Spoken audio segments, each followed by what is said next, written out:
The Egyptian Book of the Dead, translated by E.A. Wallis Budge. An adult brain audiobook production, read by Graham Dunlop. Preface.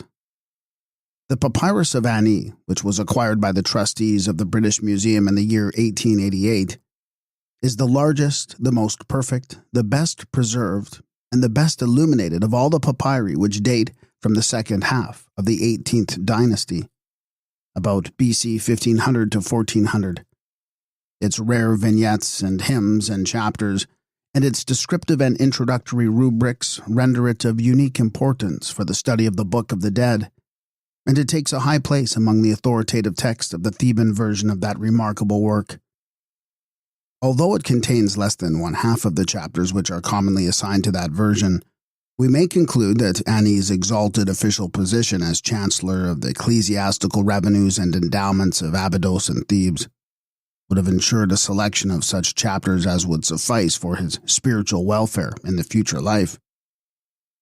We may therefore regard the Papyrus of Ani as typical of the funeral book in vogue among the Theban nobles of his time. The first edition of the facsimile of the papyrus was issued in 1890 and was accompanied by a valuable introduction by Mr. Lapaz Renouf, then keeper of the Department of Egyptian and Assyrian Antiquities. But in order to satisfy a widely expressed demand for a translation of the text, the present volume has been prepared to be issued with the second edition of the facsimile.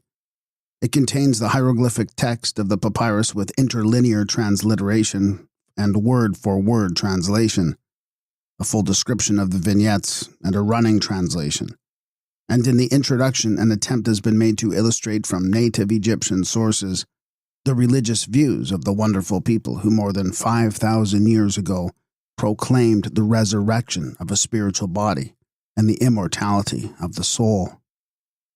The passages which supply omissions and vignettes which contain important variations either in subject matter or arrangement, as well as supplementary texts which appear in the appendices, have been as far as possible drawn from other contemporary papyri in the British Museum. The second edition of the facsimile has been executed by Mr. F. C. Price. E. A. Wallis Budge, British Museum, January 25th, 1895. The versions of the Book of the Dead. The four great versions of the Book of the Dead. The history of the great body of religious compositions which form the Book of the Dead of the ancient Egyptians may conveniently be divided into four of the periods, which are represented by four versions. 1. The version which was edited by the priests of the College of Anu, the On of the Bible and the Heliopolis of the Greeks, and which was based upon a series of texts now lost, but which there is evidence to prove had passed through a series of revisions or additions as early as the period of the 5th dynasty. This version was, so far as we know, always written in hieroglyphics and may be called the Heliopolitan version. It is known from 5 copies which are inscribed upon the walls of the chambers and passages in the pyramids of the kings of the 5th and 6th dynasties at Saqqara, and sections of it are found inscribed upon tombs, sarcophagi, coffins, stelae, and papyri from the 11th dynasty to about AD 200. 2. The Theban version, which was commonly written on papyri and hieroglyphics and was divided into sections or chapters, each of which had its distinct title but no definite place in the series. 3. A version closely allied to the preceding version, which is found written on papyri, in the hieratic character and also in hieroglyphics. In this version, which came into use about the 20th dynasty, the chapters have no fixed order. 4. The so-called Sa'ite version, in which at some period anterior probably to the 26th dynasty, the chapters were arranged in a definite order. It is commonly written in hieroglyphics and in hieratic, and it was much used from the 26th dynasty to the end of the Ptolemaic period. Early forms of the Book of the Dead. The earliest inscribed monuments and human remains found in Egypt prove that the ancient Egyptians took the utmost care to preserve the bodies of their dead by various processes of embalming. The deposit of the body in the tomb was accompanied by ceremonies of a symbolic nature, in the course of which certain compositions comprising prayers, short litanies, etc., having reference to the future life, were recited or chanted by priests and relatives on behalf of the dead. The greatest importance was attached to such compositions, in the belief that their recital would secure for the dead an unhindered passage to God in the next world, would enable him to overcome the opposition of all ghostly foes, would endow his body in the tomb with power to resist corruption, and would ensure him a new life in a glorified body in heaven. At a very remote period, certain groups or sections or chapters had already become associated with some of the ceremonies which preceded actual burial, and these eventually became a distinct ritual with clearly defined limits. Side by side, however, with this ritual there seemed to have existed another and larger work, which was divided into an indefinite number of sections or chapters comprising chiefly prayers, and which dealt on a larger scale with the welfare of the departed in the next world, and described the state of existence therein and the dangers which must be passed successfully before it could be reached, and was founded generally on the religious dogmas and mythology of the Egyptians. The title of Book of the Dead is usually given by Egyptologists to the editions of the larger work which were made in the 18th and following dynasties. But in this introduction, the term is intended to include the general body of texts, which have reference to the burial of the dead and to the new life in the world beyond the grave, and which are known to have existed in revised editions and to have been in use among the Egyptians from about BC 4500 to the early centuries of the Christian era. Uncertainty of the history of its source. The home, origin, and early history of the collection of ancient religious texts which have descended to us are, at present, unknown, and all working theories regarding them, however strongly supported by apparently well-ascertained facts, must be carefully distinguished as theories only, so long as a single ancient necropolis in Egypt remains unexplored and its inscriptions are untranslated. Whether they were composed by the inhabitants of Egypt who recorded them in hieroglyphic characters, and who have left the monuments which are the only trustworthy sources of information on the subject, or whether they were brought into Egypt by the early immigrants from the Asiatic continent whence they came, or whether they represent the religious books of the Egyptians incorporated with the funeral texts of some prehistoric dwellers on the banks of the Nile, are all questions which the possible discovery of inscriptions belonging to the first dynasties of the early empire can alone decide. Its antiquity. The evidence derived from the enormous mass of new material which we owe to the all-important discoveries of mastaba tombs and pyramids by M. Maspero, and to his publication of the early religious texts, proves beyond all doubt that the greater part of the texts comprised in the Book of the Dead are far older than the period of Menes, the first historical king of Egypt. Certain sections indeed appear to belong to an indefinitely remote and primeval time. Internal evidence of its antiquity. The earliest texts bear within themselves proofs, not only of having been composed, but also of having been revised or edited long before the days of King Mene, and judging from many passages in the copies inscribed in hieroglyphics upon the pyramids of Unas, the last king of the 5th dynasty about BC 3333, and Teta, Pepi I, Meren Ra, and Pepi II, kings of the 6th dynasty about BC 3300 to 3166, it would seem that even at that remote date, the scribes were perplexed and hardly understood the texts which they had before them. The most moderate estimate makes certain sections of the Book of the Dead as known from these tombs older than 3,000 years before Christ. We are, in any case, justified in estimating the earliest form of the work to be contemporaneous with the foundation of the civilization, which we call Egyptian, in the valley of the Nile. To fix a chronological limit for the arts and civilization of Egypt is absolutely impossible, The oldest form or edition of the Book of the Dead, as we have received it, supplies no information whatever as to the period when it was compiled, but a copy of the hieratic text inscribed upon a coffin of Mentu-Hetep, a queen of the 11th dynasty about BC 2500, made by the late Sir J. G. Wilkinson, informs us that the chapter which, according to the arrangement of Lepsius, bears the number 64, was discovered in the reign of Hesepti, the fifth king of the first dynasty, about BC 4266. On this coffin are two copies of the chapter, the one immediately following the other. In the rubric to the first, the name of the king during whose reign the chapter is said to have been found is given as Mentu-Hetep, which, as Goodwin first pointed out, is a mistake for Men-Ka-Ra, the fourth king of the fourth dynasty, about BC 3633. But in the rubric to the second, the king's name is given as Hesepti. Thus it appears that in the period of the 11th dynasty it was believed that the chapter might alternatively be as old as the time of the first dynasty.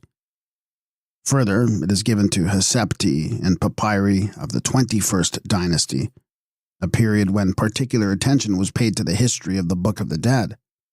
And it thus appears that the Egyptians of the Middle Empire believed the chapter to date from the more remote period.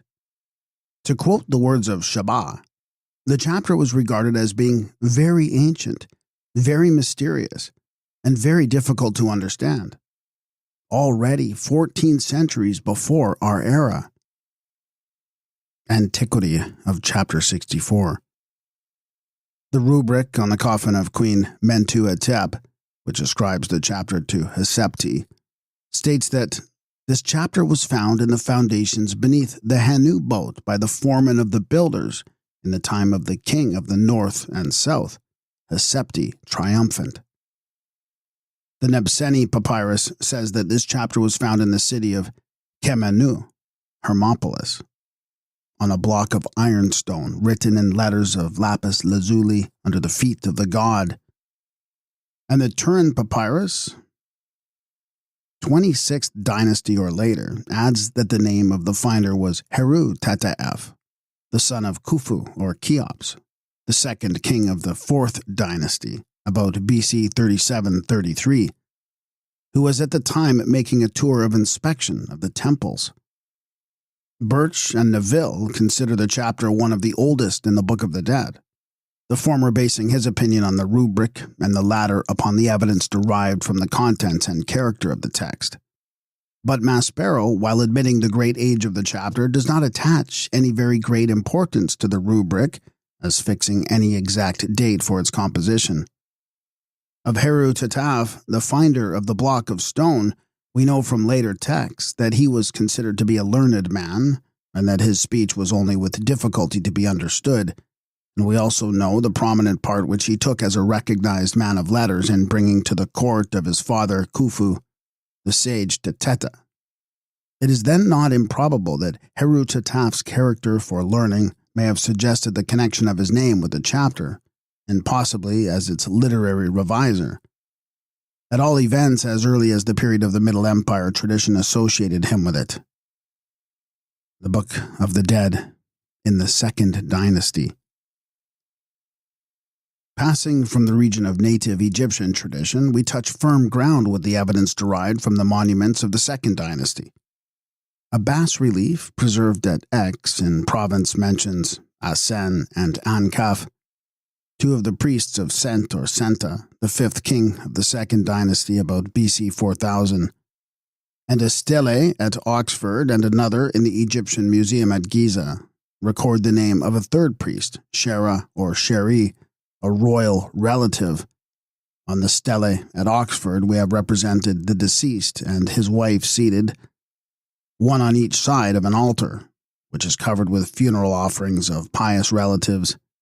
Above, in perpendicular lines of hieroglyphics in relief, are the names of the objects offered, and below is an inscription which reads, "Thousands of loaves of bread, thousands of vases of ale, thousands of linen garments, thousands of changes of wearing apparel, and thousands of oxen."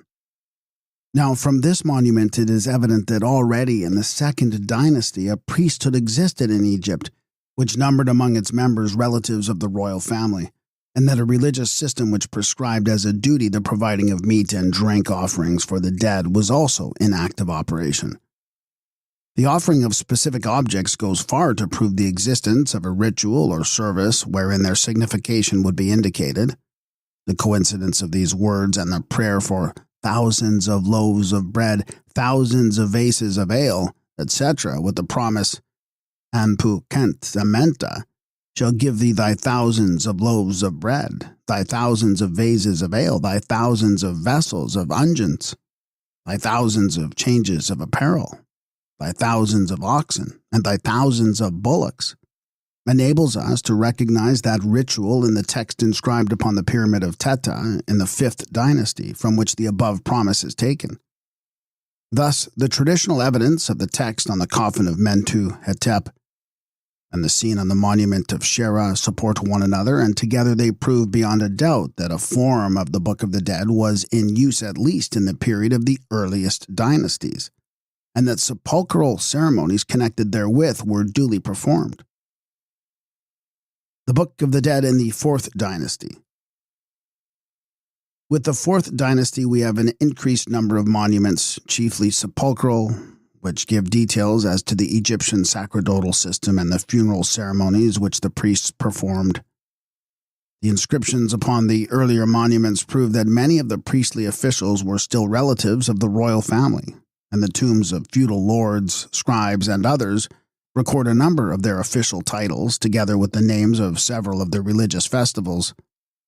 The subsequent increase in the number of the monuments during this period may be due to the natural development of the religion of the time.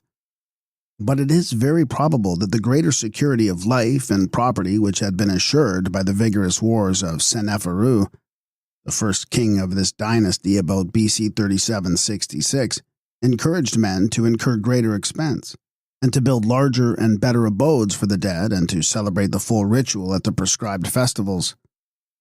In this dynasty the royal dead were honored with sepulchral monuments of a greater size and magnificence than had ever before been contemplated, and the chapels attached to the pyramids were served by courses of priests whose sole duties consisted in celebrating the services. The fashion of building a pyramid instead of a rectangular flat-roofed mastaba for a royal tomb was revived by Seneferu, who called his pyramid Ka, and his example was followed by his immediate successors, Khufu, Cheops, Khafra, Khephren, Menkaura, Mycerinus, and others. Revision of certain chapters in the 4th dynasty. In the reign of Mycerinus, some important work seems to have been undertaken in connection with certain sections of the text of the Book of the Dead. For the rubrics of chapters 30b and 148 state that these compositions were found inscribed upon a block of iron of the south in letters of real lapis lazuli under the feet of the majesty of the god in the time of the king of the north and south, Menkaura, by the royal son Heru-Tataf, triumphant.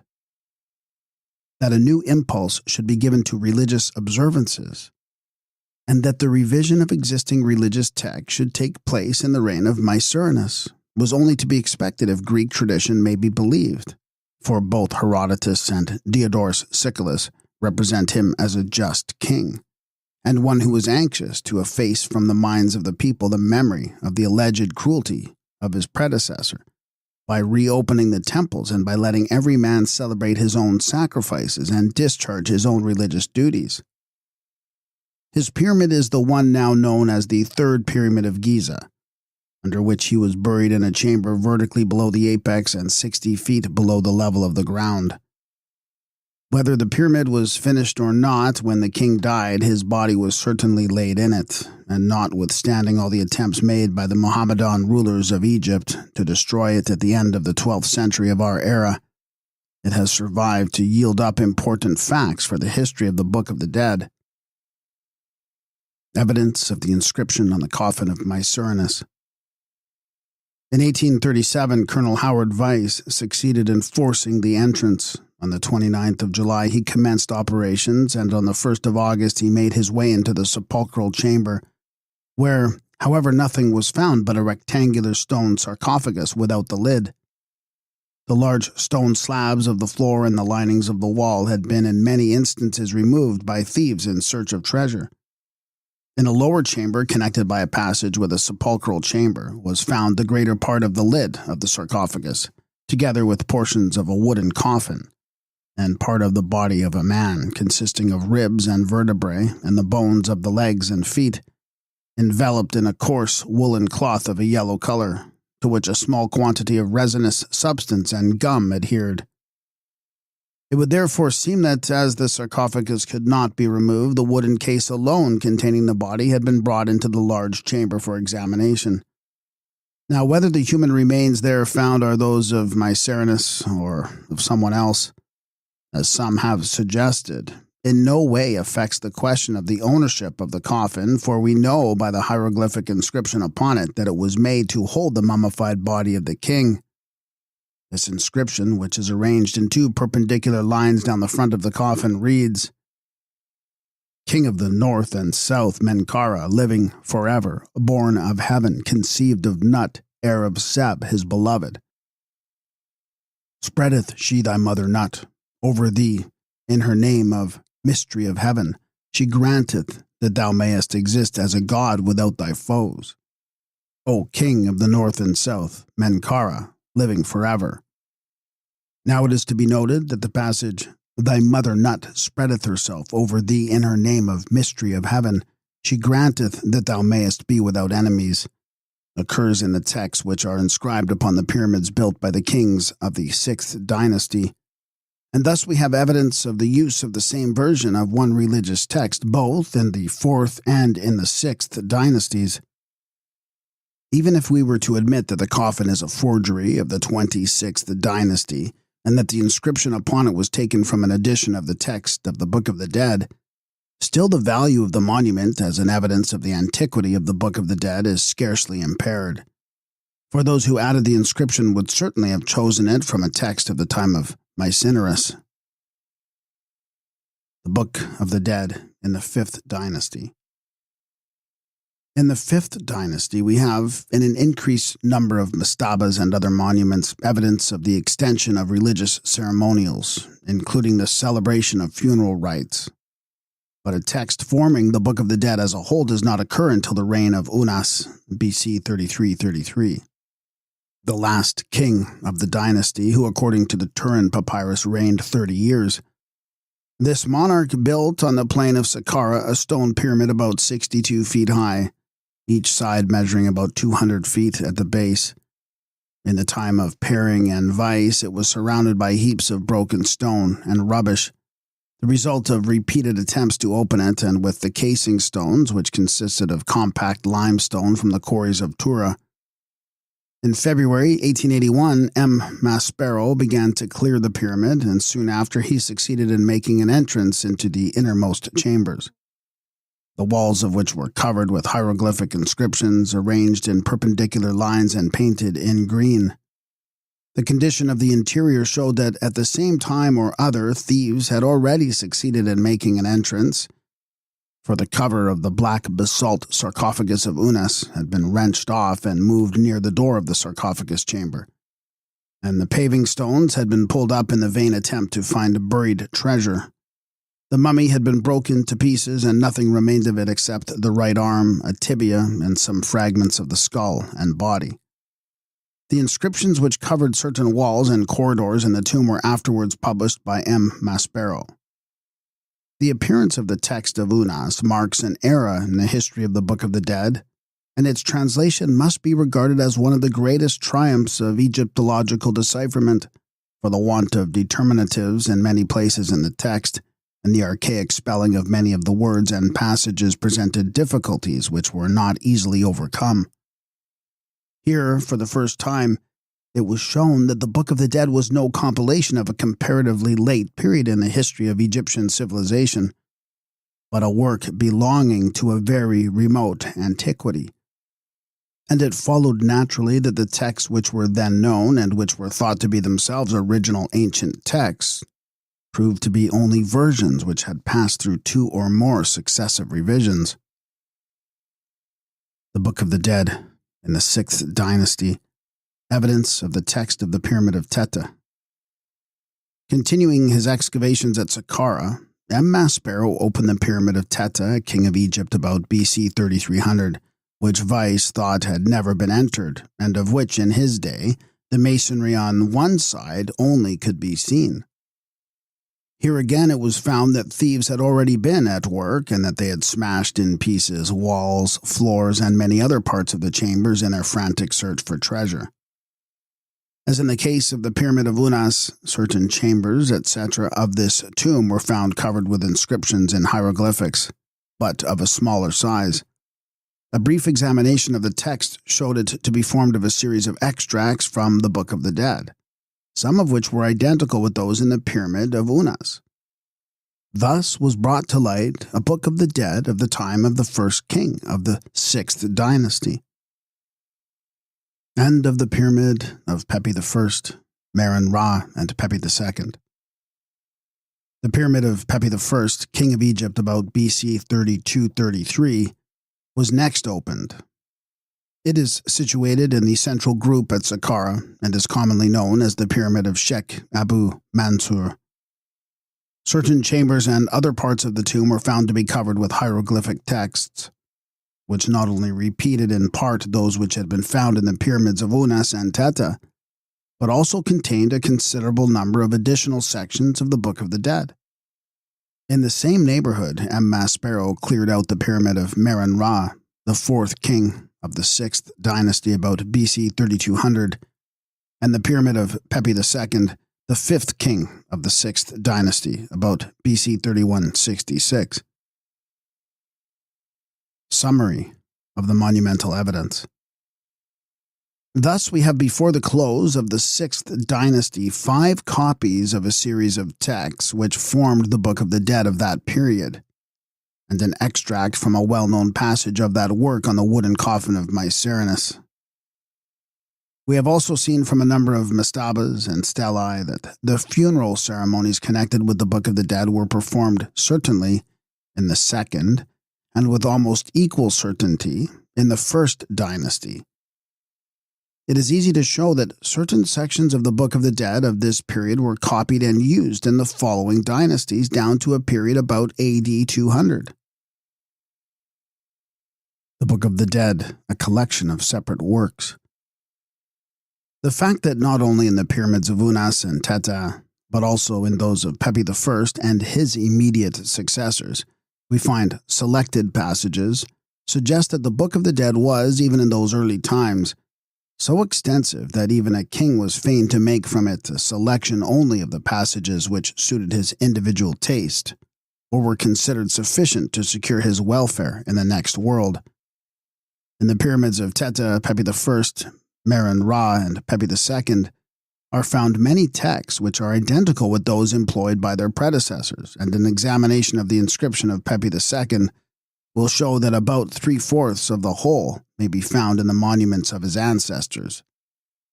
What principle guided each king in the selection of his texts, or whether the additions in each represent religious developments, it is impossible to say. But, as the Egyptian religion cannot have remained stationary in every particular, it is probable that some texts reflected changes in the opinions of the priests upon matters of doctrine. The pyramid texts prove that each section of the religious books of the Egyptians was originally a separate and independent composition, that it was written with a definite object, and that it might be arranged in any order in a series of similar texts. What preceded or what followed it was never taken into consideration by the scribe, although it seems at times as if traditions had assigned a sequence to certain texts. Historical reference. The events of contemporary history were sometimes reflected in the Book of the Dead of the early dynasties is proved by the following. We learn from the inscription upon the tomb of Heru Kuf at Aswan that this governor of Elephantine was ordered to bring for King Pepi II a pygmy from the interior of Africa to dance before the king and amuse him. and he was promised that if he succeeded in bringing the pygmy alive and in good health, His Majesty would confer upon him a higher rank and dignity than that which King Asa conferred upon his minister Ba'ur to Tetet, who performed this much appreciated service for his master. Now Asa was the 8th king of the 5th dynasty, and Pepi II was the 5th king of the 6th dynasty, and between the reigns of these kings there was, according to M. Maspero, an interval of at least 64, but more probably 80 years. But in the text in the Pyramid of Pepi I, which must have been drafted at some period between the reigns of these kings, we have the passage, "Hail, thou who, at thy will, makest to pass over to the field of Aru the soul that is right and true, or dost make shipwreck of it. Ra Meri, i.e. Pepi I, is right and true in respect of heaven and in respect of earth. Pepi is right and true in respect of the island of the earth, whither he swimmeth and where he arriveth. He who is between the nights of Nut, i.e. Pepi, is the pygmy who danceth, like the god, and who pleaseth the heart of the god, Osiris, before his great throne. The two beings who are over the throne of the great god proclaim Pepi to be sound and healthy. Therefore, Pepi shall sail in the boat to the beautiful field of the great god, and he shall do therein that which is done by those to whom veneration is due."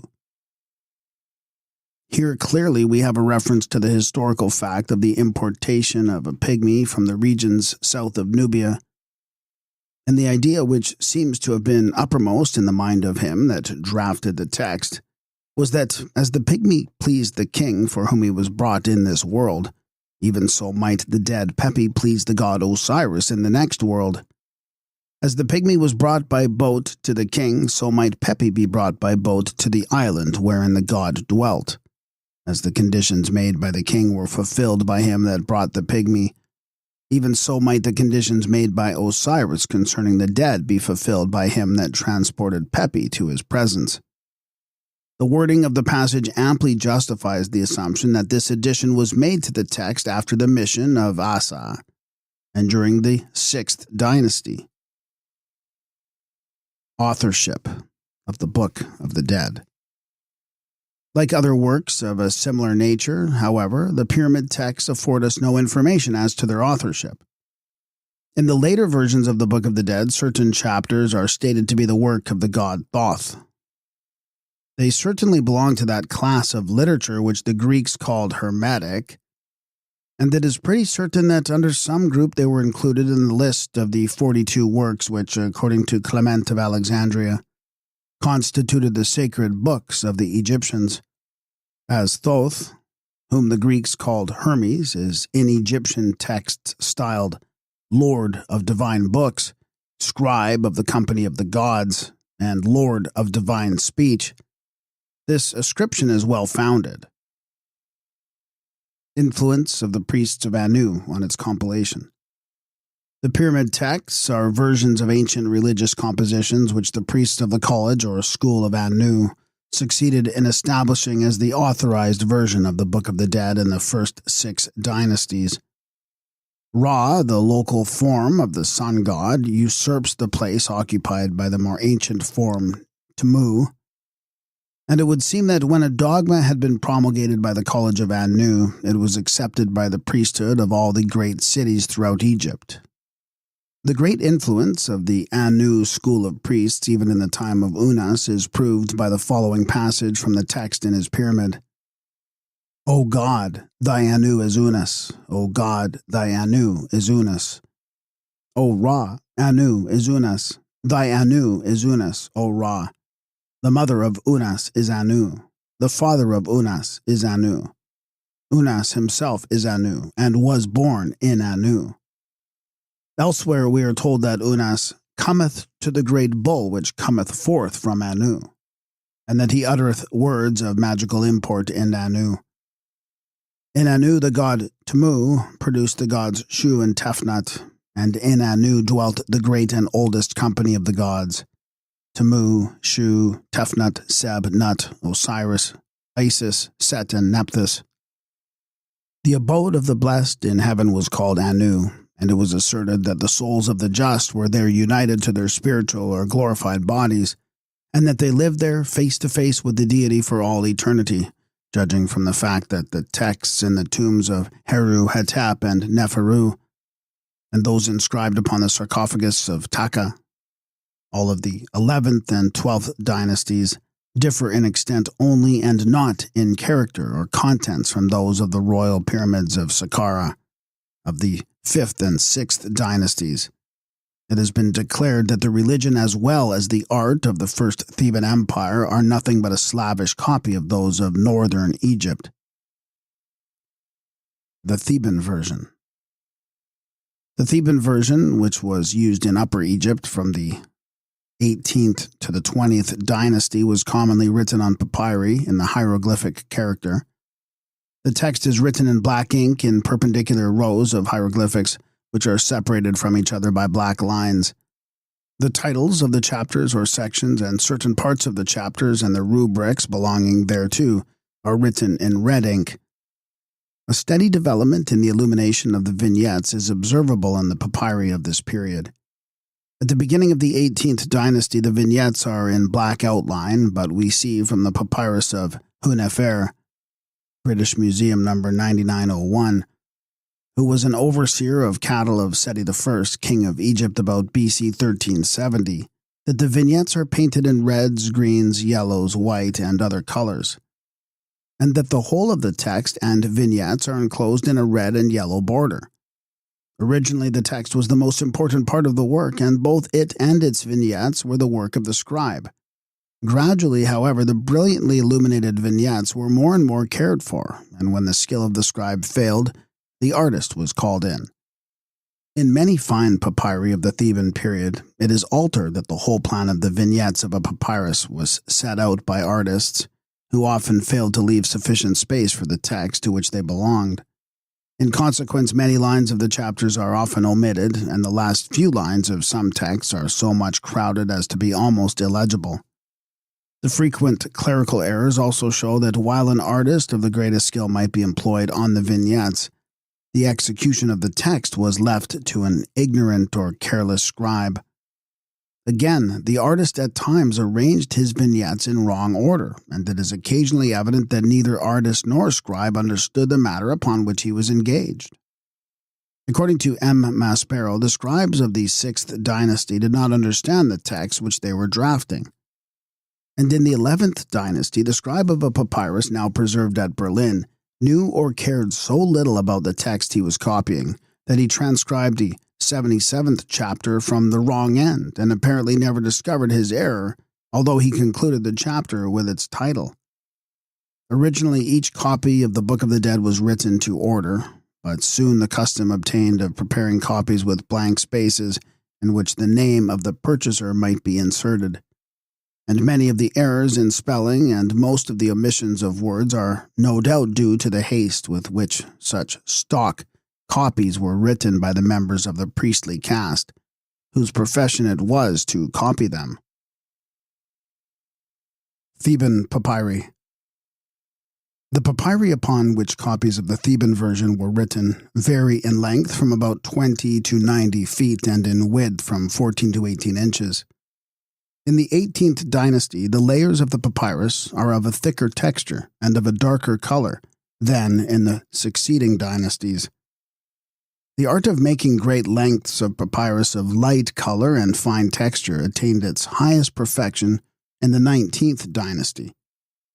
An examination of Theban papyri shows that the work of writing and illuminating a fine copy of the Book of the Dead was frequently distributed between two or more groups of artists and scribes, and that the sections were afterwards joined up into a whole.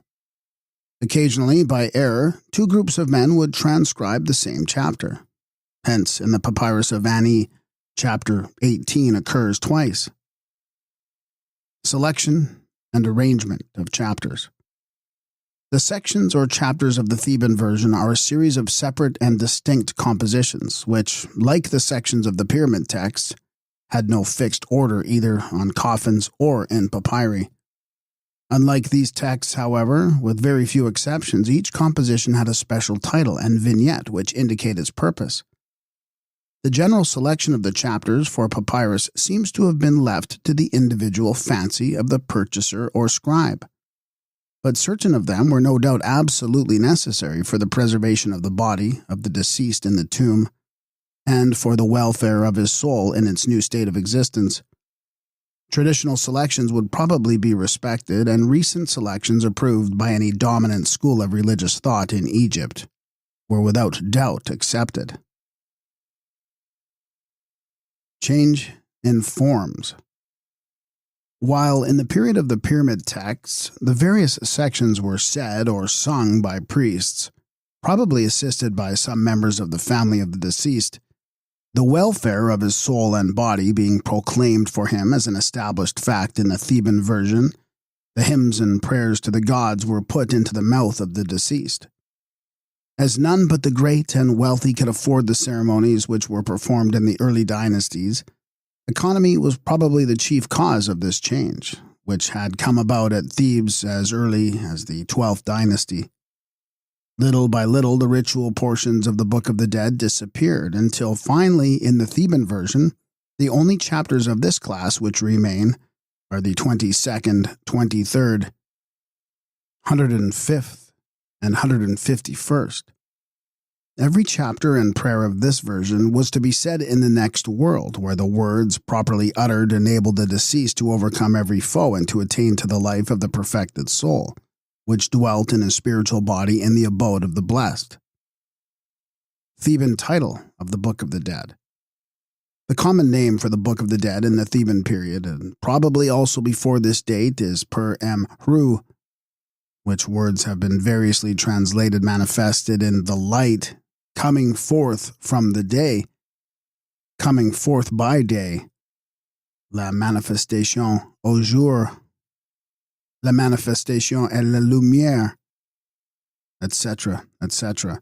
This name, however, had probably a meaning for the Egyptians which has not yet been rendered in a modern language, and one important idea in connection with the whole work is expressed by another title which calls it the chapter of making strong or perfect the coup.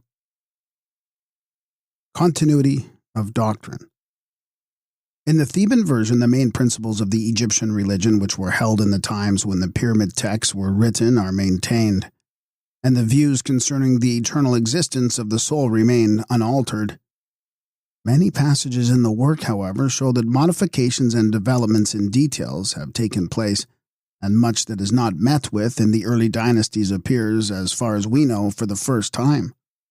The vignettes, too, are additions to the work, but although they depict scenes in the life beyond the grave, they do not seem to form a connected series, and it is doubtful if they are arranged on any definite plan. A general idea of the contents of this version may be gathered from the following list of chapters. Theban version, list of chapters. Chapter 1, here begin the chapters of coming forth by day, and of the songs of praise and glorifying, and of coming forth from and going into the underworld. Vignette, the funeral procession from the house of the dead to the tomb. Chapter 1b, the chapter of making the mummy to go into the tuat on the day of the burial. Vignette, Anubis standing by the bier upon which the mummy of the deceased is laid. Chapter 2, coming forth by day and of living after death. Vignette, a man standing holding a staff. Chapter 3, another chapter like unto it, i.e., like chapter 2. Chapter 4, another chapter of passing along the way over the earth. When the vignette is not said, it means there is no vignette for that chapter.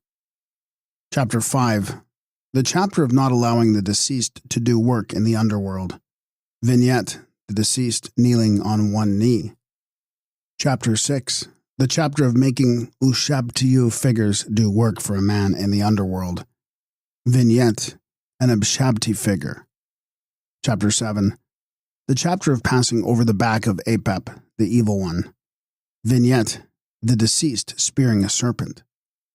Chapter 8, Another chapter of the Tuat and of coming forth by day. Vignette, the deceased kneeling before a ram. Chapter 9, the chapter of passing through the Tuat.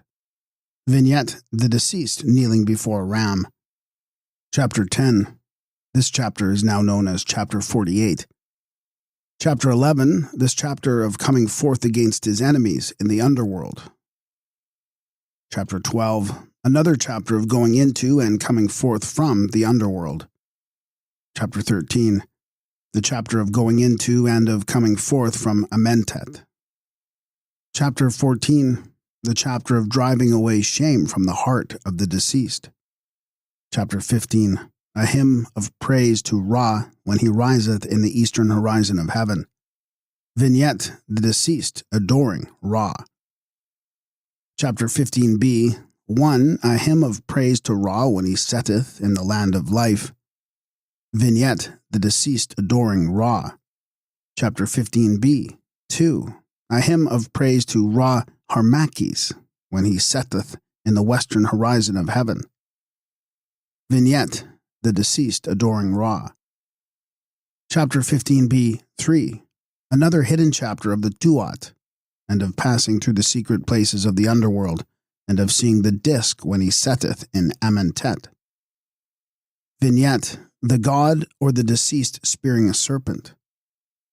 Chapter 16a, no text being only a vignette. Scene of the worship of the rising sun by mythological beings. Chapter 16b, without title or text, vignette, scene of the worship of the setting sun by mythological beings. Chapter 17, here begin the praises and glorifyings of coming out from and going into the underworld in the beautiful Amenta, of coming out by day and of making transformations and of changing into any form which he pleaseth, of playing at draughts in the Se chamber, and of coming forth in the form of a living soul, to be said by the deceased after his death. Vignette, the deceased playing at draughts, the deceased adoring the lion gods of yesterday and today, the bier of Osiris with Isis and Nephthys at the foot and head respectively, and a number of mythological beings referred to in the text. Chapter 18, without title, vignette, the deceased adoring the groups of gods belonging to various cities. Chapter 19, the chapter of the crown of victory. Chapter 20, without title and no vignette. Chapter 21, the chapter of giving a mouth to a man in the underworld. Chapter 22, the chapter of giving a mouth to the deceased in the underworld. Vignette, the guardian of the scales touching the mouth of the deceased. Chapter 23, the chapter of opening the mouth of the deceased in the underworld. Vignette, the Sem priest touching the mouth of the deceased with the instrument. Chapter 24, the chapter of bringing words of magical power to the deceased in the underworld. Chapter 25, the chapter of causing a man to remember his name in the underworld. Vignette, a priest holding up something before the deceased. Chapter 26, the chapter of giving a heart to the deceased in the underworld. Vignette, Anubis holding out a heart to the deceased in the underworld. Chapter 27, the chapter of not allowing the heart of a man to be taken from him in the underworld. A man tying a heart to the statue of the deceased. Chapter 28, not allowing the heart of a man to be taken from him in the underworld. Vignette, the deceased with his left hand touching the heart upon his breast, kneeling before a demon holding a knife. Chapter 29a, the chapter of not carrying away the heart of a man in the underworld. Chapter 29b, another chapter of a heart of a carnelian. Vignette, the deceased sitting on a chair before his heart which rests on a stand. Chapter 30a, not allowing the heart of a man to be driven away from him in the underworld. Vignette, a heart. Chapter 30b, not allowing the heart of a man to be driven away from him in the underworld. Vignette, the deceased being weighed against his heart in the balance in the presence of Osiris. the great God, the Prince of eternity. Chapter 31. The chapter of repulsing the crocodile which cometh to carry the magical words from a man in the underworld. Vignette, the deceased spearing a crocodile. Chapter 32. Coming to carry the magical words from a man in the underworld. Chapter 33. The chapter of repulsing reptiles of all kinds. Vignette, the deceased attacking 4 snakes with a knife in each hand.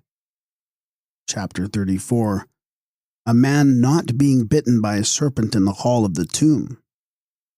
Chapter 35. The chapter of not being eaten by worms in the underworld. Vignette, 3 serpents. Chapter 36. The chapter of repulsing the tortoise. Apse. Vignette, the deceased spearing a beetle. Chapter 37. Of repulsing the 2 merti. Vignette, 2 uraei, which represent the 2 eyes of Ra. Chapter 38a. The chapter of living upon the air which is in the underworld. Vignette, the deceased holding a sail emblematic of air. Chapter 38b. Of living upon air and of repulsing the 2 merti. Vignette, the deceased attacking 3 serpents, a knife in his right hand and a sail in his left. Chapter 39. The chapter of repulsing the serpent in the underworld. Vignette, the deceased spearing a serpent. Chapter 40. Repulsing the eater of the ass. Vignette, the deceased spearing a serpent which is biting the neck of all ass. Chapter 41. Of doing away with the wounding of the eyes in the underworld. Vignette, the deceased holding a knife in the right hand and a roll in the left. Chapter 42. Of doing away with slaughter in Suten Henen. Vignette, a man holding a serpent. Chapter 43. Not allowing the head of a man to be cut off from him in the underworld. Chapter 44. Of not dying a second time. Chapter 45. Of not seeing corruption. Chapter 46. Of not decaying and of living in the underworld. Chapter 47. Of not carrying off the place or seat of the throne from a man in the underworld. Chapter 48. Of a man coming against his enemies. Chapter 49. Of a man coming forth against his enemies in the underworld. Vignette, a man standing with a staff in his hand. Chapter 50. Of not going into the divine block a second time. Vignette, a man standing with his back to the block. Chapter 51. Of not walking upside down in the underworld. Vignette, a man standing. Chapter 52. Of not eating filth in the underworld. Chapter 53. Of not allowing a man to eat filth and to drink polluted water in the underworld. Chapter 54. Of giving air in the underworld. Chapter 55. Another chapter of giving air. Vignette, the deceased holding a sail in each hand. Chapter 56. Of snuffing the air in the earth. Vignette, the deceased kneeling and holding a sail to his nose. Chapter 57. Of snuffing the air and of gaining the mastery over the waters in the underworld. Vignette, a man holding a sail and standing in a running stream. Chapter 58. Of snuffing the air and of gaining power over the water which is in the underworld. Vignette, the deceased holding a sail. Chapter 59. Of snuffing the air and of gaining power over the water which is in the underworld. Vignette, the deceased standing with his hands extended. Chapters 60, 61, 62, of drinking water in the underworld. Vignettes, the deceased holding a lotus, the deceased holding his soul in his arms, and the deceased scooping water into his mouth from a pool. Chapter 63a, of drinking water and of not being burnt with fire. Vignette, the deceased drinking water from a stream. Chapter 63b, of not being boiled or scalded in the water. Vignette, the deceased standing by the side of two flames. Chapter 64, the chapter of coming forth by day in the underworld. Vignette, the deceased adoring the disk which stands on the top of a tree.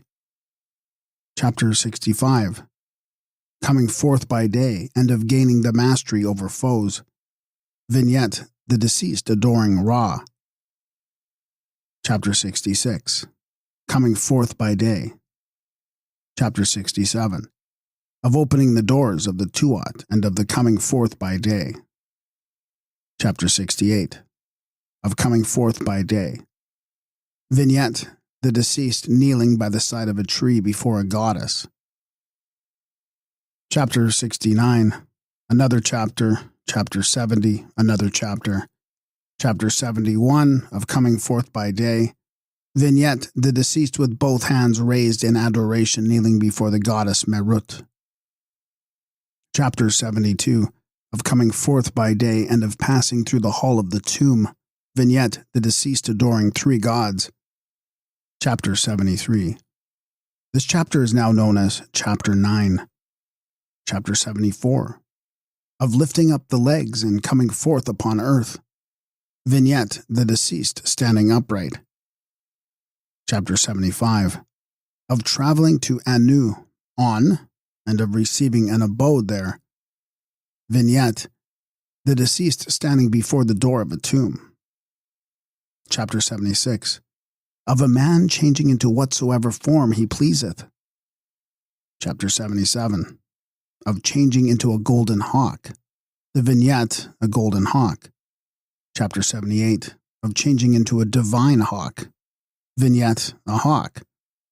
Chapter 79, of being among the company of the gods, and of becoming a prince among the divine powers.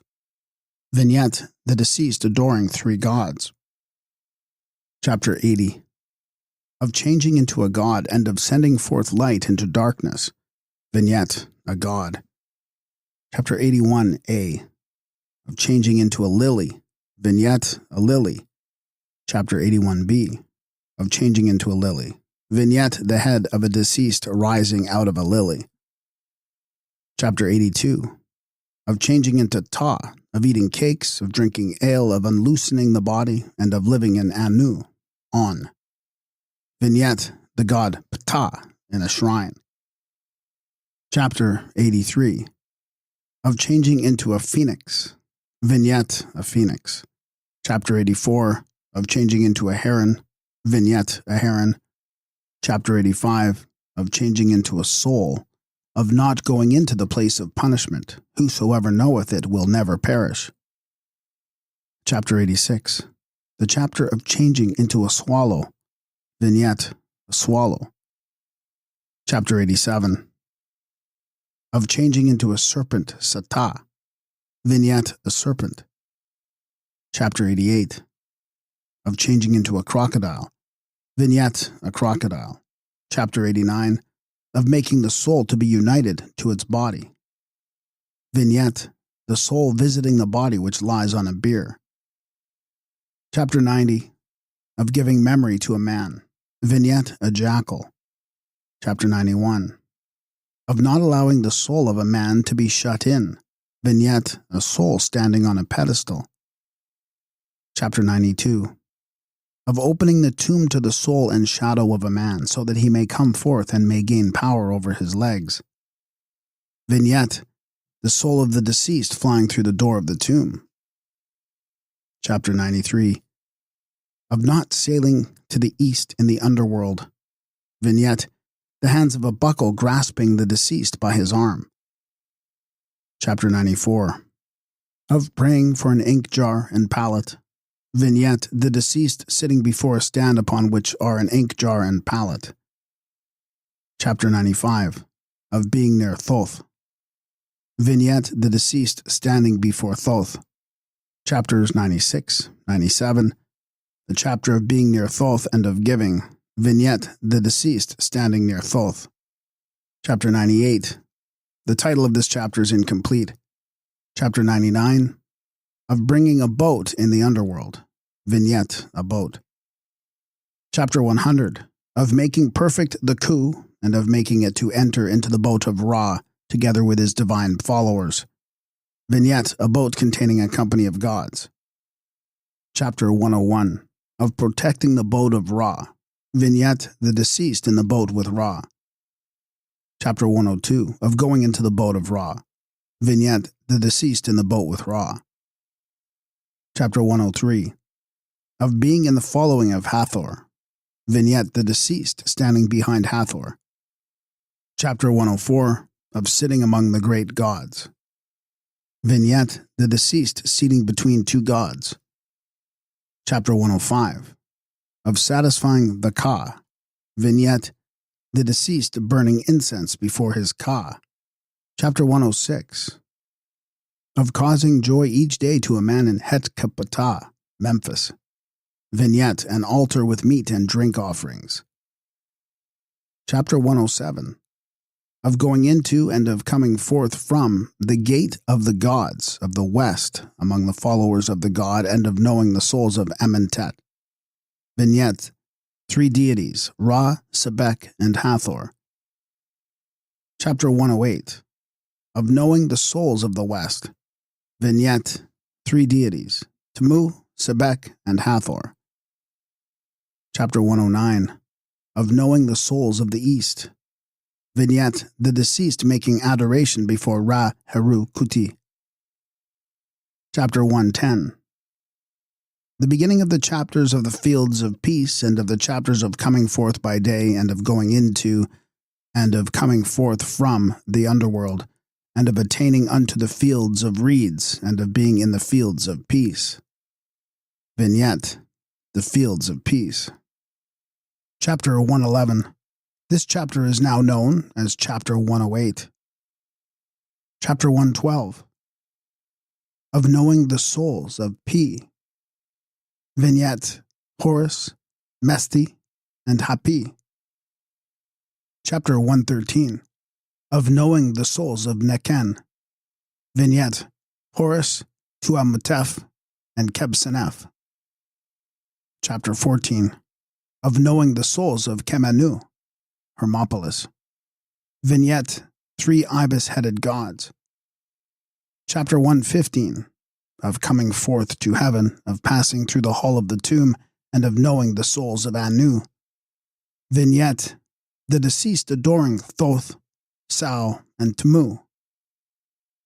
Chapter 116, of knowing the souls of Anu. Vignette, the deceased adoring three ibis-headed gods. Chapter 117, of taking away in Ristau. Vignette, the deceased holding a staff in his hand, ascending the western hills. Chapter 118, of coming forth from Ristau.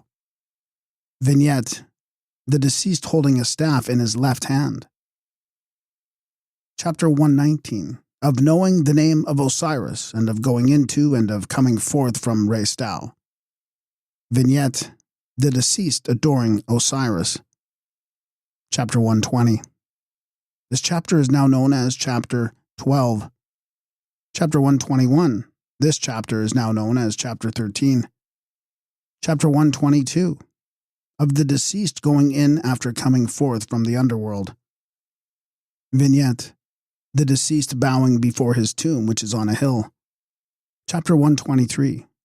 Of going into the great house, i.e., tomb. Vignette, the soul of the deceased standing before a tomb. Chapter 124. Of going in to the princes of Osiris. Vignette, the deceased adoring Meste, Hapi, Tuamatef, and Kebsenef. Chapter 125. The words which are to be uttered by the deceased when he cometh to the hall of Mati, which separateth him from his sins, and which maketh him to see God, the Lord of mankind. Vignette, the hall of Mati, in which the heart of the deceased is being weighed in a balance in the presence of the great gods. Chapter 126, without title. Vignette, a lake of fire at each corner of which sits an ape. Chapter 127a. The Book of the Praise of the Gods of the Kerti. Chapter 127b. Of the words to be spoken on going to the chiefs of Osiris, and of the praise of the gods who are leaders in the Tuat. Chapter 128. Of praising Osiris. Vignette: the deceased adoring three deities. Chapter 129. This chapter is now known as Chapter 100. Chapter 130. Of making perfect the coup. Vignette: the deceased standing between two boats. Chapter 131. Of making a man go into heaven to the side of Ra. Chapter 132. Of making a man to go round about to see his house. Vignette: a man standing before a house or tomb. Chapter 133. Of making perfect the coup in the underworld in the presence of the great company of gods. Vignette: the deceased adoring Ra seated in a boat. Chapter 134. Of entering into the boat of Ra and of being among those who are in his train. Vignette: the deceased adoring Shu, Tefnut, Seb, Nut, Osiris, Isis, Horus, Hathor. Chapter 135. Another chapter which is to be recited at the waxing of the moon each month. Chapter 136a. Of sailing in the boat of Ra. Vignette: the deceased standing with hands raised in adoration. Chapter 136b. Of sailing in the great boat of Ra to pass around the fiery orbit of the sun. Chapter 137a. Of kindling the fire which is to be made in the underworld. Chapter 137b. Of the deceased kindling the fire. Vignette: the deceased seated kindling a flame.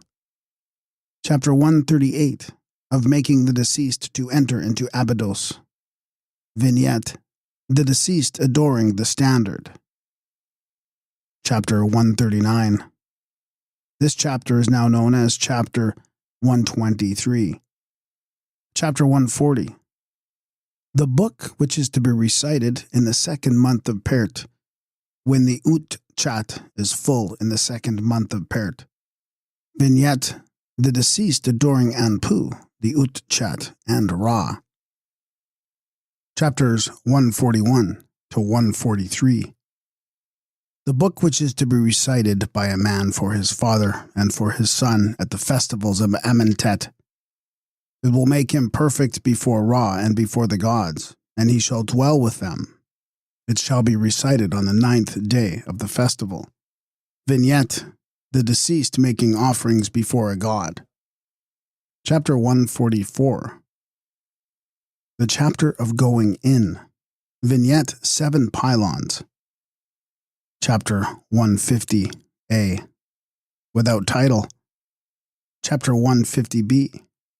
Of coming forth to the hidden pylons. Chapter 146. Knowing the pylons in the house of Osiris in the field of Aru. Vignette: a series of pylons guarded each by a god. Chapter 147.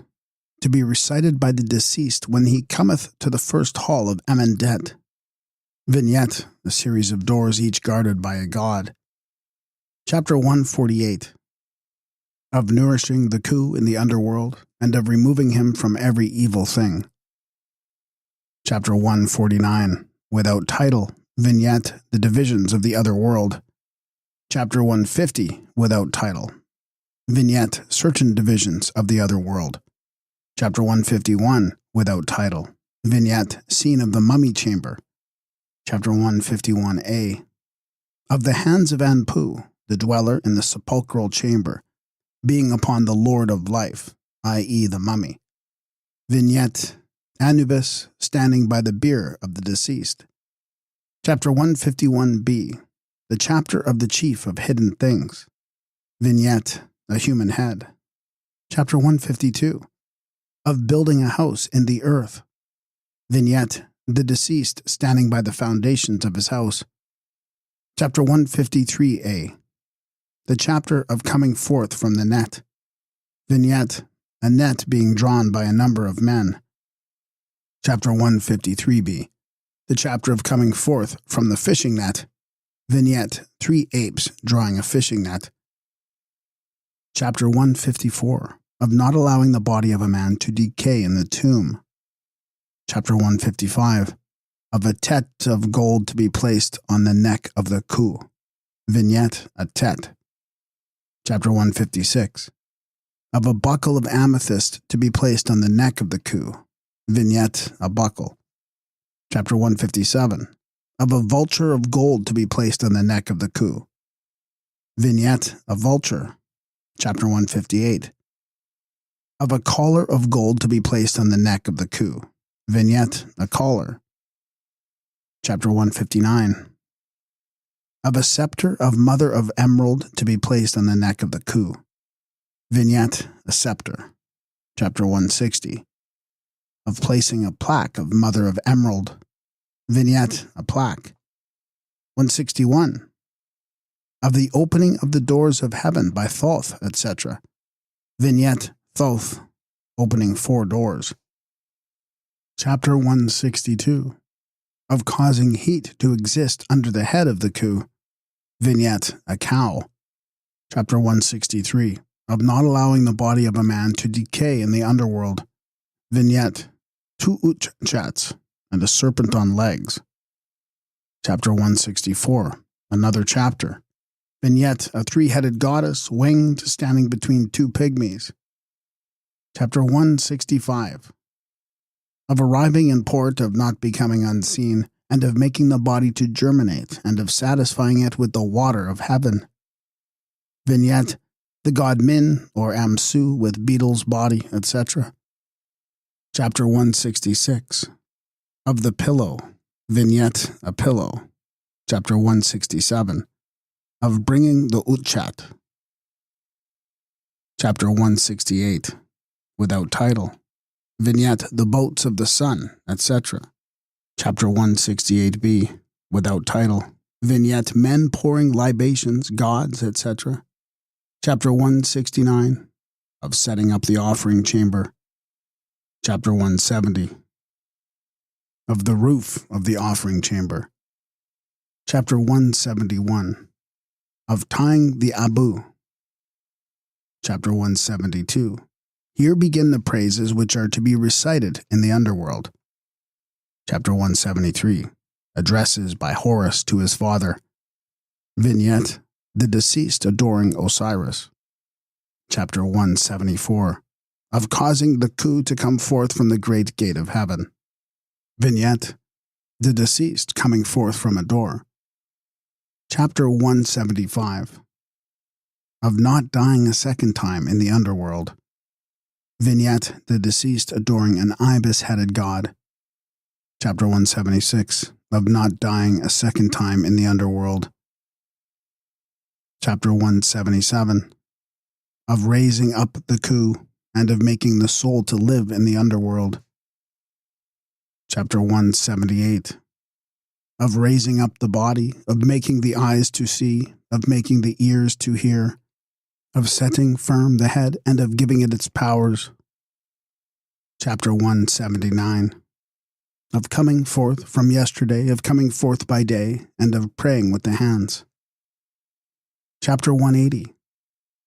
Of coming forth by day, of praising Ra in Amentet, and of ascribing praise unto those who are in the Tuat.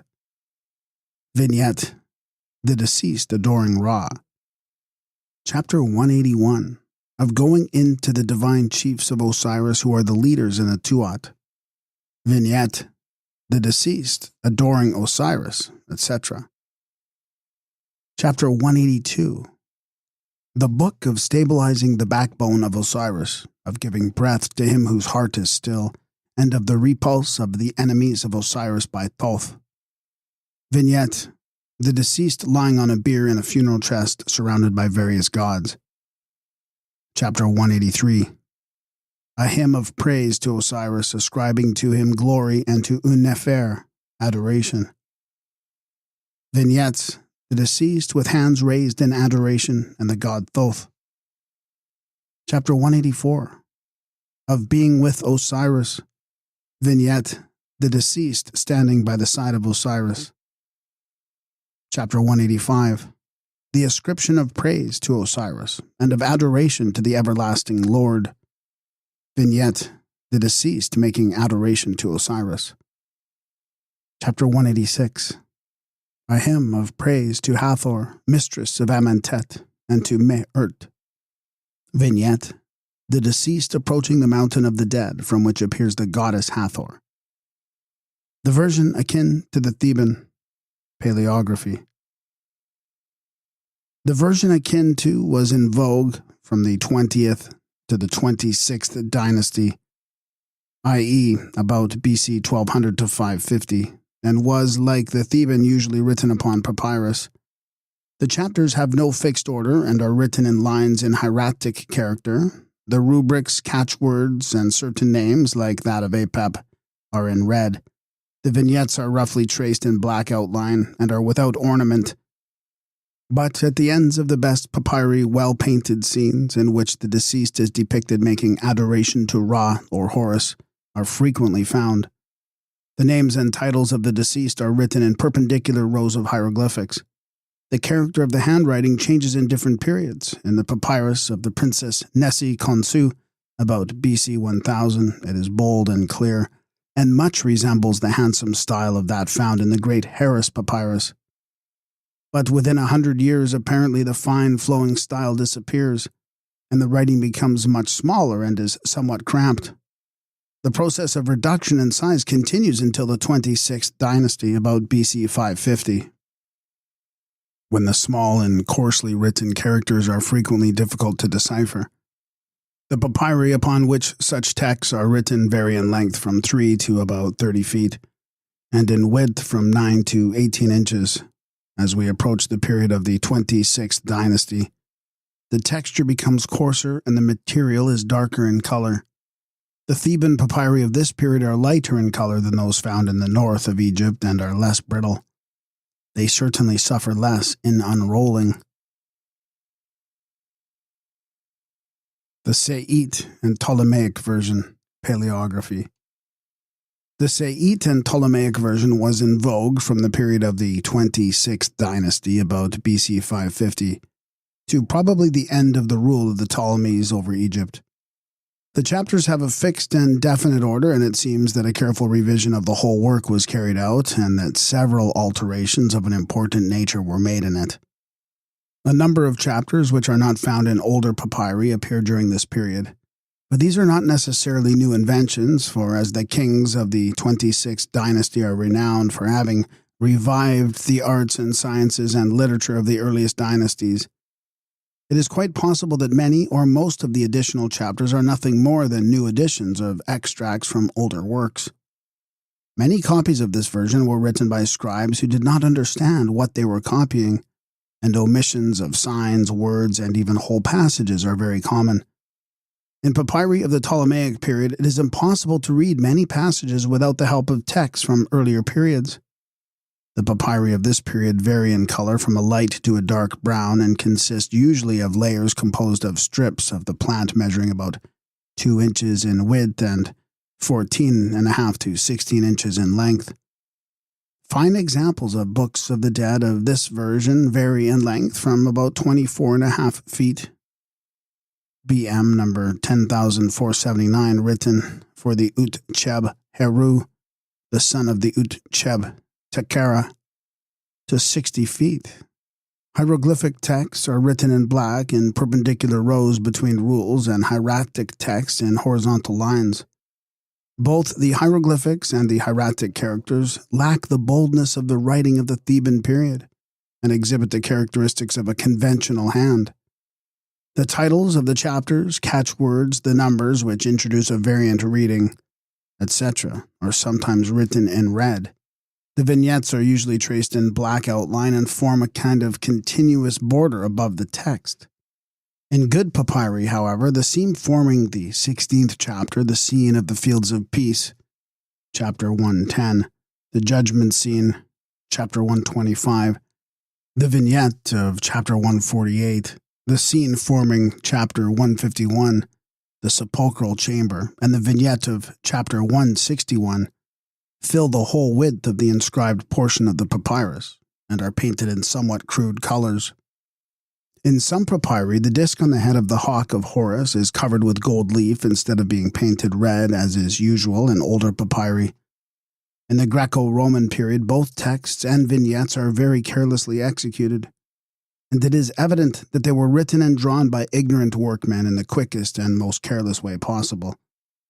In this period also, certain passages of the text were copied in hieratic and demotic upon small pieces of papyri, which were buried with portions of the bodies of the dead, and upon narrow bandages of coarse linen in which they were swathed.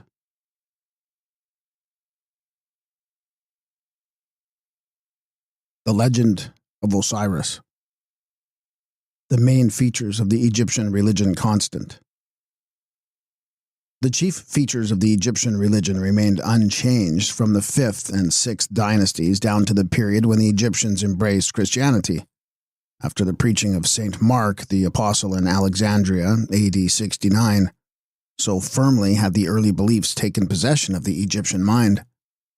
And the Christians in Egypt, or Copts as they are commonly called, the racial descendants of the ancient Egyptians, seem never to have succeeded in divesting themselves of the superstitious and weird mythological conceptions which they inherited from their heathen ancestors. It is not necessary here to repeat the proofs of this fact which Monsieur Amelinot has brought together, or to adduce evidence from the lives of the saints, martyrs, and ascetics.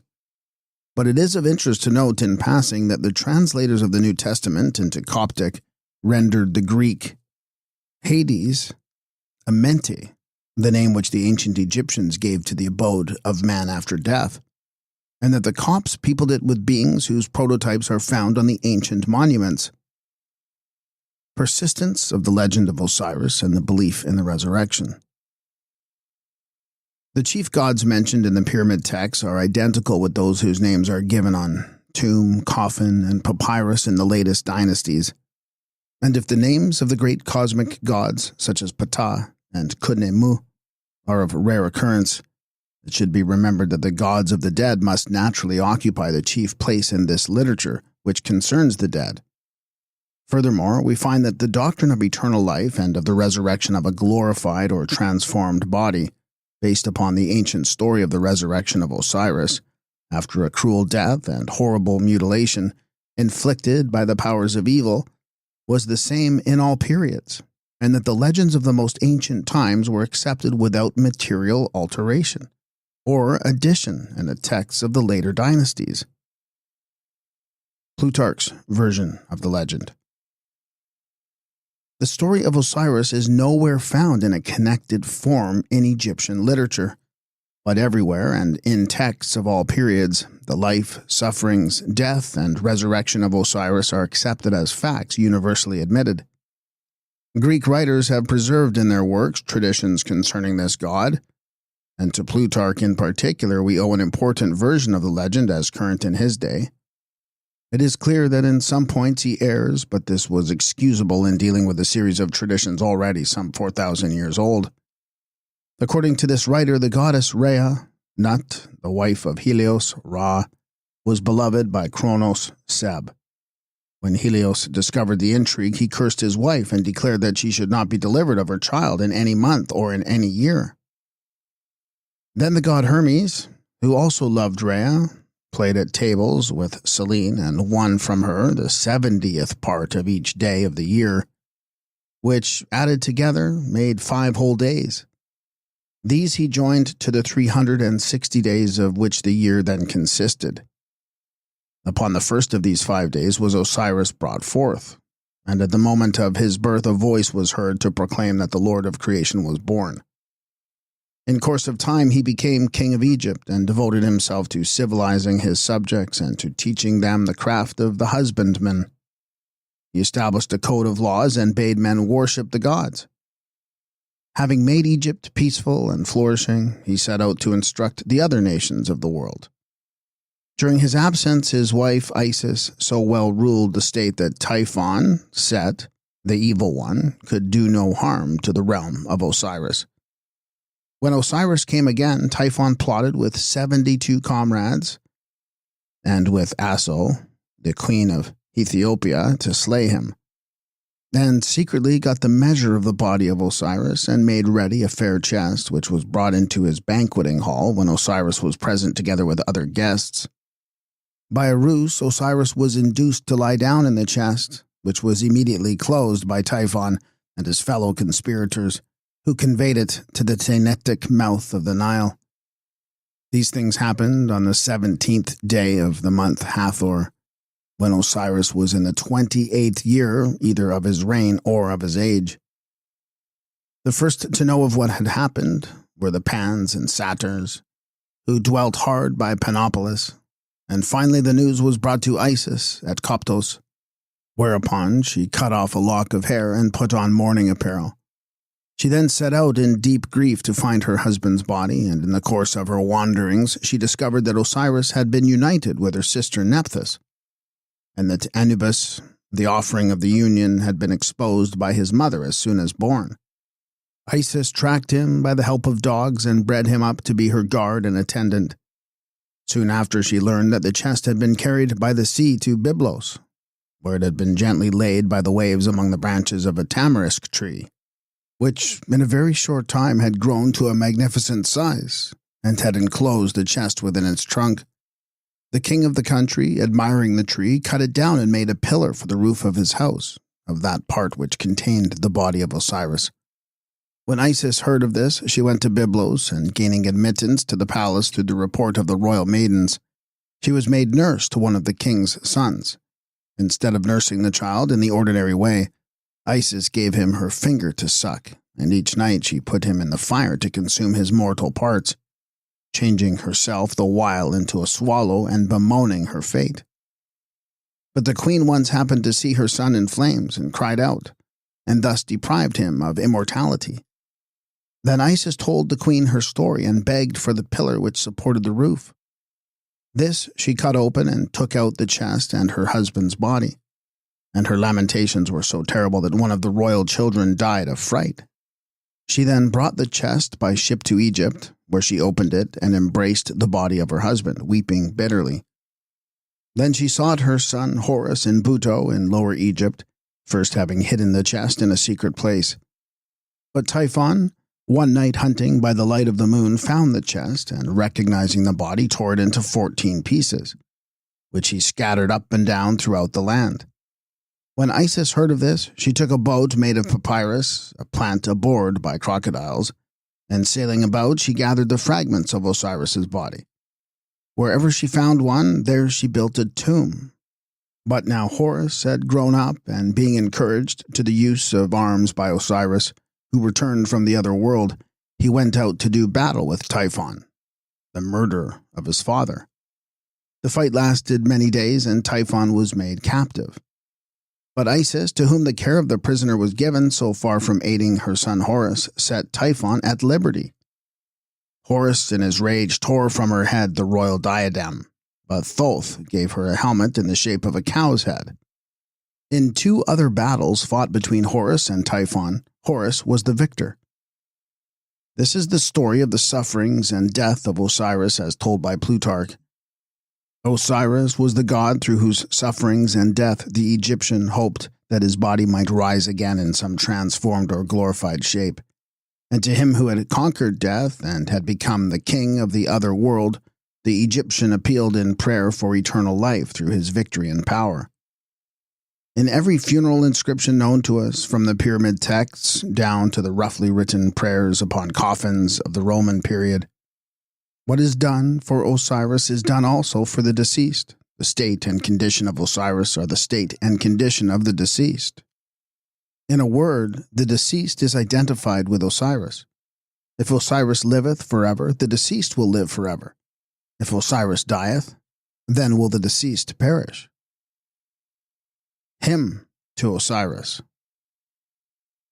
Hail to thee, Osiris, Lord of eternity, King of the gods, thou who hast many names, thou disposer of created things, thou who hast hidden forms in the temples, thou sacred one, thou Ka, who dwellest in Tatu, thou mighty one in Sikkim, thou Lord to whom invocations are made in Anti, thou who art over the offerings in Anu, thou Lord who makest inquisition in twofold right and truth, thou hidden soul, the Lord of Kerut, thou who disposest affairs in the city of the white wall, thou soul of Ra, thou very body of Ra who restest in Sutenhenan, thou to whom adorations are made in the region of Nart, thou who makest the soul to rise, thou Lord of the great house in Kemenu, thou mighty of terror in Shas-Hetep, thou Lord of eternity, thou chief of Abtu, thou who sittest upon thy throne in Tachesert, thou whose name is established in the mouths of men, thou unformed matter of the world, thou God Tum, thou who providest with food the Kaz, who are with the company of the gods, thou perfect Ku among Kus, thou provider of the waters of Nu, thou giver of the wind, thou producer of the wind of the evening from thy nostrils for the satisfaction of thy heart. Thou makest plants to grow at thy desire, thou givest birth to. To thee are obedient the stars in the heights, and thou openest the mighty gates. Thou art the Lord to whom hymns of praise are sung in the southern heaven, and unto thee are adorations paid in the northern heaven. The never-setting stars are before thy face, and they are thy thrones, even as also are those that never rest. An offering cometh to thee by the command of Seb. The company of the gods adoreth thee. The stars of the Tuat bow to the earth in adoration before thee. All domains pay homage to thee, and the ends of the earth offer entreaty and supplication. When those who are among the holy ones see, they tremble at thee, and the whole world giveth praise unto thee when it meeteth thy majesty. Thou art a glorious Sahu among the Sahus. Upon thee hath dignity been conferred, thy dominion is eternal. O thou beautiful form of the company of the gods, thou gracious one who art beloved by him that seeth thee. Thou settest thy fear in all the world, and through love for thee all proclaim thy name before that of all other gods. Unto thee are offerings made by all mankind. O thou Lord to whom commemorations are made both in heaven and in earth. Many are the shouts of joy that rise to thee at the Uak festival, and cries of delight ascend to thee from the whole world with one voice. Thou art thy chief and prince of thy brethren, thou art the prince of the company of the gods. Thou establishest right and truth everywhere, thou placest thy son upon thy throne. Thou art the object of praise of thy father Seb, and of the love of thy mother Nut. Thou art exceeding mighty, thou overthrowest those who oppose thee. Thou art mighty of hand, and thou slaughterest thine enemy. Thou settest thy fear in thy foe, thou removest his boundaries, thy heart is fixed, and thy feet are watchful. Thou art the heir of Seb, and the sovereign of all the earth. Seb hath seen thy glorious power, and hath commanded thee to direct the universe for ever and ever by thy hand. Thou hast made this earth by thy hand, and the waters thereof, and the wind thereof, the herb thereof, all the cattle thereof, all the winged fowl thereof, all the fish thereof, all the creeping things thereof, and all the four-footed beasts thereof. O thou son of Nut, the whole world is gratified when thou ascendest thy father's throne like Ra. Thou shinest in the horizon, thou sendest forth thy light into the darkness. Thou makest the darkness light with thy double plume, and thou floodest the world with light like the disk at break of day. Thy diadem pierceth heaven, and becometh a brother unto the stars, O thou form of every god. Thou art gracious in command and in speech. Thou art the favored one of the great company of the gods, and thou art the greatly beloved one of the lesser company of the gods. Thy sister put forth her protecting power for thee. She scattered abroad those who were her enemies. She drove back evil hap. She pronounced mighty words of power. She made cunning her tongue, and her words failed not. The glorious Isis was perfect in command and in speech, and she avenged her brother. She sought him without ceasing. She wandered round and round the earth uttering cries of pain, and she rested not until she had found him. She overshadowed him with her feathers. She made wind with her wings, and she uttered cries at the burial of her brother. She raised up the prostrate form of him whose heart was still. She took from him of his essence. She conceived and brought forth a child. She suckled it in secret, and none knew the place thereof. And the arm of the child hath waxed strong in the great house of Seb. The company of the gods rejoiceth, and is glad at the coming of Osiris' son Horus. And firm of heart and triumphant is the son of Isis, the heir of Osiris. Osiris invested with the attributes of Ra. Later, in the 18th or early in the 19th dynasty, we find Osiris called the King of Eternity, the Lord of Everlastingness, who traverseth millions of years in the duration of his life, the firstborn son of the womb of Nut, begotten of Seb, the Prince of gods and men, the God of gods, the King of kings, the Lord of lords, the Prince of princes, the Governor of the world, from the womb of Nut, whose existence is for everlasting, Unefer, of many forms and of many attributes, Tamu and Anu, the Lord of Akert, the only one, the Lord of the land on each side of the celestial Nile. In the 26th dynasty and later, there grew up a class of literature represented by such works as the Book of Respirations, the Lamentations of Isis and Nephthys, the Festival Songs of Isis and Nephthys, the Litanies of Seker, and the like, the hymns and prayers of which are addressed to Osiris rather as the god of the dead and type of the resurrection, than as the successor of the great cosmic god Tumu-Ra. He is called the soul that liveth again, the being who becometh a child again, the firstborn son of unformed matter, the Lord of multitudes of aspects and forms, the Lord of time and bestower of years, the Lord of life for all eternity. He is the giver of life from the beginning. Life springs up to us from his destruction, and the germ which proceeds from him engenders life in both the dead and the living. The doctrine of eternal life. Egyptian belief in a future life. The doctrine of eternal life in the 6th dynasty. The ideas and beliefs which the Egyptians held in reference to a future existence are not readily to be defined owing to the many difficulties in translating religious texts and in harmonizing the statements made in different works of different periods. Some confusion of details also seems to have existed in the minds of the Egyptians themselves, which cannot be cleared up until the literature of the subject has been further studied and until more texts have been published. That the Egyptians believed in a future life of some kind is certain, and the doctrine of eternal existence is the leading feature of their religion and is enunciated with the utmost clearness in all periods.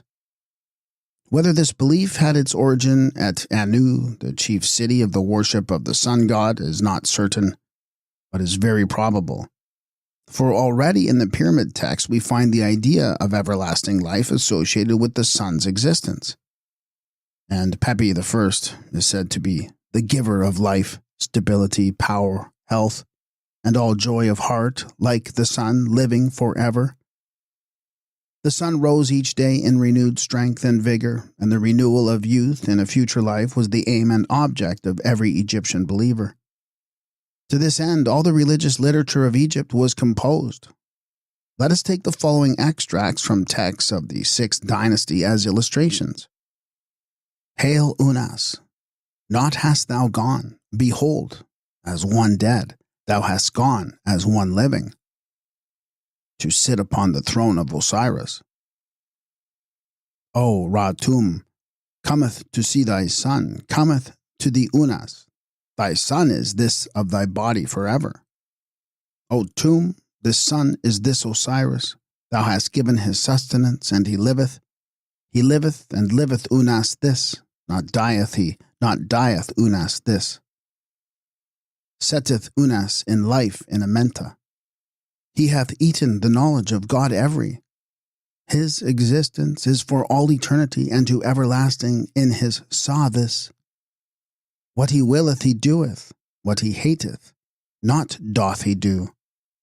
Live life, not shalt thou die. The doctrine of eternal life in the 18th dynasty. In the papyrus of Ani, the deceased is represented as having come to a place remote and far away, where there is neither air to breathe nor water to drink, but where he holds converse with Tamu. In answer to his question, "How long have I to live?" the great god of Anu answers, "Thou shalt exist for millions of years, a period of millions of years." In the 84th chapter, as given in the same papyrus, the infinite duration of the past and future existence of the soul, as well as its divine nature, is proclaimed by Ani in the words, "I am Shu, the god of unformed matter. My soul is God, my soul is eternity." When the deceased identifies himself with Shu, he makes the period of his existence coeval with that of Tamu-Ra, i.e., he existed before Osiris and the other gods of his company. These two passages prove the identity of the belief in eternal life in the 18th dynasty with that in the 5th and 6th dynasties. But while we have this evidence of the Egyptian belief in eternal life, we are nowhere told that man's corruptible body will rise again. Indeed, the following extracts show that the idea prevailed that the body lay in the earth while the soul or spirit lived in heaven. Soul to heaven, body to earth. 5th dynasty. Thy essence is in heaven, thy body to earth. 6th dynasty. Heaven hath thy soul, earth hath thy body. Ptolemaic period. Constancy in the belief in the resurrection. There is, however, no doubt that from first to last the Egyptians firmly believed that besides the soul there was some other element of the man that would rise again. The preservation of the corruptible body, too, was in some way connected with the life in the world to come, and its preservation was necessary to ensure eternal life. Otherwise, the prayers recited to this end would have been futile, and the time-honored custom of mummifying the dead would have had no meaning. The never-ending existence of the soul is asserted in a passage quoted above without reference to Osiris.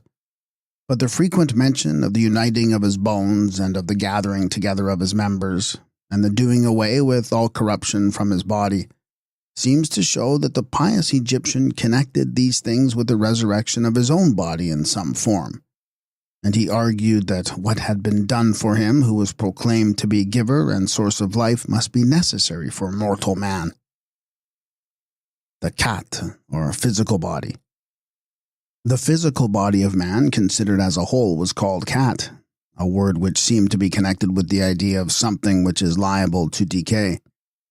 The word is also applied to the mummified body in the tomb, as we know from the words, "My body, cat, is buried."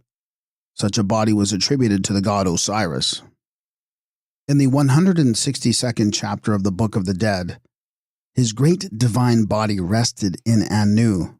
In this respect, the god and the deceased were on an equality. As we have seen above, the body neither leaves the tomb nor reappears on earth, yet its preservation was necessary. Thus the deceased addresses Tamu, "Hail to thee, O my father Osiris! I have come and I have embalmed this my flesh so that my body may not decay. I am whole, even as my father Khepera was whole, who is to me the type of that which passeth not away. Come then, O form, and give breath unto me, O Lord of breath, O Lord who art greater than thy compeers. Stablish thou me, and form thou me, O thou who art Lord of the grave. Grant thou to me to endure forever, even as thou didst grant unto thy father Tamu to endure, and his body neither passed away nor decayed. I have not done that which is hateful unto thee, nay, I have spoken that which thy cat loveth. Repulse thou me not, and cast thou me not behind thee, O Tamu, to decay. even as thou doest unto every god and unto every goddess and unto every beast and creeping thing which perisheth when his soul hath gone forth from him after his death, and which falleth in pieces after his decay. Homage to thee, O my father Osiris. Thy flesh suffered no decay. There were no worms in thee. Thou didst not crumble away. Thou didst not wither away. Thou didst not become corruption and worms. And I myself am Khepera. I shall possess my flesh for ever and ever. I shall not decay. I shall not crumble away. I shall not wither away. I shall not become corruption. The Sahu, or spiritual body. But the body does not lie in the tomb inoperative, for by the prayers and ceremonies on the day of burial, it is endowed with the power of changing into a Sahu, or spiritual body. Thus we have such phrases as, I germinate like the plants. My flesh germinateth. I exist, I exist. I live, I germinate, I germinate. Thy soul liveth. Thy body germinateth by the command of Ra himself without diminution, and without defect, like unto Ra forever and ever. The word Sahu, though at times written with the determinative of a mummy lying on a bier like cat, body, indicates a body which has obtained a degree of knowledge and power and glory, whereby it becomes henceforth lasting and incorruptible. The body which has become a Sahu has the power of associating with the soul and of holding converse with it. In this form it can ascend into heaven and dwell with the gods, and with the Sahu of the gods, and with the souls of the righteous. In the pyramid texts we have these passages. Rise up, thou Teti, this. Stand up, thou mighty one, being strong. Sit thou with the gods. Do thou that which did Osiris in the great house in Anu. Thou hast received thy Sa. Naught shall be fettered thy foot in heaven. Naught shall thou be turned back upon earth. Hail to thee, Teta, on this thy day, when thou art standing before Ra, as he cometh from the cast, when thou art endued with this thy Sa among the souls. His duration of life is eternity, his limit of life is everlastingness in his Sa. I am a Sa with his soul. In the late edition of the Book of the Dead published by Lepsius, the deceased is said to look upon his body and to rest upon his Sahu. And souls are said to enter into their Sahu, and a passage extant both in this and the older Theban edition makes the deceased to receive the Sahu of the god Osiris. But that Egyptian writers at times confuse the cat with the Sahu is clear from a passage in the Book of Respirations, where it is said, Hail, Osiris, thy name endureth, thy body is established, thy Sahu germinateth. In other texts, the word germinate is applied only to the natural body. The Ab, or heart.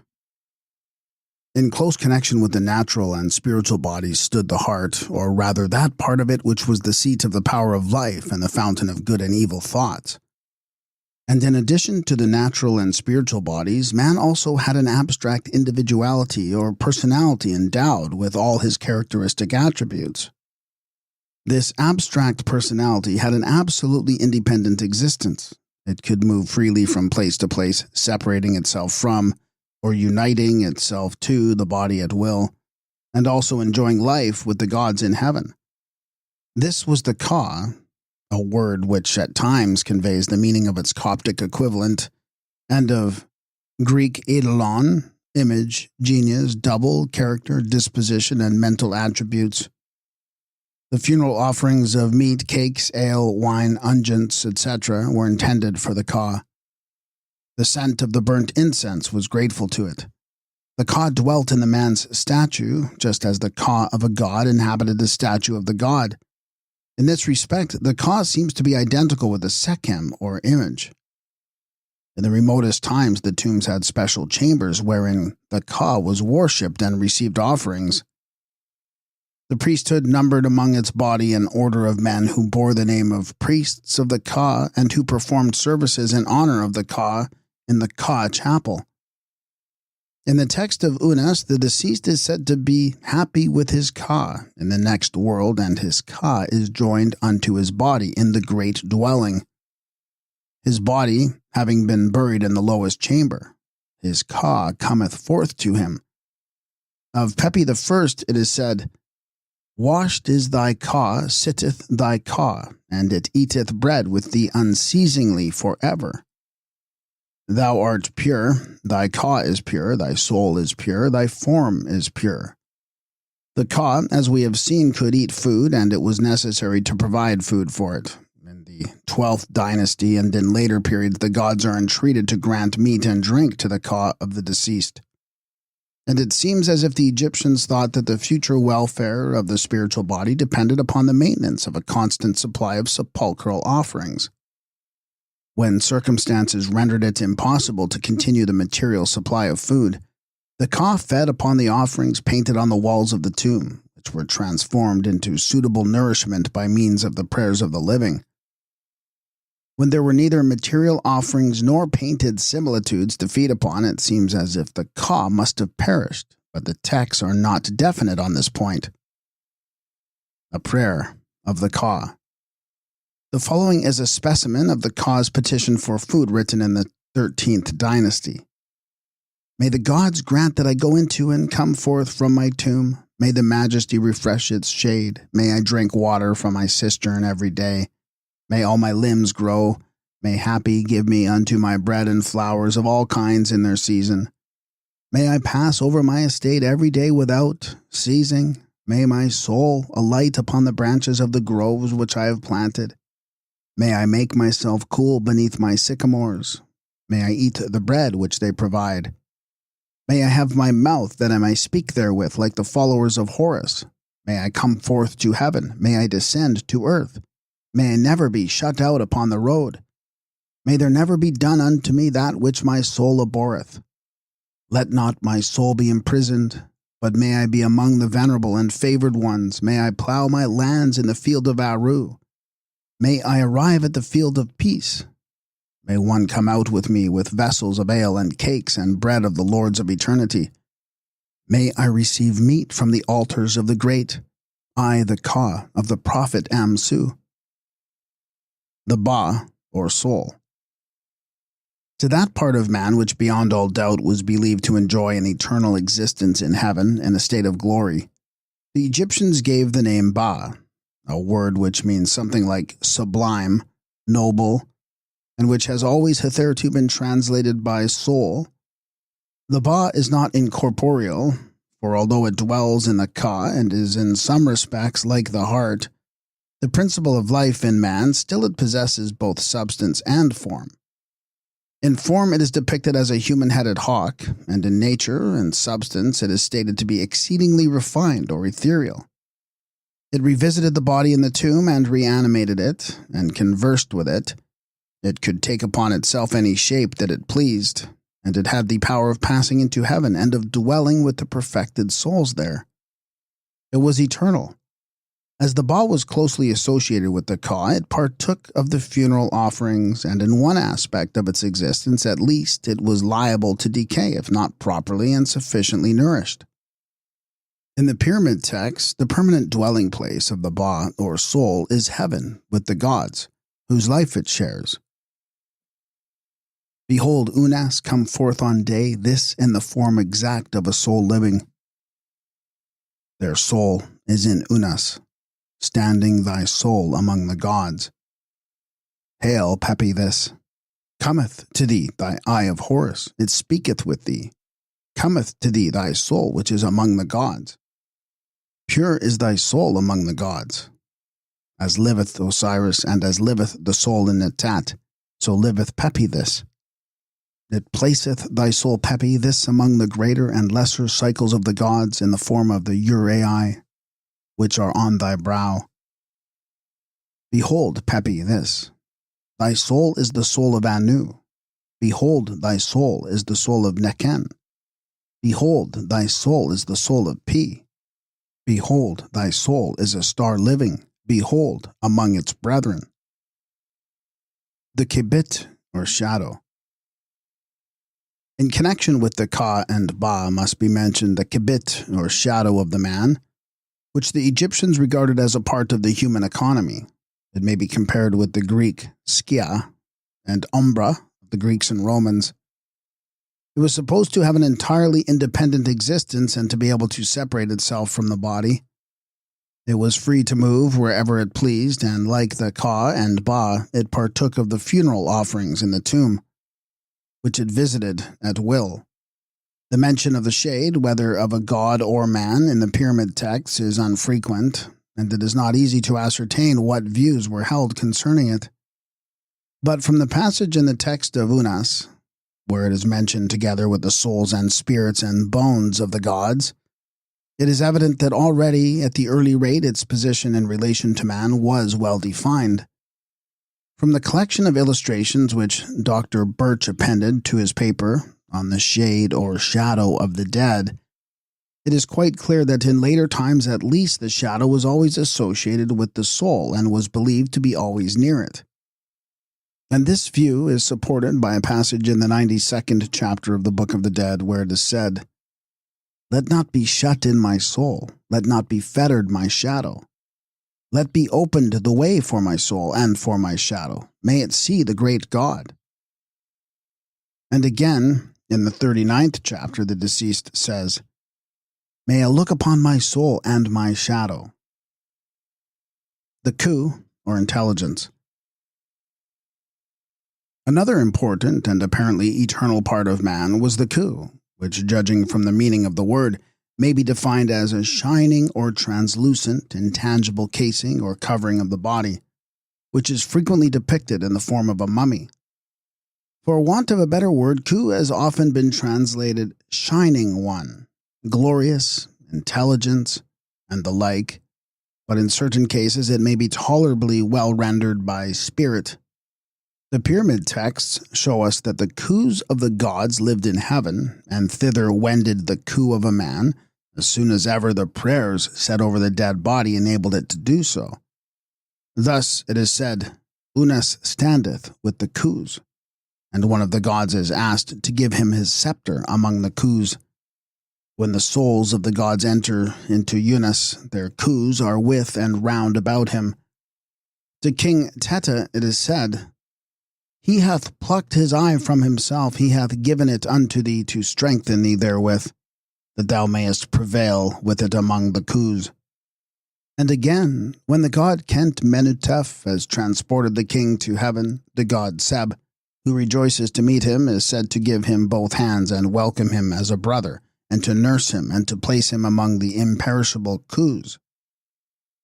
In the 92nd chapter, the deceased is made to pray for the liberation of his soul, shadow, and Khu from the bondage of the tomb, and for deliverance from those whose dwellings are hidden, who fetter the souls, who fetter souls and Khus, and who shut in the shadows of the dead. And in the 91st chapter is a formula specially prepared to enable the Khu to pass from the tomb to the domains where Ra and Hathor dwell. The Sekhem, or form. Yet another part of a man was supposed to exist in heaven, to which the Egyptians gave the name Sekhem. The word has been rendered by power, form, and the like, but it is very difficult to find any expression which will represent the Egyptian conception of the Sekhem. It is mentioned in the connection with the soul and Khu, as will be seen from the following passages from the pyramid texts. "Cometh to thee thy Sekhem among the Khus. Pure is thy Sekhem among the Khus. Thou art pure, pure is thy Ka, pure is thy soul, pure is thy Sekhem." A name of Ra was Sekhemur, the great Sekhem, and Unas is identified with him and called Great Sekhem, Sekhem among the Sekhemu. The Ren, or name. Finally, the name Ren, of a man, was believed to exist in heaven, and in the pyramid texts we are told that happy is Pepi, this with his name, liveth Pepi, this with his Ka. Thus, as we have seen, the whole man consisted of a natural body, a spiritual body, a heart, a double, a soul, a shadow, an intangible ethereal casing or spirit, a form, and a name. All these were, however, bound together inseparably, and the welfare of any single one of them concerned the welfare of all. For the well-being of the spiritual parts, it was necessary to preserve from decay the natural body, and certain passages in the pyramid texts seem to show that a belief in the resurrection of the natural body existed in the earliest dynasties. The texts are silent as to the time when the immortal part began its beatified existence, but it is probable that the Osiris of a man only attained to the full enjoyment of spiritual happiness after the funeral ceremonies had been duly performed and the ritual recited. Comparatively, few particulars are known of the manner of life of the soul in heaven, and though a number of interesting facts may be gleaned from the texts of all periods, it is very difficult to harmonize them. This result is due partly to the different views held by the different schools of thought in ancient Egypt, and partly to the fact that on some points the Egyptians themselves seem to have had no decided opinions. We depend upon the pyramid texts for our knowledge of the earliest conceptions of a future life. The existence in heaven. The life of the Osiris of a man in heaven is at once material and spiritual, and it seems as if the Egyptians never succeeded in breaking away from their very ancient habit of confusing the things of the body with the things of the soul. They believed in an incorporeal and immortal part of man, the constituent elements of which flew to heaven after death and embalmment. Yet the theologians of the 6th dynasty had decided that there was some part of the deceased which could only mount to heaven by means of a ladder. In the pyramid of Teta, it is said, "When Teta hath purified himself on the borders of this earth where Ra hath purified himself, he prayeth and setteth up the ladder, and those who dwell in the great place press Teta forward with their hands." In the pyramid of Pepi I, the king is identified with this ladder. Isis saith, "Happy are they who see the Father," and Nephthys saith, "They who see the Father have rest," speaking unto the father of this Osiris Pepi when he cometh forth unto heaven among the stars and among the luminaries which never set. With the uraeus on his brow and his book upon both his sides and magic words at his feet, Pepi goeth forward unto his mother Nut, and he entereth therein in his name Ladder. The gods who preside over this ladder are at one time Ra and Horus, and at another Horus and Set. In the pyramid of Unas it is said, "Ra setteth upright the ladder for Osiris, and Horus raiseth up the ladder for his father Osiris. When Osiris goeth to find his soul, one standeth on the one side, and the other standeth on the other, and Unas is betwixt them. Unas standeth up and is Horus, he sitteth down and is Set." And in the pyramid of Pepi I we read, "Hail to thee, O ladder of God, hail to thee, O ladder of Set. Stand up, O ladder of God, stand up, O ladder of Set. Stand up, O ladder of Horus, whereon Osiris went forth into heaven. This Pepi is thy son, this Pepi is Horus. Thou hast given birth unto this Pepi, even as thou hast given birth unto the God who is the Lord of the ladder. Thou hast given him the ladder of God, and thou hast given him the ladder of Set, whereon this Pepi hath gone forth into heaven. Every Khu and every god stretcheth out his hand unto this Pepi, when he cometh forth into heaven by the ladder of God. That which he seeth and that which he heareth make him wise, and serve as food for him when he cometh forth into heaven by the ladder of God. Pepi riseth up like the uraeus which is on the brow of Set, and every Khu and every god stretcheth out his hand unto Pepi on the ladder. Pepi hath gathered together his bones, he hath collected his flesh, and Pepi hath gone straightway into heavens by means of the 2 fingers of the God who is the Lord of the ladder.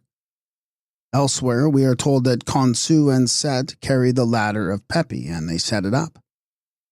When the Osiris of a man has entered into heaven as a living soul, he is regarded as one of those who have eaten the eye of Horus. He walks among the living ones. He becomes God, the Son of God. And all the gods of heaven become his brethren. His bones are the gods and goddesses of heaven.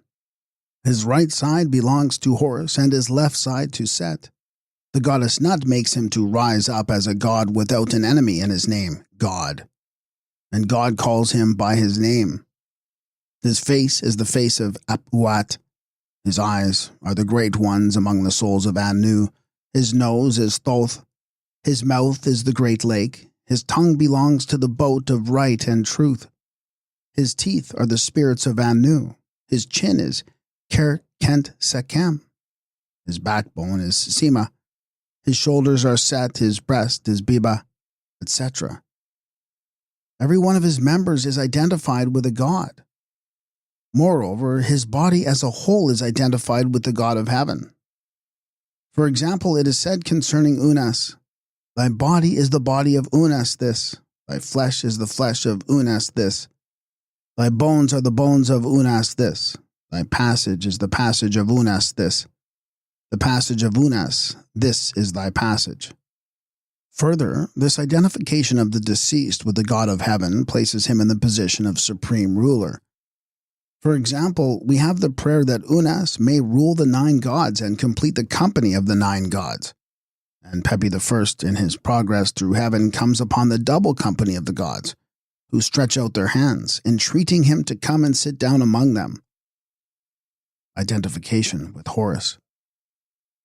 Again, the deceased is changed into Horus, the son of Osiris and Isis.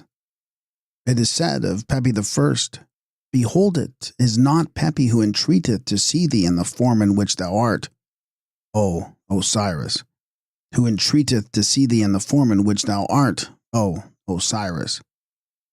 But it is thy son who entreateth to see thee in the form in which thou art, O Osiris. It is Horus who entreateth to see thee in the form in which thou art." And Horus does not place Pepi at the head of the dead, but among the divine gods. Elsewhere, we are told that Horus has taken his eye and given it to Pepi, and that the odor of Pepi's body is the odor of the eye of Horus. Throughout the pyramid texts, the Osiris of the deceased is the son of Tamu, or Tamu-Ra, Shu, Tefnut, Seb, and Nut, the brother of Isis, Nephthys, Set, and Thoth, and the father of Horus. His hands, arms, belly, back, hips, and thighs, and legs are the god Tamu. And his face is Anubis. He is the brother of the moon. He is the child of the star Sothis. He revolves in heaven like Orion and Sothis, and he rises in his place like a star. The gods, male and female, pay homage to him. Every being in heaven adores him. And in one interesting passage, it is said of Pepi I that, "When he hath come forth into heaven, he will find Ra standing face to face before him. And having seated himself upon the shoulders of Ra, Ra will not let him put himself down again upon the ground. For he knoweth that Pepi is more shining than the shining ones, more perfect than the perfect, and more stable than the stable ones. When Pepi standeth upon the north of heaven with Ra, he becometh Lord of the universe, like unto the King of gods."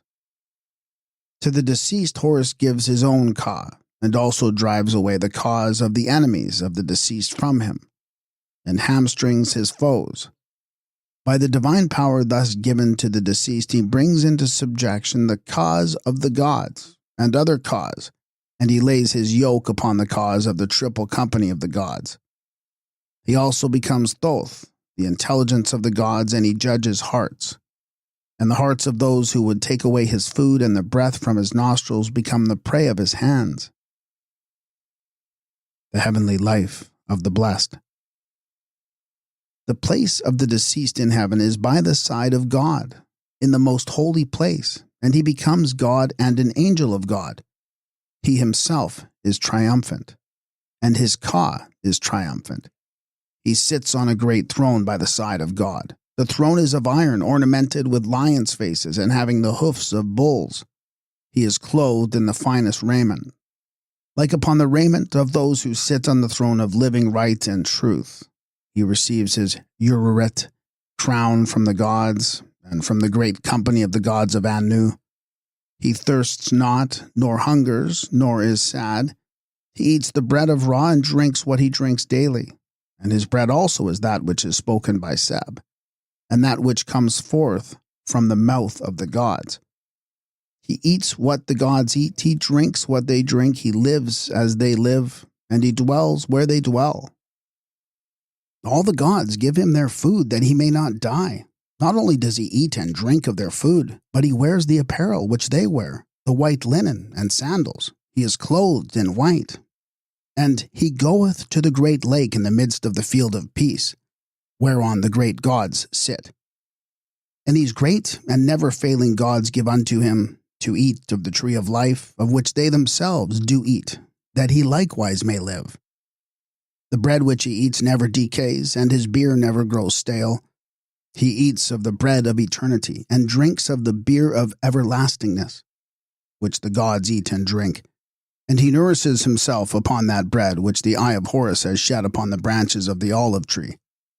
He suffers neither hunger nor thirst like the gods Shu and Tefnut, for he is filled with the bread of wheat of which Horus himself has eaten. And the 4 children of Horus, Hapi, Tuamatef, Kebseneph, and Amset, have appeased the hunger of his belly and the thirst of his lips. He abhors the hunger which he cannot satisfy, and he loathes the thirst which he cannot slake. But he is delivered from the power of those who would steal away his food. He is washed clean, and his ka is washed clean, and they eat bread together forever. He is one of the 4 children of Horus who live on right and truth, and they give him his portion of the food with which they have been so abundantly supplied by the god Seb, that they have never yet known what it is to hunger. He goes round about heaven even as they do, and he partakes of their food of figs and wine. Those who would be hostile to the deceased become thereby foes of the god Tamu, and all injuries inflicted on him are inflicted on that god. He dwells without fear under the protection of the gods, from whose loins he has come forth. To him the earth is an abomination, and he will not enter into Seb, for his soul hath burst forever the bonds of his sleep in his house which is upon earth. His calamities are brought to an end, for Unas hath been purified with the eye of Horus. The calamities of Unas have been done away by Isis and Nephthys. Unas is in heaven. Unas is in heaven, in the form of air, in the form of air. He perisheth not, neither doth anything which is in him perish.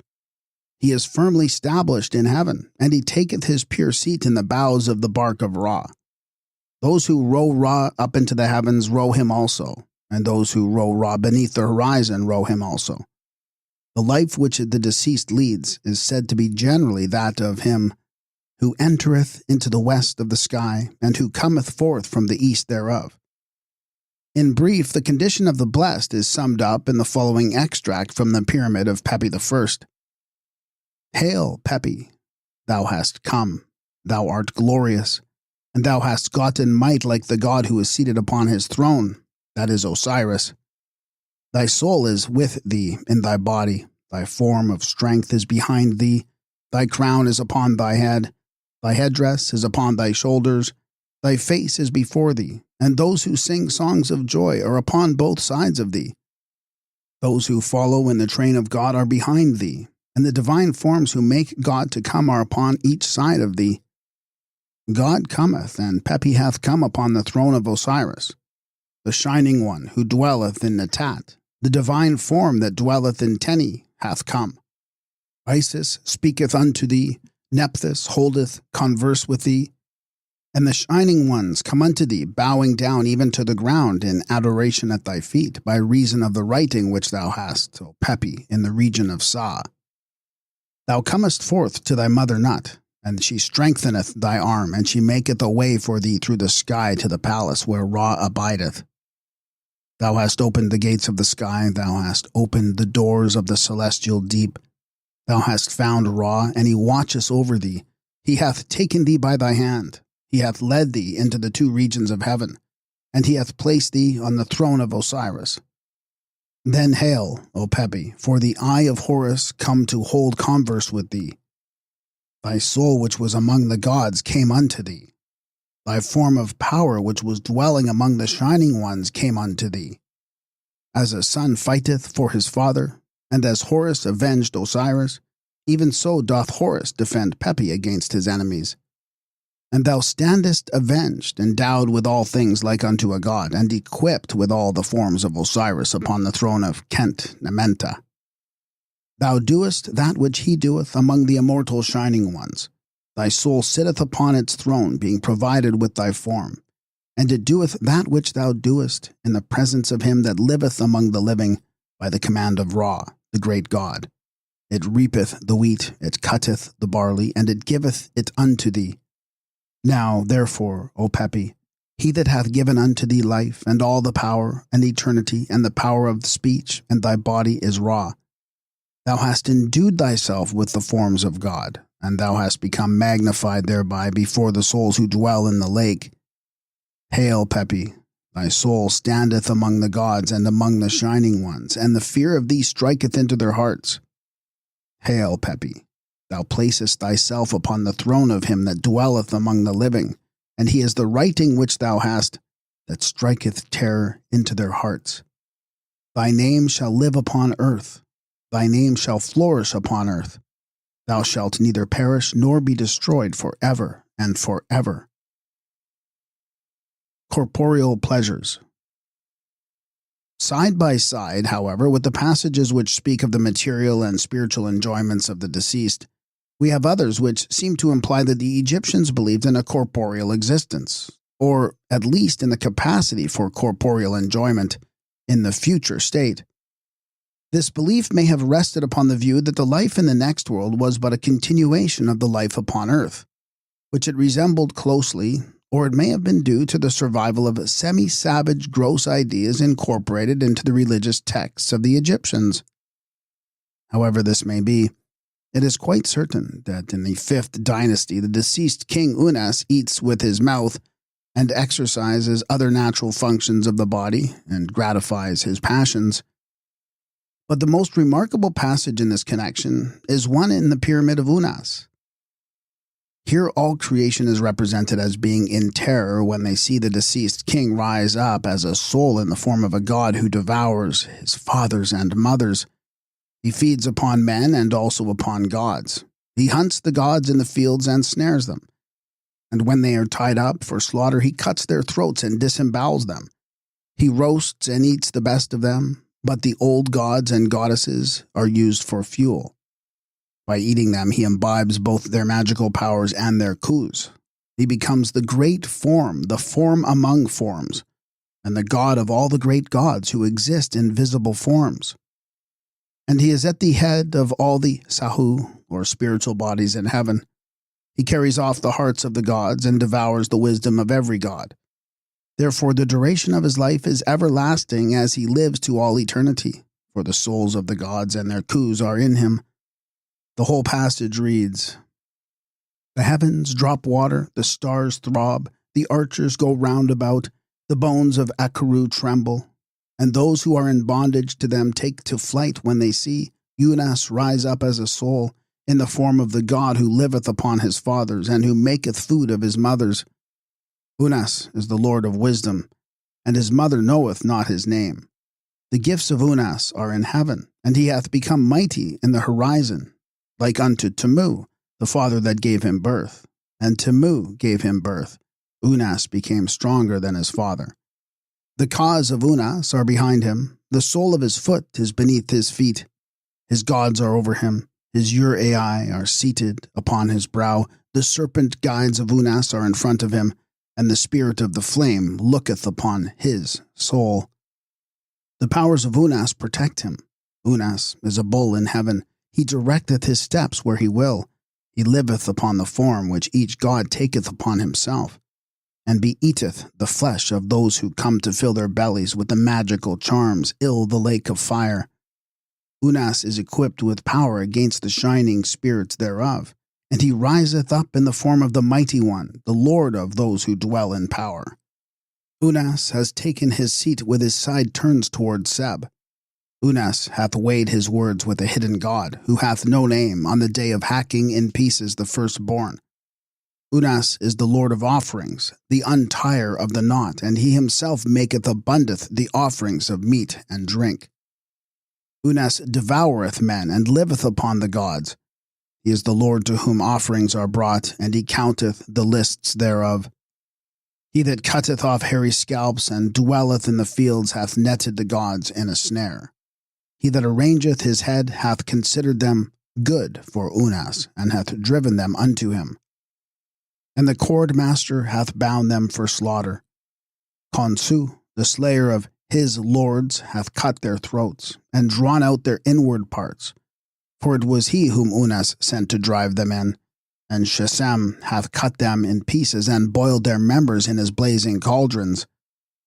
Unas hath eaten their magical powers, and he hath swallowed their spirits. The great ones among them serve for his meal at daybreak. The lesser serve for his meal at eventide, and the least among them serve for his meal in the night. The old gods and the old goddesses become fuel for his furnace. The mighty ones in heaven shoot out fire under the cauldrons which are heaped up with the haunches of the firstborn. And he that maketh those who live in heaven to revolve around Unas hath shot into the cauldrons the haunches of their women. He hath gone round about the two heavens in their entirety, and he hath gone round about the two banks of the celestial Nile. Unas is the great form, the form of forms, and Unas is the chief of the gods in visible forms. Whatever he hath found upon his path he hath eaten forthwith, and the magical might of Unas is before that of all the Sahu who dwell in the horizon. Unas is the firstborn of the firstborn. Unas hath gone round thousands, and he hath offered oblations unto hundreds. He hath manifested his might as the great form through Sa, Orion, who is greater than the gods. Unas repeateth his rising in heaven, and he is crown of the Lord of the horizon. He hath reckoned up the bandlets and the arm rings, he hath taken possession of the hearts of the gods. Unas hath eaten the red crown, and he hath swallowed the white crown. The food of Unas is the inward parts, and his meat is those who live upon magical charms in their hearts. Behold, Unas eateth of that which the red crown sendeth forth. He increaseth, and the magical charms of the gods are in his belly. That which belongeth to him is not turned back from him. Unas hath eaten the whole of the knowledge of every god, and the period of his life is eternity, and the duration of his existence is everlastingness, in whatsoever he wisheth to take. Whatsoever form he hateth, he shall not labor it in the horizon for ever and ever and ever. The soul of the gods is in Unas. Their spirits are with Unas, and the offerings made unto him are more than those made unto the gods. The fire of Unas is in their bones, for their soul is with Unas, and their shades are with those who belong unto them. Unas hath been with the two hidden, Ka, gods who are without power. The seat of the heart of Unas is among those who live upon this earth for ever and ever and ever. The notion that by eating the flesh, or particularly by drinking the blood of another living being, a man absorbs his nature or life into his own, is one which appears among primitive peoples in many forms. It lies at the root of the widespread practice of drinking the fresh blood of enemies, a practice which was familiar to certain tribes of the Arabs before Muhammad, and which tradition still ascribes to the wild race of Khatam, and also of the habit practiced by many savage huntsmen of eating some part, example the liver of dangerous carnivora, in order that the courage of the animal may pass into them. The flesh and blood of brave men also are among semi-savage or savage tribes eaten and drunk to inspire courage. But the idea of hunting, killing, roasting, and eating the gods as described above is not apparently common among ancient nations. The main object of the dead king in doing this was to secure the eternal life, which was the peculiar attribute of the gods. The Egyptians' ideas of God. The word Neter and its meaning. To the great and supreme power which made the earth, the heavens, the sea, the sky, men and women, animals, birds, and creeping things, all that is and all that shall be, the Egyptians gave the name Neter. This word survives in the Coptic Nutti, but both in the ancient language and in its younger relative, the exact meaning of the word is lost. Monsieur Perret, following de Rouge, connects it with the word that it means renovation, but Bruch renders it by Gottlich, Heilig, Divin, Sacra, and by 3 Arabic words which mean divine, sacred, or set apart, and holy, respectively. By a quotation from the Stele at Canopus, he shows that in the Ptolemaic times it meant holy or sacred when applied to the animals of the gods. Mr. Renouf says that the notion expressed by nutar as a noun and nutra as an adjective or verb must be sought in the Coptic, which in the translation of the Bible corresponds to the Greek words power, force, strong, fortify, protect, and he goes on to show that the word neter means strong or mighty. Monsieur Maspero, however, thinks that the Coptic nomti has nothing in common with meter, the Egyptian word for God, and that the passages quoted by Mr. Renouf in support of his theory can be otherwise explained. His own opinion is that the signification strong, if it ever existed, is a derived and not an original meaning, and he believes that the word is so old that its first sense is unknown to us. The fact that the Coptic translators of the Bible used the word nuti to express the name of the Supreme Being shows that no other word conveyed to their minds their conception of him and supports Maspero's views on this point. Another definition of the word given by Bruch makes it to mean the active power which produces and creates things in regular recurrence, which bestows new life upon them and gives back to them their youthful vigor.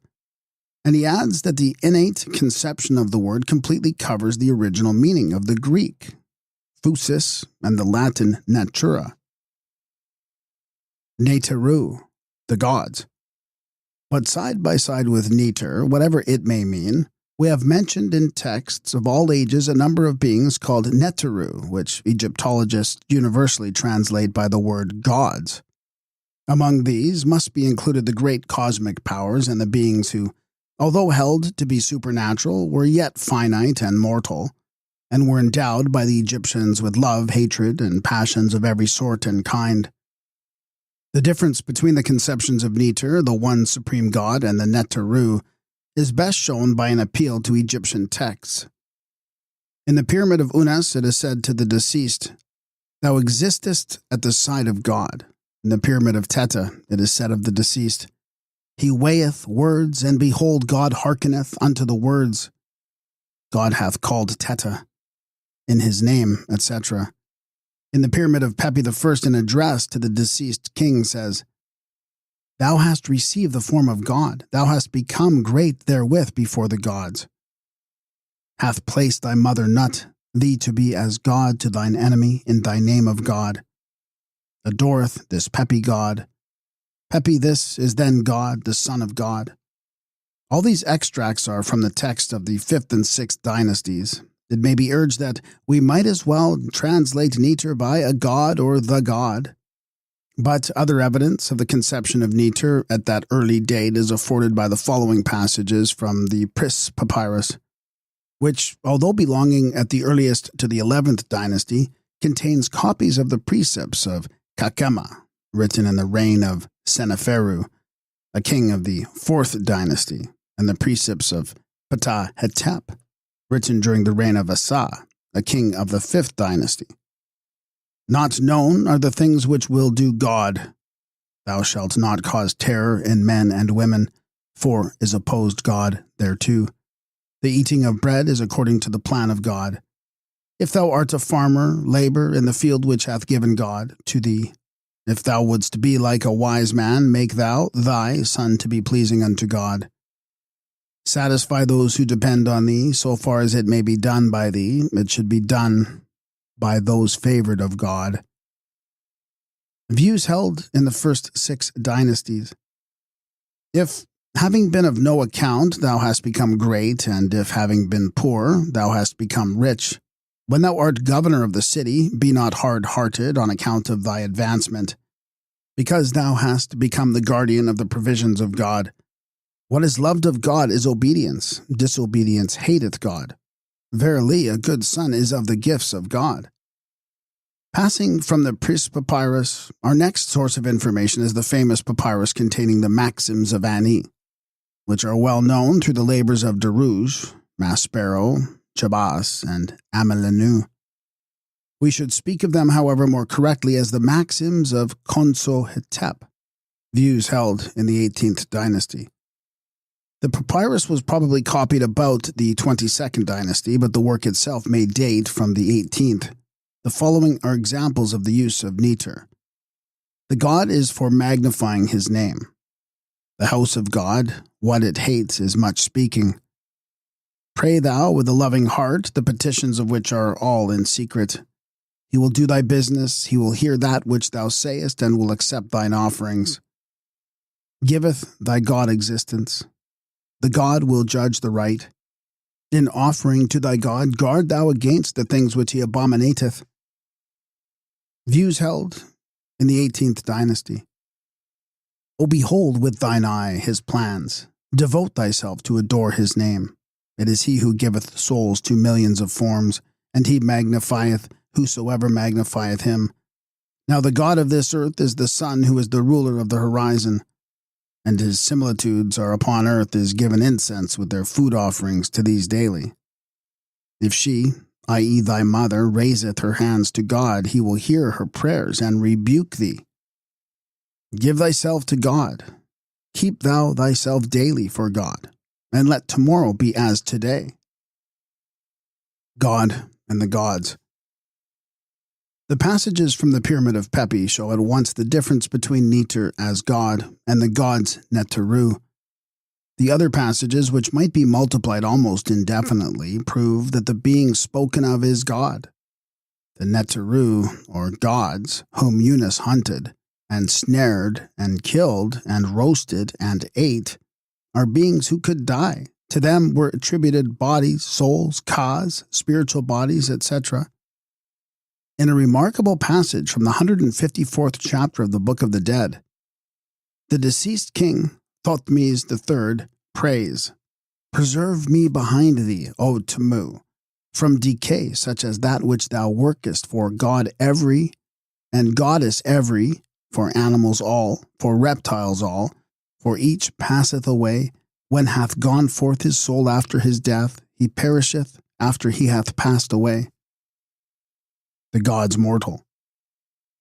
Of these mortal gods, some curious legends have come down to us, from which the following may be selected as illustrating their inferior position. The legend of Ra and Isis. Now Isis was a woman who possessed words of power. Her heart was wearied with the millions of men, and she chose the millions of the gods, but she esteemed more highly the millions of the Khus. As she meditated in her heart, saying, Cannot I by means of the sacred name of God make myself mistress of the earth, and become a goddess like unto Ra in heaven and upon earth? Now behold, each day Ra entered at the head of his holy mariners, and established himself upon the throne of the two horizons. The Holy One had grown old, he dribbled at the mouth, his spittle fell upon the earth, and his slobbering dropped upon the ground. And Isis kneaded it with earth in her hand, and formed thereof a sacred serpent in the form of a spear. She set it not upright before her face, but let it lie upon the ground in the path whereby the great God went forth, according to his heart's desire, into his double kingdom. Now the holy God arose, and the gods who followed him as though he were Pharaoh went with him, and he came forth according to his daily wont. And the sacred serpent bit him. The flame of life departed from him, and he who dwelt among the cedars was overcome. The holy God opened his mouth, and the cry of his majesty reached unto heaven. His company of gods said, What hath happened? And his gods exclaimed, What is it? But Ra could not answer, for his jaws trembled, and all his members quaked. The poison spread swiftly through his flesh, just as the Nile invadeth all his land. When the great God had established his heart, he cried unto those who were in his train, saying, Come unto me, O ye who have come into being from my body, ye gods who have come forth from me. Make ye known unto Khepera that a dire calamity hath fallen upon me. My heart perceiveth it, but my eyes see it not. My hand hath not caused it, nor do I know who hath done this unto me. Never have I felt such pain, neither can sickness cause more woe than this. I am a prince, the son of a prince, a sacred essence which hath proceeded from God. I am a great one, the son of a great one, and my father planned my name. I have multitudes of names and multitudes of forms, and my existence is in every god. I have been proclaimed by the heralds Tamu and Horus, and my father and my mother uttered my name. But it hath been hidden within me by him that begot me. Who would not that the words of power of any seer should have dominion over me? I came forth to look upon that which I had made. I was passing through the world which I had created, when, lo, something stung me. But what I know not. Is it fire? Is it water? My heart is on fire, my flesh quaketh, and trembling hath seized all my limbs. Let there be brought unto me the children of the gods, with healing words, and with lips that know, and with power which reacheth unto heaven. The children of every god came unto him in tears. Isis came with her healing words, and with her mouth full of the breath of life, with her enchantments which destroy sickness, and with her words of power which make the dead to live. And she spake, saying, What hath come to pass, O Holy Father? What hath happened? A serpent hath bitten thee, and a thing which thou hast created hath lifted up his head against thee. Verily it shall be cast forth by my healing words of power, and I will drive it away from before the sight of thy sunbeams. The holy God opened his mouth and said, I was passing along my path, and I was going through the two regions of my hands according to my heart's desire, to see that which I had created, when lo, I was bitten by a serpent which I saw not. Is it fire? Is it water? I am colder than water. I am hotter than fire. All my flesh sweateth. I quake. My eye hath no strength. I cannot see the sky, and the sweat rusheth to my face, even as in the time of summer. Then said Isis unto Ra, O tell me thy name, Holy Father, for whosoever shall be delivered by thy name shall live. And Ra said, I have made the heavens and the earth. I have ordered the mountains. I have created all that is above them. I have made the water. I have made to come into being the great and wide sea. I have made the bull of his mother, from whom spring the delights of love. I have made the heavens.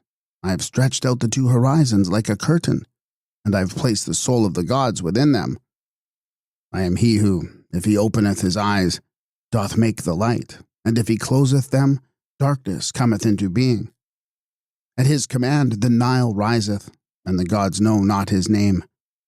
I have made the hours, I have created the days, I bring forward the festivals of the year. I create the Nile flood, I make the fire of life, and I provide food in the houses. I am Khepera in the morning, I am Ra at noon, and I am Tamu at even.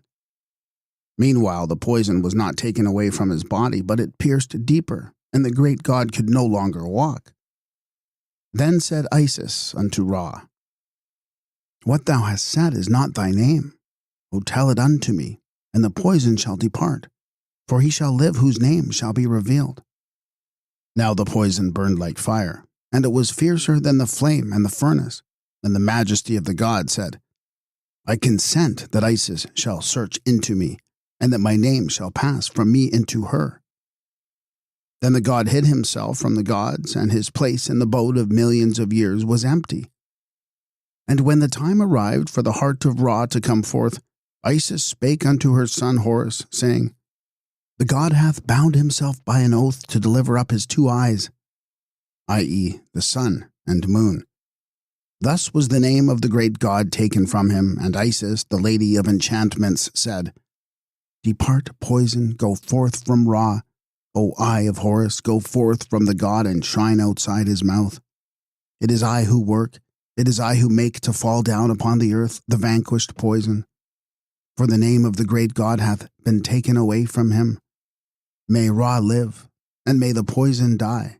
May the poison die, and may Ra live.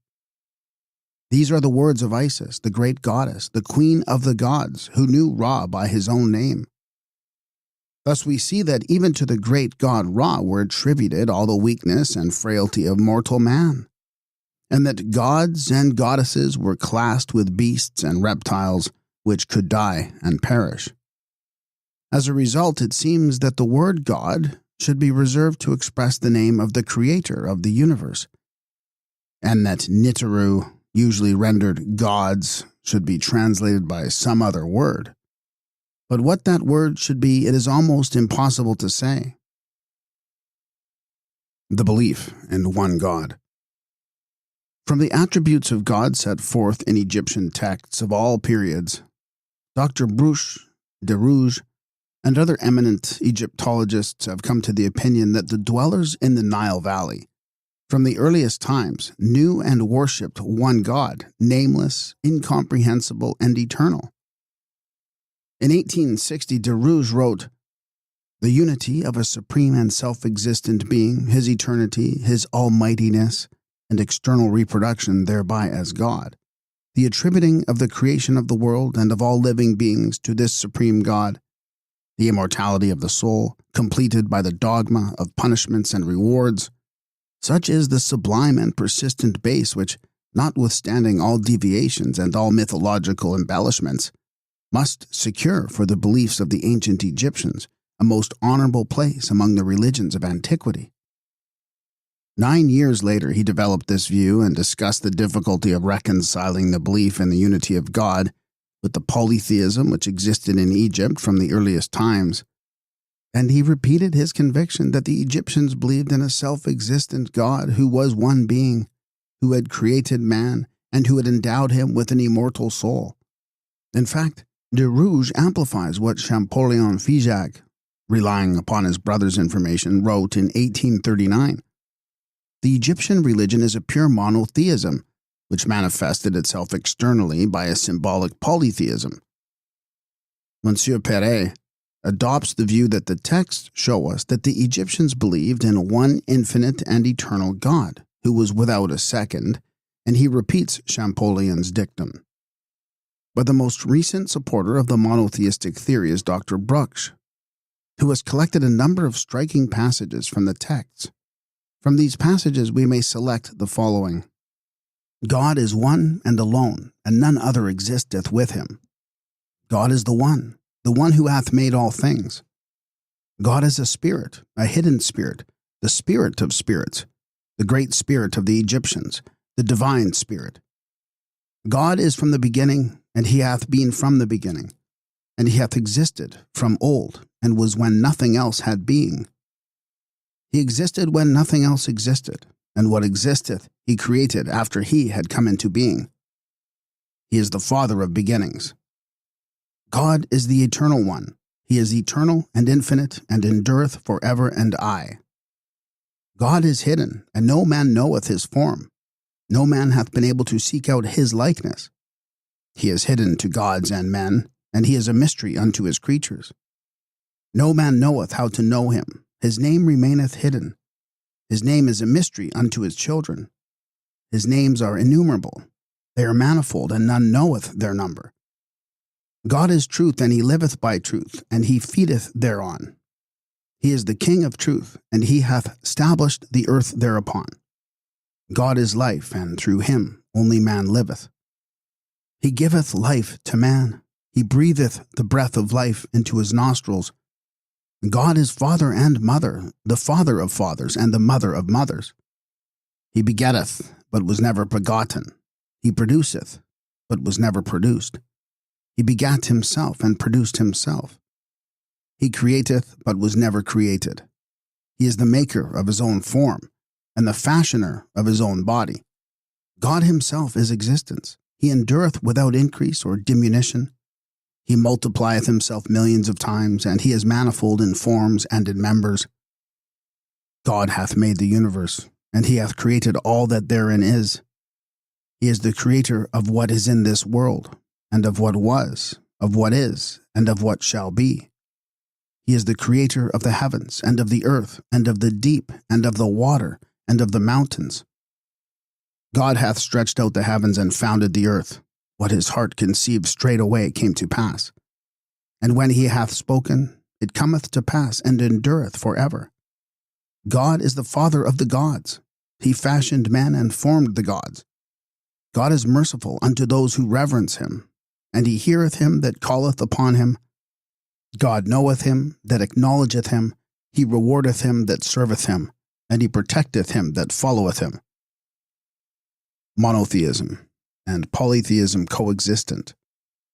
Because however polytheism existed side by side with monotheism in Egypt, Maspero believes that the words God one do not mean one God in our sense of the words. And Mr. Renouf thinks that the Egyptian Nutter never became a proper name. Whether polytheism grew from monotheism in Egypt or monotheism from polytheism, we will not venture to say. For the evidence of the pyramid text shows that already in the 5th dynasty, monotheism and polytheism were flourishing side by side.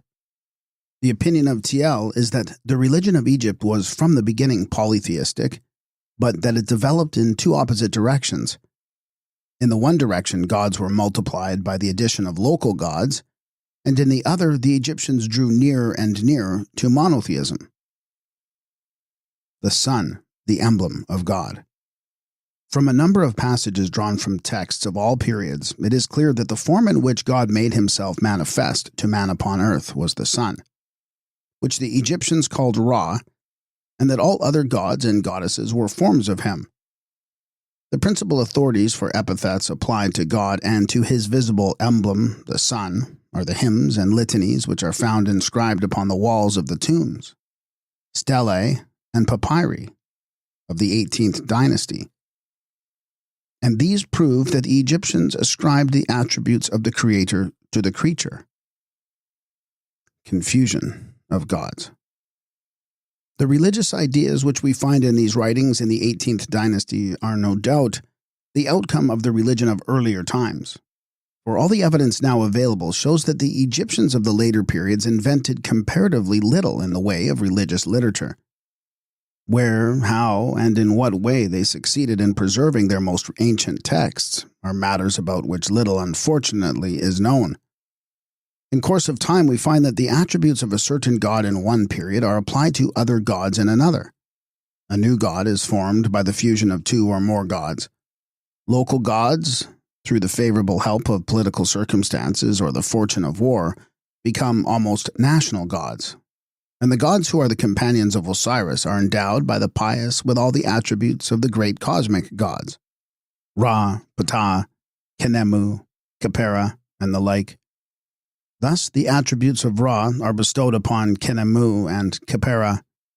The god Horus exists in the aspects of Heru Mati, Heru Kent Anma, Heru Kuti, Heru Nub, Heru Behutet, etc. And the attributes of each are confounded either in periods or localities. Temu Ra and Mentu Ra and Amen Ra are composed of Temu and Ra, and Mentu and Ra, and Amen and Ra, respectively. And we have seen from the hymn quoted above that already in the 18th dynasty, the god Osiris had absorbed the attributes which belonged in the earlier dynasties to Ra alone. History of the god Amen. Still more remarkable, however, is the progress of the god Amen in Egyptian theology. In the earlier empire, i.e. during the first 11 dynasties, this god ranked only as a local god, although his name is as old as the time of Unas. And it is not until the so-called Hyksos have been expelled from Egypt by the Theban kings of the 17th dynasty that Amen, whom the latter had chosen as their great god, and whose worship they had declined to renounce at the bidding of the Hyksos king Apepi, was acknowledged as the national god of southern Egypt at least. Having by virtue of being the god of the conquerors obtained the position of the head of the company of Egyptian gods, he received the attributes of the most ancient gods, and little by little he absorbed the epithets of them all. Thus, Amen became Amen-Ra, and the glory of the old gods of Anu or Heliopolis was centered in him who was originally an obscure local god. The worship of Amen in Egypt was furthered by the priests of the great college of Amen, which seems to have been established early in the 18th dynasty by the kings who were his devout worshippers. The extract from a papyrus written for the Princess Nessie Khonsu, a member of the priesthood of Amen, is an example of the exalted language in which his votaries addressed him.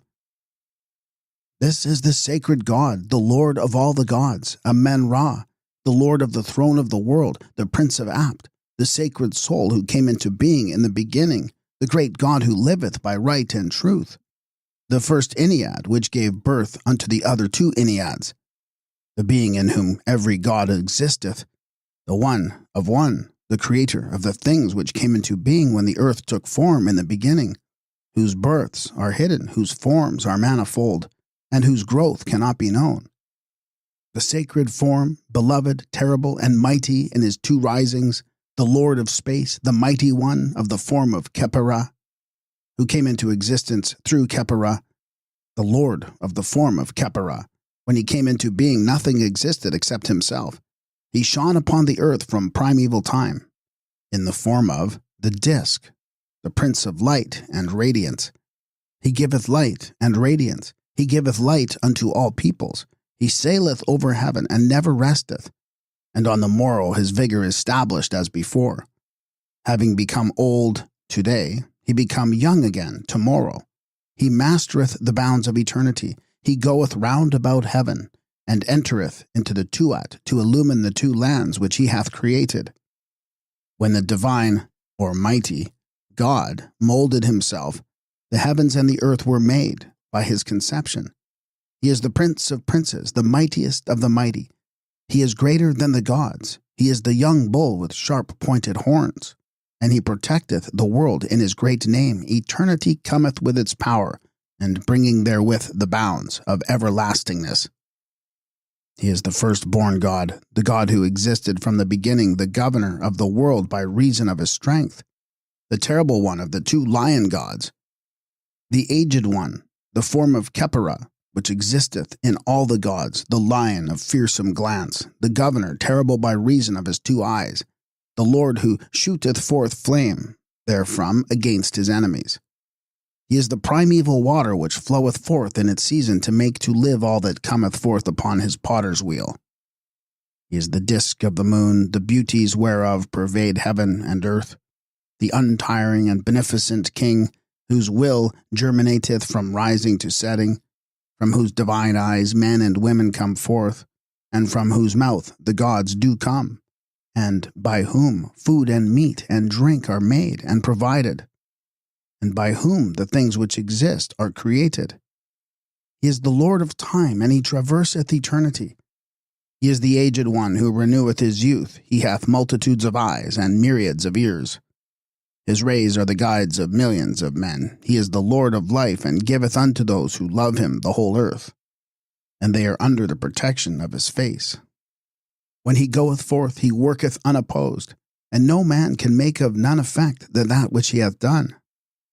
His name is gracious, and the love of him is sweet. And at the dawn all people make supplication unto him through his mighty power and terrible strength. And every god lieth in fear of him. He is the young bull that destroyeth the wicked, and his strong arm fighteth against his foes. Through him did the earth come into being in the beginning. He is the soul which shineth through his divine eyes. He is the being endowed with power, and the maker of all that hath come into being. And he ordered the world, and he cannot be known. He is the king who maketh kings to reign, and he directeth the world in his course. Gods and goddesses bow down in adoration before his soul by reason of the awful terror which belongeth unto him.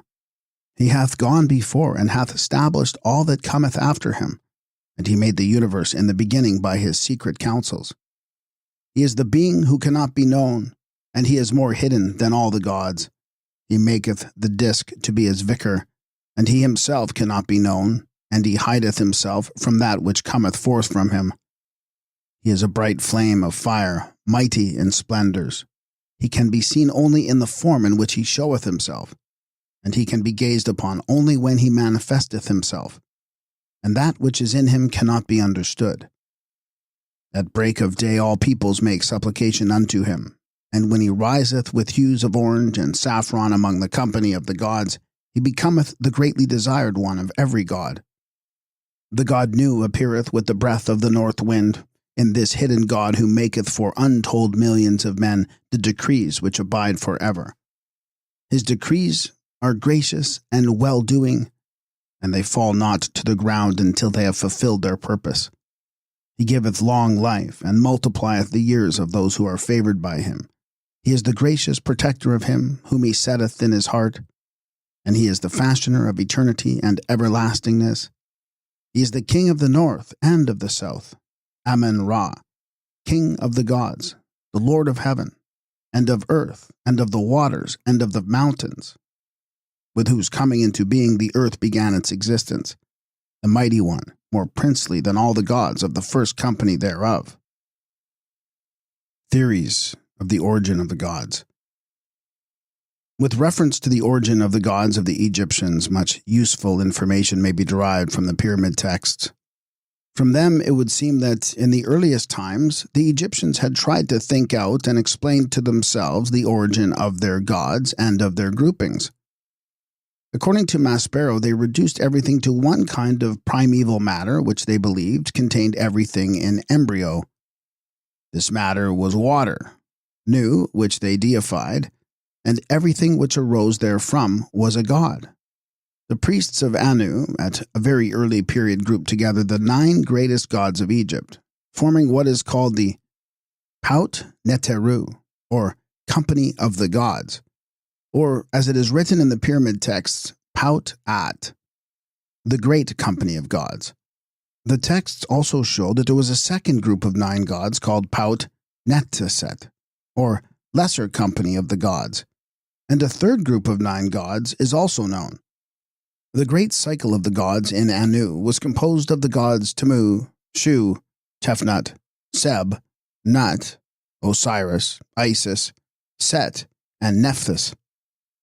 But though Paut means 9, the texts do not always limit a Paut of the gods to that number, for sometimes the gods amount to 12, and sometimes, even though the number be 9, other gods are substituted for the original gods of the Paut. We should naturally expect Ra to stand at the head of the great Paut of the gods. But it must be remembered that the chief local god of Anu was Tamu, and as the priests of that city revised and edited the pyramid texts known to us, they naturally substituted their own form of the god Ra, or at best united him with Ra, and called him Tamu-Ra. In the primeval matter, or water, lived the god Tamu. And when he rose for the first time in the form of the sun, he created the world. Here at once we have Tamu assimilated with Nu. A curious passage in the pyramid of Pepi I shows that while as yet there was neither heaven nor earth, and when neither gods had been born nor men created, the god Tamu was the father of human beings, even before death came into the world. The first act of Tamu was to create from his own body the god Shu and the goddess Tefnut, and afterwards Seb the earth and Nut the sky came into being. These were followed by Osiris and Isis, Set, and Nephthys. Dr. Budge's version of the origin of the gods, as put forth in his last work on the subject, is somewhat different. According to him, there was in the beginning neither heaven nor earth, and nothing existed except a boundless primeval mass of water, which was shrouded in darkness and which contained within itself the germs or beginnings, male and female, of everything which was to be in the future world. The divine primeval spirit which formed an essential part of the primeval matter felt within itself the desire to begin the work of creation, and its word woke to life the world, the form and shape of which it had already depicted to itself. The first act of creation began with the formation of an egg out of the primeval water, from which broke forth Ra, the immediate cause of all life upon earth. The almighty power of the divine spirit embodied itself in its most brilliant form in the rising sun. When the inert mass of primeval matter felt the desire of the primeval spirit to begin the work of creation, it began to move, and the creatures which were to constitute the future world were formed according to the divine intelligence Ma. Under the influence of Thoth, or that form of the divine intelligence which created the world by a word, 8 elements, 4 male and 4 female arose out of the primeval Nu, which possessed the properties of the male and female. These 8 elements were called Nu and Nut, He and Hehet, Kek and Keket, and Enen and Enenet, or Kemenu, the 8, and they were considered as primeval fathers and mothers. They are often represented in the forms of 4 male and 4 female apes who stand in adoration and greet the rising sun with songs and hymns of praise. But they also appear as male and female human forms with the heads of frogs or serpents. The birth of light from the waters and of fire from the moist mass of primeval matter and of Ra from Nu formed the starting point of all mythological speculations, conjectures, and theories of the Egyptian priests. The light of the sun gave birth to itself out of chaos, and the conception of the future world was depicted in Thoth, the divine intelligence. When Thoth gave the word, what he commanded at once took place by means of Ptah and Khnemu, the visible representatives of the power which turned Thoth's command into deed. Khnemu made the egg of the sun, and Ptah gave to the god of light a finished body. The first pout of the gods consisted of Shu, Tefnut, Seb, Nut, Osiris, Isis, Set, Nephthys, and Horus, and their governor, Temu or Atmu. Egyptian account of the creation. In a late copy of a work entitled The Book of Knowing the Evolutions of Ra, the god Neberter, the lord of the company of the gods, records the story of the creation and of the birth of the gods. I am he who evolved himself under the form of the god Khepera. I, the evolver of the evolutions, evolved myself, the evolver of all evolutions, after many evolutions and developments which came forth from my mouth. No heaven existed, and no earth, and no terrestrial animals or reptiles had come into being. I formed them out of the inert mass of watery matter. I found no place whereon to stand. I was alone, and the gods Shu and Tefnut had not gone forth from me. There existed none other who worked with me. I laid the foundations of all things by my will, and all things evolved themselves therefrom. I united myself to my shadow, and I set forth Shu and Tefnut out from myself. Thus from being one god I became 3, and Shu and Tefnut gave birth to Nut and Seb, and Nut gave birth to Osiris, Horus, Kent, and Ma, Sut, Isis, and Nephthys, at one birth, one after the other, and their children multiply upon this earth. Summary of theories. The reader has now before him the main points of the evidence concerning the Egyptians' notions about God and the cosmic powers and their phases, and the anthropomorphic creations with which they peopled the other world, all of which have been derived from the native literature of ancient Egypt. The different interpretations which different Egyptologists have placed upon the facts demonstrate the difficulty of the subject. Speaking generally, the interpreters may be divided into 2 classes. Those who credit the Egyptians with a number of abstract ideas about God and the creation of the world and the future life, which are held to be essentially the product of modern Christian nations, and those who consider the mind of the Egyptian as that of a half-savage being to whom occasional glimmerings of spiritual light were vouchsafed from time to time. All Eastern nations have experienced difficulty in separating spiritual from corporeal conceptions, and the Egyptian is no exception to the rule. But if he preserved the gross idea of a primeval existence with the sublime idea of God which he manifests in writings of a later date, it seems that this is due more to his reverence for hereditary tradition than to ignorance. Without attempting to decide questions which have presented difficulties to the greatest thinkers among Egyptologists, it may safely be said that the Egyptian whose mind conceived the existence of an unknown, inscrutable, eternal, and infinite God, who was one whatever the word one may mean here, and who himself believed in a future life to be spent in a glorified body in heaven, was not a being whose spiritual needs would be satisfied by a belief in gods who could eat and drink, love and hate, and fight and grow old and die. He was unable to describe the infinite God, himself being finite, and it is not surprising that he should, in some respects, have made him in his own image.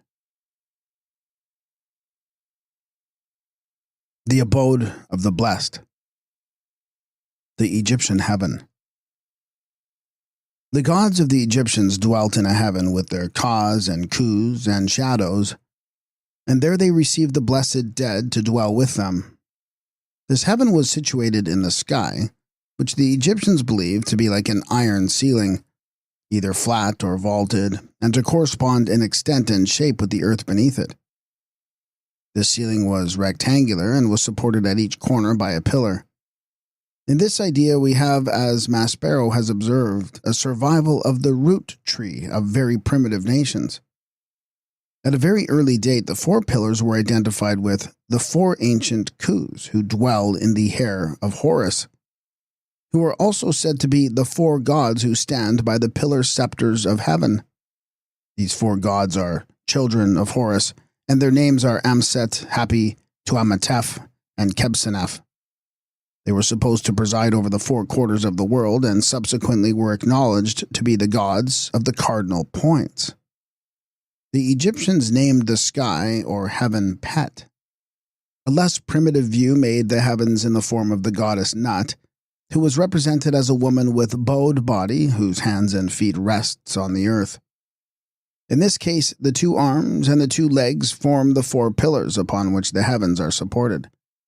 Nut, the sky goddess, was the wife of Seb, the earth god, from whose embrace she was separated by Shu, the god of the air. When this separation was effected, earth, air, and sky came into being. Signor Lanzone has collected a number of illustrations of this event from papyri and other documents, wherein we have Seb lying on the ground and Shu uplifting Nut with his outstretched hands. The feet of the goddess rested on the east, and her hands on the west. This is shown by the scene wherein Shu is accompanied by two females who have on their heads east and west, respectively. The child of the union of Seb and Nut was the sun, who was born in the east in the morning, and who made his course along his mother's body until he set in the west in the evening. The moon followed the sun's course along his mother's body, but sometimes a second female is represented bowed beneath Nut. And this is believed to signify the night sky across which the moon travels. In an interesting picture which M. Zekier has published, the goddess is depicted lying flat with her arms stretched out at full length above her head. On her breast is the disk of the sun, and on her stomach the moon. Those who believed that the sky was an iron plane imagined that the stars were numbers of lamps which were hung out therefrom, and those who pictured the sky as a goddess studded her body with stars. One scene makes the morning and evening boats of Ra to sail along the back of Nut. Another depicts Shu holding up the boat of the sun wherein is the disk on the horizon. A third, from the sarcophagus of Seti I, represents Nu, the god of the primeval water, holding up the boat of the sun, wherein we see the beetle with the solar disk facing it, accompanied by Isis and Nephthys, who stand one on each side. Behind Isis stand the gods Seb, Shu, Hek, Hu, and Sa. And behind Nephthys are three deities who represent the doors through which the god Tamu has made his way to the world. Within the two bowed female figures which represent the day and the night sky, and which have been referred to above, is a third figure which is bent round in a circle. The space enclosed by it represents, according to Dr. Budge, the Tuat, or Egyptian underworld, wherein dwelt the gods of the dead and the departed souls. This view is supported by the scene from the sarcophagus of Seti I. In the watery space above the bark is the figure of the god bent round in a circle with his toes touching his head. And upon his head stands the goddess Nut, with outstretched hands receiving the disk of the sun.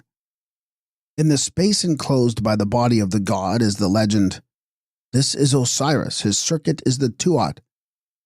Though nearly all Egyptologists agree about the meaning of the word being the place of departed souls, Yet it has been translated in various ways, different scholars locating the Tuat in different parts of creation. Dr. Budge and others place it under the earth. Others have supposed it to be the space which exists between the arms of Shu and the body of Nut. But the most recent theory put forth is that it was situated neither above nor below the earth, but beyond Egypt to the north, from which it was separated by the mountain range which, as the Egyptians thought, supported the sky. The region of the Tuat was a long, mountainous, narrow valley with a river running along it. Starting from the east, it made its way to the north, and then taking a circular direction, it came back to the east. In the Tuat lived all manner of fearful monsters and beasts, and here was the country through which the sun passed during the 12 hours of the night. According to one view, he traversed this region in splendor, and according to another, he died and became subject to Osiris the king, god and judge of the kingdom of the departed.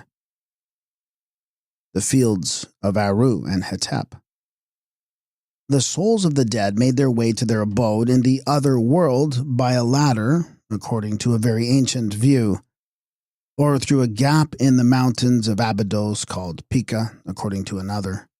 But by whichever way they passed from earth, their destination was a region in the Tuat, which is called in the pyramid and later texts Sekhet Aru, which was situated in the Sekhet Hetep, and was supposed to lie to the north of Egypt. Here dwell Horus and Set, for the fields of Aru and Hetep are their domains.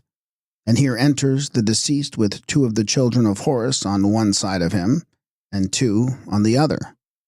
And the 2 great chiefs who preside over the throne of the great God proclaim eternal life and power for him. Here, like the supreme God, he is declared to be one, and the 4 children of Horus proclaim his name to Ra. Having gone to the north of the Aru field, he makes his way to the eastern portion of the Tuat, where, according to one legend, he becomes like the morning star, near his sister Sothis. Here he lived in the form of the star Sothis, and the great and little companies of the gods purify him in the Great Bear. The Egyptian theologians, who conceived that a ladder was necessary to enable the soul to ascend to the next world, provided it also with an address, which it was to utter when it reached the top. As given in the Pyramid of Unas, it reads as follows: Hail to thee, O daughter of Amenta, mistress of Pitaru, of heaven, thou gift of Thoth, thou mistress of the 2 sides of the ladder. Open a way to Unas, let Unas pass. Hail to thee, O now, who art seated upon the brink of the lake of Ka. Open thou a way to Unas, let Unas pass. Hail to thee, O thou bull of 4 horns, thou who hast 1 horn to the west, and 1 to the east, and 1 to the north, and 1 to the south. Let Unas pass, for he is a being from the purified Amenta, who goeth forth from the country of Bakta. Hail to thee, O Sekhet Hetep, hail to thee, and to the fields which are in thee. The fields of Unas are in thee, for pure offerings are in thee. Power of the gods of Anu. The souls of the dead could also be commended to the care of the gods above by the gods of Anu, and thus we find it said in the Pyramid of Unas, O gods of the west, O gods of the east, O gods of the south, O gods of the north, ye 4 orders of gods, who embraced the 4 holy ends of the universe, and who granted to Osiris to come forth to heaven, and to sail over the celestial waters, thereof with his son Horus by his side, to protect him, and to make him rise like a great god from the celestial deep. Say ye to Unas, Behold Horus, the son of Osiris. Behold Unas, the god of the aged gods, the son of Hathor. Behold the seed of Seb, for Osiris hath commanded that Unas shall rise like the second of Horus. And the 4 Khus who are in Anu have written this command to the great gods who are in the celestial waters. And again, when men are buried and receive their thousands of cakes and thousands of vases of ale upon the table of him that ruleth in Amenta, that being is in sore straits who hath not a written decree. Now the decree of Unas is under the greatest, and not under the little seal. The plan of the Sekhet Hetep, which we find in the Book of the Dead during the Theban period, will be described below, and it is therefore sufficient to say here that the ideas of the happy life which the deceased led had their origin in the pyramid texts, as may be seen from the following passage. Unas hath offered incense unto the great and little companies of the gods, and his mouth is pure, and the tongue which is therein is pure. O ye judges, ye have taken Unas unto yourselves. Let him eat that which ye eat. Let him drink that which ye drink. Let him live upon that which ye live upon. Let your seat be his seat. Let his power be your power. Let the boat wherein he shall sail be your boat. Let him net birds in Aru. Let him possess running streams in Sekhet Hetep. And make he obtain his meat and his drink from you, O ye gods. May the water of Unas be of the wine which is of Ra. May he revolve in the sky like Ra, and may he pass over the sky like Thoth. Of the condition of those who failed to secure a life of beatitude with the gods in the Sekhet Aru of the Tuat, the pyramid texts say nothing, and it seems as if the doctrine of punishment of the wicked and of the judgment which took place after death is a development characteristic of a later period. The gods of the Book of the Dead. The following are the principal gods and goddesses mentioned in the pyramid texts and in the later versions of the Book of the Dead.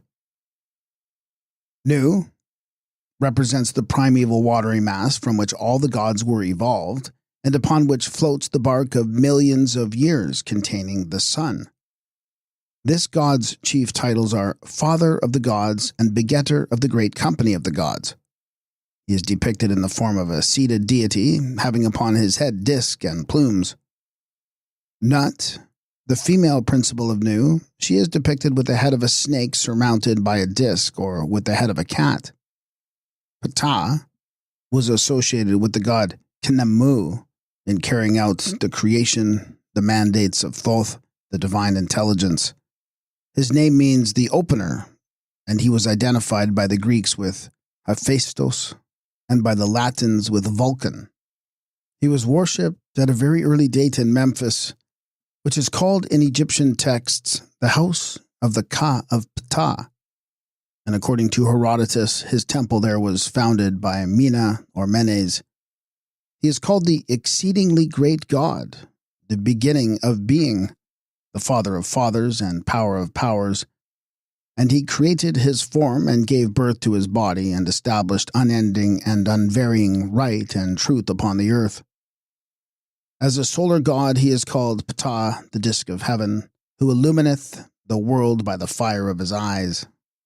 And in the Book of the Dead he is said to have opened the mouth of the deceased with the tool with which he opened the mouths of the gods.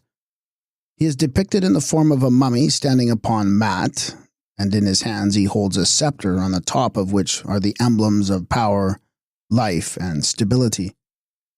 From the back of his neck hangs the Menat. Ptah formed at Memphis the chief member of the triad Ptah Sekhet and Nefer Tamu. In many texts, the god Ptah is often joined to the god Seker, whose individual attributes it is not easy to describe. Seker is the Egyptian name for the incarnation of the Apis bull at Memphis.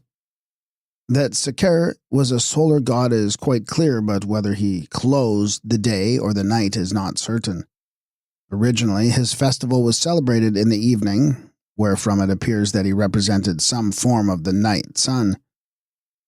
But in later times, the ceremony of drawing the image of the god Seker in the Henu boat round the sanctuary was performed in the morning at dawn, and thus, united with Ptah, he became the closer of the night and the opener of the day. He is depicted as a mummied body with the head of a hawk, and he sometimes holds in his hands emblems of power, sovereignty, and rule. Another form of Ptah was Ptah Seker Osir, wherein the creator of the world, the sun, and Osiris as the god of the dead were represented. A large number of faience figures of this triune god are found in graves, and specimens exist in all museums. He is represented as a dwarf standing upon a crocodile, and having a scarabaeus upon his head. The scarab is the emblem of the new life into which the deceased is about to break. The crocodile is the emblem of the darkness of death which has been overcome. According to some, the element of Ptah in the triad is the personification of the period of incubation which follows death and precedes the entry into eternal life, and the symbols with which he is accompanied explain the character attributed to this god. The god Ptah is also united with the gods Hapi, Nu, and Tenen, when he represents various phases of primeval matter. Khnemu worked with Ptah in carrying out the work of creation ordered by Thoth, and is therefore one of the oldest divinities of Egypt. His name means to mold, to model. His connection with the primeval water caused him to be regarded as the chief god of the inundation and the lord of the cataract at Elephantine. He dwelt in Anu, but he was lord of Elephantine and the builder of men, the maker of the gods and the father from the beginning. Elsewhere, he is said to be maker of things which are, creator of what shall be, the beginning of beings, father of fathers, and mother of mothers. He supported the heaven upon its 4 pillars in the beginning, and earth, air, sea, and sky are his handiwork. He is depicted in the form of a man having a ram's head and horns surmounted by plumes, uraei with discs, etc. In one hand he holds the scepter, and in the other the emblem of life. Occasionally he is hawk-headed, and in one representation he holds the emblem of water in each hand. On a late bas-relief at Philae, we find him seated at a potter's table, upon which stands a human being whom he has just fashioned. Khepera was a form of the rising sun, and was both the type of matter, which is on the point of passing from inertness into life, and also of the dead body which is about to burst forth into a new life in a glorified form. He is depicted in the form of a man having a beetle for a head, and this insect was his type and emblem among the ancient nations, because it was believed to be self-begotten and self-produced. To this notion we owe the myriads of beetles or scarabs which are found in the tombs of all ages in Egypt, and also in the Greek islands and settlements in the Mediterranean, and in Phoenicia, Syria, and elsewhere. The seat of the god Khepera was in the boat of the sun, and the pictures which present us with this fact only illustrate an idea which is as old, at least, as the pyramid of Unas. For in this monument it is said of the king, "He flieth like a bird, he alighteth like a beetle upon the empty throne in thy boat, O Ra." In the 18th dynasty, Queen Hatshepsut declared herself to be the creator of things which came into being like Khepera. And in later times, the scribes were exceedingly fond of playing upon the word used as a noun, adjective, verb, and proper name. Tum, or Atimu, i.e. the closer, was the great god of Anu, and the head of the great company of the gods of that place.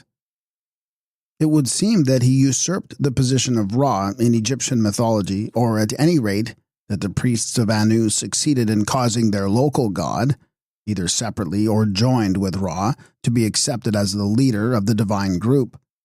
He represented the evening or night sun, and as such he is called in the 15th chapter of the Book of the Dead, Divine God, self-created, maker of the gods, creator of men, who stretched out the heavens, the lightener of the Tuat with his 2 eyes, etc.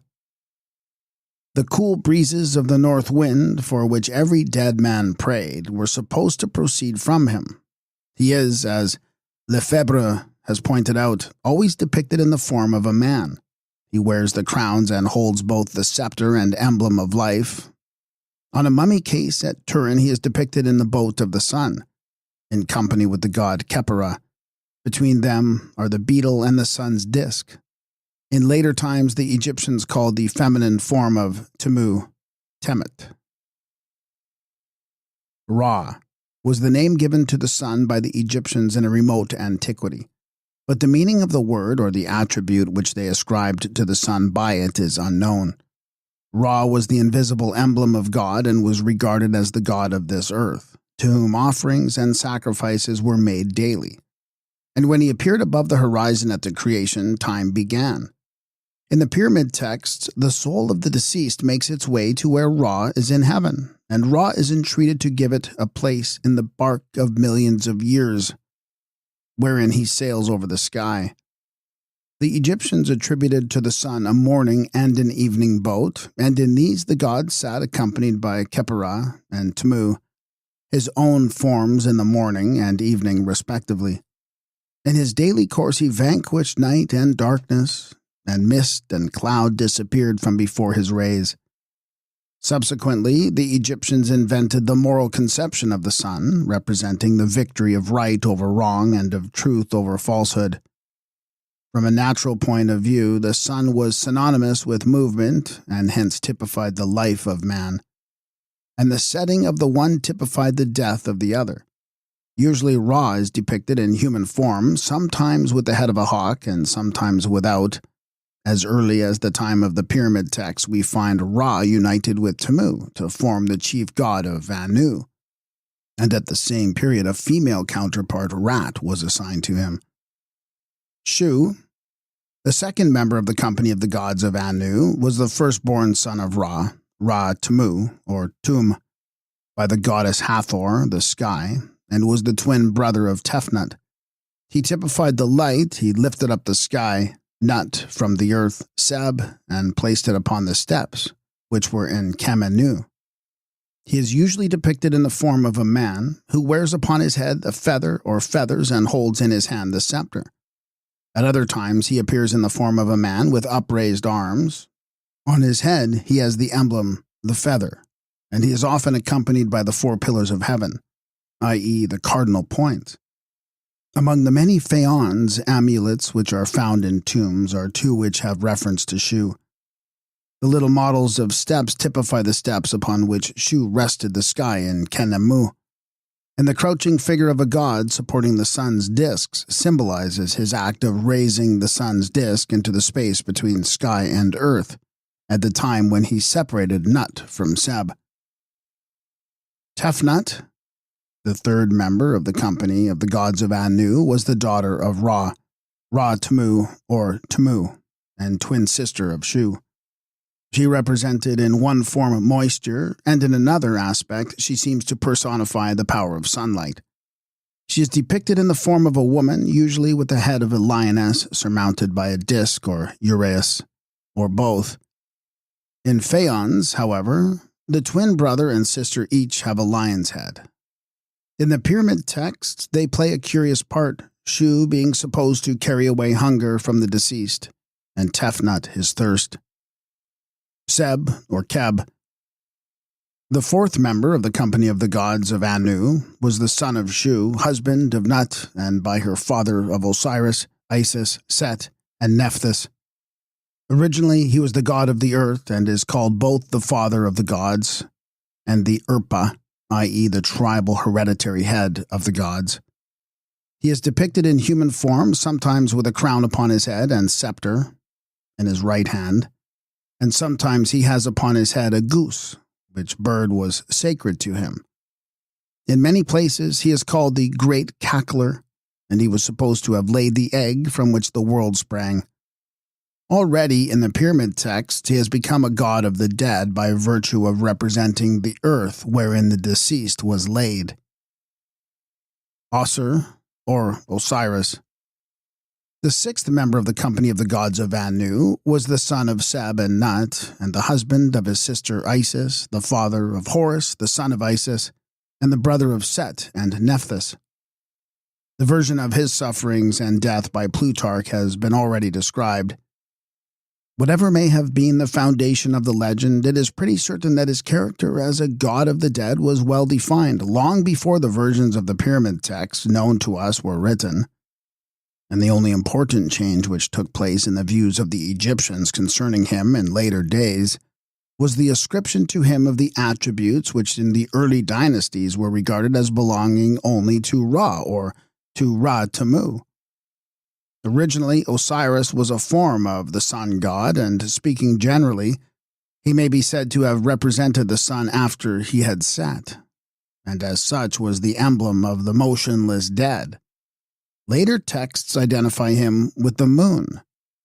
The Egyptians asserted that he was the father of the gods who had given him birth, and as he was the god both of yesterday and of today, he became the type of eternal existence and the symbol of immortality. As such, he usurped not only the attributes of Ra, but those of every other god, and at length he was both the god of the dead and the god of the living. As judge of the dead, he was believed to exercise functions similar to those attributed to God. Alone among all the many gods of Egypt, Osiris was chosen as the type of what the deceased hoped to become when his body, having been mummified in the prescribed way and ceremonies proper to the occasion having been performed, and the prayers said, his glorified body should enter into his presence in heaven. To him as Lord of Eternity, by which title as judge of the dead he was commonly addressed, the deceased appealed to make his flesh to germinate and to save his body from decay. The various forms in which Osiris is depicted are too numerous to be described here, but generally speaking he is represented in the form of a mummy wearing a crown and holding in his hands the emblems of sovereignty and power. A very complete series of illustrations of the forms of Osiris is given by Lanzone in his Dizionario. The ceremonies connected with the celebration of the events of the sufferings, the death, and the resurrection of Osiris occupied a very prominent part in the religious observances of the Egyptians, and it seems as if in the month of Choeak, a representation of them took place in various temples in Egypt. The text of a minute description of them has been published by M. Loret in Recueil de Travaux and succeeding volumes. A perusal of this work explains the signification of many of the ceremonies connected with the burial of the dead, the use of amulets and certain parts of the funeral ritual, and the work in this form being of a late date proves that the doctrine of immortality gained through the God who was Lord of the heavens and of the earth, of the underworld and of the waters, of the mountains and of all which the sun goeth round in his course, had remained unchanged for at least 4,000 years of its existence. Auset, or Isis, the seventh member of the company of the gods of Anu, was the wife of Osiris and the mother of Horus. Her woes have been described both by Egyptian and Greek writers. Her commonest names are the Great Goddess, the Divine Mother, the Mistress of Charms or Enchantments. In later times she is called the Mother of the Gods and the Living One. She is usually depicted in the form of a woman with a headdress in the shape of a seat, the hieroglyphic for which forms her name. The animal sacred to her was the cow, hence she sometimes wears upon her head the horns of that animal accompanied by plumes and feathers. In one aspect she is identified with the goddess Selk or Cirque, and she then has upon her head a scorpion, the emblem of that goddess. In another aspect, she is united to the star Sothis, and then a star is added to her crown. She is, however, most commonly represented as the mother suckling her child Horus, and figures of her in this aspect in bronze and faience exist in thousands. As a nature goddess, she is seen standing in the boat of the sun, and she was probably the deity of the dawn. Heru, or Horus, the sun god, was originally a totally distinct god from Horus, the son of Osiris and Isis. But from the earliest times it seems that the two gods were confounded and that the attributes of the one were ascribed to the other.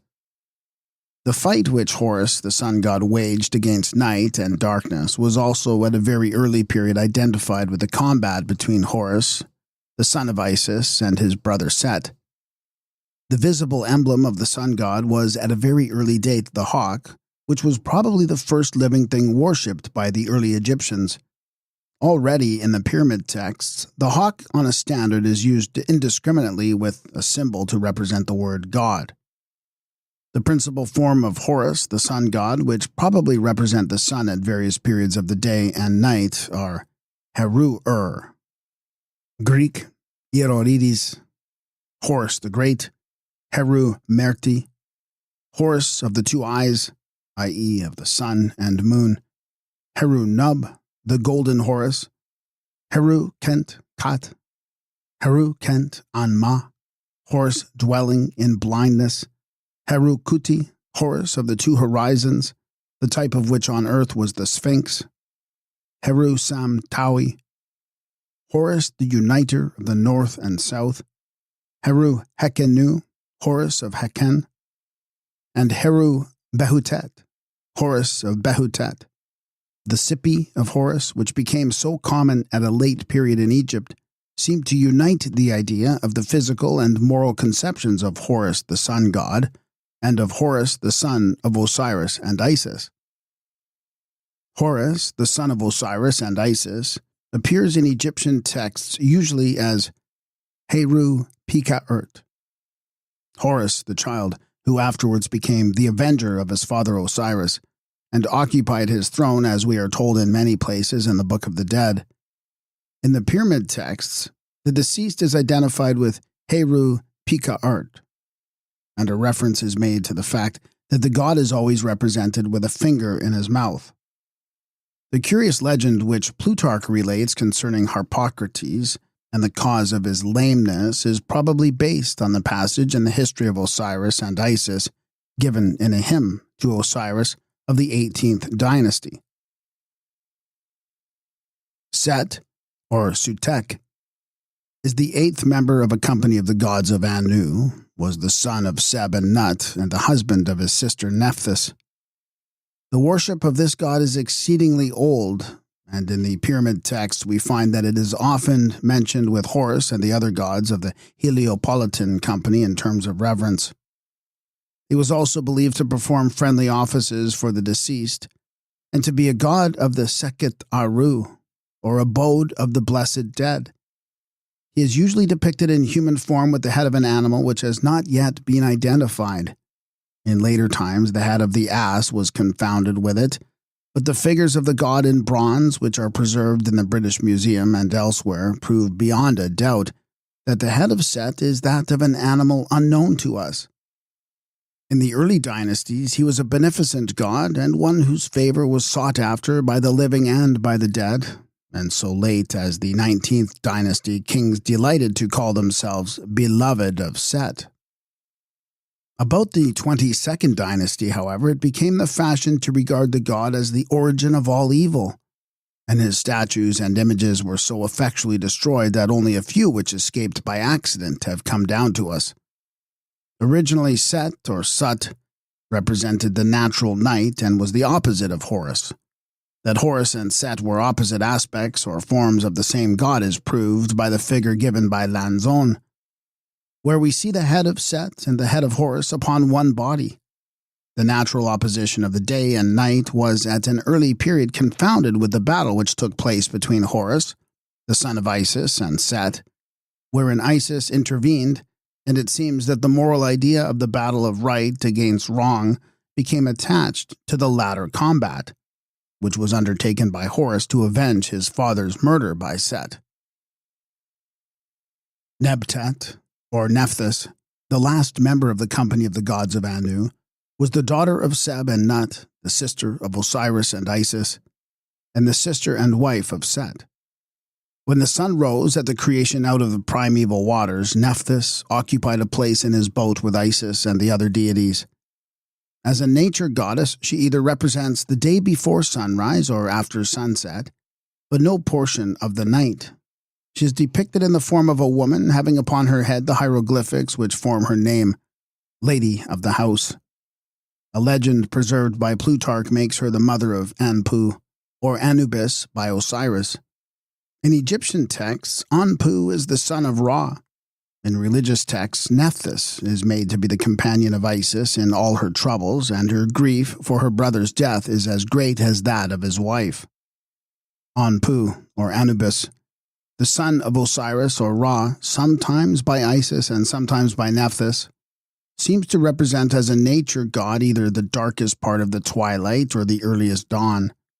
He is depicted either in human form with a jackal's head or as a jackal. In the legend of Osiris and Isis, Anubis played a prominent part in connection with the dead body of Osiris, and in papyri we see him standing as a guard and protector of the deceased lying upon the bier. In the judgment scene, he is found as the guard of the balance, the pointer of which he watches with great diligence. He became the recognized god of the sepulchral chamber and eventually presided over the whole of the funeral mountain. He is always regarded as the messenger of Osiris. Another form of Anubis was the god Apuat, opener of the ways, who was also depicted in the form of a jackal, and the two gods are often confounded. On sepulchral stelae and other monuments, two jackals are frequently depicted. One of these represents Anubis and the other Apuat, and they probably have some connection with the northern and southern parts of the funeral world. According to Maspero, the god Anubis led the souls of the dead to the Elysian fields in a great oasis. Among the primeval gods are two, Hu and Sa, who are seen in the boat of the sun at the creation. They are the children of Tumu, or Tumu-Ra. But the exact part which they play as nature gods has not yet, it seems, been satisfactorily made out. The first mention of them in the pyramid texts records their subjugation by the deceased. But in the Theban Book of the Dead, they appear among the company of the gods who are present when the soul of the deceased is being weighed in the balance. Tehuti, or Thoth, represented the divine intelligence which at creation uttered the words that were carried into effect by Ptah and Khnum. He was self-produced and was the great god of the earth, air, sea, and sky, and he united in himself the attributes of many gods. He was the scribe of the gods, and as such, he was regarded as the inventor of all the arts and sciences known to the Egyptians. Some of his titles are Lord of Writing, Master of Papyrus, Maker of the Palette and the Ink Jar, the Mighty Speaker, the Sweet-Tongued, and the words and compositions which he recited on behalf of the deceased preserved the latter from the influence of hostile powers and made him invincible in the other world. He was the god of right and truth, wherein he lived and whereby he established the world and all that is in it. As the chronologer of heaven and earth, he became the god of the moon, and as the reckoner of time, he obtained the name Tehuti, i.e., the measurer. In these capacities, he had the power to grant life for millions of years to the deceased. When the great combat took place between Horus, the son of Isis, and Set, Thoth was present as judge, and he gave to Isis the cow's head in the place of her own, which was cut off by Horus in his rage at her interference. Having reference to this fact, he is called Ap-Rehui, the judge of the two combatants. One of the Egyptian names for the ibis was Tek, and the similarity of the sound of this word to that of Tehu, the name of the moon, as a measurer of time, probably led the Egyptians to depict the god in the form of an ibis, notwithstanding the fact that the dog-headed ape was generally considered to be the animal sacred to him. It has been thought that there were two gods called Thoth, one being a form of Shu, but the attributes belonging to each have not yet been satisfactorily defined. In the monuments and papyri, Thoth appears in the form of a man with the head of an ibis, which is sometimes surmounted by the crown or by disc and horns, and he holds in his left hand the scepter, and in the right the ankh. Sometimes he is depicted holding his ink jar and the crescent moon, and sometimes he appears in the form of an ape holding a pallet full of writing reeds. Thoth is mentioned in the pyramid texts as the brother of Osiris, but whether he is the same Thoth who is called the Lord of Kemenu and the scribe of the gods is doubtful. Mat, the wife of Thoth, was the daughter of Ra and a very ancient goddess. She seems to have assisted Ptah and Khnum in carrying out rightly the work of creation ordered by Thoth. There is no one word which will exactly describe the Egyptian conception of Mat, both from a physical and from a moral point of view. But the fundamental idea of the word is straight, and from the Egyptian texts it is clear that Mat meant right, true, truth, real, genuine, upright, righteous, just, steadfast, unalterable, etc. Thus, already in the Pris Papyrus it is said, Great is Mat, the mighty and unalterable, and it hath never been broken since the time of Osiris. and Ptah-Hetep counsels his listener to make mat, or right and truth, to germinate. The just, upright, and straight man is mat, and in a book of moral precepts it is said, God will judge the right, mat. Mat, the goddess of the unalterable laws of heaven and the daughter of Ra, is depicted in female form, with the feather emblematic of Mat on her head, or with the feather alone for a head, and the scepter in one hand, and an ankh in the other. In the judgment scene, two Mat goddesses appear. One probably is the personification of physical law, and the other of moral rectitude.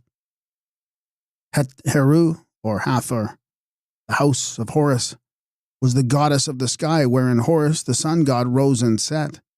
Subsequently, a great number of goddesses of the same name were developed from her, and these were identified with Isis, Neith, Auset, and many other goddesses whose attributes they absorbed.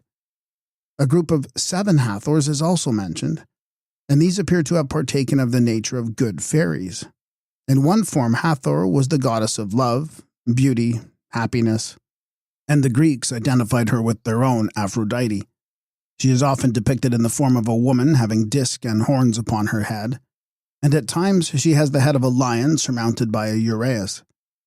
Often she has the form of a cow, the animal sacred to her, and in this form she appears as the goddess of the tomb, or Ta-Sertet, and she provides meat and drink for the deceased.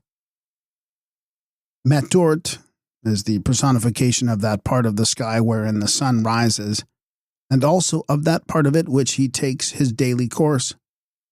She is depicted in the form of a cow, along the body of which the 2 barks of the sun are seen sailing. Already in the pyramid text, we find the attribute of judge ascribed to Me'ert, and down to a very late date, the judgment of the deceased in the hall of double Mat in the presence of Thoth and the other gods was believed to take place in the abode of Me'ert.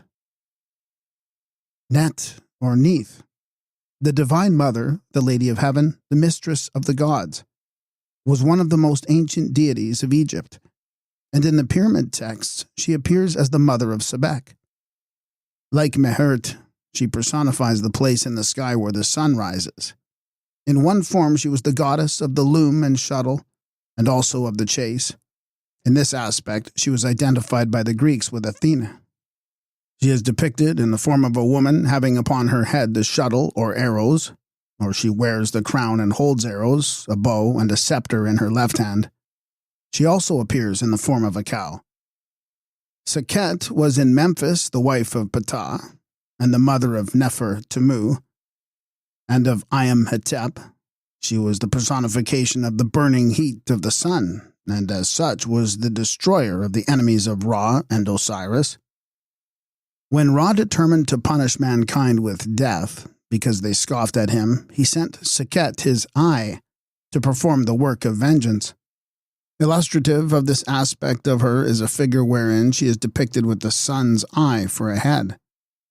Usually, she has the head of a lion surmounted by the sun's disk, round which is a uraeus, and she generally holds a scepter, but sometimes a knife. Bast, according to one legend, was the mother of Nefer-Temu. She was the personification of the gentle and fructifying heat of the sun, as opposed to that personified by Sekhet. The cat was sacred to Bast, and the goddess is usually depicted cat-headed. The most famous seat of her worship was the city of Bubastis, the modern Tel Basta in the Delta. Nefer-Temu was the son either of Sekhet or Bast, and he personified some form of the sun's heat. He is usually depicted in the form of a man with a cluster of lotus flowers upon his head, but sometimes he has the head of a lion. In a little faience, figures of him, which are so common, he stands upon the back of a lion. He no doubt represents the sun god in the legend which made him to burst forth from a lotus. For in the pyramid of Unas, the king is said to rise like Nefer-Temu from the lotus lily to the nostrils of Ra, and to come forth on the horizon every day. Neheb-Ka is the name of a goddess who is usually represented with the head of a serpent, and with whom the deceased identifies himself. Sebek, a form of Horus, the sun god, must be distinguished from Sebak, the companion of Set, the opponent of Osiris. Of each of these gods, the crocodile was the sacred animal, and for this reason, probably the gods themselves were confounded. Sebek Ra, the lord of Ombos, is usually depicted in human form with the head of a crocodile. Amsu, or Amsi, is one of the most ancient gods of Egypt. He personified the power of generation or the reproductive force of nature. He was the father of his own mother and was identified with Horus the Mighty, or with Horus the Avenger of his father Un-Nefer, or Osiris. The Greeks identified him with the god Pan and called the chief city where his worship was celebrated Chenemis, after one of his names. He is depicted usually in the form of a man standing upon, and he has upon his head the plumes and holds the flail in his right hand, which is raised above his shoulder. Nebercher, a name which originally implied the god of the universe, but which was subsequently given to Osiris and indicated the god after the completed reconstruction of his body, which had been hacked to pieces by Set. Unefer, a name of Osiris in his capacity of god and judge of the dead in the underworld. Some make these words to mean the good being, and others the beautiful hair. Astenu, a name given to the god Thoth. Mert, or Mer-Sekert, the lover of silence, is a name of Isis or Hathor as goddess of the underworld. She is depicted in the form of a woman having a disc and horns upon her head. Serk, or Selk, is a form of the goddess Isis. She is usually depicted in the form of a woman with a scorpion upon her head. Occasionally, she appears as a scorpion with a woman's head surmounted by disc and horns. Ta'ert, the Thorsis of the Greeks, was identified as the wife of Set or Typhon. She is also known under the names of Apt and Sheput. Her common titles are Mistress of the Gods and Bearer of the Gods. She is depicted in the form of a hippopotamus standing on her hind legs, with distended paunch and hanging breasts, and one of her forefeet rests upon the symbol of magical power. Sometimes she has the head of a woman, and she always wears the disc horns and plumes. Waqit was a form of Hathor, and was identified with the appearance of the sky in the north when the sun rose. She is either depicted in the form of a woman, having upon her head the crown of the north and a scepter, around which a serpent is twined, or as a winged Uraeus wearing the crown of the north. Beb, Bepti, Baba, or Babu, mentioned 3 times in the Book of the Dead, is the firstborn son of Osiris, and seems to be one of the gods of generation. Hapi is the name of the great god of the Nile, who was worshipped in Egypt under 2 forms, i.e. Hapi of the south and Hapi of the north. The papyrus was the emblem of the one and the lotus of the other. From the earliest times, the Nile was regarded by the Egyptians as the source of all the prosperity of Egypt, and it was honored as being the type of the life-giving waters out of the midst of which sprang the gods and all created things. In turn, it was identified with all the gods of Egypt, new or old, and its influence was so great upon the minds of the Egyptians that from the earliest days they depicted to themselves a material heaven, wherein the Isle of the Blessed were laved by the waters of the Nile, and the approach to which was by the way of its stream as it flowed to the north. Others again lived in imagination on the banks of the heavenly Nile, whereon they built cities, and it seems as if the Egyptians never succeeded in conceiving a heaven without a Nile and canals. The Nile is depicted in the form of a man who wears upon his head a clump of papyrus or lotus flowers. His breasts are those of a woman, indicating fertility. Lanzone reproduces an interesting scene in which the North and South Nile gods are tying a papyrus and a lotus stalk around the emblem of union to indicate the unity of Upper and Lower Egypt. And this emblem is found cut upon the thrones of the kings of Egypt to indicate their sovereignty over the regions traversed by the North and the South Niles. It has already been said that Hapi was identified with all the gods in turn, and it follows as a matter of course that the attributes of each were ascribed to him. In one respect, however, he is different from them all. For of him it is written, he cannot be sculptured in stone, in the images of which men place crowns and uraei. He is not made manifest, service cannot be rendered, nor offerings made to him. Not can he be drawn from his mystery, not can be known the place where he is, not is he found in the painted shrine. Here the scribe gave to the Nile the attributes of the great and unknown God, its maker. In the pyramid texts, we find a group of 4 gods with whom the deceased is closely connected in the other world. These are the 4 children of Horus, whose names are given in the following order: Hapi, Tuamatef, Amset, and Kebsenef. The deceased is called their father. His 2 arms were identified with Hapi and Tuamatef, and his 2 legs with Amset and Kebsenef. And when he entered into the Seket Aru, they accompanied him as guides and went in with him, 2 on each side. They took away all hunger and thirst from him. They gave him life in heaven and protected it when given. And they brought to him from the lake of Kemta the boat of the eye of Kemenu. In one passage they are called the 4 Khus of Horus, and originally they represented the 4 pillars which supported the sky of Horus. Each was supposed to be the lord of one of the quarters of the world, and finally became the god of one of the cardinal points. Hapi represented the north, Tuamatef the east, Amset the south, and Kebsenef the west. In the 18th dynasty, the Egyptians originated the custom of embalming the intestines of the body separately, and they placed them in 4 jars, each of which was devoted to the protection of one of the children of Horus, i.e., to the care of one of the gods of the 4 cardinal points.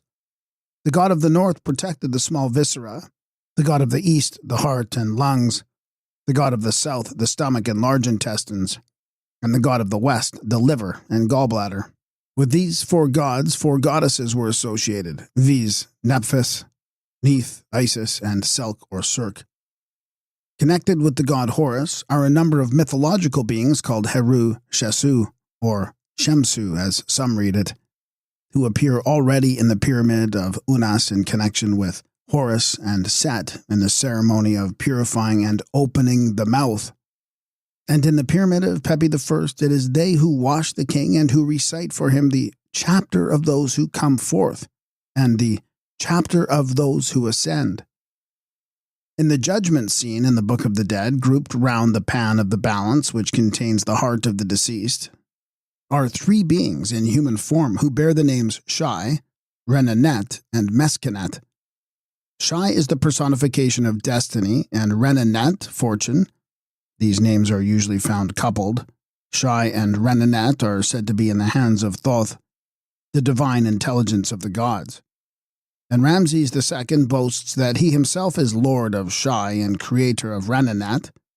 Shai was originally the deity who decreed what should happen to a man, and Renenet, as may be seen from the pyramid texts, was the goddess of plenty, good fortune, and the like.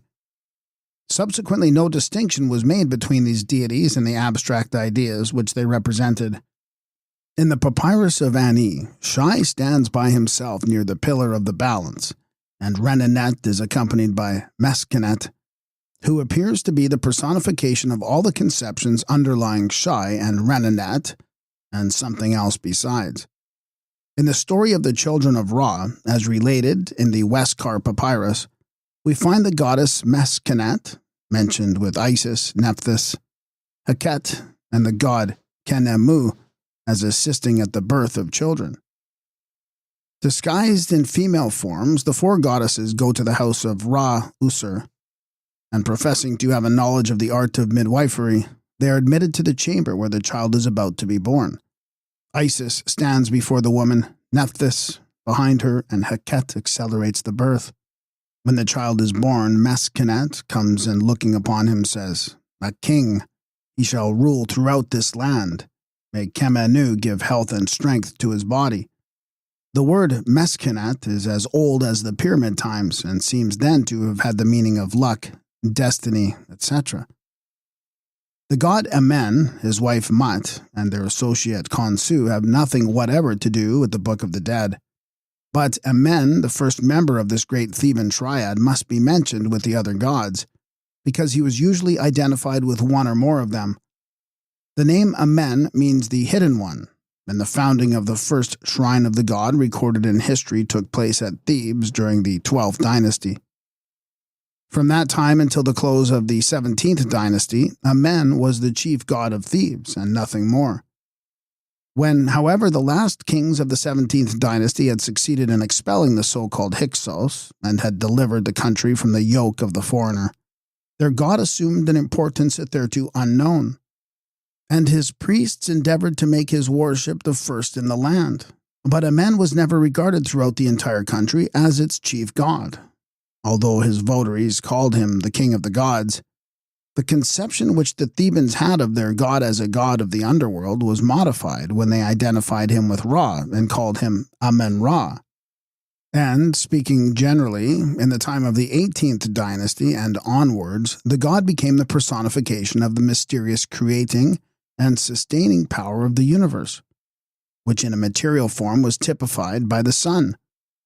By degrees, all the attributes of the old gods of Egypt were ascribed to him, and the titles which among Western nations are given to God were added to those pantheistic epithets which Amen had usurped.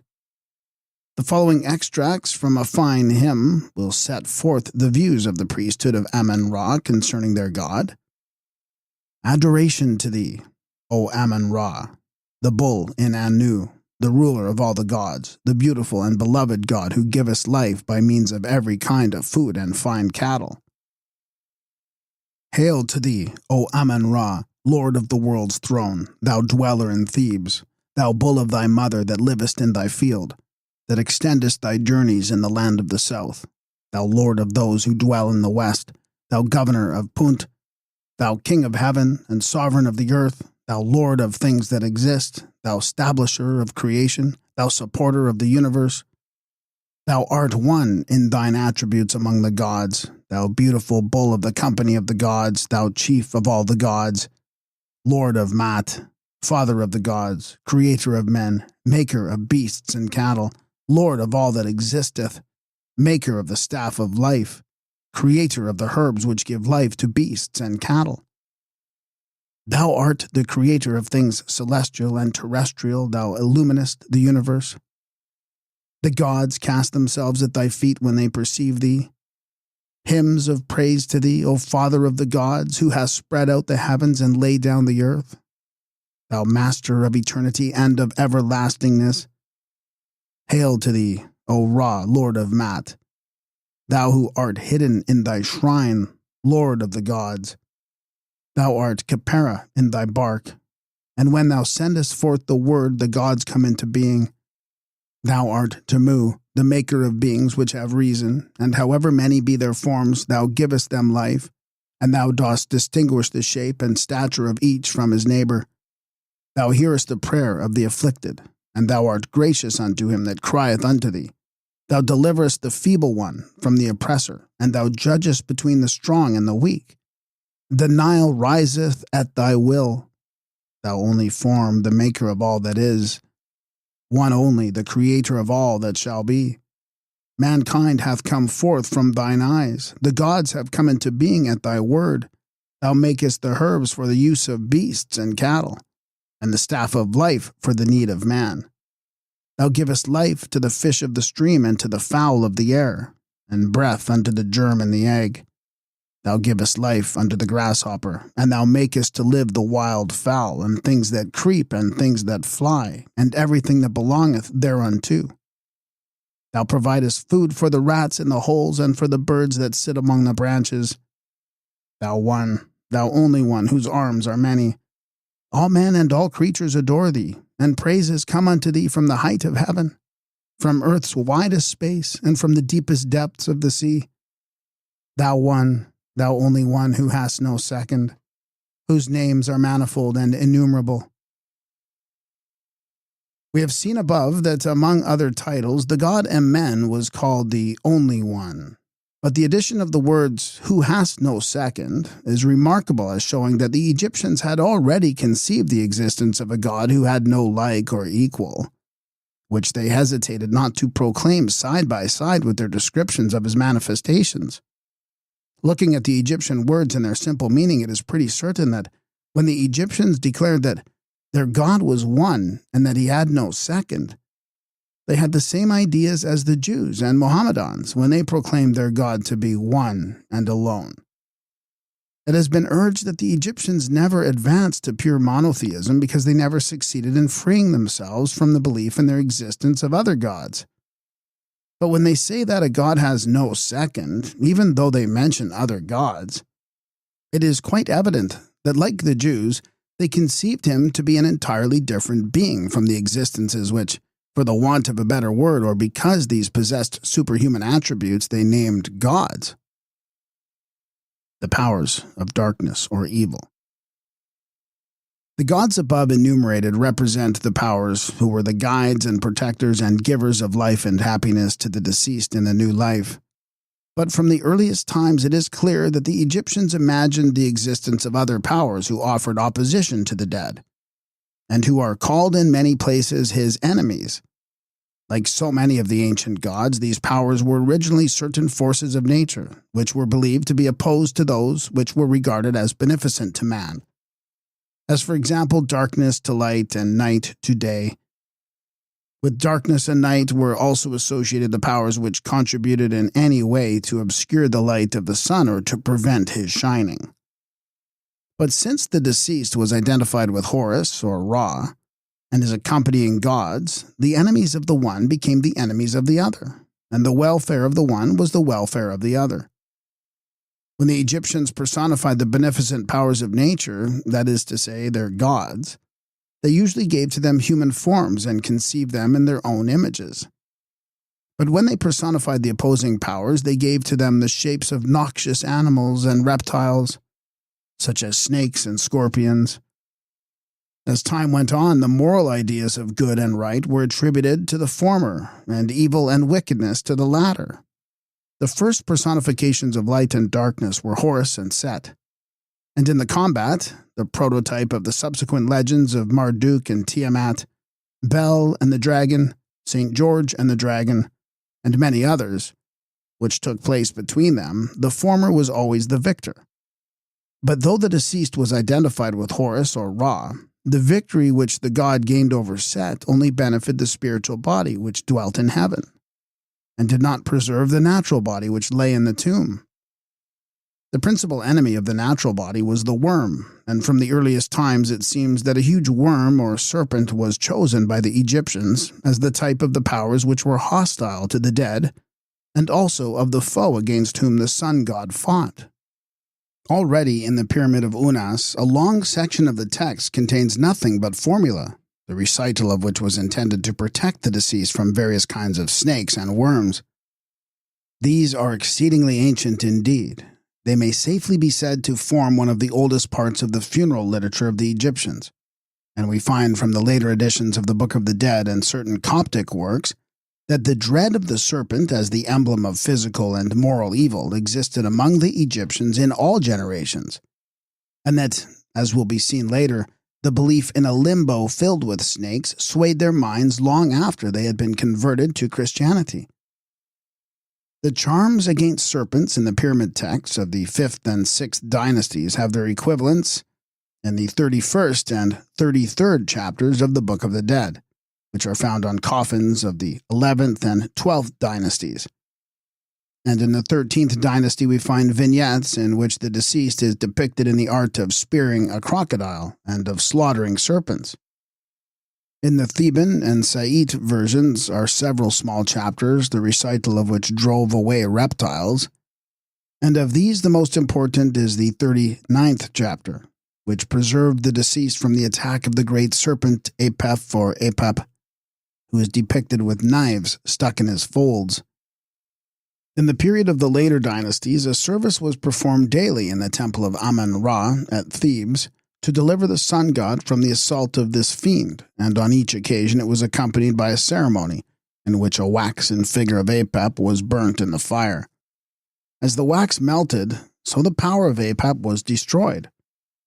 Another name of Apep was Nak, who was pierced by the lance of the Eye of Horus and made to vomit what he had swallowed.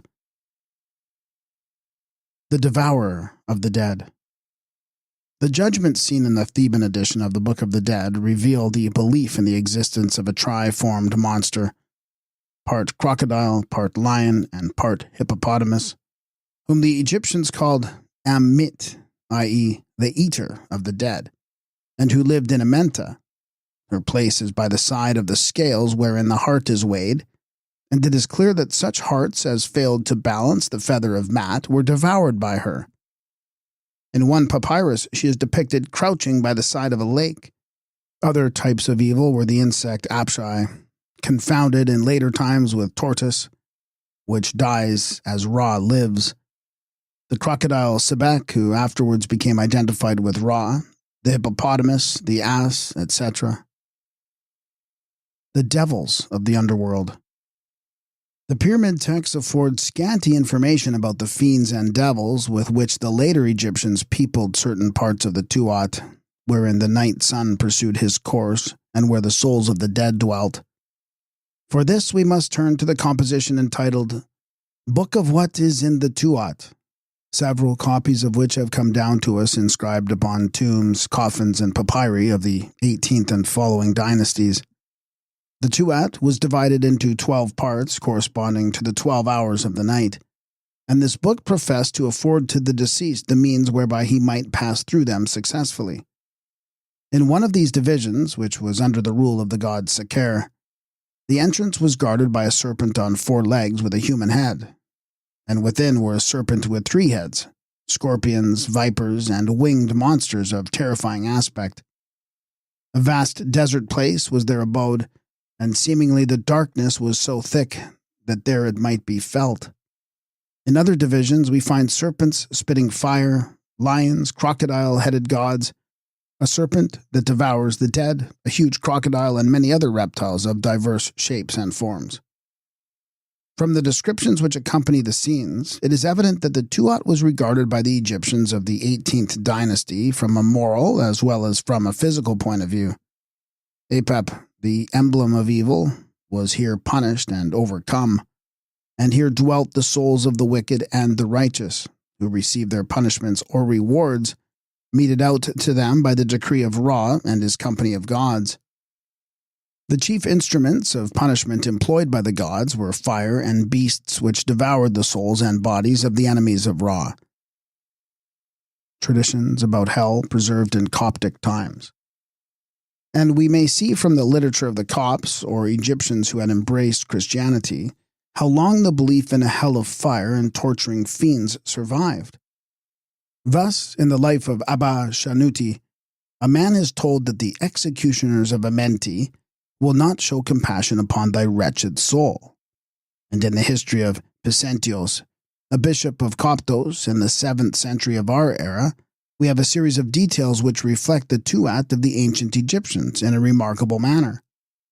The bishop, having taken up his abode in a tomb filled with mummies, causes one of them to tell his history. After saying that his parents were Greeks who worshipped Poseidon, he states that when he was dying already the avenging angels came about him with iron knives and goads as sharp as spears, which they thrust into his sides, while they gnashed their teeth at him. When he opened his eyes, he saw death in all its manifold forms round about him, and at that moment angels without mercy came and dragged his wretched soul from his body, and tying it to the form of a black horse, they bore it away to Amenta.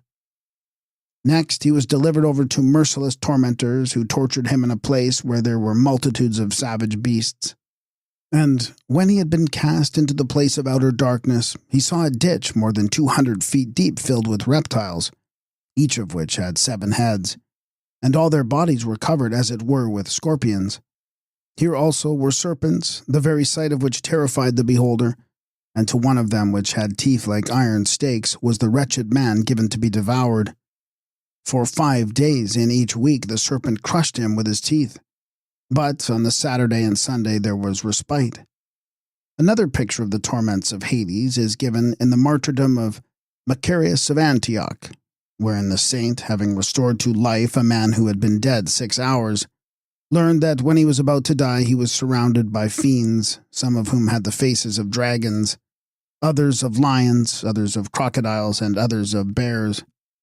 They tore his soul from his body with great violence, and they fled with it over a mighty river of fire, in which they plunged it to a depth of 400 cubits. Then they took it out and set it before the judge of truth. After hearing the sentence of the judge, the fiends took it to a place of outer darkness where no light came, and they cast it into the cold, where there was gnashing of teeth. There it beheld a snake which never slept, with a head like that of a crocodile, and which was surrounded by reptiles which cast souls before it to be devoured. When the snake's mouth was full, it allowed the other reptiles to eat, and though they rent the soul in pieces, it did not die. After this, the soul was carried into Amenta forever.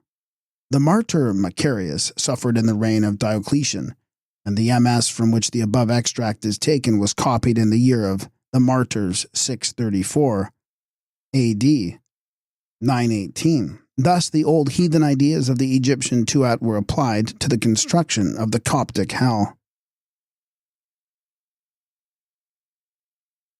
The principal geographical and mythological places in the Book of the Dead. Ab-2, the Abydos of the Greeks, the capital of the 8th nome of Upper Egypt. It was the seat of the worship of Osiris, and from this fact was called Per Osar, or Busiris, the house of Osiris. The Copts gave it the name Evot. Egyptian tradition made the sun to end his daily course at Abydos, and to enter into the Tuat at this place through a gap in the mountains called in Egyptian Pek.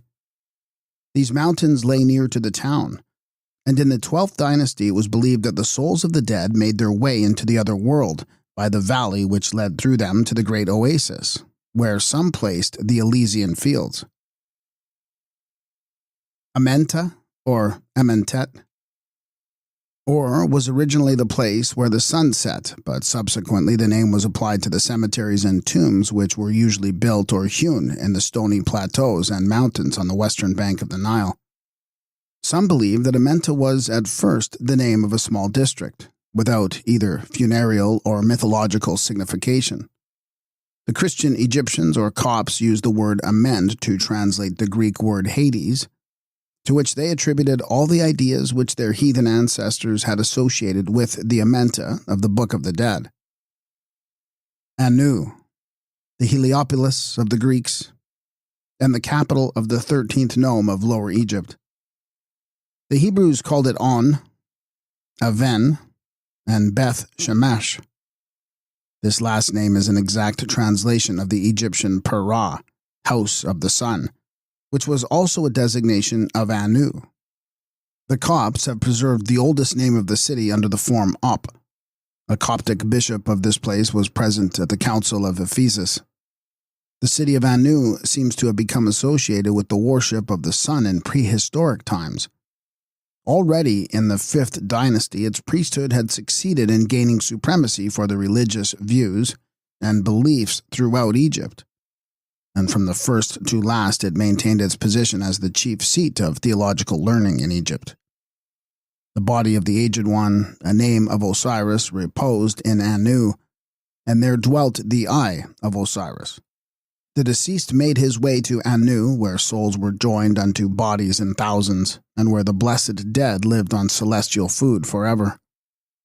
Anrutif, or Narutif, is a section or door of the Tuat which lies to the north of Restau. The meaning of the word is, it never sprouteth.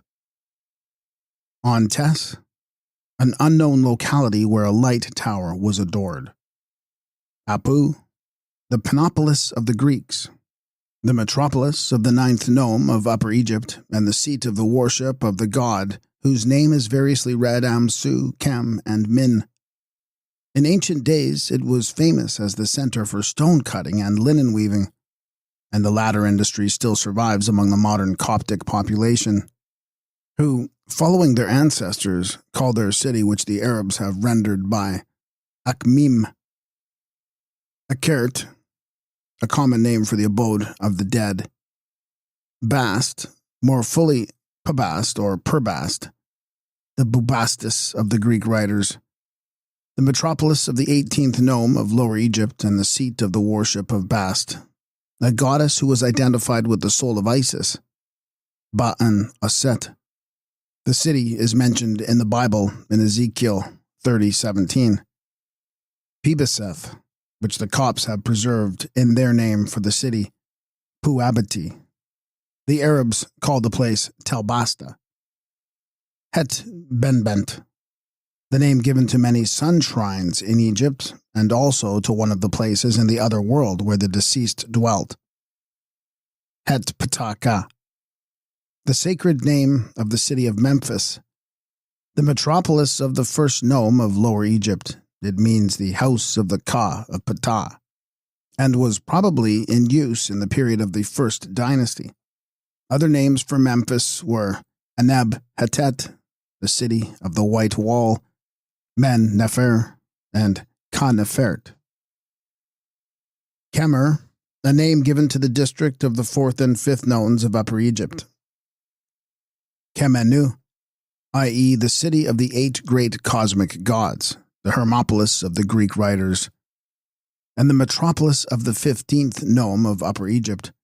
The Old Egyptian name for the city is preserved in its Coptic and Arabic names. Shedup and Eshmunain. Keraba, a very ancient city which was situated on the right bank of the Nile, a little to the south of Anu, near the site of which the Babylon of Egypt was built. Manu is the name given to the region where the sun sets, which was believed to be exactly opposite to the district of Becca, where he rose in the east. Manu is a synonym of west, just as Becca is a synonym of east. Neken, the name of the shrine of the goddess Nekebet, which is supposed to have been near to Nekeb, the capital of the 3rd nome of Upper Egypt, and the Elithiopolis of the Greeks. Niter Kertet, a common name for the abode of the dead. It means the divine subterranean place. Peh, a district of the town of Peruachet, the Buto of the Greeks, which was situated in the delta.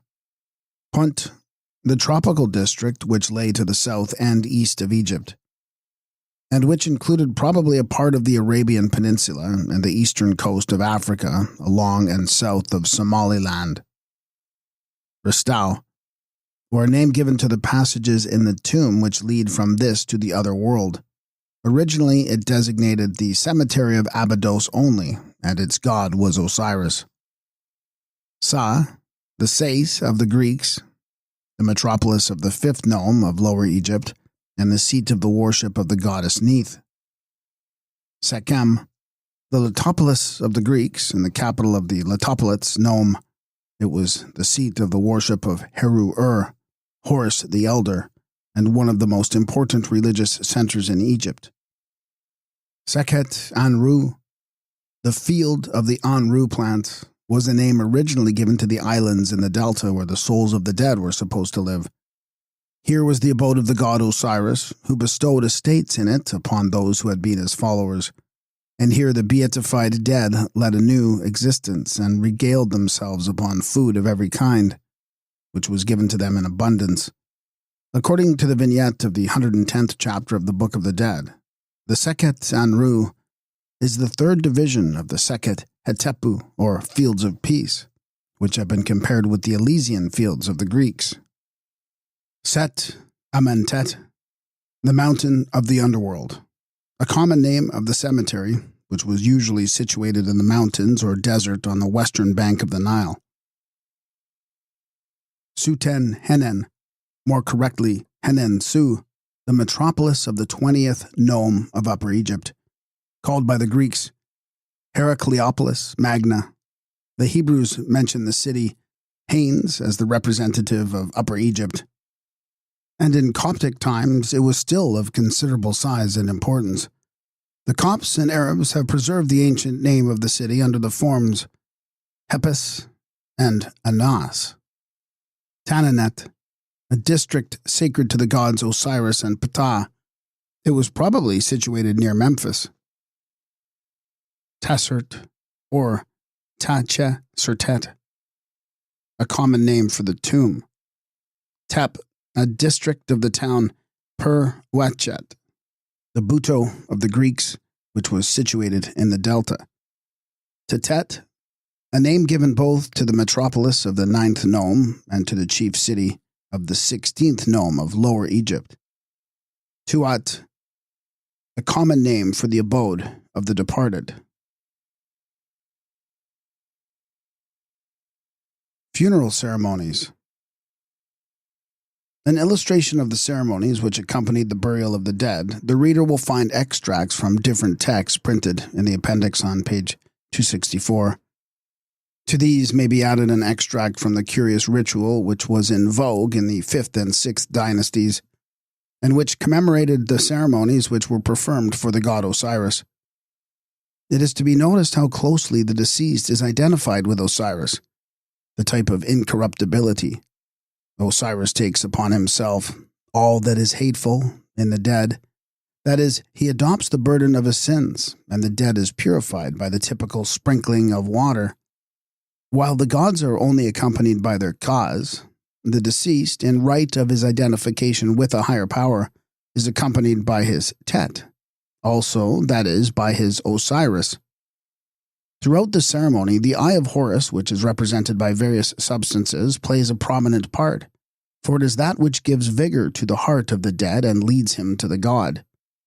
That portion of the ceremony which was believed to procure the unlocking of the jaws and the opening of the mouth of the deceased, or of the statue which sometimes represented him, was performed after the purification by water and incense had been effected, and hereby was he enabled to partake of the meat and drink offerings, wherein the friends and relatives also participated, in order that they might cement and seal their mystic unity with the dead and with the god with whom he was identified.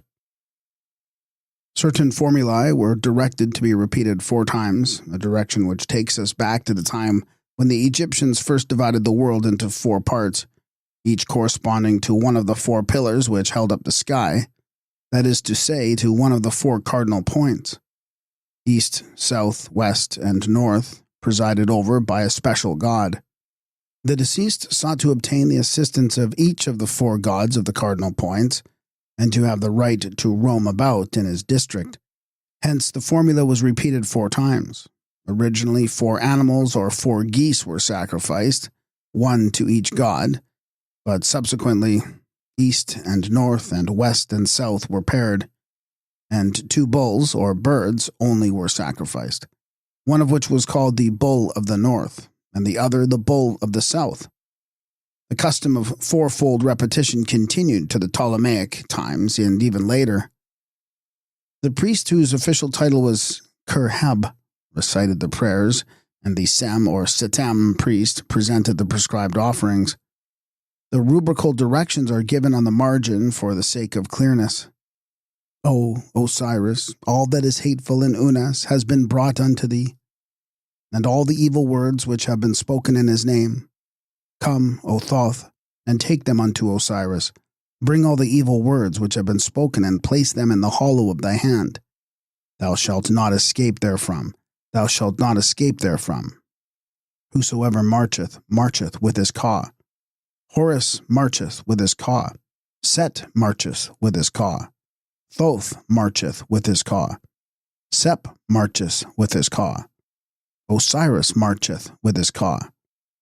Kent Ma'ati marcheth with his Ka, and thy Tet shall march with thy Ka. Hail Unas, the hand of thy Ka is before thee. Hail Unas, the hand of thy Ka is behind thee. Hail Unas, the leg of thy Ka is before thee. Hail Unas, the leg of thy Ka is behind thee. Osiris Unas, I have given unto thee the Eye of Horus, and thy face is filled therewith, and the perfume thereof spreadeth over thee. The libations which are poured out by thy son, which are poured out by Horus, are for thee, O Osiris, and they are for thee, O Unas. I have come, and I have brought unto thee the Eye of Horus, that thou mayest refresh thy heart therewith. I have placed it beneath thy feet, and I give unto thee whatsoever hath come forth from thy body, that thy heart may not cease to beat through the want thereof. Thy voice shall never depart from thee, thy voice shall never depart from thee. Here is unguent, here is unguent. Open thy mouth, O Unas, and taste the taste of the scent which is in the holy habitations. This scent is that which distilleth from Horus, this scent is that which distilleth from Set, and it is that which stablisheth the hearts of the two Horus gods. Thou purifiest thyself with Heru Sheshu. Thou art purified with Natron, and Horus is purified with Natron. Thou art is purified with Natron, and Set is purified with Natron. Thou art purified with Natron, and Thoth is purified with Natron. Thou art purified with Natron, and Sep is purified with Natron. Thou art purified with Natron, and art established among them. And thy mouth is as pure as the mouth of a suckling calf on the day of its birth. Thou art purified with Natron, and Horus is purified with Natron. Thou art purified with Natron, and Set is purified with Natron. Thou art purified with Natron, and Thoth is purified with Natron. Thou art purified with Natron, and Sep is purified with Natron. Thy Ka is purified with Natron, and thou art pure. Thou art pure.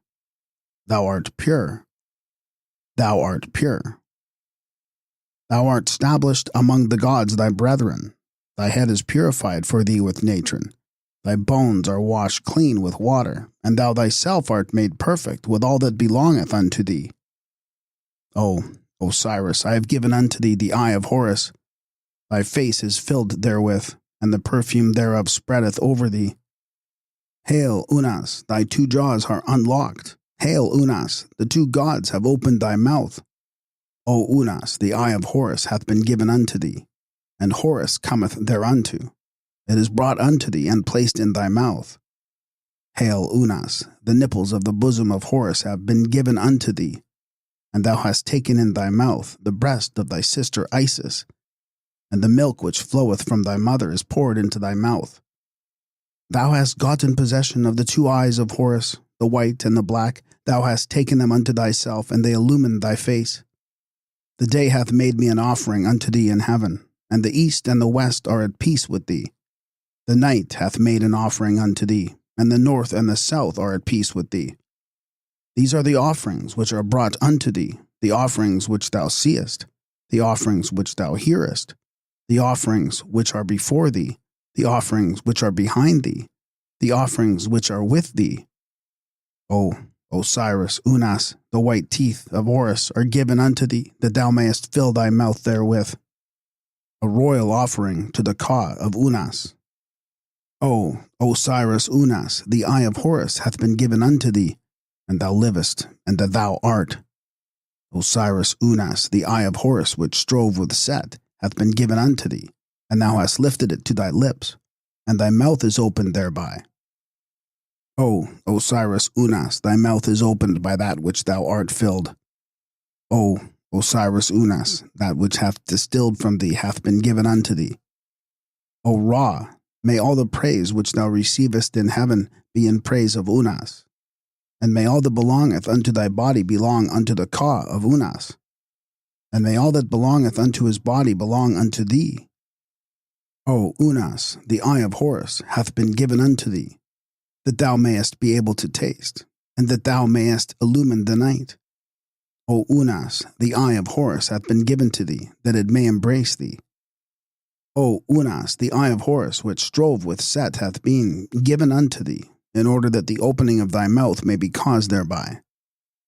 O Unas, which flowed from Osiris, hath been given unto thee.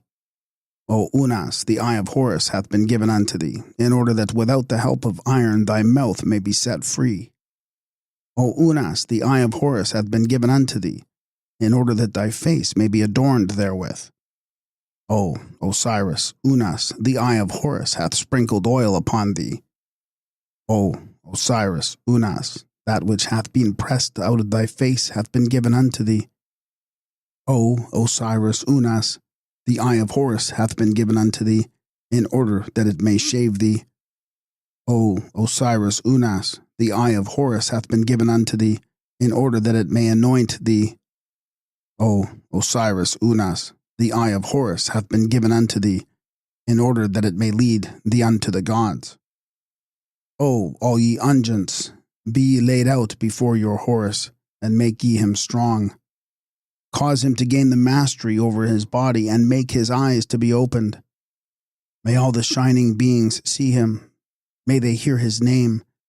For the eye of Horus hath been brought, in order that it may be placed before Osiris Unas.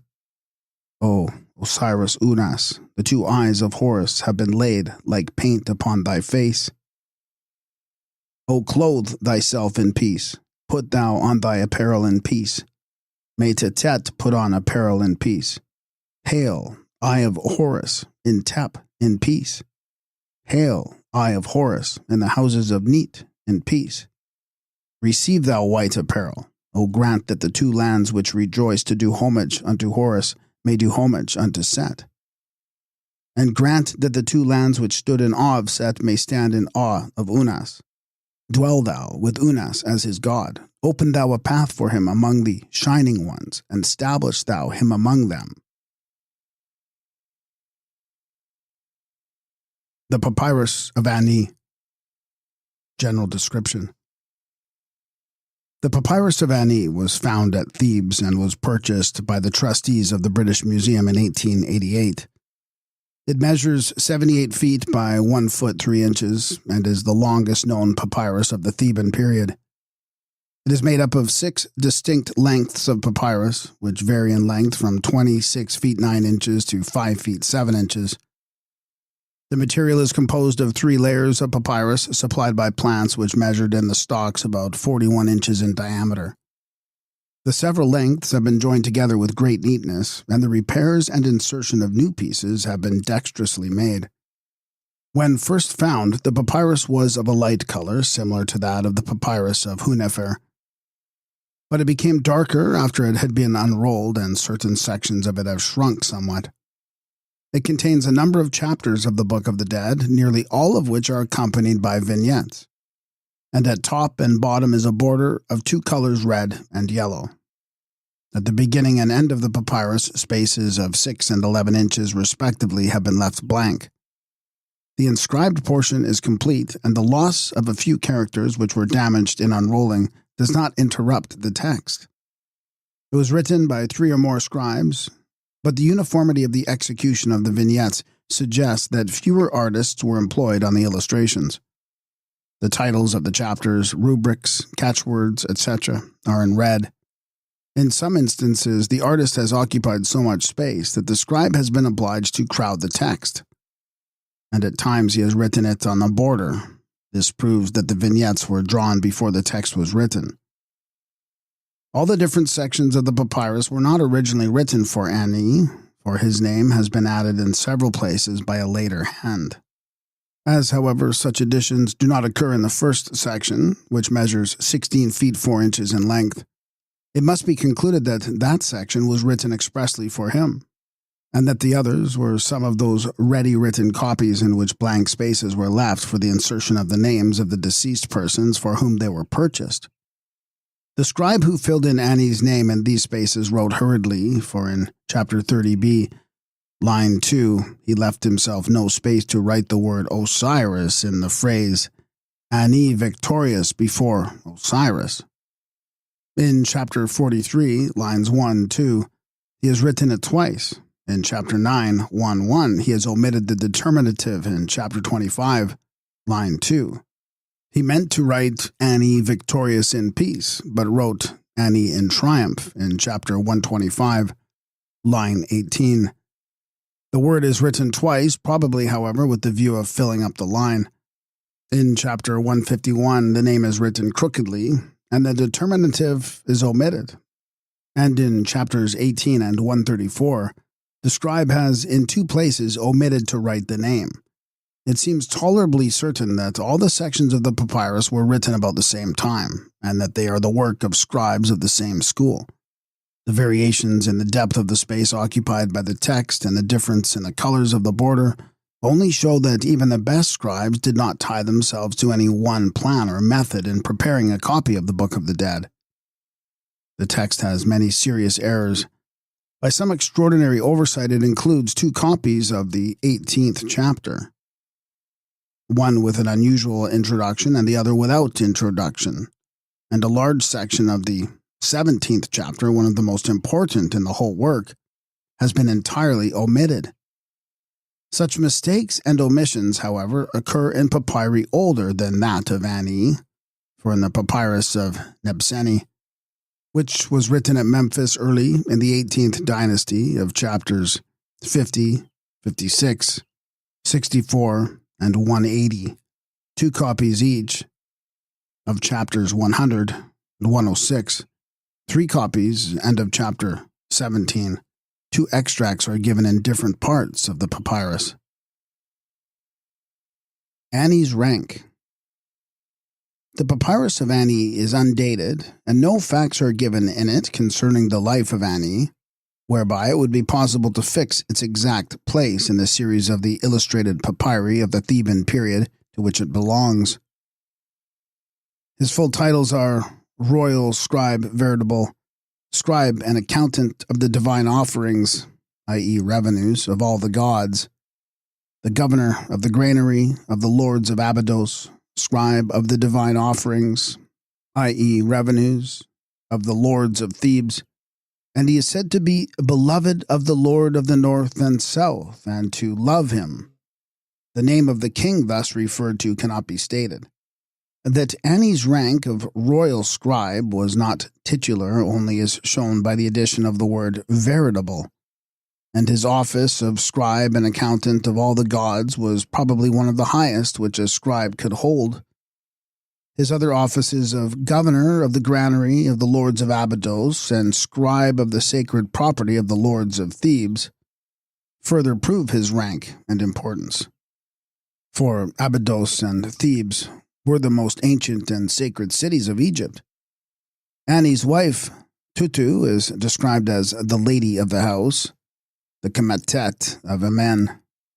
What the title Lady of the House means has not yet been decided, but Kemet is the title applied to the noble ladies who sang or played on an instrument in the temple of a god.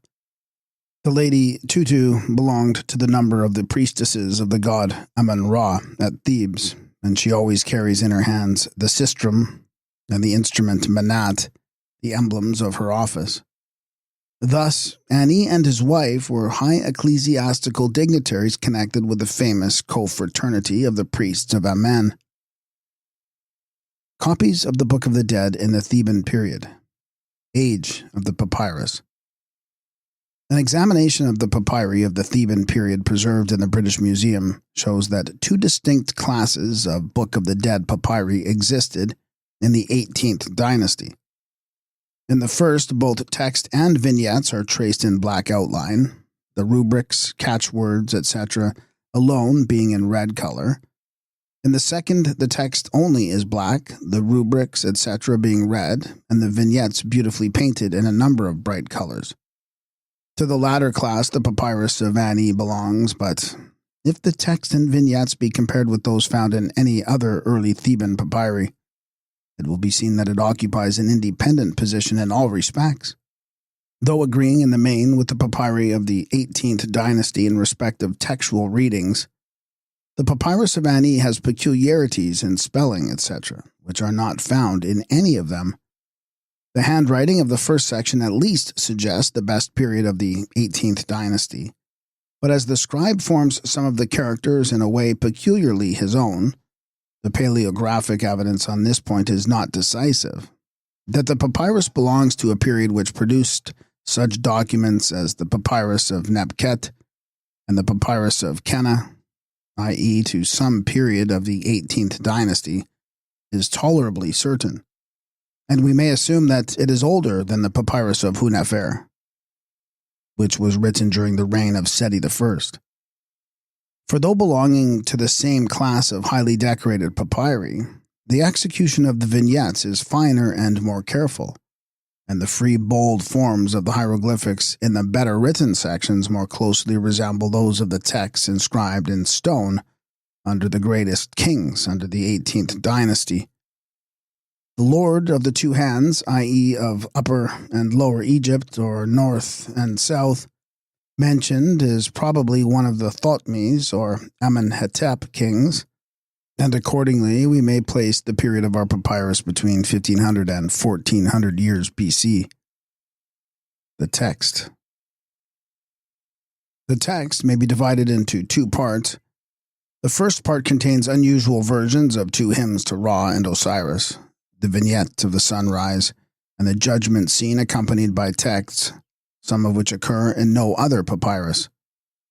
The second part comprises about 62 chapters of the Theban edition of the book in the following order: 1, 22, 72, rubric, 17, 147, 146, 18, 23, 24, 26, 30b, 61, 54, 29, 27, 58, 59, 44, 45, 46, 50, 93, 43, 89, 91, 92, 74, 8, 2, 9, 132, 10, in brackets 18, 15,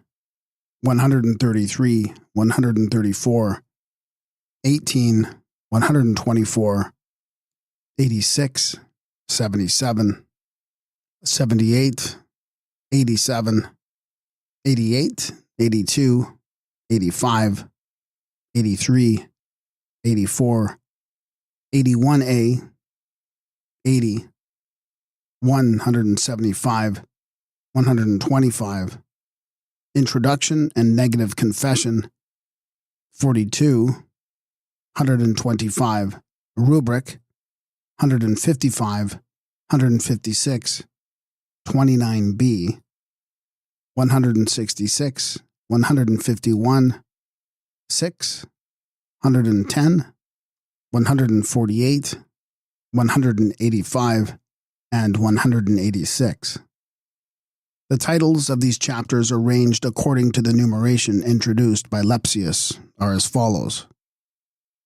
List of chapters. Chapter 1. Here begin the chapters of coming forth by day, and of the songs of praise, and of glorifying, and of coming forth from, and of going into the glorious Neter Kurt, in the beautiful Amenta, to be said on the day of the burial going in after coming forth. The papyri belonging to the early part of the 17th dynasty calls this chapter the chapter of going into the divine chiefs of Osiris. The large numbers of the men attending the bier and of the weeping women are peculiar to the Ani papyrus. Chapter 2, of coming forth by day and of living after death. This chapter is found only in one other papyrus of the Theban period. Another copy of it is inscribed upon a mummy bandage preserved in the Louvre. Chapter 6. See chapter 151, of which it forms a part. In the papyrus of Nebseni, this chapter stands by itself and is entitled Chapter of Making the Ushabti Figures to Perform Work for a Man in the Neter Kurt. Chapter 8. Of Passing Through Amenta and of Coming Forth by Day. As a separate composition, this chapter is found in only two other papyri of the 18th dynasty. Chapter 9. Of Coming Forth by Day having passed through the tomb. The vignette in the Papyrus of Ani is similar to that which stands at the head of chapters 8 and 9 in other papyri of this period. Chapter 10. See chapter 48. Chapter 15:1. A hymn of praise to Ra when he riseth in the eastern sky. This version is found in no other papyrus. Chapter 15:2. A hymn of praise to Osiris Unefer, the great god in Abydos. Chapter 15:3. A hymn of praise to Ra when he riseth in the eastern sky, and when he setteth in the land of life. The litany to Osiris and the hymn to Ra, which follow, are variants of the 15th chapter, similar to those published by Neville. Chapter 16a consists of a vignette only. Strictly speaking, it should form the vignette of the 15th chapter, or of that part of it which refers to the rising sun. Like many other ancient papyri, the Papyrus of Ani has no vignette referring to the sunset.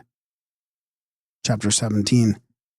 Here begin the praises and glorifyings of coming out from and of going into the glorious Niter Kurt in the beautiful Amenta, of coming forth by day in all the transformations which please him, of playing at draughts, and of sitting in the sec hall, and of coming forth as a living soul. This is one of the oldest and most important of all the chapters in the Book of the Dead, and it contains the most complete statements concerning the Egyptian cosmogony, as formulated by the College of Priests at Heliopolis. The scribe seems to have accidentally omitted a large section. Chapter 18. This chapter has no title. The Papyrus of Ani contains 2 copies of this chapter. In the first, the gods of the localities are grouped separately, and it is preceded by a very rare introduction in which the Anmutaf and Samarif priests introduce Ani to the gods, whom he addresses in 2 speeches. In the second, the text is not divided into distinct sections and the gods are not grouped. Chapter 22. The chapter of giving a mouth to Osiris Ani, the scribe, it, and teller of the holy offerings of all the gods. The ceremony of giving a mouth to the deceased was, according to the vignette in the Papyrus of Nebseni, performed by the guardian of the balance.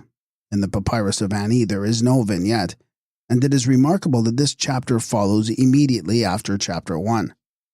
Chapter 23. Of opening the mouth of Osiris, the scribe Ani. Chapter 24.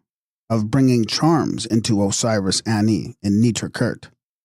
As with other ancient Theban papyri, the Papyrus of Ani gives no vignette. Chapter 26. Of giving a heart unto Osiris Ani in Niter Kurt. The vignette is probably unique. Chapter 27. Of not letting the heart of a man be taken away from him in Niter Kurt. The vignette is unusual. Chapter 29. Of not letting the heart of a man be taken away from him in Niter Kurt. No other copy of this chapter is at present known. Chapter 29b. Of a heart of carnelian. Chapter 30b. Of not letting the heart of Osiris Ani be driven away from him in Niter Kurt. Chapter 42. This chapter is without title, but in other ancient papyri it is called Repulsing of Slaughter in Sutin Henin. Chapter 43. Of not letting the head of a man be cut off from him in Niter Kurt. As in other ancient Theban papyri, this chapter is without vignette. Chapter 44. Of not dying a second time in Niter Kurt. This vignette is peculiar to the Papyrus of Ani. Chapter 45. Of not suffering corruption in Niter Kurt. Only one other copy of the text of this chapter is known. Among Theban papyri, the vignette is peculiar to the Papyrus of Ani. Chapter 46. Of not perishing and of becoming alive in Niter Kurt. Only one other copy of the text of this chapter is known. Among Theban papyri, the vignette is peculiar to the Papyrus of Ani. Chapter 48. Another chapter of one who cometh forth by day against his foes in Niter Kurt. Only one other copy of the text of this chapter is known. Among Theban papyri, the vignette is peculiar to the Papyrus of Ani. Chapter 50. Of not entering in unto the block. The text of this chapter agrees rather with the second version in the Papyrus of Nebseni than with that in British Museum Papyrus number 9964. As the Ani Papyrus is of Theban origin, this was to be expected. Chapter 54. Of giving breath in Niter Kurt. Only one other copy of this chapter is known, and it is without vignette. Chapter 58. Of breathing the air and of having power over the water in Niter Kurt. Only one other copy of this chapter is known. Chapter 59. Of not letting the soul of a man be taken away from him in Niter Kurt. The vignette is similar to that in the Papyrus of Sutimes, which Neville believes to be no older than the 19th dynasty. Chapter 72, Rubric. Chapter 74, of walking with the legs and of coming forth upon earth. Chapter 77, of changing into a golden hawk. Chapter 78, of changing into a divine hawk. Chapter 80, of changing into the God who giveth light in the darkness. Chapter 81a, of changing into a lotus. The pool of water in the vignette is uncommon. Chapter 82, of changing into Ptah. As in other 18th dynasty papyri, this chapter has a vignette. Chapter 83, of changing into a Bennu bird. Like other 18th dynasty papyri, this chapter lacks the addition which is found in the papyrus of Sutimes. Chapter 84, of changing into a heron. Chapter 85, of changing into the soul of Tamu. The vignette to this chapter is similar to that of the papyrus of Tura, named Nefer Ubenef of the 18th dynasty. Chapter 86, of changing into a swallow. Chapter 87, of changing into Sita. Chapter 88, of changing into a crocodile. Chapter 89, of causing the soul to be united to its body in Neter Kurt. The two incense burners which stand one at the head and one at the foot of the bier are peculiar to the papyrus of Ani. Chapter 91, of not letting the soul of a man be captive in Neter Kurt. Chapter 92, of opening the tomb to the soul and the shadow of coming forth by day and of getting power over the legs. The vignette of this chapter is unusual and of great interest, for in it Ani's soul accompanies his shadow. Chapter 93, of not letting a man pass over to the east in Neter Kurt. The vignette as here given is peculiar to the papyrus of Ani. Chapter 93a, another chapter. Chapter 90. Here begin the chapters of the Seket Hetepu, and the chapters of coming forth by day, and of going into and coming out from Neter Kurt, and of arriving in the Seket Anru, and of being in peace in the great city wherein are fresh breezes. The text here is incomplete. Chapter 124, of going unto the divine chiefs of Osiris. In the vignette we should expect 4 instead of 3 gods. Chapter 125, of entering into the hall of double right and truth, a hymn of praise to Osiris. The introduction to this chapter as found in the papyrus of Ani is not met with elsewhere. The text which usually follows the negative confession is, however, omitted. The vignette as here given is peculiar to the papyrus of Ani. Chapter 132, of making a man to return to see again his home upon earth. Chapter 133, to be said on the day of the month. A chapter. Chapter 133, Rubric. Chapter 134, a hymn of praise to Ra on the day of the month wherein he saileth in the boat. Chapter 144, of renewing the pylons in the house of Osiris, which is in the Seket Anru. Chapter 147, to be said when Ani cometh to the first Aril. Chapter 148, without title. Chapter 151, seen in the mummy chamber. Chapter 150, of a tet of gold. Chapter 151, of a buckle of carnelian. Chapter 146, of the pillow which is placed under the head. Chapter 175, of not dying a second time. Only one other much mutilated copy of this most important chapter is known.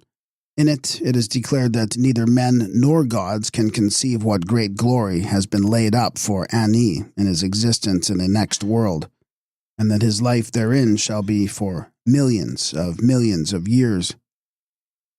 Chapter 185, a hymn of praise to Osiris, the dweller in Amenta, Un Nefer, within Abtu, Abydos.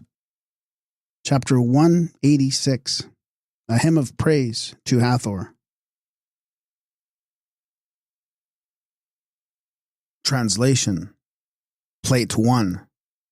Vignette.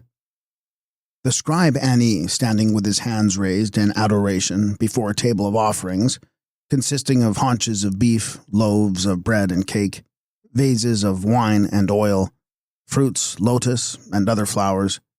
He wears a fringed white and saffron-colored linen garment, and he has a wig, necklace, and bracelets. Behind him stands his wife, Osiris, the lady of the house, the lady of the choir of Amen, Tutu, similarly robed and holding a sistrum and a vine branch in her right hand, and a menat in her left. Text, chapter 15. A hymn of praise to Ra when he riseth in the eastern part of heaven. Behold Osiris, Ani the scribe, who recordeth the holy offerings of all the gods, who saith, Homage to thee, O thou who hast come as Khepera, Khepera the creator of the gods. Thou risest, thou shinest, making bright thy mother, Nut, crowned king of the gods. Thy mother Nut doeth homage unto thee with both her hands. The land of Manu receiveth thee with content, and the goddess Mat embraceth thee at the 2 seasons.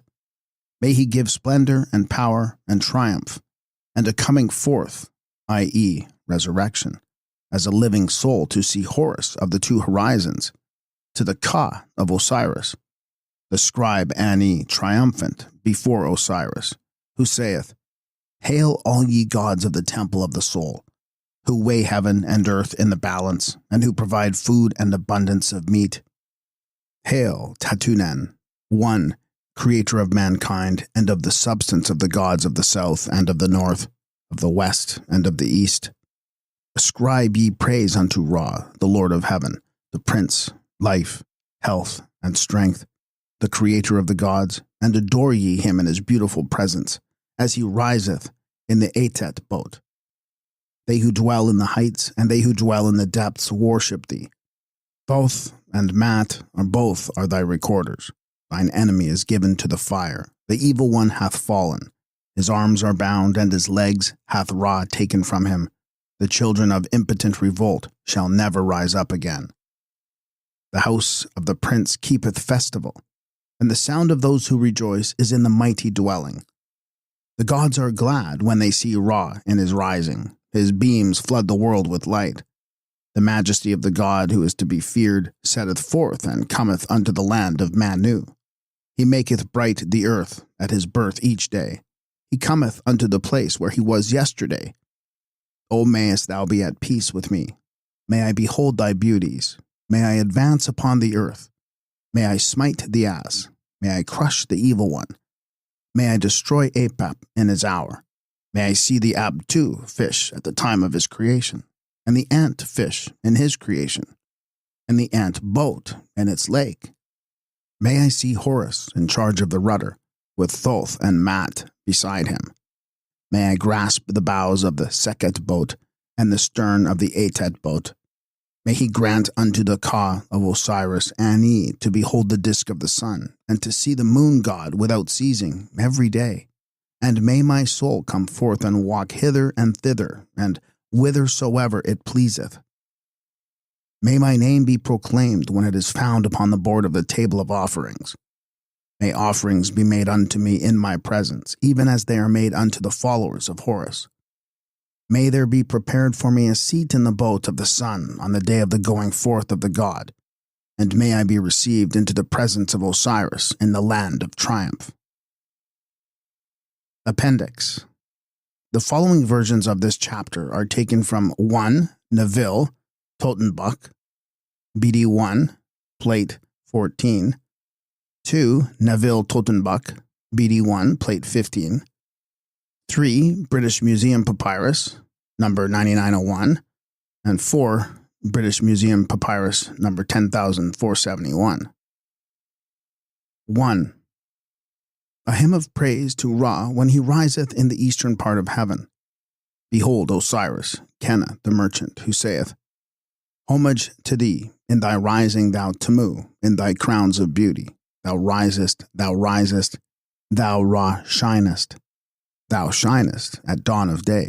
Thou art crowned like unto the king of the gods. and the goddess Shuti doeth homage to thee. The company of the gods praise thee from the double dwelling. Thou goest forth over the upper air, and thy heart is filled with gladness. The Sekhet boat draweth onward as Ra cometh to the haven in the Atet boat with fair winds. Ra rejoiceth, Ra rejoiceth. Thy father is Nu, thy mother is Nut, and thou art crowned as Ra Harmakis. Thy sacred boat advanceth in peace. Thy foe hath been cast down, and his head hath been cut off. The heart of the Lady of Life rejoiceth in that the enemy of her Lord hath been overthrown. The mariners of Ra have content of heart, and Anu rejoiceth. The merchant Kenna saith, I have come to thee, O Lord of the gods, Tumu Harmaki, who passeth over the earth. Know that by which thou dost live. Grant that I may be like unto one of those who are thy favored ones among the followers of the great God. May my name be proclaimed, may it be found, may it be lastingly renewed with. The oars are lifted into the Sekhet boat, and the sacred boat cometh in peace. May I see Ra when he appeareth in the sky at dawn, and when his enemies have fallen at the block. May I behold Horus guiding the rudder and steering with his two hands. May I see the Abtu fish at the moment of his creation, and may I see the ant fish when he maketh himself manifest at creation, and the ant boat upon its lake. O thou only one, O thou mighty one, thou growing one, who dost never wax faint, and from whom power cannot be taken, the devoted servant of the Lord of Abtu. The merchant Kenneth saith, Homage to thee, Heru Kuti Tumu, Heru Kepera, mighty hawk, who dost cause the body of man to make merry, beautiful of face by reason of thy two great plumes. Thou wakest up in beauty at the dawn, when the company of the gods and mortals sing songs of joy unto thee. Hymns of praise are offered unto thee at eventide. The starry deities also adore thee. O thou firstborn, who dost lie without movement, arise. Thy mother showeth loving kindness unto thee every day. Ra liveth, and the fiend Nak is dead. Thou dost endure forever, and the fiend hath fallen. Thou sailest over the sky with life and strength. The goddess Nehebka is in the Atet boat. The sacred boat rejoiceth. Thy heart is glad, and thy brow is wreathed with the twin serpents. 2. A hymn of praise to Ra when he riseth in the eastern part of heaven. Behold Osiris, Kenna the merchant, triumphant, who saith, Homage to thee, O thou who risest in Nu, and who at thy birth dost make the world bright with light. All the company of the gods sing hymns of praise unto thee. The beings who minister unto Osiris cherish him as king of the north and of the south, the beautiful and beloved man-child. When he riseth, mortals live, the nations rejoice in him, and the spirits of Anu sing unto him songs of joy. The spirits of the towns of Pe and Nechen exalt him. The apes of dawn adore him, and all beasts and cattle praise him with one accord. The goddess Seba overthroweth thine enemies. Therefore rejoice within thy boat, and thy mariners are content thereat. Thou hast arrived in the Atet boat, and thy heart swelleth with joy. O Lord of the gods, when thou dost create them, they ascribe praises unto thee. The azure goddess Nut doth compass thee on every side, and the god Nu floodeth thee with his rays of light. O cast thou light upon me, and let thy see thy beauties, me, the Osiris, Kenna the merchant, triumphant. When thou goest forth over the earth, I will sing praises unto thy fair face. Thou risest in the horizon of heaven, and thy disk is adored when it resteth upon the mountain to give life unto the world. Saith Kenna the merchant, triumphant, thou risest, coming forth from the god Nu. Thou dost become young again, and art the same as thou wert yesterday, O mighty youth who hast created thyself. Not my hand. Thou hast come with thy splendors, and thou hast made heaven and earth bright with thy rays of pure emerald light. The land of Punt is established for the perfumes which thou smellest with thy nostrils. Thou risest, O thou marvelous being, in heaven, The twin serpents are placed upon thy brow, and thou art Lord of the world and the inhabitants thereof. The company of the gods and Kenna, the merchant, triumphant, adore thee. 3. A hymn of praise to Ra when he riseth in the eastern part of heaven. Behold, Osiris, Hu-Nefer, triumphant, who saith, Homage to thee, O thou who art Ra when thou risest, and Tamu when thou settest. Thou risest, thou risest, thou shinest, thou shinest, thou who art crowned King of the gods, thou art the Lord of heaven, thou art the Lord of earth, thou art the creator of those who dwell in the heights, and of those who dwell in the depths. Thou art the one God who came into being in the beginning of time. Thou didst create the earth, thou didst fashion man, and thou didst make the watery abyss of the sky.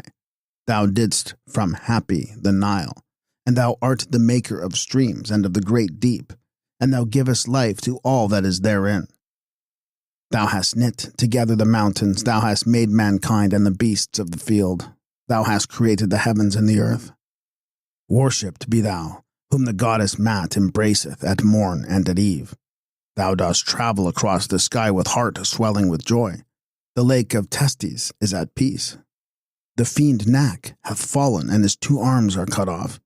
The Sekhet boat receiveth fair winds, and the heart of him that is in his shrine rejoiceth. Thou art crowned with a heavenly form, the only one, provided with all things. Ra cometh forth from new in triumph. O thou mighty youth, thou everlasting son, self-begotten, who didst give thyself birth. O thou mighty one, of myriad forms and aspects, King of the world, Prince of Anu, Lord of eternity, and ruler of the everlasting. The company of the gods rejoice when thou risest, and when thou sailest across the sky. O thou who art exalted in the Sekhet boat. Homage to thee, O Amen-Ra.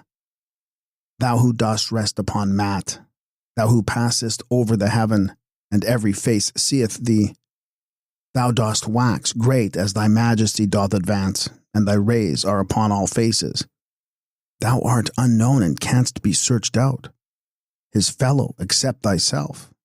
Thou art the only one. Men praise thee in thy name, Ra, and they swear by thee, for thou art Lord over them. Thou hast heard with thine ears, and thou hast seen with thine eyes. Millions of years have gone over the world. I cannot tell the number of them, through which thou hast passed. Thy heart hath decreed a day of happiness in thy name of Ra. Thou dost pass over and travellest through untold spaces of millions and hundreds of thousands of years. Thou settest out in peace, and thou steerest thy way across the watery abyss to the place which thou lovest. This thou doest in one little moment of time, and thou dost sink down and makest an end of the hours. Osiris, the governor of the palace of the Lord of the 2 lands, i.e. Seti I, Hu-Nefer, triumphant, saith, Hail, my Lord, thou that passest through eternity, and whose being is everlasting. Hail, thou disk, Lord of beams of light, thou risest, and thou makest all mankind to live. Grant thou that I may behold thee at dawn each day. 4. A hymn of praise to Ra by Neket, the royal scribe, captain of soldiers, who saith, Homage to thee, O thou glorious being, thou who art provided with all things, O Tamu, Heru, Kuti. When thou risest in the horizon of heaven, a cry of joy cometh out of the mouth of all peoples. O thou beautiful being, thou dost renew thyself in thy season in the form of the disk within thy mother Hathor. Therefore in every place every heart swelleth with joy at thy rising for ever. The eastern and the western parts of the heaven come to thee with homage, and give forth sounds of joy at thy rising. O Ra, thou who art Heru Kuti, Harmaki, the mighty man-child, the heir of eternity, self-begotten and self-born, king of earth, prince of the netherworld, governor of the mountains of Akkert, i.e. the netherworld, thou dost rise in the horizon of heaven and sheddest upon the world beams of emerald light. Thou art born from the water, thou art sprung from new, who fostereth thee and ordereth thy members. O thou who art crowned King of the gods, God of life, Lord of love, all the nations live when thou dost shine. The goddess Nut doeth homage unto thee, and the goddess Mat embraceth thee at all times. They who are in thy following sing unto thee with joy and bow down to the earth when they meet thee, the God of heaven, the Lord of earth, the King of right and truth, the God of eternity, the everlasting ruler, the Prince of all the gods, the God of life, the Creator of eternity, the Maker of heaven, by whom is established all that therein is. The company of the gods rejoice at thy rising. The earth is glad when it beholdeth thy rays. The peoples that have been long dead come forth with cries of joy to see thy beauties. Thou goest forth over heaven and earth, made strong each day by thy mother Nut. Thou passest through the uppermost heaven. Thy heart swelleth with joy, and the lake of Testes is content thereat. The enemy hath fallen, his arms are hewn off, the knife hath cut asunder his joints. Ra liveth in Mat, the beautiful. The Sekhet boat draweth on and cometh into port. The south, the north, the west, and the east turn to praise thee. O thou unformed substance of the earth, who didst create thyself, Isis and Nephthys salute thee. They sing unto thee in thy boat hymns of joy. They shield thee with their hands. The souls of the east follow thee. The souls of the west praise thee. Thou art the ruler of all gods, and thou hast joy of heart within thy shrine. For the serpent Nak is condemned to the fire, and the heart shall be joyful forever. Thy mother Nut is a judge to thy father Nu. Plate 2. Vignette. The disk of the sun, supported by a pair of arms proceeding from the Ankh, the sign of life, which in turn is supported by a Tet, the emblem of the east and of the god Osiris. The Tet stands upon the horizon. On each side of the disk are 3 dog-headed apes, spirits of the dawn, their arms raised in adoration of the disk. On the right-hand side of the Tet is the goddess Nephthys, and on the left is Isis, each goddess raising her hands in adoration of the Tet, and kneeling upon the emblem At, or hemisphere. Above is the sky. This vignette belongs properly to the hymn to the rising sun. Text: Hymn to Osiris. Glory be to Osiris, Un-Nefer, the great god within Abydos, king of eternity, lord of the everlasting, who passeth through millions of years in his existence, eldest son of the womb of Nut, engendered by Seb, the Urpat, lord of the crowns of the north and south, lord of the lofty white crown. As prince of gods and of men, he hath received the crook and the flail and the dignity of his divine fathers. Let thy heart, which is in the mountain of Amenta, be content, for thy son Horus is established upon thy throne. Thou art crowned lord of Tatu, and ruler in Abtu. Through thee the world waxeth green in triumph before the night of Nebertur. He leadeth in his train that which is and that which is not yet, in his name Teher Setenef. He toweth along the earth in triumph, in his name Seker. He is exceeding mighty and most terrible in his name Osiris. He endureth forever and forever in his name Un-Nefer. Homage to thee, King of kings, Lord of lords, Prince of princes, who from the womb of Nut hast possessed the world, and hast ruled all lands and Akert. Thy body is of gold, thy head is of azure, an emerald light encircleth thee. O, and of millions of years, all pervading with thy body, and beautiful in countenance in Tessert. Grant thou to the Ka of Osiris, the scribe Ani, splendor in heaven, and might upon earth, and triumph in nature Kert. And that I may sail down to Tatu like a living soul, and up to Abtu like a Bennu, and that I may go in and come out without repulse at the pylons of Tuat. May there be given unto me loaves of bread in the house of coolness, and offerings of food in Anu, and a homestead forever in Sekhet Aru, with wheat and barley therefore. Plate 3. Vignette. Scene of the weighing of the heart of the dead. Ani and his wife enter the hall of double law or truth, wherein the heart emblematical of the conscience, is to be weighed in the balance against the feather, emblematical of law. Above, 12 gods, each holding a scepter, are seated upon thrones before a table of offerings, of fruit, flowers, etc. Their names are Harmaki, the great god within his boat, Tamu, Shu, Tefnut, Lady of Heaven, Seb, Nut, Lady of Heaven, Isis, Nephthys, Horus, the great god, Hathor, Lady of Amenta, and Sa. Upon the beam of the scales sits the dog-headed ape, which was associated with Thoth, the scribe of the gods. The god Anubis, jackal-headed, tests the tongue of the balance, the suspending bracket of which is in the form of the feather. The inscription above the head of Anubis reads, "He who is in the tomb saith, Pray thee, O weigher of righteousness, to guide the balance that it may be stablished." On the left of the balance, facing Anubis, stands Ani's luck or destiny, Shai, and above is the object called Meskin, which has been described as a cubit with human head, and which is supposed to be connected with the place of birth. Behind these stand the goddess Meskenet and Renenet.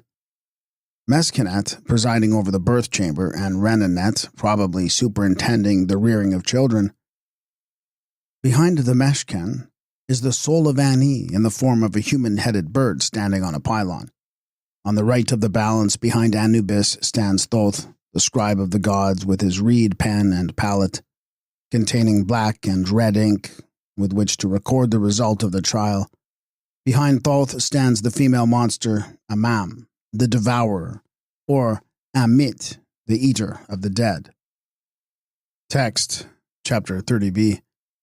Osiris, the scribe Ani, saith, My heart, my mother, my heart, my mother, my heart, my coming into being. May there be nothing to resist me at my judgment. May there be no opposition to me from the Checha. May there be no parting of thee from me in the presence of him who keepeth the scales. Thou art my Ka within my body, which knitteth and strengtheneth my limbs. Mayest thou come forth to the place of happiness to which I am advancing. May the Shenet not cause my name to stink, and may no lies be spoken against me in the presence of the God. Good is it for thee to hear. Thoth, the righteous judge of the great company of the gods who are in the presence of the god Osiris, saith, Hear ye this judgment. The heart of Osiris hath in very truth been weighed, and his soul hath stood as a witness for him. It hath been found true by trial in the great balance. There hath not been found any wickedness in him. He hath not wasted the offerings in the temples. He hath not done harm by his deeds, and he uttered no evil reports while he was upon earth. The great company of the gods replied to Thoth, dwelling in Kem and Nu, That which cometh forth from thy mouth hath been ordained. Osiris the scribe, Ani, triumphant, is holy and righteous. He hath not sinned, neither hath he done evil against us. Let it not be given to the devourer, Amenet, to prevail over him. Meat offerings and entrance into the presence of the god Osiris shall be granted unto him, together with a homestead forever in Seket Hetepu, as unto the followers of Horus. Plate 4. Vignette. Ani, found just, is led into the presence of Osiris. On the left, the hawk-headed god Horus, the son of Isis, wearing the double crown of the north and of the south, takes Ani by the hand and leads him forwards towards Osiris, the Lord of eternity, who is enthroned on the right within a shrine in the form of a funeral chest. The god wears the Atef crown with plumes, a manat hangs from the back of his neck, and he holds in his hands the crook, scepter, and flail, emblems of sovereignty and dominion. He is wrapped in bandages ornamented with scalework. The side of his throne is painted to resemble the doors of the tomb. Behind him stand Nephthys on his right hand and Isis on his left. Facing him and standing on a lotus flower are the 4 children of Horus, or Osiris, or gods of the cardinal points. The first, Mesta, has the head of a man. The second, Hapi, the head of an ape. The third, Tuamatef, the head of a jackal. And the fourth, Kebsenef, the head of a hawk. Suspended near the lotus is an object which is usually called a panther's skin, but is more probably a bullock's hide. The roof of the shrine is supported on pillars with lotus capitals and is surmounted by a figure of Horus Sept, or Horus Seker, and rows of Ur-Ai. In the center, Ani kneels before the god upon a reed mat, raising his right hand in adoration and holding in his left hand the Kerp scepter. He wears a whitened wig surmounted by a cone, the signification of which is unknown. Round his neck is a deep collar of precious stones. Near him stands a table of offerings of meat, fruit, flowers, etc. And in the compartments above are a number of vessels for wine, beer, oil, wax, etc., together with bread, cakes, ducks, a wreath, and single flowers. Appendix: the shrine is in some instances represented in the shape of a pylon, the cornice of which is ornamented either with Ur-Ai or with the disk of the sun and feathers emblematic of Mat. It usually rests upon a base made in the shape of a cubit. The throne upon which Osiris sits is placed upon reed mats, or upon the cubit-shaped base, or in a pool of water from which springs a lotus flower with buds and having the 4 gods of the cardinal points standing upon it. In some of the oldest papyri, the body of Osiris is painted white, and he stands upright. Isis is described as Great Lady, Divine Mother, and Nephthys as Mistress of the Underworld. In British Museum Papyrus number 10471, the scene of the presentation of the deceased to Osiris is unusual and of interest. On the right, the scribe Neket and his wife Thuau stand with both hands raised in adoration of Osiris. Behind them, upon a cubit-shaped base, is a house with 4 windows in its upper half, and upon the roof 2 triangular projections similar to those which admit air into modern houses in the East. Before the door are a sycamore and a palm tree, with clusters of fruit. On the left is the god Osiris on his throne, and behind him stands Mat, mistress of the 2 countries, daughter of Ra, above whom are 2 outstretched female arms proceeding from a mountain and holding a disk between the hands. In the center, between Osiris and the deceased, is a pool of water with 3 sycamore trees on each side, and at each corner a palm tree bearing clusters of dates, and from it there springs a vine laden with bunches of grapes. In British Museum Papyrus number 10472, the god seated in the shrine wears the crown of the god Tanan, and is called Ptah Seker Asar. Within the hidden place, great god, lord of Tessert, king of eternity, prince of the everlasting. Text: saith Horus, the son of Isis, I have come unto thee, O Unefer, and have brought the Osiris Ani unto thee. His heart is found righteous coming forth from the balance, and it hath not sinned against god or goddess. Thoth had weighed it according to the decree uttered unto him by the company of the gods. And it is very true and righteous. Grant him cakes and ale, and let him enter into the presence of Osiris, and may he be like unto the followers of Horus forever. Behold, Osiris Ani saith, O Lord of Amentet, the underworld, I am in thy presence. There is no sin in me. I have not lied wittingly, nor have I done aught with a false heart.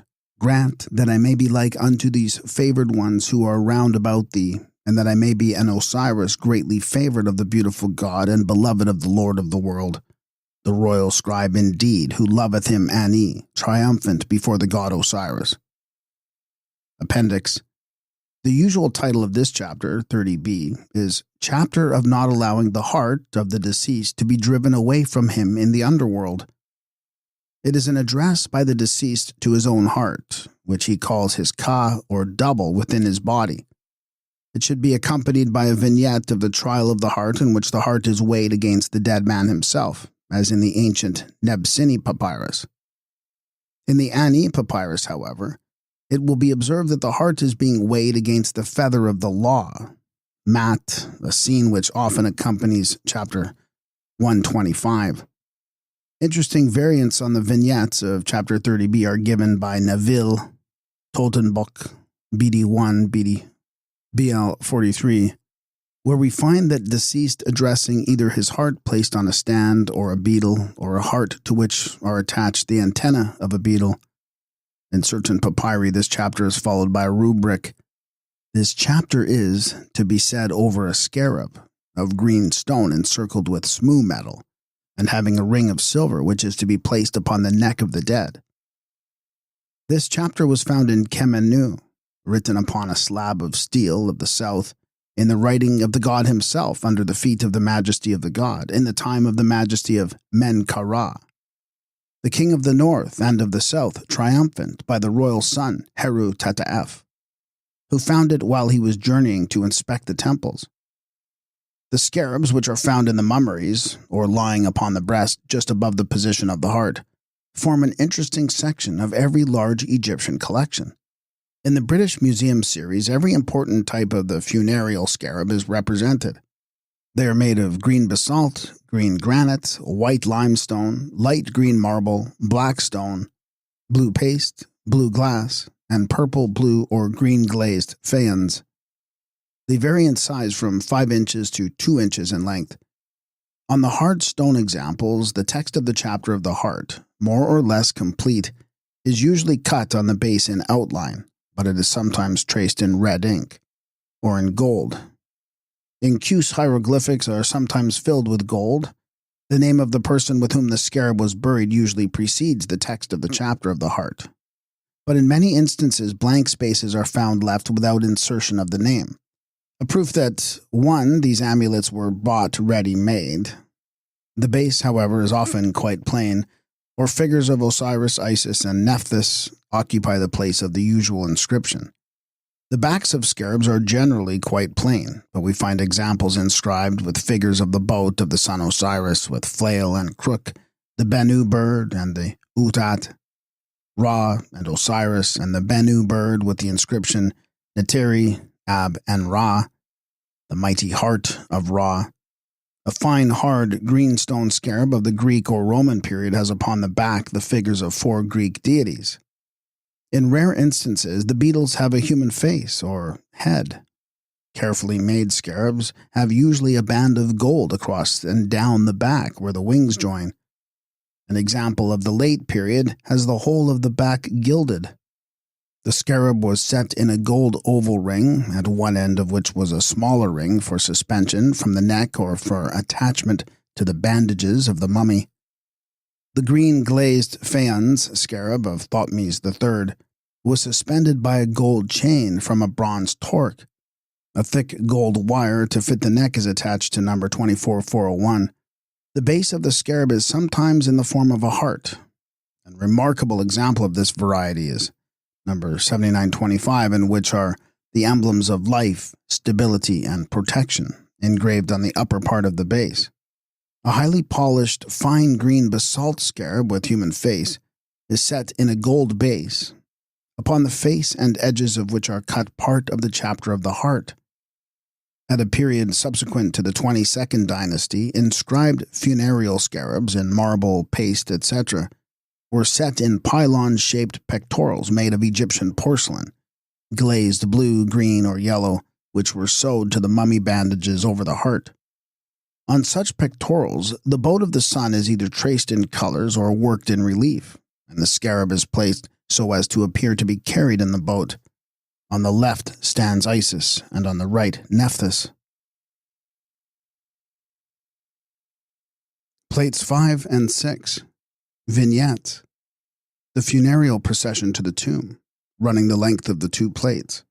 In the center of plate 5, the mummy of the dead man is seen lying in a chest or shrine mounted on a boat with runners, which is drawn by oxen.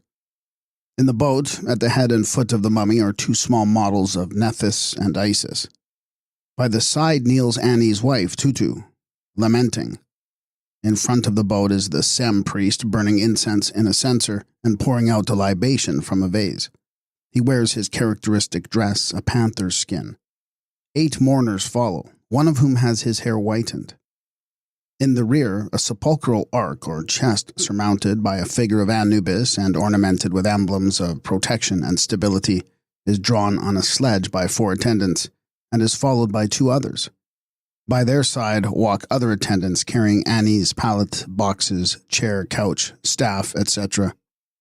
In plate 6, the procession is continued up to the tomb. In the center is a group of wailing women, followed by attendants carrying on yokes, boxes of flowers, vases of unguents, etc. In the right center are a cow with her calf, chairs of painted wood with flowers upon them, and an attendant with shaven head carrying a haunch newly cut for the funereal feast. The group on the right is performing the last rites. Before the door of the tomb stands the mummy of Ani to receive the final honors. Behind him, embracing him, stands Anubis, the god of the tomb. And at his feet, in front, kneels Tutu to take a last farewell of her husband's body. Before a table of offerings stand two priests. The Sem priest, who wears a panther's skin, holding in his right hand a libation vase, and in his left a censer, and a priest holding in his right hand an instrument with which he is about to touch the mouth and eyes of the mummy, and in his left the instrument for opening the mouth. Behind or beside them, on the ground, in a row, lie the instruments employed in the ceremony of opening the mouth, etc. The mezquet instrument, the sepulchral box, the boxes of purification, the bandlet, the libation vases, the ostrich feather, and the instruments called sebur, timanu or tuntet, and the pesh and kef. The Keheb priest stands behind reading the service of the dead from a papyrus. Appendix. In the papyrus of Hunefer, a slab or stele with rounded top is placed by the door of the tomb.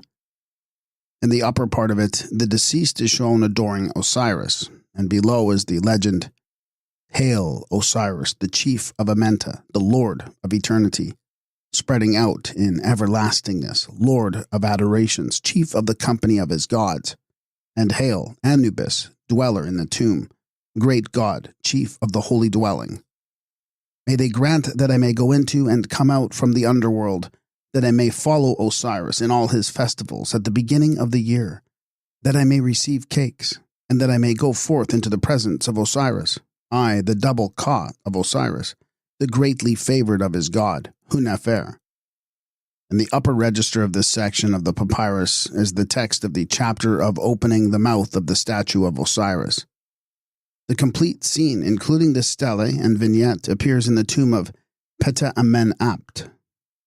In the vignette of the first chapter of the Book of the Dead in the papyrus of Nebket, the soul of the deceased is represented descending the steps of the tomb to carry food to its mummy in the underground chamber. The ceremonies which took place at the door of the tomb in an Egyptian funeral are of considerable interest. The priest called Kerheb, holding the Sem priest by the arm, gives directions for the slaughter of a bull of the south. The slaughterer, standing on the bull, cuts off a foreleg and takes out the heart. A woman, called the Chararer, who personifies Isis, then whispers in the deceased's ear, "Behold, thy lips are set in order for thee, so that thy mouth may be opened." Next, an antelope and a duck are brought by order of the Kerheb, and their heads are cut off. The Kerheb then addresses the Sem priest, "I have seized them for thee, I have brought unto thee thine enemies." His hands brings his head as a gift. "I have slain them for thee, O Tamu. Let not his enemies rise up against this god." The slaughterer then presents the thigh to the Kerheb, and the heart to an official whose title was Smer, and all three then place the thigh and the heart upon the ground before this god, i.e., Osiris. The Kerheb then says to the deceased, represented by this mummy or statue, "I have brought unto thee the thigh as the eye of Horus. I have brought unto thee the heart. Let there be no rising up against this god. I have brought unto thee the antelope, his head is cut off. I have brought unto thee the duck, his head is cut off." Here the sacrifice ends. The next part of the ceremony, i.e. the opening of the mouth and eyes, is performed by the Sem priest, who addresses the deceased. "I've come to embrace thee. I am thy son, Horus. I have pressed thy mouth. I am thy son. I love thee." His mother beats her breast and weeps for him, and those who are in chains with him, i.e. Isis and Nephthys, beat their breasts. "Thy mouth was closed, but I have set in order for thee thy mouth and thy teeth." The Kerheb next calls on the Sem priest 4 times. "O Sem, take the Sebur, and open the mouth and the eyes." And while the Sem priest is performing the ceremony, the Kerheb continues. Thy mouth was closed, but I have set in order for thy mouth and thy teeth. I opened for thee thy mouth, I opened for thee thy two eyes. I have opened for thee thy mouth with the instrument of Anubis. I have opened thy mouth with the instrument of Anubis, with the iron tool with which the mouths of the gods were opened. Horus opened the mouth, Horus opened the mouth. Horus hath opened the mouth of the dead, as he whilome opened the mouth of Osiris, with the iron which came forth from Set, with the iron tool, with which he opened the mouths of the gods. He hath opened thy mouth with it. The god shall walk and shall speak, and his body shall be with the great company of the gods, in the great house of the Aged One, in Anu. And he shall receive there the Uraret crown from Horus, the Lord of mankind. The Kerheb says next, Let the Ami Kent priest stand behind him, i.e., the deceased, and say, my father, 4 times. The eldest son of the deceased then stands behind the deceased, and in his name the Kerheb says, His mother beateth her breast, and weepeth for him, and those who are in chains with him also beat their breasts.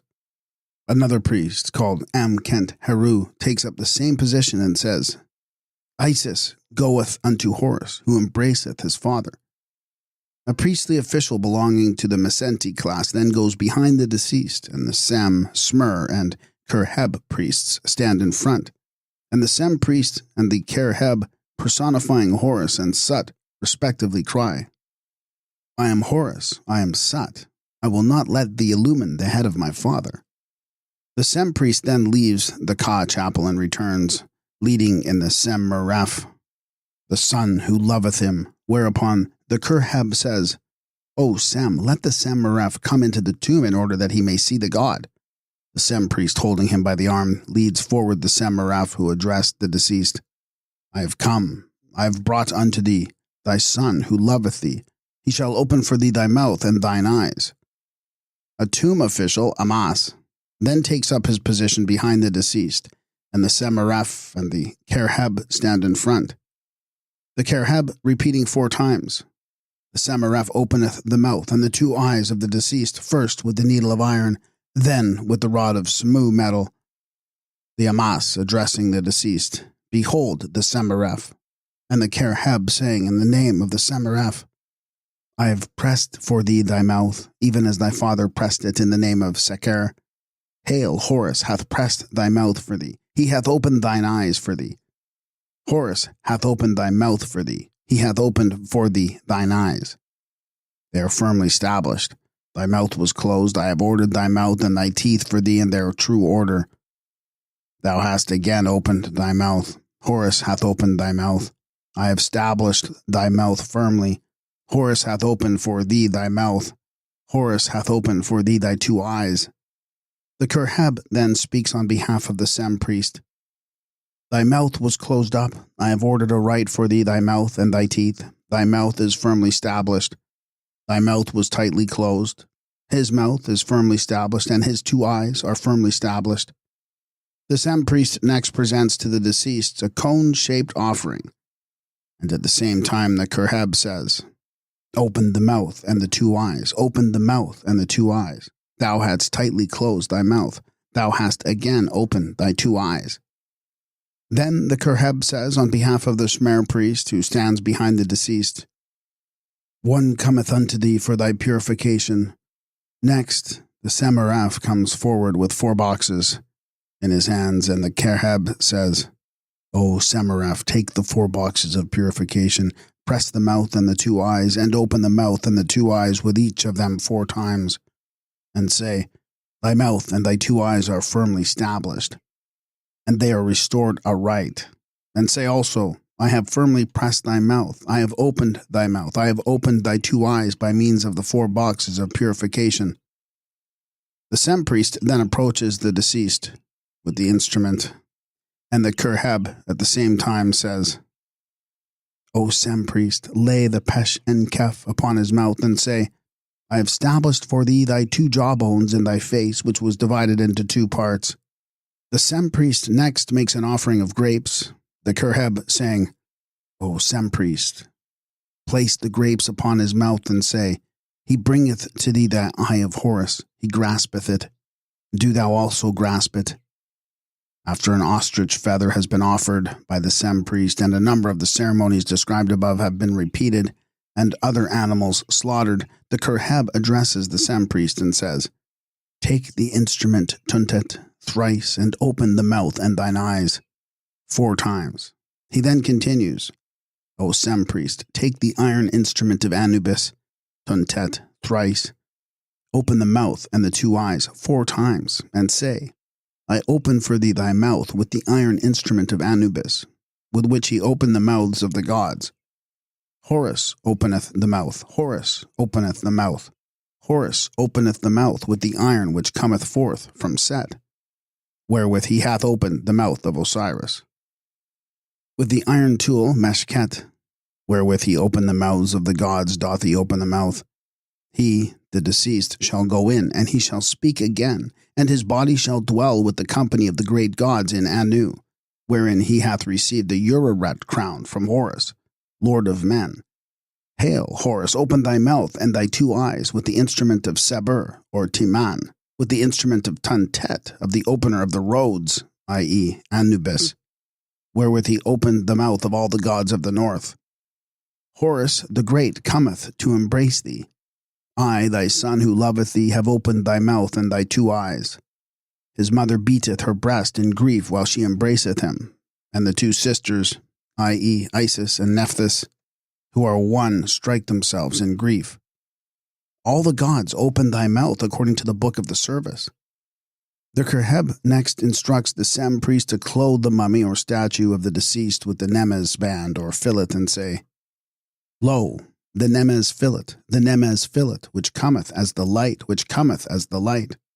It cometh as the eye of Horus, the brilliant. It cometh forth from Nekab. The gods were bound therewith. Bound round is thy face, with it in its name of Hech, i.e. light or brilliance, coming forth from Nekab. All that could do harm to thee upon earth is destroyed. The Sem priest, holding a vase of ointment in his left hand and smearing the mouth with his forefinger, says, I have anointed thy face with ointment, I have anointed thine eyes, I have painted thine eye with Uach and with Meshchem. May no ill luck happen through the dethronement of his 2 eyes in his body, even as no evil fortune came to Horus through the overthrow of his eye in his body. Thy 2 eyes are decked therewith in this name of Uach, which maketh thee to give forth fragrance in its name of sweet smelling. A number of scented unguents and perfumes are brought forward, and at the presentation of each a short sentence is recited by the Kerheb, having reference to the final triumph of the deceased in the underworld and to the help which the great gods will render to him. Text. Chapter 1. Here begin the chapters of coming forth by day, and of the songs of praise and glorifying, and of the coming forth from and going into the glorious Niter Kurt in the beautiful Amenta, to be said on the day of the burial, going in after coming forth. Osiris, Ani, Osiris, the scribe Ani, saith, Homage to thee, O bull of Amenta, Thoth, the king of eternity is with me. I am the great god in the boat of the sun. I have fought for thee. I am one of the gods, those holy princes who make Osiris to be victorious over his enemies on the day of weighing of words. I am thy mediator, O Osiris. I am one of the gods born of Nut, those who slay the foes of Osiris and hold for him in bondage the fiend Sabal. I am thy mediator, O Horus. I have fought for thee. I have put to flight the enemy for thy name's sake. I am Thoth, who have made Osiris victorious over his enemies on the day of weighing of words in the great house of the mighty ancient one in Anu. I am Teteti, the son of Teteti. I was conceived in Tatu. I was born in Tatu. I am with those who weep and with the women who bewail, Osiris in the double land of Raket. And I make Osiris to be victorious over his enemies. Ra commanded Thoth to make Osiris victorious over his enemies, and that which was bidden for me Thoth did. I am with Horus on the day of the clothing of Tesh, and of the opening of the storehouses of water for the purification of the god whose heart moveth not, and of the unbolting of the door of concealing things in Restau. I am with Horus, who guardeth the left shoulder of Osiris in Sekhem. And I go into and come out from the divine flames on the day of the destruction of the fields in Sekhem. I am with Horus on the day of the festivals of Osiris, making the offerings on the 6th day of the festival, and on the Tenat festival in Anu, and I am priest in Tatu. I rear in the temple of Osiris, on the day casting up the earth. I see things which are concealed in Ristau. I read the book of the festival of the soul, which is in Tatu. I am the Sem priest, and I perform his course. I am the great chief of the work on the day of the placing of the Henu boat of Seker upon its sledge. I have grasped the spade on the day of digging the ground in Sutun Henen. O ye who make perfected souls to enter into the hall of Osiris, make ye cause the perfected soul of Osiris, the scribe Ani, victorious, in the hall of double truth, to enter with you into the house of Osiris. May he hear as ye hear, may he see as ye see, may he stand as ye stand, may he sit as ye sit.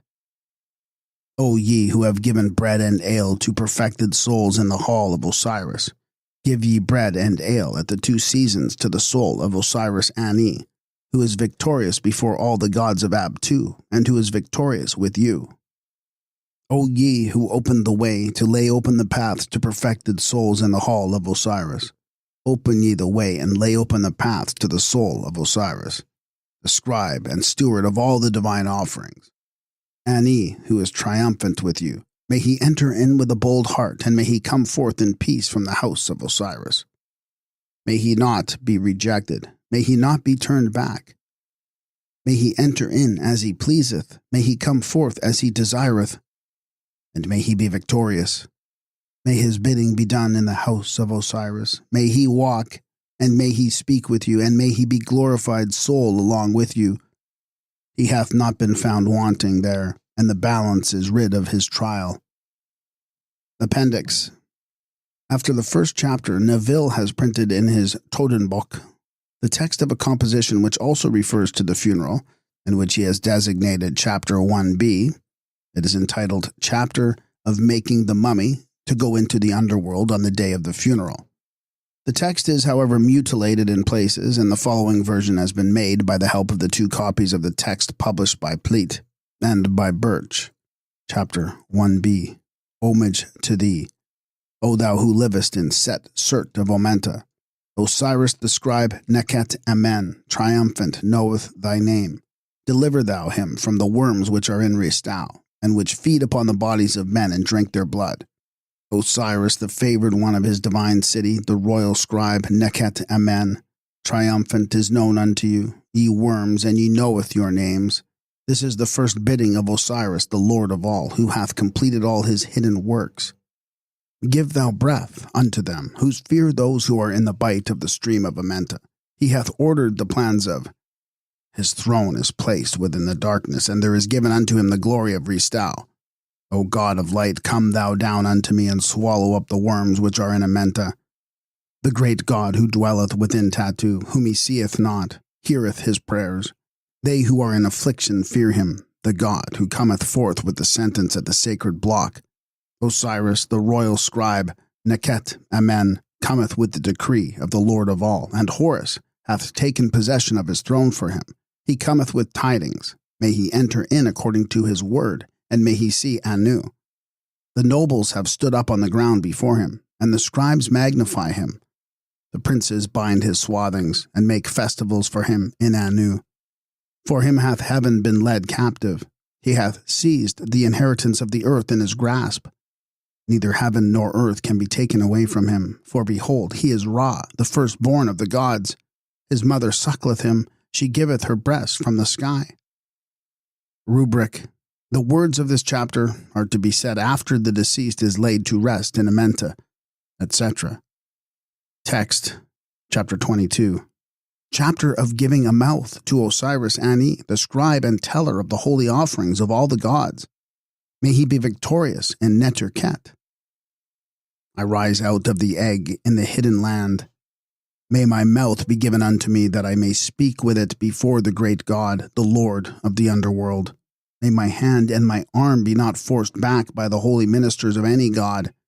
I am Osiris, the Lord of the mouth of the tomb, and Osiris, the victorious scribe Ani, hath a portion with him, who is upon the top of the steps. According to the desire of my heart I have come from the pool of fire, and I have quenched it. Homage to thee, O thou Lord of brightness, who thou art at the head of the great house, and who dwellest in night and in thick darkness. I have come unto thee. I am glorious, I am pure, my arms support thee. Thy portion shall be with those who have gone before. O grant unto me my mouth, that I may speak therewith, that I may follow my heart when it passeth through the fire and darkness. Rubric of chapter 72. If this writing be known by the deceased upon earth, and this chapter be done unto writing upon his coffin, he shall come forth by day in all the forms of existence which he desireth, and he shall enter into his place, and shall not be rejected. Bread and ale and meat shall be given unto Osiris, the scribe Ani, upon the altar of Osiris. He shall enter into the fields of Aru in peace, to learn the bidding of him who dwelleth in Tatu. There shall wheat and barley be given unto him. There shall he flourish as he did upon earth. And he shall do whatsoever pleaseth him, even as do the gods who are in the underworld, for everlasting millions of ages, world without end. Appendix. The text of chapter 72 does not occur in the Papyrus of Ani. It is given by Neville from a papyrus in the Louvre. In the vignettes which accompany it, the deceased is represented as adoring three gods who are either standing in a shrine or seated upon it. In other instances, the deceased stands by a sepulchral chest or outside a pylon with hands raised in adoration. The following is a translation of the Louvre text. Chapter of coming forth by day and of passing through the Ammahet. Homage to you, O ye lords of cause. Ye lords of right and truth, infallible, who shall endure forever and shall exist through countless ages, grant that I may enter your presence. I, even I, am pure and holy, and I have gotten power over the spells which are mine. Judgment hath been passed upon me in my glorified form. Deliver ye me from the crocodile, which is in this place of the lords of right and truth. Grant ye unto me my mouth that I may speak therewith. May offerings be made unto me in your presence. For I know you, and I know your names, and I know the name of the great God. Grant ye abundance of food for his nostrils. The god Rechem passeth through the western horizon of heaven. He travelleth on, and I travelleth on. He goeth forth, and I go forth. Let me not be destroyed in the place Mesket. Let not the fiend get the mastery over me. Let me not be driven back from your gates. Let not your doors be shut against me, for I have eaten bread in Pe, and I have drunken ale in Tepu. If my arms be fettered in the holy habitation that my father Tamu established for me in my mansion in the place above this earth, where there are wheat and barley in abundance which cannot be told, may feasts be made for me there, for my soul and for my body. Grant me even offerings of the dead, bread and ale and wine, oxen and ducks, linen bandages and incense, wax, and all the good and fair and pure things whereby the gods do live. May I rise again in all the forms which I desire without fail and forever. May I sail up and down through the fields of Aru. May I come thither in peace, for I am the double lion god. Plates 7 to 10. Vignette. The vignette of these plates, forming one composition, runs along the top of the text. The subjects are Plate 7, Ani and his wife in the Sehol. He is moving a piece of draft board to illustrate lines 3 and 4 of the text. The souls of Ani and his wife standing upon a pylon-shaped building. The hieroglyphics by the side of Ani's soul read Ba'en Osar, the soul of Osiris. A table of offerings upon which are laid a libation vase, plants, and lotus flowers. 2 lions seated back to back and supporting the horizon over which extends the sky. The lion on the right is called Seth, i.e. yesterday, and that on the left, Tuau, i.e. tomorrow, to illustrate lines 13 to 16.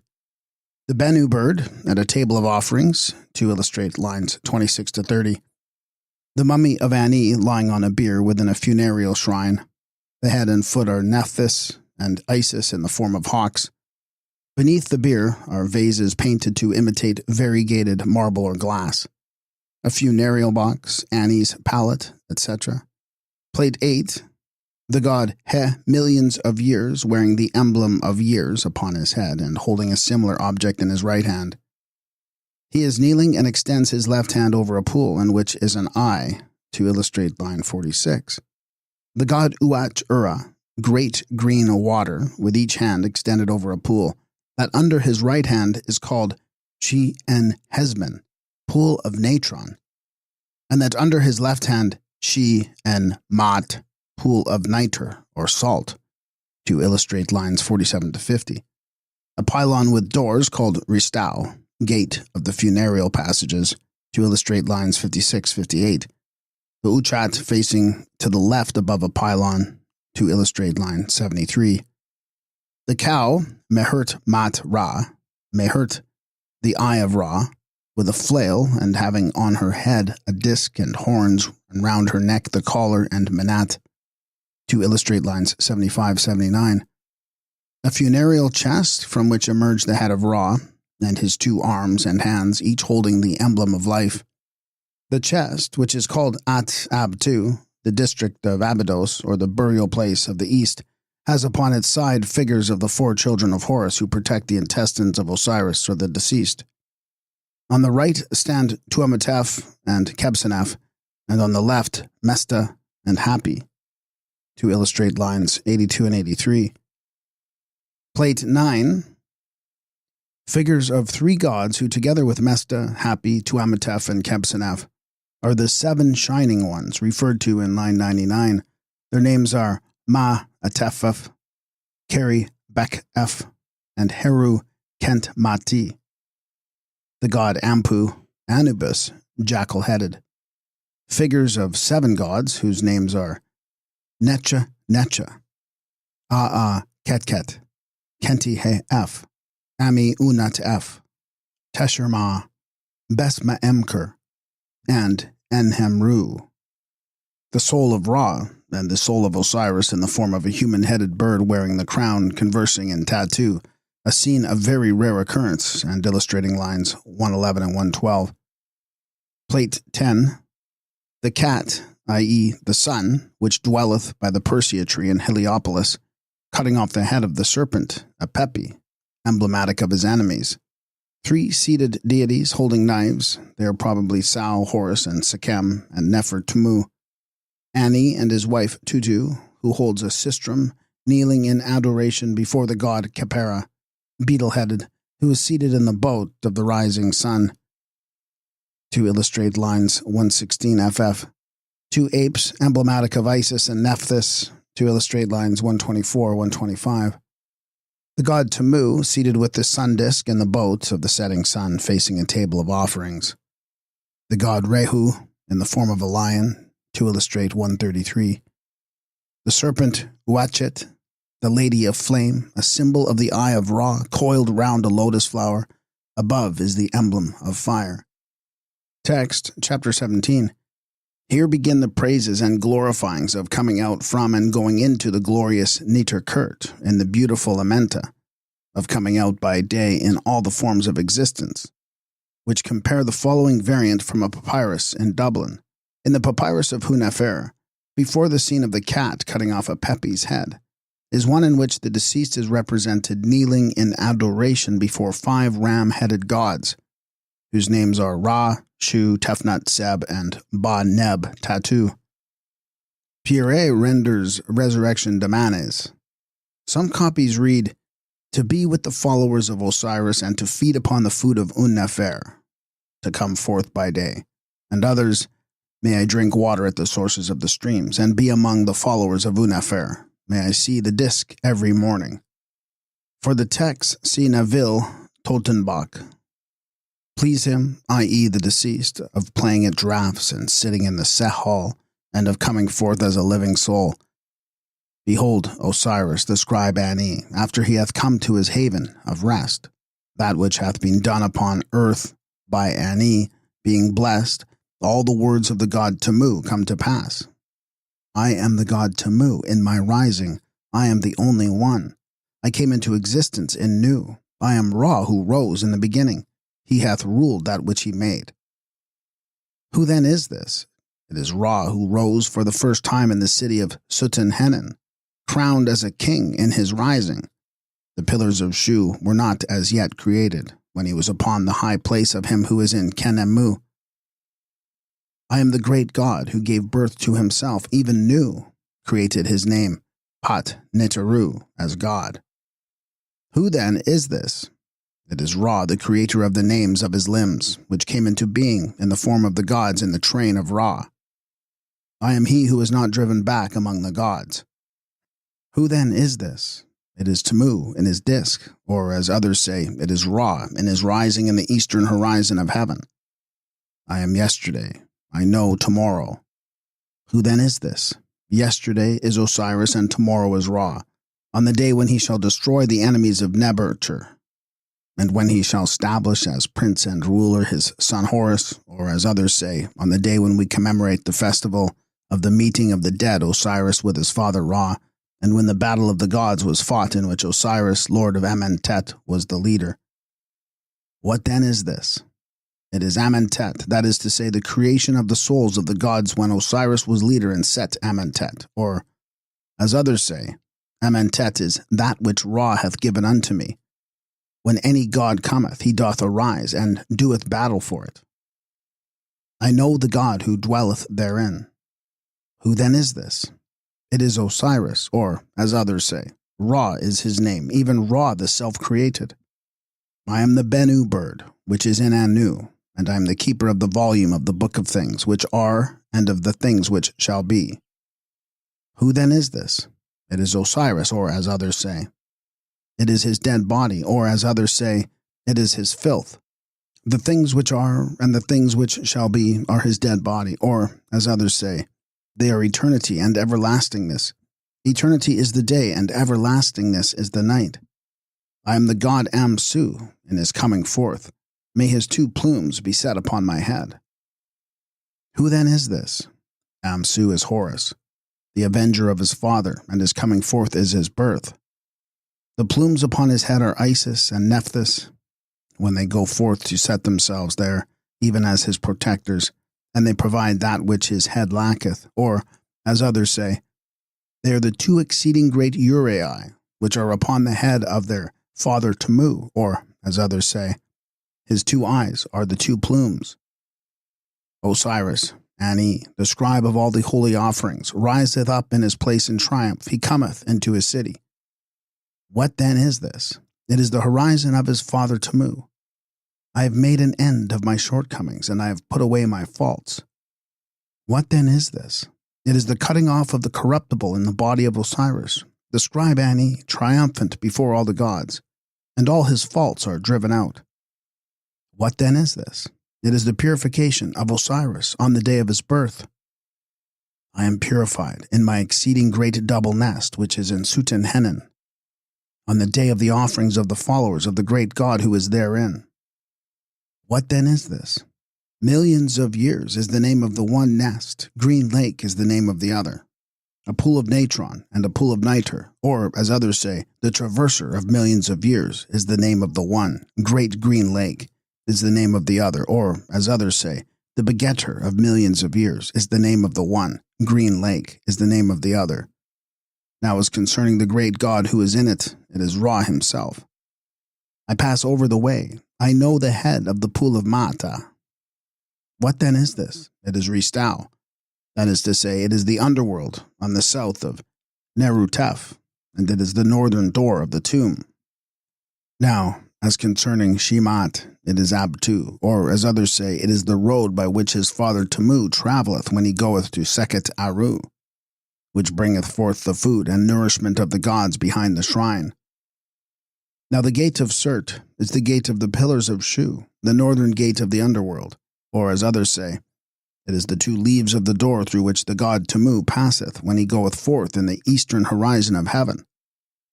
O ye gods who are in the presence of Osiris, grant me your arms, for I am the god who shall come into being among you. What then is this? It is the drops of blood which fell from Ra when he went forth to cut himself. They sprang into being as the gods Hu and Sa, who are in the following of Ra and who accompany Tamu daily and every day. I, Osiris, Ani, the scribe, triumphant, have filled up for thee the Uchat, after it was darkened on the day of the combat of the two fighters. What then is this?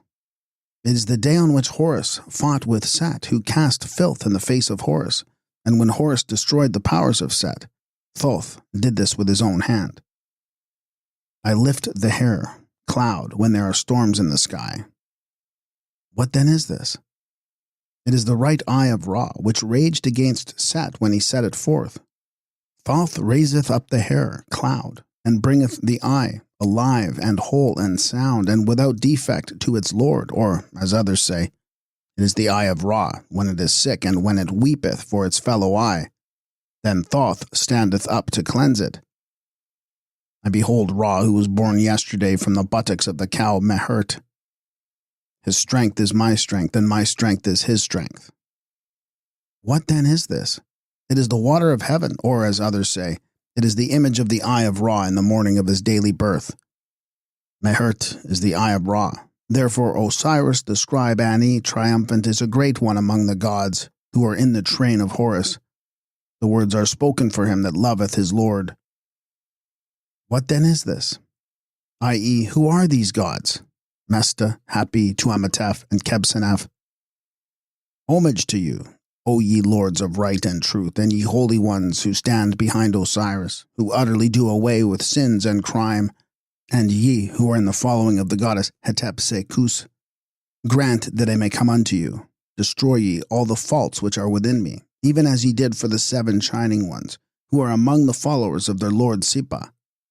Anubis appointed their place on the day when was said, Come therefore thither. What then is this? These lords of right and truth are Thoth and Astes, lord of Amenta, the holy ones who stand behind Osiris, even Mesta, Hapi, Tuamatef, and Kebsenef, are they who are behind the thigh in the northern sky, they who do away with sins and crime, and who are in the following of the goddess Hetep-Sekus, the god Sebek in the waters. The goddess Hetep-Sekus is the eye of Ra, or as others say, it is the flame which followeth after Osiris to burn up the souls of his foes. As concerning all the faults which are in Osiris, the scribe of the holy offerings of all the gods, Ani triumphant, they are all that he hath done against the lords of eternity since he came forth from his mother's womb.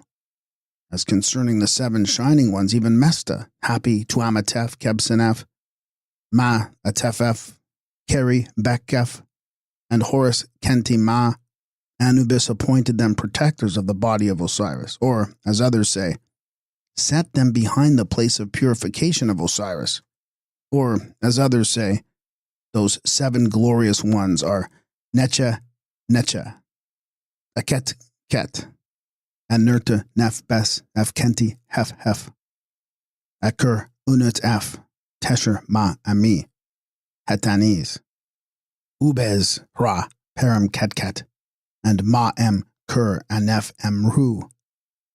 The chief of the holy ones who minister in his chambers is Horus, the avenger of his father. As to the day upon which was said, Come therefore thither, it concerneth the words, Come then thither, which Ra spake unto Osiris.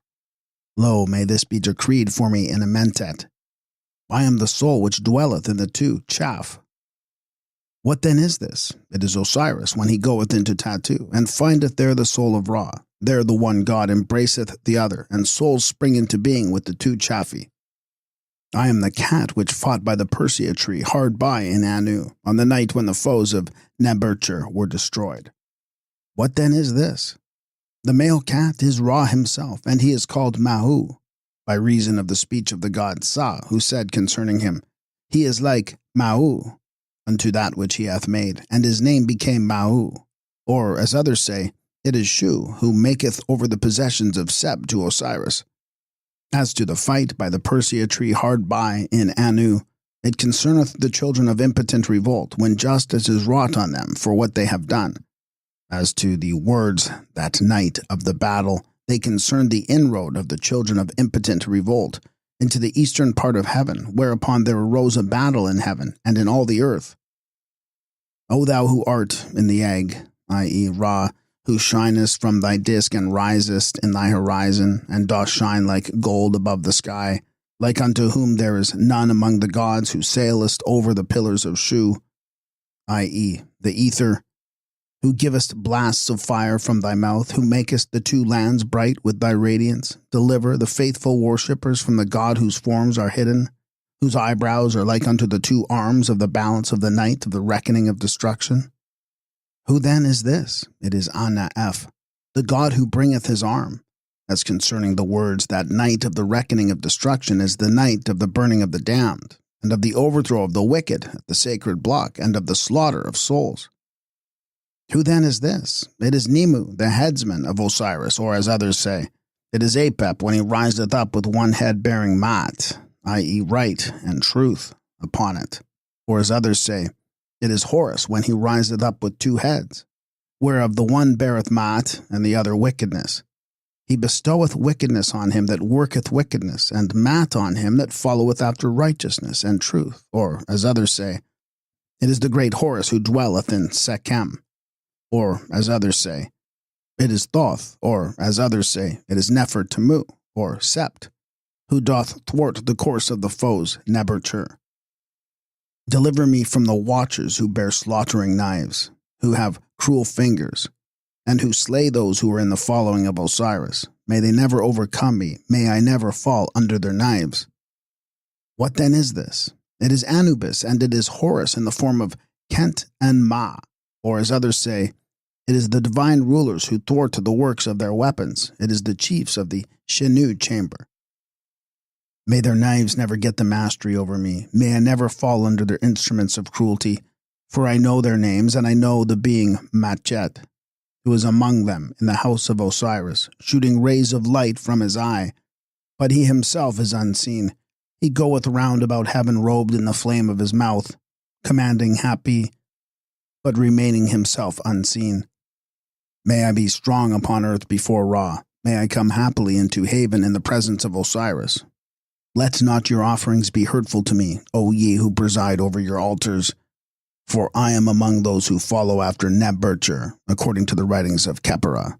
I fly as a hawk, I cackle as a goose, I ever slay, even as the serpent goddess, Nehebka.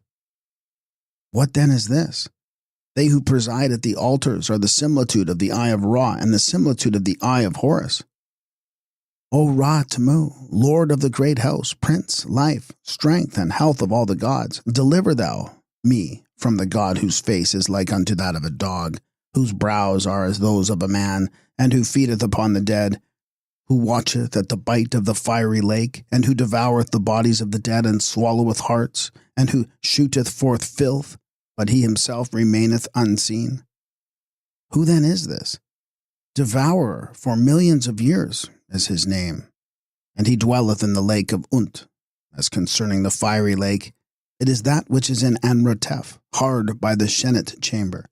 The unclean man who would walk thereover doth fall down among the knives, or, as others say, his name is Matis. And he is the watcher of the door of Amenta, or, as others say, his name is Hari Sepef. Hail, Lord of terror, chief of the lands of the north and south, Lord of the red glow, who preparest the slaughter block, and who dost feed upon the inward parts. Who then is this? The guardian of the bite of Amenta. What then is this? It is the heart of Osiris, which is the devourer of all slaughtered things. The Uraret crown hath been given unto him with swellings of the heart as Lord of Sutenhenen. What then is this? He to whom hath been given the Uraret crown with swellings of the heart as Lord of Sutenhenen is Osiris. He was bidden to rule among the gods on the day of the union of earth with earth in the presence of Nebertur. What then is this? He that was bidden to rule among the gods is Horus, the son of Isis, who was appointed to rule in the place of his father Osiris. As to the day of the union of earth with earth, it is the mingling of earth with earth in the coffin of Osiris, the soul that liveth in Sutenhenen, the giver of meat and drink, the destroyer of wrong, and the guide of the everlasting paths. Who then is this? It is Ra himself. Deliver thou me from the great God who carrieth away souls, and who devoureth filth and eateth dirt, the guardian of the darkness, who himself liveth in the light. They who are in misery fear him. As concerning the souls within the Chafi, they are those which are with the God who carrieth away the soul, who eateth hearts, who and who feedeth upon Ophel, the guardian of the darkness, who is within the Seker boat. They who live in crime fear him. Who then is this? It is Suti, or as others say, it is Smamur, the soul of Seb. Hail, Khepera, in thy boat. The twofold company of the gods is thy body. Deliver thou Osiris, Ani, triumphant, from the watchers who give judgment, who have been appointed by Nebuchadnezzar to protect him and to fasten the fetters of his foes, and who slaughter in the shambles. There is no escape from their grasp. May they never stab me with their knives. May I never fall helpless in their chambers of torture. Never have the things which the gods hate been done by me, for I am pure with the mesket. Cakes of saffron have been brought unto him in Tananet. Who then is this? It is Khepera in his boat. It is Ra himself. The watchers who give judgment are the apes Isis and Nephthys. The things which the gods hate are wickedness and falsehood, and he who passeth through the place of purification with the mesket is Anubis, who is behind the chest which holdeth the inward parts of Osiris.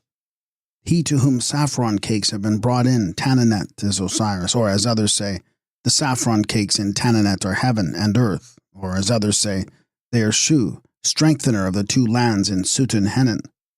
The saffron cakes are the eye of Horus, and Tananet is the grave of Osiris. Tamu hath built thy house, and the twofold lion god hath founded thy habitation. Lo, drugs are brought, and Horus purifieth, and Set strengtheneth, and Set purifieth, and Horus strengtheneth. The Osiris, the scribe Ani, triumphant before Osiris, hath come into the land, and hath possessed it with his feet. He is Tamu, and he is in the city. Turn thou back, O Rehu, whose mouth shineth, whose head moveth. Turn thou back from before his strength, or as others say, turn thou back from him who keepeth watch and is unseen. The Osiris Ani is safeguarded. He is Isis, and he is found with her hair spread over him. I shake it out over his brow. He was conceiveth in Isis, and begotten in Nephthys. And they cut off from him the things which should be cut off. Fear followeth after thee. Terror is upon thine arms. Thou art embraced for millions of years in the arms of the nations. Mortals go round about thee. Thou smitest down the mediators of thy foes, and thou seizest the arms of the powers of darkness. The two sisters, i.e. Isis and Nephthys, are given to thee for thy delight. Thou hast created that which is in Kerubah, and that which is in Anu. Every god feareth thee, for thou art exceeding great and terrible. Thou avengest every god on the man that curseth him, and thou shootest out arrows. Thou livest according to thy will. Thou art Uachit, the lady of flame. Evil cometh among those who set themselves up against thee. What then is this? The hidden in form, granted of Menu. It is the name of the tomb. He seeth what is in his hand. Is the name of the shrine, or as others say, the name of the block. Now he whose mouth shineth and whose head moveth is a limb of Osiris, or as others say, of Ra. Thou spreadest thy hair, and I shake it over his brow. Is spoken concerning Isis, who hideth in her hair, and draweth her hair over her. Wachi, the lady of the flames, is the eye of Ra. Plates 11 and 12. Vignette 1. Ani and his wife, Tutu, approaching the first Arit, the cornice of which is ornamented with emblems of power, life, and stability. At the entrance sit three gods, the first having the head of a hare, the second the head of a serpent, and the third the head of a crocodile. The first holds an ear of corn, and each of the others a knife. Text, chapter 147. The first Arit. The name of the doorkeeper is Seket Ra Hasht Aru. The name of the watcher is Meti He. The name of the herald is Ha Keru. Words to be spoken when Osiris cometh to the first Arit in Amenta. Saith Ani, triumphant, when he cometh to the first Arit, I am the mighty one who createth his own light. I have come unto thee, O Osiris, and purified from that which defileth thee. I adore thee. Lead on. Name not the name of Restau unto me. Homage to thee, O Osiris, in thy might and in thy strength, in Restau.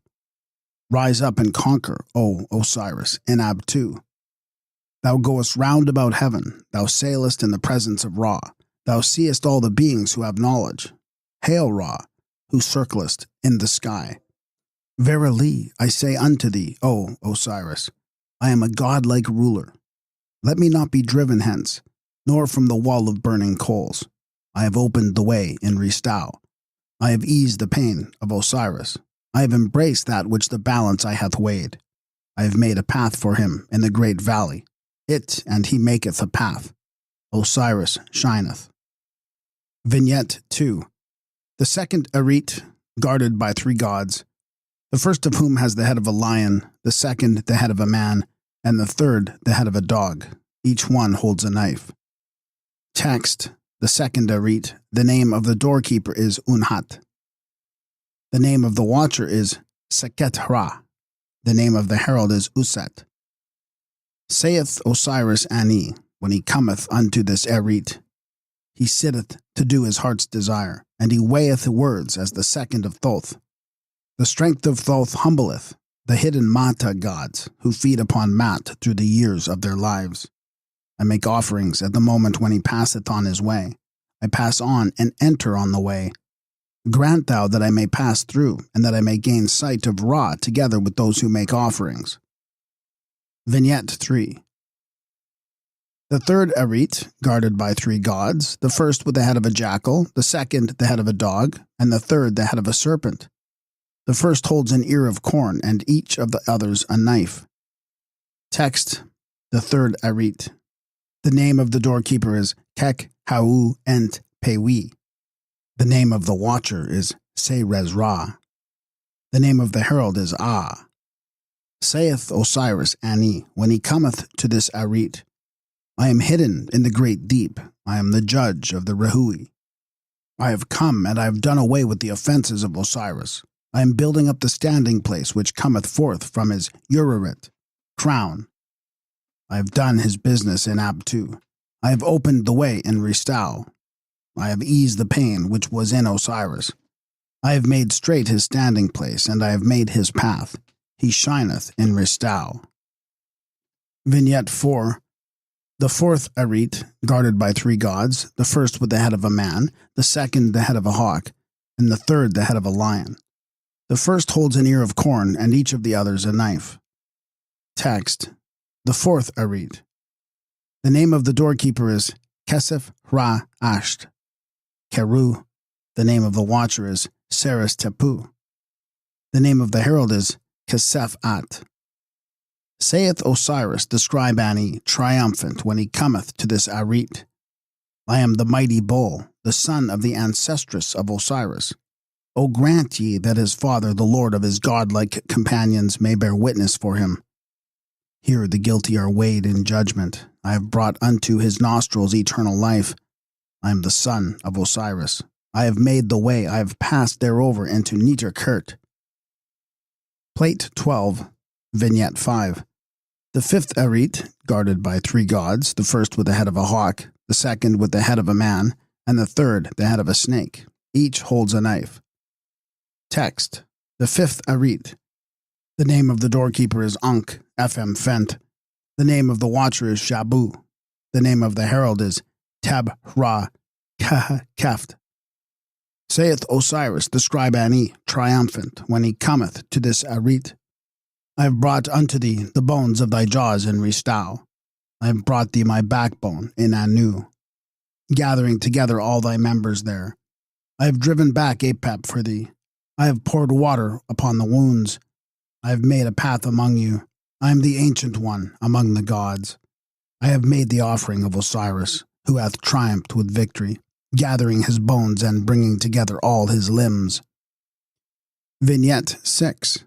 The sixth Arit, guarded by 3 gods, the first with the head of a jackal, and the second and the third the head of a dog. The first holds an ear of corn, and each of the others a knife. Text. The sixth Arit. The name of the doorkeeper is Atek au Kahak Keru.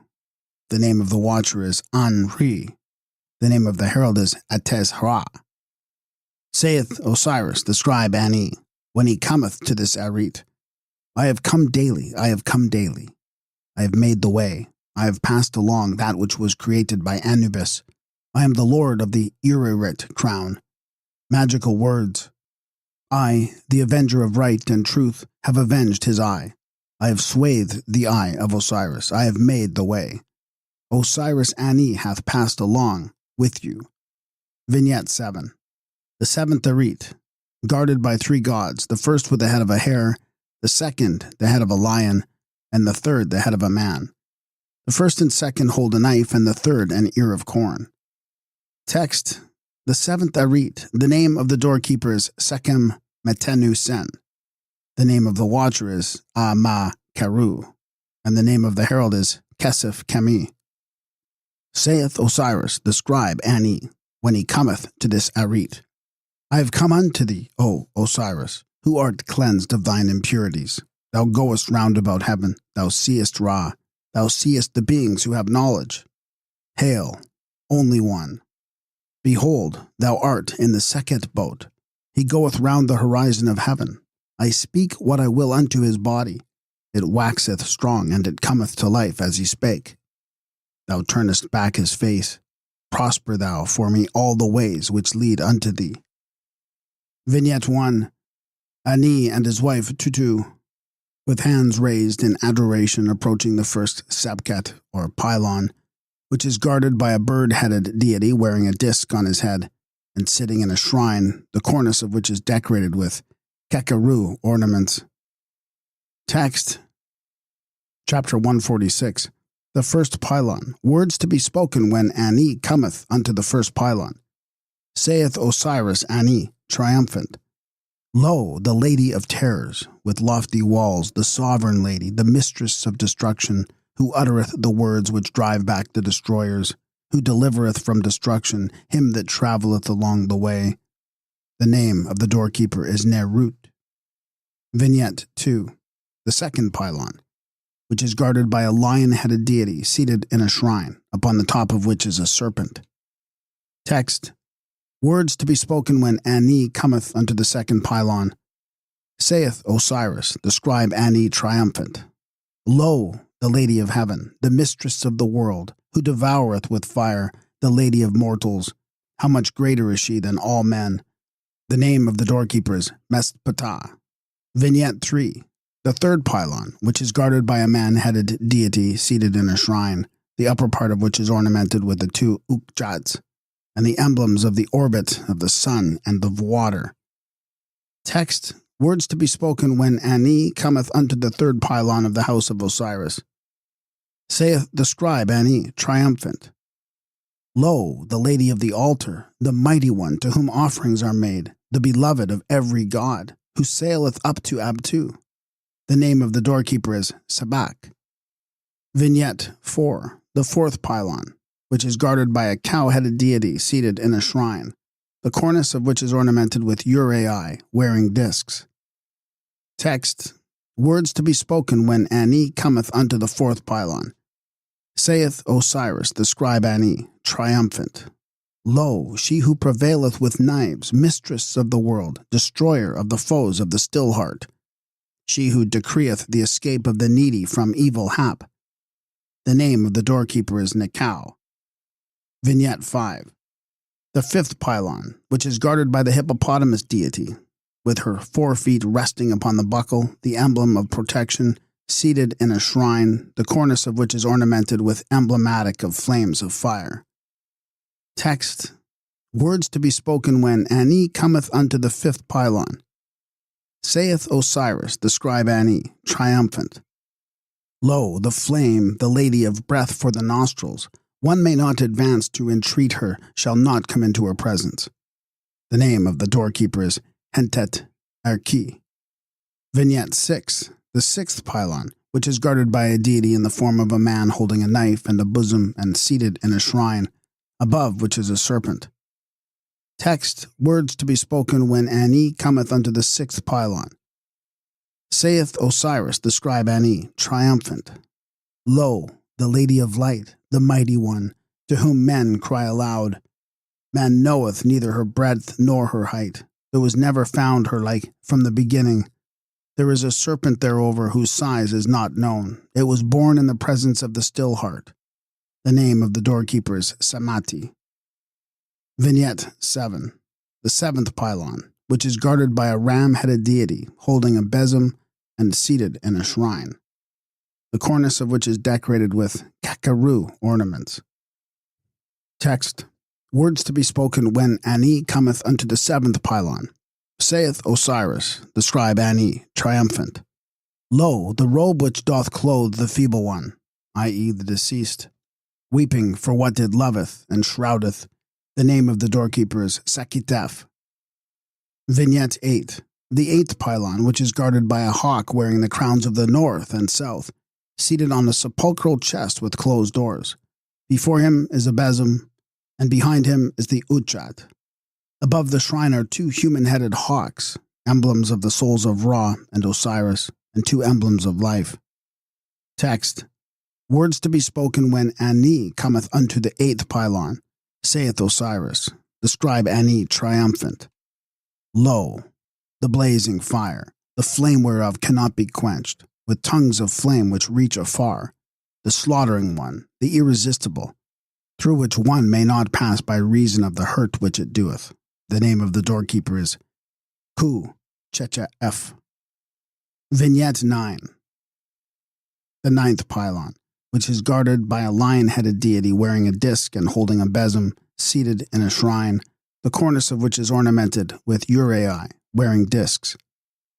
Text. Words to be spoken when Ani cometh unto the ninth pylon. Saith Osiris Ani triumphant, Lo, she who is chiefest, the lady of strength, who giveth quiet of heart to her lord. Her girth is 350 measures. She is clothed with mother of emerald of the south, and she raiseth up the godlike form and clotheth the feeble one. The name of the doorkeeper is Eri Su Chesif. Vignette 10. The 10th pylon, which is guarded by a ram-headed deity wearing the Atef crown and holding a besom, seated in a shrine, upon the top of which are two serpents. Text. Words to be spoken when Ani cometh unto the 10th pylon. Saith Osiris, Ani triumphant, Lo, she who is loud of voice, she who causeth those to cry who entreat her, the fearful one who terrifieth, who feareth none that are therein. The name of the doorkeeper is Seken-Ur. Appendix. The several texts of the next 11 pylons are wanting in this papyrus. Translations of them are here given as they are found in a papyrus published by Neville Todenbach. It will be observed that the names of the doorkeepers are wanting, and also that each text, except in the case of the 21st pylon, ends with the words which refer to the examination of the dead at each gate. The 11th pylon. Lo, she who repeateth slaughter, the burner up of fiends. It's she who is terrible at every gateway, who rejoiceth on the day of darkness. She judgeth the feeble swathed one. The 12th pylon. Lo, the invoker of the two lands, who destroyeth with flashings and with fire those who come, the lady of splendor, who obeyeth her lord daily. She judgeth the feeble swathed one. The 13th pylon. Lo, Isis, who hath stretched forth her hands and arms over it, and hath made Hapi to shine in his hidden place. She judgeth the feeble swathed one. The 14th pylon. Lo, the lady of the knife, who danceth in blood. She maketh the festival of the god Hak on the day of judgment. She judgeth the feeble swathed one. The 15th pylon. Lo, the bloody soul, who searcheth out and putteth to the test, who maketh inquiry and scrutiny, who cometh forth by night, and doth fetter the fiend in his lair. May her hands be given to the still heart in his hour, and may she make him to advance and come forth unto her. She judgeth the feeble swathed one. The 16th pylon. Saith Osiris, when he come unto this pylon, Lo, the terrible one, the lady of the rainstorm, who planteth ruin in the souls of men, the devourer of the dead bodies of mankind, the orderer and creator of slaughters, who cometh forth. She judgeth the feeble swathed one. The 17th pylon.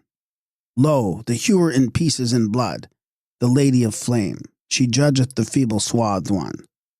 The 18th pylon. Lo, the lover of fire, the purifier of sinners, the lover of slaughter, the chief of those who adore, the lady of the temple, the slaughterer of the fiends in the night. She judgeth the feeble-bandaged one. The 19th pylon. Lo, the dispenser of light while she liveth, the mistress of flames, the lady of the strength and of the writings of Ptah himself. She maketh trial of the swathings of Pa'an. The 20th pylon. Lo, she who is within the cavern of her Lord, Clother is her name. She hideth what she hath made. She carrieth away hearts, and greedily drinketh water. She judgeth the feeble swathed one. 21st pylon. Lo, the knife which cutteth when its name is uttered, and slayeth those who advance towards its flames. It hath secret plots and counsels. In the late recensions of the Book of the Dead, the text referring to the 21st pylon reads, Hail, saith Horus, O 21st pylon of the still heart, I have made the way, I know thee, I know thy name, I know the name of the goddess who guardeth thee. Sword that smiteth at the utterance of its own name, the unknown goddess with the back-turned face, the overthrower of those who draw nigh unto her flame is her name. Thou keepest the secret things of the avenger of the god whom thou guardest, and his name is Amen. He maketh it to come to pass that the Persea trees grow not, that the acacia trees bring not forth, and that copper is not begotten in the mountain. The godlike beings of this pylon are 7 gods. Chen or At is the name of the one at the door. Hetep Mes is the name of the second one. Mes Sep is the name of the third one. Utre is the name of the fourth one. Apuat is the name of the fifth one. Bek is the name of the sixth one. Anubis is the name of the 7th one. I have made the way. I am Amsu Horus, the avenger of his father, the heir of his father Unnefer. I have come and I have overthrown all foes of my father Osiris. I have come day by day with victory, doing myself the worship of the god, and in the house of his father Tamu, lord of Anu, triumphant in the southern sky. I have done what is right and true to him, that hath made right and truth. I have made the Haker festival for the Lord thereof. I have led the way in the festival. I have made offerings of cakes to the lords of the altars, and I have brought offerings and oblations, and cakes and ale, and oxen and ducks, to my father Osiris Un-Nefer. I rise up in order that my soul may be made one holy. I cause the Bennu bird to come forth at my words. I have come daily into the holy house to make offerings of incense. I have brought garments of byssus. I have set forth on the lake in the boat. I have made Osiris, the overlord of the netherworld, to be victorious over his enemies, and I have carried away all his foes to the place of slaughter in the east. They shall never come forth from the durance of the god Seb therein. I have made those who stand up against Ra to be still. I have made him to be victorious. I have come even as a scribe, and I have made all things plain. I have caused the god to have the power of his legs. I have come into the house of him that is upon his hill, and I have seen him that is ruler in the sacred hall. I have gone into Ristau. I have hidden myself, and I have found out the way. I have traveled unto An-Rut. I have clothed those who are naked. I have sailed up to Abtu. I have praised the gods Hu and Sau. I have entered into the house of Astes. I have made supplication to the gods Kati and Seket in the house of Neith. Or, as others say, the rulers. I have entered into Restau. I have hidden myself. And I have found out the way. And I have traveled unto An-Rut. I have clothed him who was naked. I have sailed up to Abtu. I have glorified Hu and Sau.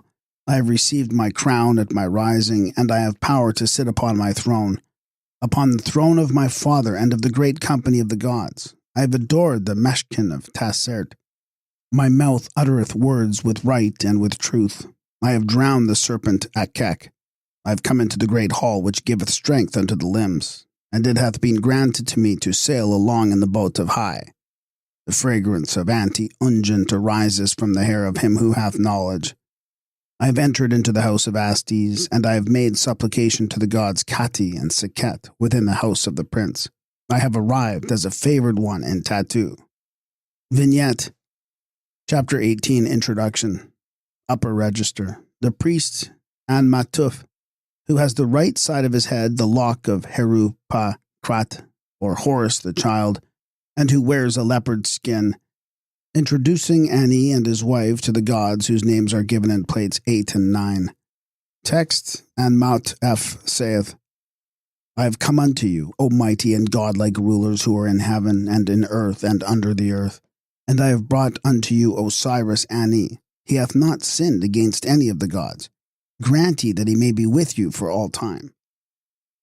The adoration of Osiris, Lord of Restau, and of the great company of the gods who are in the netherworld beside Osiris, the scribe Ani, who saith, Homage to thee, O ruler of Amenta, Unefer within Ab-2. I have come unto thee, and my heart holdeth right and truth. There is no sin in my body, nor have I lied wilfully, nor have I done aught with a false heart. Grant thou to me food in the tomb, and that I may come into thy presence at the altar of the lords of right and truth, and that I may enter into and come forth from the netherworld, my soul not being turned back, and that I may behold the face of the sun, and that I may behold the moon forever and ever. Vignette, lower register. The priest of Semet-Erf, who has on the right side of his head the lock of Heru-Pa-Krat and wears a leopard skin, introducing Ani and his wife to the gods whose names are given in plates 8 and 9. Text, Semer-F saith, I have come unto you, O godlike rulers who are in Restau, and I have brought unto you Osiris Ani. Grant ye to him, as to the followers of Horus, cakes and water and air and a homestead in Sekhet-Hetep. The adoration of Osiris, the Lord of everlastingness, and of all the godlike rulers of Restau, by Osiris, the scribe Ani, who saith, Homage to thee, O king of Amenta, prince of Akert. I have come unto thee. I know thy ways. I am furnished with the forms which thou takest in the underworld. Grant thou to me a place in the underworld near unto the lords of right and truth. May my homestead be abiding in Sekhet-Hetep, and may I receive cakes in thy presence.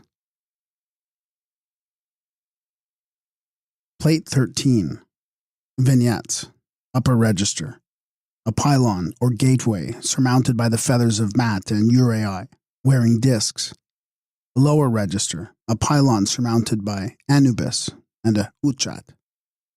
Text, chapter 18. Hail Thoth, who madest Osiris, victorious over his enemies.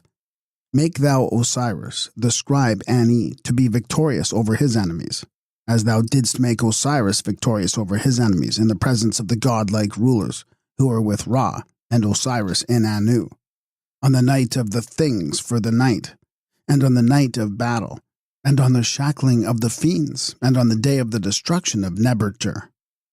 Vignette. The gods Tamu, Shut, Tefnut, Osiris, and Thoth. Text.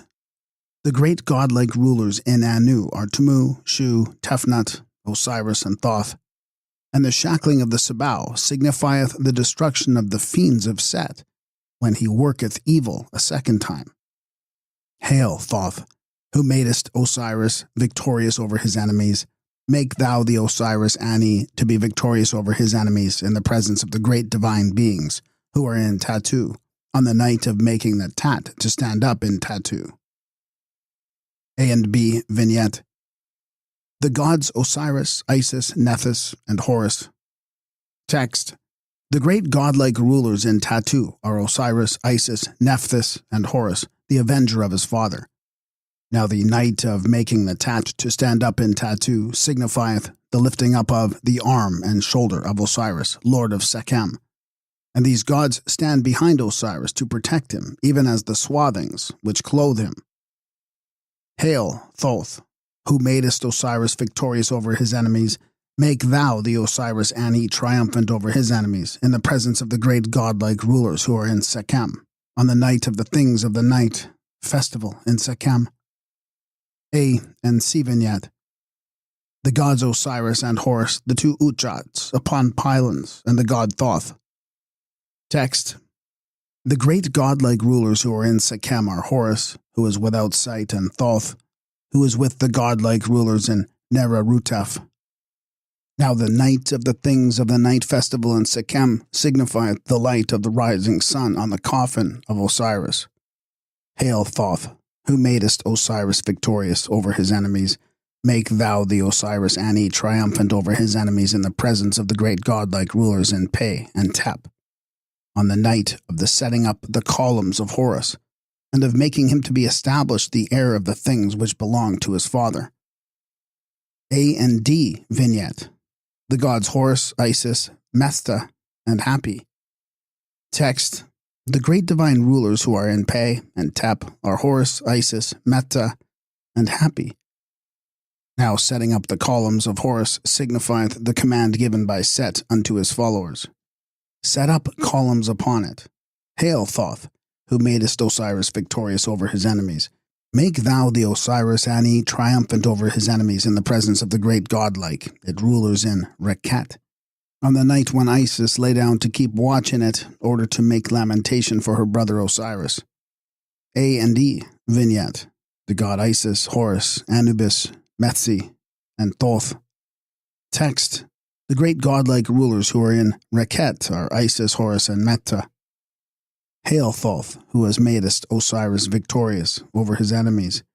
Make thou the Osiris, the scribe Ani, triumphant in peace, to be victorious over his enemies in the presence of the great godlike ones who are in Abtu, on the night of the god Naker, at the separation of the wicked dead, at the judgment of spirits made just, and at the rising of joy in Tenu. Plate 14. A and F vignette. The gods Osiris, Isis, and Apuat, and the Tet. Text. Chapter 18. The great godlike rulers who are in Abtu are Osiris, Isis, and Apuat. Hail, Thoth, who madest Osiris victorious over his enemies. Make thou the Osiris Ani, the scribe and teller of the sacred offerings of all the gods, to be victorious over his enemies in the presence of the godlike rulers who judge the dead, on the night of the condemnation of those who are to be blotted out. A and G vignette. The gods Thoth, Osiris, Anubis, and Astenu. Text. The great godlike rulers in the judgment of the dead are Thoth, Osiris, Anubis, and Astenu. Now the condemnation of those who are to be blotted out is the withholding of that which is so needful to the souls of the children of impotent revolt. Hail, Thoth, who madest Osiris victorious over his enemies. Make thou the Osiris, the scribe Ani, triumphant, to be victorious over his enemies in the presence of the great godlike rulers. On the festival of the breaking and turning up of the earth in Tatu, on the night of the breaking and turning up the earth in their blood, and of making Osiris to be victorious over his enemies. A and H vignette. The three gods of the festival of breaking up the earth in Tatu. Text. When the fiends of Set come and change themselves into beasts, the great godlike rulers on the festival of the breaking and turning up the earth in Tatu, slay them in the presence of the gods therein, and their blood floweth among them, as they are smitten down. These things are allowed to be done by them, by the judgment of those who are in Tatu. Hail, Thoth, who madest Osiris victorious over his enemies. Make thou the Osiris Ani to be victorious over his enemies in the presence of the godlike rulers, who are in Narutef, on the night of him who concealeth himself in diverse forms, even Osiris. A and I vignette. The gods Ra, Osiris, Shu, and Bebi, dog-headed. Text. The great godlike rulers who are in Nerutef are Ra, Osiris, Shu, and Bebi. Now the night of him who concealeth himself in diverse forms, even Osiris, is when the thigh, and the head, and the heel, and the leg are brought nigh into the coffin of Osiris U-Nefer. Hail, Thoth, who madest Osiris victorious over his enemies. Make thou the Osiris Ani triumphant before Osiris, victorious over his enemies in the presence of the great godlike rulers who are in Ristau, on the night when Anubis lays with his arms and his hands over the things behind Osiris, and it when Horus was made to triumph over his enemies. A and J vignette. The gods Horus, Osiris, Isis, and text. The great godlike rulers in Ristau are Horus, Isis, and Osiris. The heart of Osiris rejoiceth, and the heart of Horus is glad, and therefore are the east and the west at peace. Hail, Thoth, who made Osiris victorious over his enemies. Make thou the Osiris Ani, the scribe and teller of the divine offerings of all the gods, to triumph over his enemies in the presence of the 10 companies of great godlike rulers, who are with Ra, and with Osiris, and with every god and goddess in the presence of Neb-Urcher. He hath destroyed his enemies, and he hath destroyed every evil thing belonging unto him. Rubric. This chapter being recited, the deceased shall come forth by day, purified after death, and he shall make all the forms or transformations which his heart shall dictate. Now if this chapter be recited over him, he shall come forth upon earth, he shall escape from every fire, and none of the foul things which appertain unto him shall encompass him for everlasting, and for ever and for ever. Plate 15. Vignette. A seated statue of Ani, the scribe, upon which the ceremony of opening the mouth, Unre, is being performed by the Sem priest, clad in a panther's skin and holding in his right hand the instrument Urheka, i.e., mighty one of enchantments. In front of the statue are the sepulchral chest, the instruments Seber, Tuntet, and Tamanu, and the object Peshen-Kef. Text, chapter 23. The chapter of opening the mouth of Osiris, the scribe Ani, to be said, May Ptah open my mouth, and may the god of my town loose the swathings, even the swathings which are over my mouth. Moreover, may Thoth, being filled and furnished with charms, come and loose the bandages of Set which fetter my mouth. And may the god Tamu hurl them at those who would fetter me with them, and drive them back. May my mouth be opened, may my mouth be unclosed by Shu, with his iron knife, wherewith he opened the mouth of the gods. I am Sekhet, and I sit upon the great western side of heaven. I am the great goddess Sa among the souls of Anu. Now as concerning every charm and all the words which may be spoken against me, may the gods resist them, and may each and every one of the company of the gods withstand it them. Text, chapter 24. The chapter of bringing charms unto Osiris Ani. In Neterkert, he saith, I am Tamu, Khepera, who give birth unto himself upon the thigh of his divine mother. Those who are new are made wolves, and those who are among the godlike rulers are become hyenas. Behold, I gather together the charm from every place where it is, and from every man with whom it is. Swifter than greyhounds, and fleeter than light, the charm, which createth the forms of existence from the mother's thigh, and createth the gods from or in silence, and which giveth the heat of life unto the gods. Behold, the charm is given unto me, from whosoever it is, and from him with whom it is, swifter than greyhounds, and fleeter than light, or, as others say, fleeter than a shadow. Appendix. The following chapter, which generally appears in other copies of the Book of the Dead, is closely connected with the preceding chapter. It is here taken from the papyrus of Nebseni. Chapter 25. The chapter of causing the deceased to remember his name in Neterkert. He saith, May my name be given unto me in the great double house, and may I remember my name in the house of fire, on the night of counting the years and of telling the number of the months. I am with the Holy One, and I sit on the eastern side of heaven. If any god advanceth unto me, forthwith I proclaim his name. Vignette. The scribe Ani, clothed in white, and with his heart in his right hand, addressing the god Anubis. Between them is a necklace of several rows of colored beads, the clasp of which is in the shape of a pylon or gateway, and to which is attached a pectoral bearing a representation of the boat of the sun, wherein is set a scarab, emblematic of the sun. Text, chapter 27. Chapter of giving a heart unto Osiris Ani in the underworld. Ani saith, May my heart be with me in the house of hearts.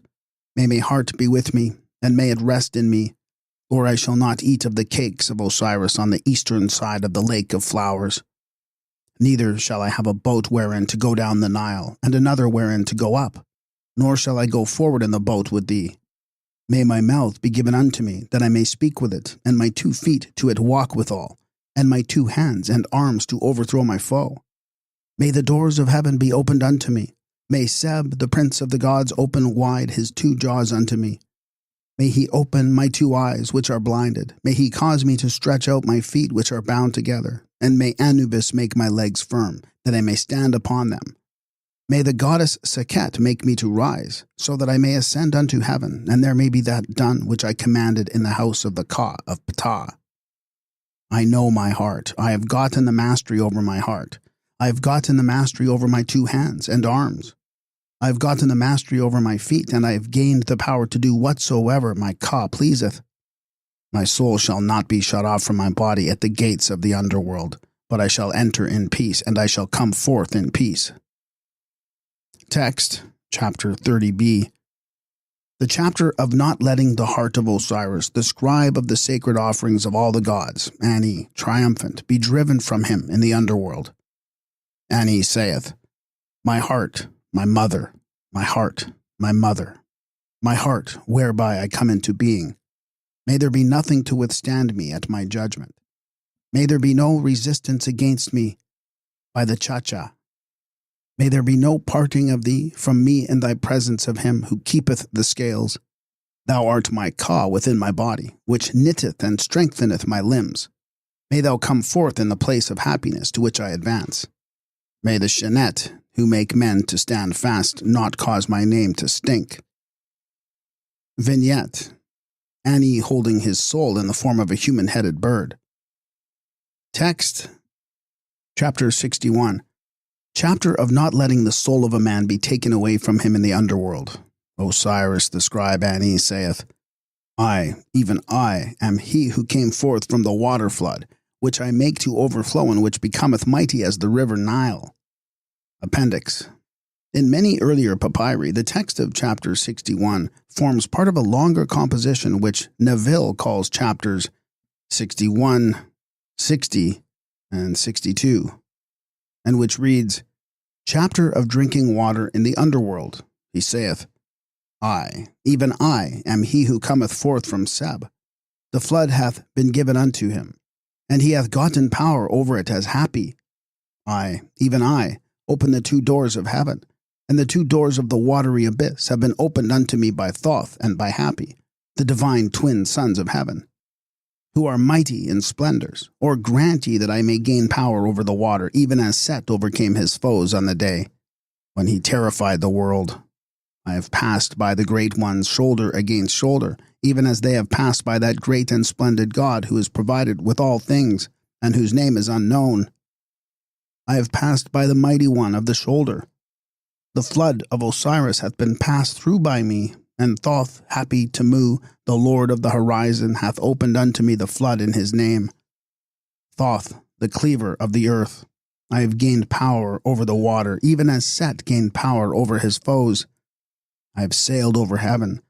I am Ra. I am the lion god. I am the young bull. I have devoured the thigh. I have seized the flesh. I have gone round about the streams in Sekhet Aru. Boundless eternity hath been granted unto me, and behold, I am the heir of eternity. To me hath been given everlastingness. Closely connected with the above chapter are the 2 following short chapters. Vignette, the deceased drinking water from a running stream. Text, 63a. The chapter of drinking water and of not being burned in the fire. The deceased saith, Hail, bull of Omenta, I am brought unto thee. I am the oar of Ra, wherewith he ferried over the aged ones. Let me not be buried nor consumed. I am Beb, the firstborn son of Osiris, who doth wash every god within his eye in Anu. I am the heir, the exalted, the mighty one, the still of heart. I have made my name to flourish, and I have delivered it, that I may make myself to live in remembrance on this day. Vignette, the deceased standing near flames of fire. Text, chapter 63b. The chapter of not being scalded with water. He saith, I am the oar made ready for rowing, wherewith Ra ferried over the aged godlike ones. I carry the moistures of Osiris to the lake away from the flame which cannot be passed. He is turned aside from the path thereof, and he is not burned in the fire. I lie down with Hamenu. I come into the lion's lair, killing and binding, and I follow the path by which he came forth. Vignette: Ani carrying a sail, emblematic of breath and air. Text, chapter 54. Chapter of giving breath in the underworld. Saith Osiris Ani, I am the egg of the great cackler, and I watch and guard that great place, which the god Seb hath proclaimed upon earth. I live, and it liveth. I grow strong. I live. I sniff the air. I am Ucha Ab, and I go round behind to protect his egg. I have thwarted the chance of Set, the mighty one of strength. Hail, thou who makest pleasant the world with cha-fa food, and who dwellest in the blue sky. Watch over the babe in his cot when he cometh forth unto thee. Appendix. The two following chapters, which are closely connected with the preceding chapter, are respectively supplied by Naville, Totenbock, and the Nebseni Papyrus. Vignette: Anubis leading the deceased into the presence of Osiris. Text, chapter 55. Another chapter of giving breath. He saith, I am Sab-Sabu. I am Shu. I draw in the air in the presence of the god of sunbeams, as far as the uttermost ends of heaven, as far as the ends of the earth, as far as the bounds of Shu. And I give breath unto those who become young again. I open my mouth and I see with mine eyes. Vignette: A man holding a sail in his left hand. Text, chapter 56. Chapter of sniffing the air upon the earth. He saith, Hail, Tumu, grant thou unto me the sweet breath which is in thy two nostrils. I embrace the mighty throne which is in Unu, and I watch and guard the egg of the great cackler. I grow, and it groweth and I grow. I live, and it liveth. I sniff the air, and it sniffeth the air. Vignette: Ani standing with a staff in his left hand. Text, chapter 29. The chapter of not letting the heart of a man be taken away from him in the underworld. Saith Osiris Ani, triumphant, Turn thou back, O messenger of all the gods. Is it that thou art come to carry away this my heart which liveth? My heart which liveth shall not be given unto thee. As I advance, the gods give ear unto my supplications, and they fall down upon their faces, wheresoever they be. Plate 16. Vignette: Ani standing with both hands raised in prayer before four gods who are seated on a pedestal in the form of mat. Before him is his heart set upon a pedestal. Text, chapter 27. The chapter of not letting the heart of a man be taken away from him in the underworld. Saith Osiris Ani, Hail, ye who carry away hearts. Hail, ye who steal hearts. Ye have done homage to you, O ye lords of eternity, ye possessors of everlastingness. Take ye not away this heart of Osiris Ani in your grasp, this heart of Osiris, and cause ye not evil words to spring up against it, because this heart of Osiris Ani is the heart of the one of the many names, the mighty ones whose words are his limbs, and who standeth forth his heart to dwell in his body. Heart of Osiris Ani is pleasant unto the gods. He is victorious. He hath gotten power over it. He hath not revealed what hath been done unto it. He gotten power over his own limbs. His heart obeyeth him. He is the Lord thereof. It is in his body, and it shall never fall away therefrom. I, Osiris, the scribe Ani, victorious in peace and triumphant in the beautiful Amenta and on the mountain of eternity, bid thee be obedient unto me in the underworld. Appendix. The three following chapters, which do not concur in the Ani Papyrus, form part of the group of the chapters relating to the heart. They are supplied from Naville, Totenbock. Text, chapter 29a. The chapter of the heart not being carried away in the underworld. He saith, My heart is with me, and it shall never come to pass that it shall be carried away. I am the Lord of hearts, the slayer of the heart. I live in right and in truth, and I have my being therein. I am Horus, a pure heart, within a pure body. I live by my word, and my heart doth live. Let not my heart be taken away, let it not be wounded, and may no wounds or gashes be dealt upon me, because it hath been taken away from me. May I exist in the body of my father Seb, and in the body of my mother Nut. I have not done evil against the gods. I have not sinned with boasting. Vignette: the deceased adoring a heart. Text, chapter 30a. The chapter of not letting the heart of a man be driven away from him in the underworld. He saith, My heart, my mother, my heart, my mother, my heart of my life upon earth, may not rise up against me in judgment in the presence of the Lord of the trial. Let it not be said concerning me of that which I have done, He hath done deeds against that which is right and true. May not be against me in the presence of the great God, the Lord of Omenta. Homage to thee, O my heart. Homage to thee, O my heart. Homage to you, O my reins. Homage to you, O ye gods who rule over the divine clouds, and who are exalted by reason of your scepters. Speak ye comfortably unto Ra, and make me to prosper before Nehebka. And behold him, even though he be joined to the earth in the innermost parts thereof, and though he be laid upon it, he is not dead in Amenta, but is a glorified being therein. Vignette: the deceased holding his heart to his breast with his left hand, and kneeling before a monster with a knife in its hand. Text, chapter 28. The chapter of not letting the heart of the deceased be carried away in the underworld. Saith he, Hail, lion god, I am Un. That which I hate is the block of the god. Let not this my heart be taken away from me by the fighter in Anu. Hail thou who dost bind Osiris, and who hast seen Set. Hail thou who returnest after smiting and destroying him. This heart sitteth and weepeth in the presence of Osiris. It hath with it the staff for which it entreated him. May there be given unto me for it, may there be decreed unto me for it the hidden things of the heart in the house of Usek Ra. May there be granted unto it food at the bidding of the eight. Let not this heart be taken from me. I make thee to dwell in thy place, joining together hearts in Seket Hetepu, and years of strength in all places of strength, carrying away food at thy moment with thy hand according to thy great strength. My heart is placed upon the altars of Tamu, who leadeth it to the den of Set. He hath given unto me my heart, whose will hath been done by the godlike rulers in Neter Kurt.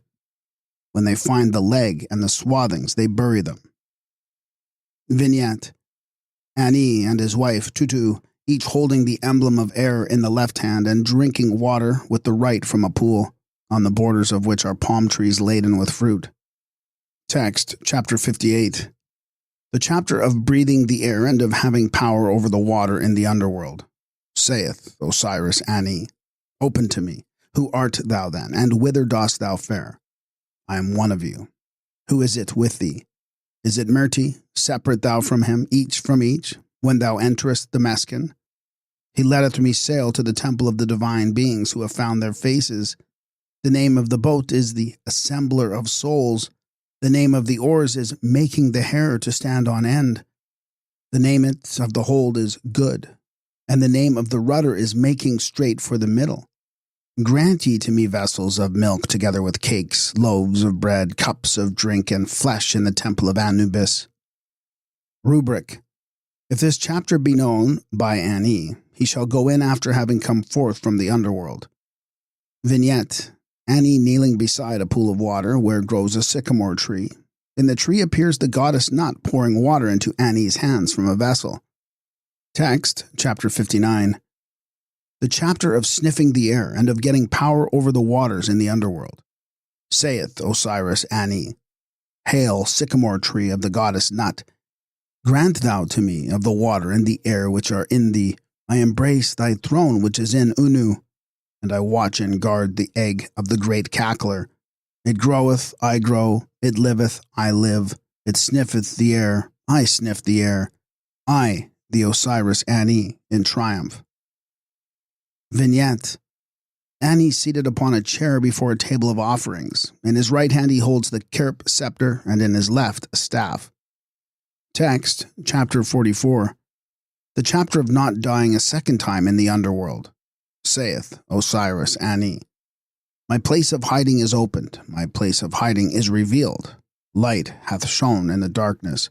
The eye of Horus hath ordered my coming into being, and the god Apuat hath nursed me. I have hidden myself with you, O ye stars that never set. My brow is like unto that of Ra. My face is open, my heart is upon its throne. I utter words, and I know. In very truth I am Ra himself. I am not treated with scorn, and violence is not done unto me. Thy father, the son of Nut, liveth for thee. I am thy firstborn, and I see thy mysteries. I am crowned like unto the King of gods, and I shall not die a second time in the underworld. Vignette: the mummy of Ani embraced by Anubis, the god of the dead. Text: chapter 45.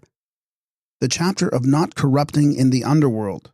Saith Osiris Ani, O thou who art without motion like unto Osiris, O thou who art without motion like unto Osiris, O thou whose limbs are without motion like unto those of Osiris, let not thy limbs be without motion, let them not corrupt, let them not pass away, let them not decay, let it be done unto me, even as if it were the god Osiris. Rubric: if this chapter be known by the Osiris Ani, he shall not corrupt in the underworld. Vignette: a doorway. By one post stands the soul of Ani in the form of a human-headed hawk, and by the other a bird. Text: chapter 46.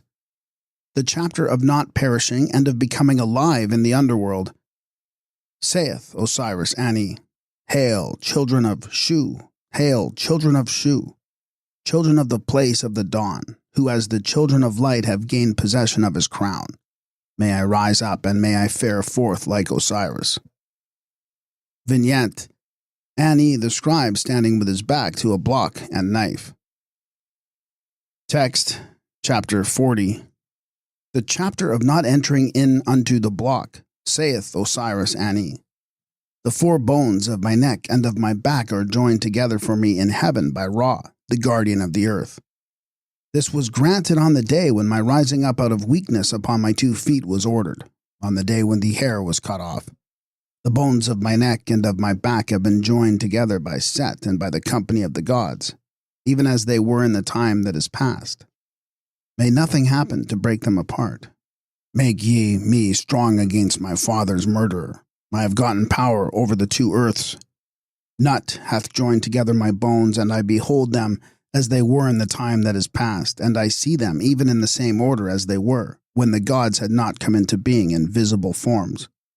I am Penti, I, Osiris the scribe Ani, triumphant, am the heir of the great gods.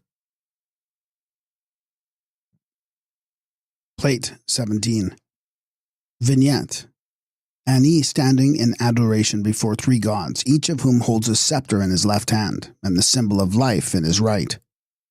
Text: chapter 93. The chapter of not letting a man pass over to the east in the underworld. Saith Osiris Ani, Hail, manhood of Ra, which advanceth and beateth down opposition. Things which have been without movement for millions of years come into being through the god Baba. Hereby am I made stronger than the strong, and hereby have I more power than they who are mighty. And therefore neither shall I be borne away nor carried by force to the east, to take part in the festivals of the fiends. Nor shall there be given unto me cruel gashes with knives, nor shall I be shut in on every side, nor gored by the horns of the god Khepera. Vignette: Ani adoring a god in a boat whose head is turned face backwards.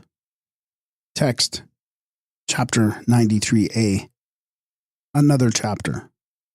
Saith Osiris Ani, So then shall no evil things be done unto me by the fiends, neither shall I be gored by the horns of Khepera, and the manhood of Ra, which is the head of Osiris, shall not be swallowed up. Behold me, I enter into my homestead, and I reap the harvest.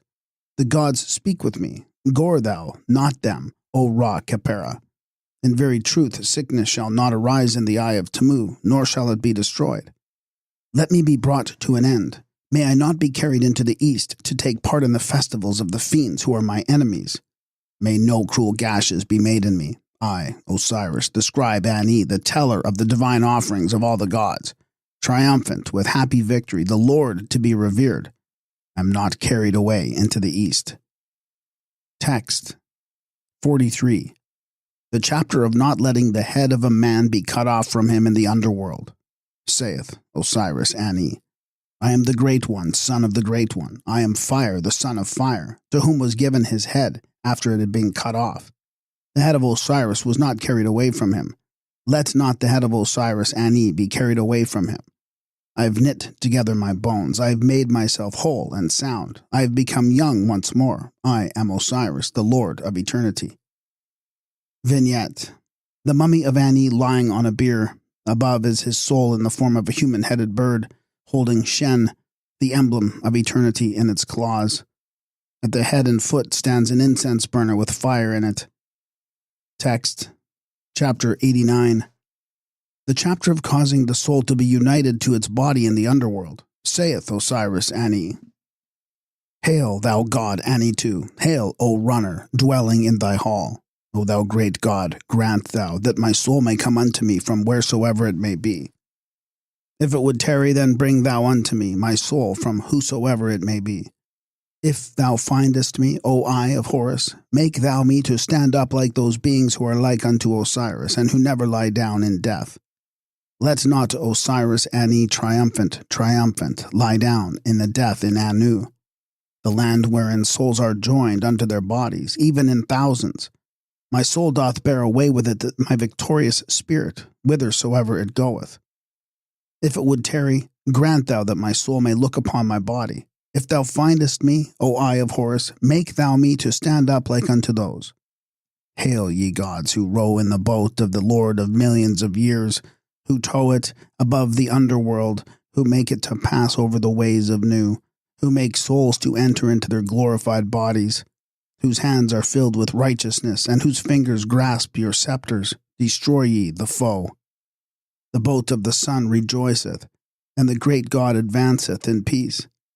Behold, ye gods, grant that the soul of Osiris Ani may come forth triumphant before the gods, and triumphant before you, from the eastern horizon of heaven, to follow unto the place where it was yesterday, in peace, in Amenta. May he behold his body, may he rest in his glorified frame, may he never perish, and may his body never see corruption. Rubric. To be set over a golden figure of a soul inlaid with precious stones, which is to be placed on the neck of Osiris. Vignette. Ani's soul in the form of a human-headed bird standing in front of a pylon. Text. Chapter 91. The chapter of not letting the soul of a man be captive in the underworld, saith Osiris Ani. Hail, thou who art exalted, thou who art adored, thou mighty one of souls, thou ram or soul, possessor of terrible power, who dost put fear into thee of the hearts of the gods. Thou who art crowned upon thy mighty throne, it is he who maketh the path for the Khu and for the soul of Osiris Ani. I am furnished with that which I need. I am a Khu furnished with that which I need. I have made my way unto the place wherein are Ra and Hathor. Rubric. If this chapter be known, Ani shall become like unto a shining being fully equipped in the underworld. He shall not be stopped at any door in the underworld from going in and coming out millions of times. Vignette. Ani standing at the doorway of the tomb, and Ani's shadow accompanied by his soul. Text.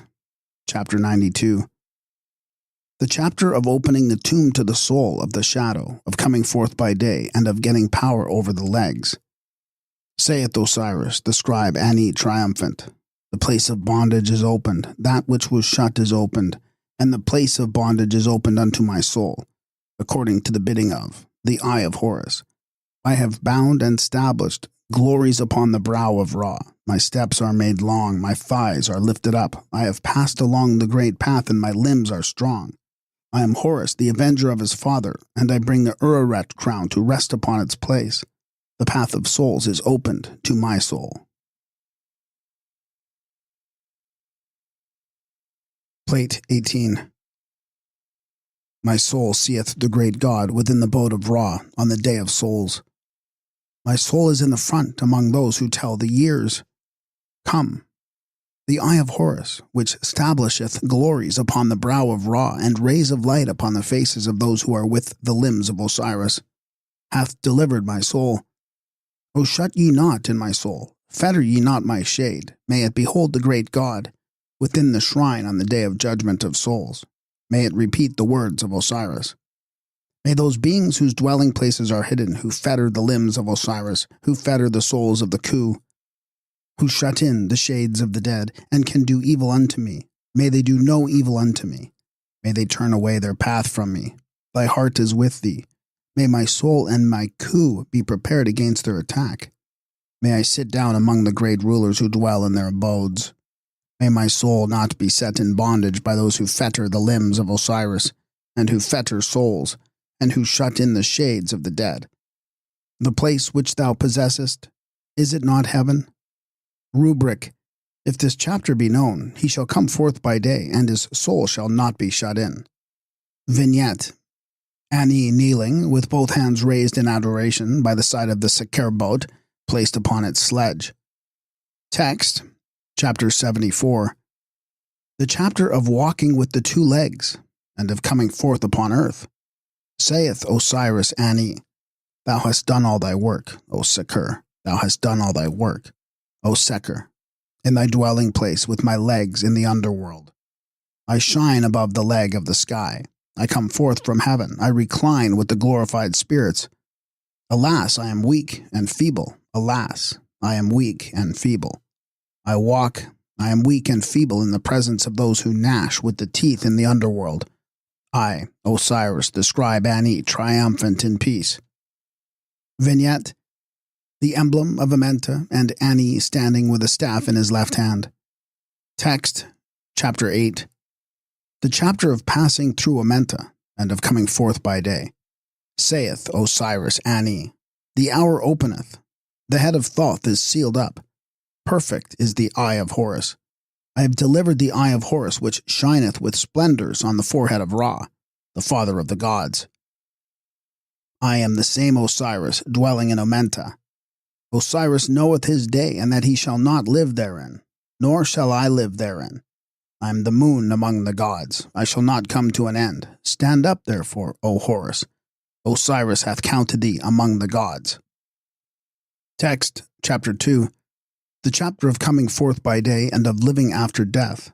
Saith Osiris Ani, Hail, only one shining from the moon. Hail, only one shining from the moon. Grant that this Osiris Ani may come forth among the multitudes which are round about thee. Let him be established as a dweller among the shining ones, and let the underworld be opened unto him. And behold, Osiris Ani shall come forth by day to do his will upon earth among the living.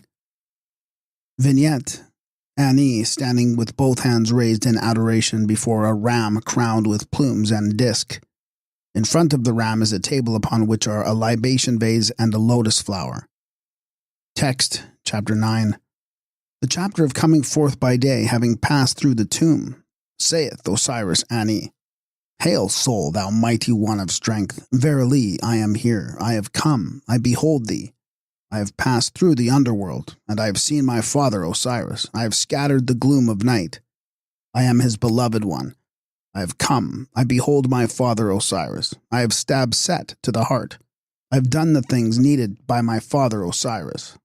I have opened every way in heaven and upon earth. I am the son beloved of his father Osiris. I have become a ruler. I have become glorious. I am furnished with what I need. Hail, all ye gods, and all ye shining ones. Make ye a way for me, the Osiris, the scribe Ani, triumphant. Vignette: Ani with a staff in his left hand standing before a door. Text, Chapter 132. The text of making a man to return to see again his home upon earth. Saith Osiris Ani, I am the lion god coming forth with strides. I have shot forth arrows, I have wounded the prey, I have wounded the prey. I am the eye of Horus. I have opened the eye of Horus in his hour. I have come into the furrows. Let Osiris Ani come in peace. Vignette: Ani piercing a serpent. Text, Chapter 10, 48. Another chapter of one who cometh forth by day against his foes in the underworld. Saith Osiris Ani, I have divided the heavens. I have passed through the horizon. I have traversed the earth, following upon his footsteps. I am borne away by the mighty and shining ones, because, behold, I am furnished with millions of years which have magic virtues. I eat with my mouth, I chew with my jaws, and behold, I am the God who is the Lord of the underworld. May there be given unto me, Osiris Ani, that which abideth forever without corruption. Plate 19. Vignette. Ani standing with both hands raised in adoration before Ra, hawk-headed and seated in a boat floating upon the sky. On the bows sits Heru Pakrat, Harpocrates, or Horus the child, and the side is ornamented with feathers of mat, and the utjat. The handles of the oars and the tops of the rowlocks are shaped as hawks' heads. Text, chapter 15. A hymn of praise to Ra when he riseth upon the horizon, and when he setteth in the land of life. Saith Osiris, the scribe Ani, Homage to thee, O Ra, when thou risest as Temu Heru Kuti, Harmaki. Thou art adored by me, when thy beauties are before mine eyes, and when thy shining rays fall upon my body. Thou goest forth in peace in the Sekhet boat with fair winds, and thy heart is glad. Thou goest forth in the Atet boat, and its heart is glad. Thou stridest over the heavens in peace, and thy foes are cast down. The never-resting stars sing hymns of praise unto thee, and the stars which never set glorify thee, as thou sinkest in the horizon of Manu. O thou who art beautiful in the two parts of heaven, thou Lord who livest and art established, O my Lord, homage to thee. O thou who art Ra, when thou risest, and Temu, when thou settest in beauty. Thou risest and shinest upon the back of thy mother, the sky, O thou who art crowned king of the gods. Nut doth homage unto thee, and everlasting and never-changing order embraceth thee at morn and at eve. Thou stridest over the heaven, being glad of heart, and the lake Testes is at peace. The fiend hath fallen to the ground, his arms and his hands have been hewn off, and the knife hath severed the joints of his body. Ra hath a fair wind, the Sekhet boat goeth forth, and sailing along it cometh into port.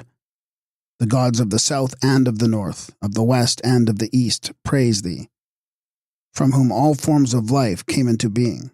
Thou sendest forth the word, and the earth is flooded with silence, O thou only one, who livest in heaven before ever the earth and the mountains were made.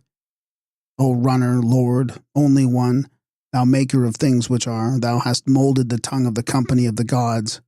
Thou hast drawn forth whatsoever cometh from the waters, and thou springest up from them over the flooded land of the lake of Horus. Make me to sniff the air which cometh forth from thy nostrils, and the north wind which cometh forth from thy mother, the sky. Make thou glorious my shining form, O Osiris. Make thou strong my soul. Thou art worshipped in peace, O Lord of the gods. Thou art exalted by reason of thy wondrous works. Shine with the rays of light upon my body day by day, upon me, Osiris, the scribe, the teller of the divine offerings, it of all the gods, the overseer of the granary, of the lords of Abydos, the royal it scribe in truth, who loveth him, i.e. Ra, Ani, triumphant in peace. Vignette, Ani standing with both hands raised in adoration. Behind him is his wife. Osiris, the lady of the house, priestess of Amen, Tutu. Text, chapter 15. A hymn of praise. O Osiris, Lord of eternity, Un-Nefer, Horus of the two horizons, whose forms are manifold, whose creations are without number, Ptah, Seker, Tem, in Anu, the Lord of the tomb and the creator of Memphis and of the gods, the guide of the underworld, whom the gods glorify when thou settest in Nut. Isis embraceth thee in peace, and she driveth away the fiends from the mouth of thy paths. Thou turnest thy face upon Amenta, thou makest the world to shine as with smooth metal. The dead rise up to behold thee, they breathe the air, and they look upon thy face when the disk shineth on its horizon. Their hearts are at peace, for that they behold thee, and thou who art eternity and everlastingness. Litany, homage to thee, O Lord of starry deities in An, and of heavenly beings in Keraba, thou God Unti, who art more glorious than the gods who are hidden in Anu. Homage to thee, O An in Antes, Horus, thou dweller in both horizons, with long strides thou stridest over heaven, O thou who dwellest in both horizons.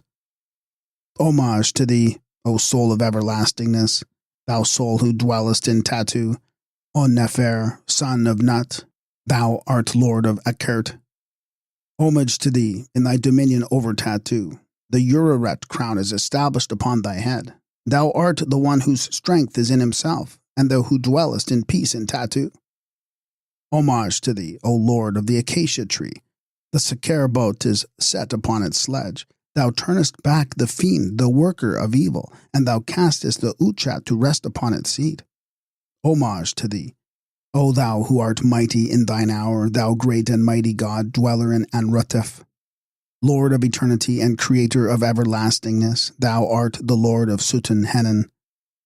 Homage to thee, O thou who restest upon right and truth, thou art the Lord of Abtu, and thy limbs are joined into Tas-Sertet.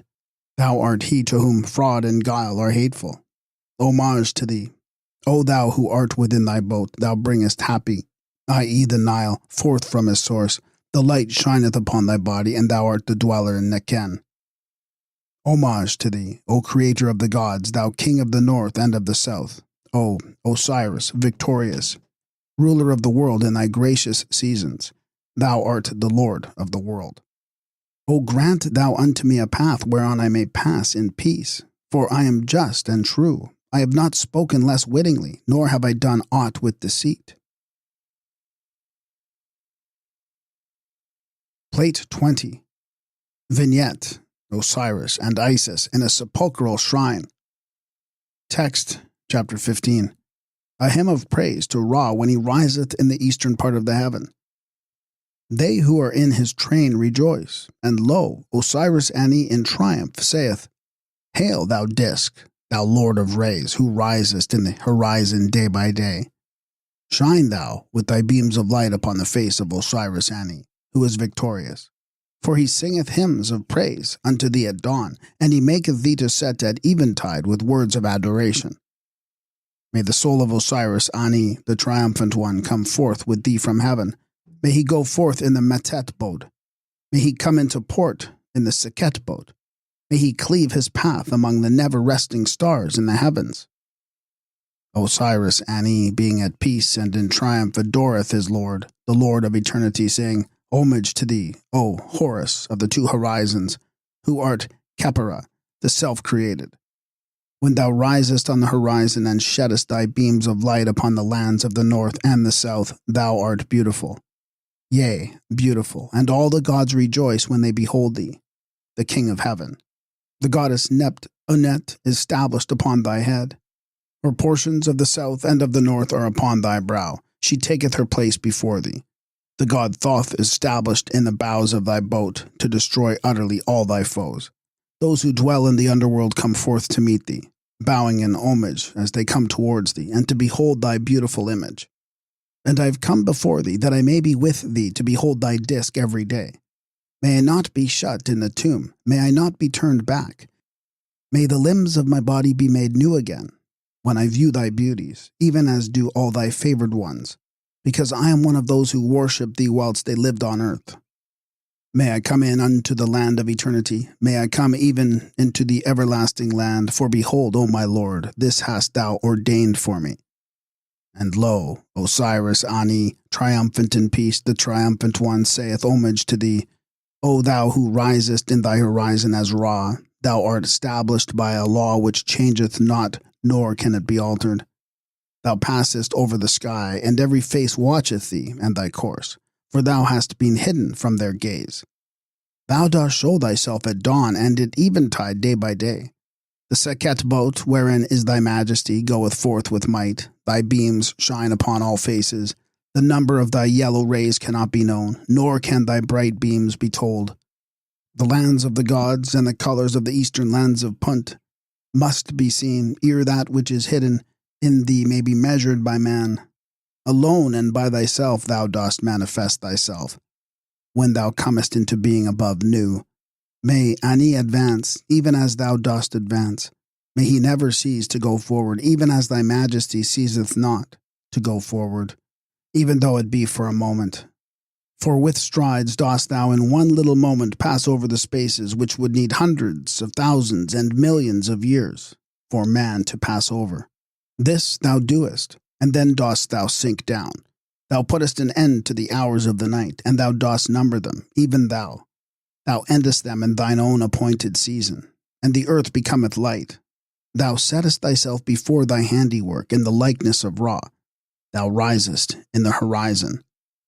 Osiris, the scribe Ani, triumphant, declareth his praise of thee when thou shinest, and when thou risest at dawn, he crieth in his joy at thy birth. Thou art crowned with the majesty of thy beauties. Thou mouldest thy limbs as thou dost advance, and thou bringest them forth without birth pangs in the form of Ra, as thou dost climb up into the upper air. Grant thou that I may come unto heaven which is everlasting, and unto the mountain where dwell thy favored ones. May I be joined unto those shining beings, holy and perfect, who are in the underworld, and may I come forth with them to behold thy beauties when thou shinest at eventide, and goest to thy mother Nut. Plate 21. Thou dost place thy disk in the west, and my two hands are raised in adoration of thee, when thou settest as a living being. Behold, thou art the maker of eternity, and thou art adored when thou settest in the heavens. I have given my heart unto thee without wavering, O thou who art mightier than the gods. Osiris Ani, triumphant, saith, a hymn of praise to thee, O thou who risest like unto gold, and who dost flood the world with light on the day of thy birth. Thy mother giveth thee birth upon her hand, and thou dost give light unto the course of the disk. O thou mighty light, who shinest in the heavens, who dost strengthen the generations of men with the Nile flood, and dost cause gladness in all lands, and in all cities, and in all the temples. Thou art glorious by reason of thy splendors, and thou makest strong thy Ka with Hu and Chafau foods. O thou who art the mighty one of victories, thou art the power of all powers, who dost make strong thy throne against the power of wickedness, who art glorious in majesty in the Sekhet boat, and who art exceeding mighty in the Atet boat. Make thou glorious, Osiris Ani, with victory in the netherworld. Grant thou that the underworld may be void of sin. I pray thee to put away his faults behind thee. Grant that he may be one of thy venerable servants, who are with the shining ones.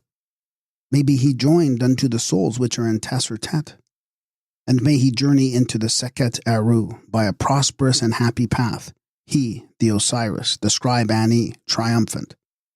Thou shalt come forth into heaven, thou shalt pass over the sky, and thou shalt be joined unto the starry deities. Praises shall be offered unto thee in thy boat. Thou shalt be hymned in the diet boat. Thou shalt behold Ra within his shrine.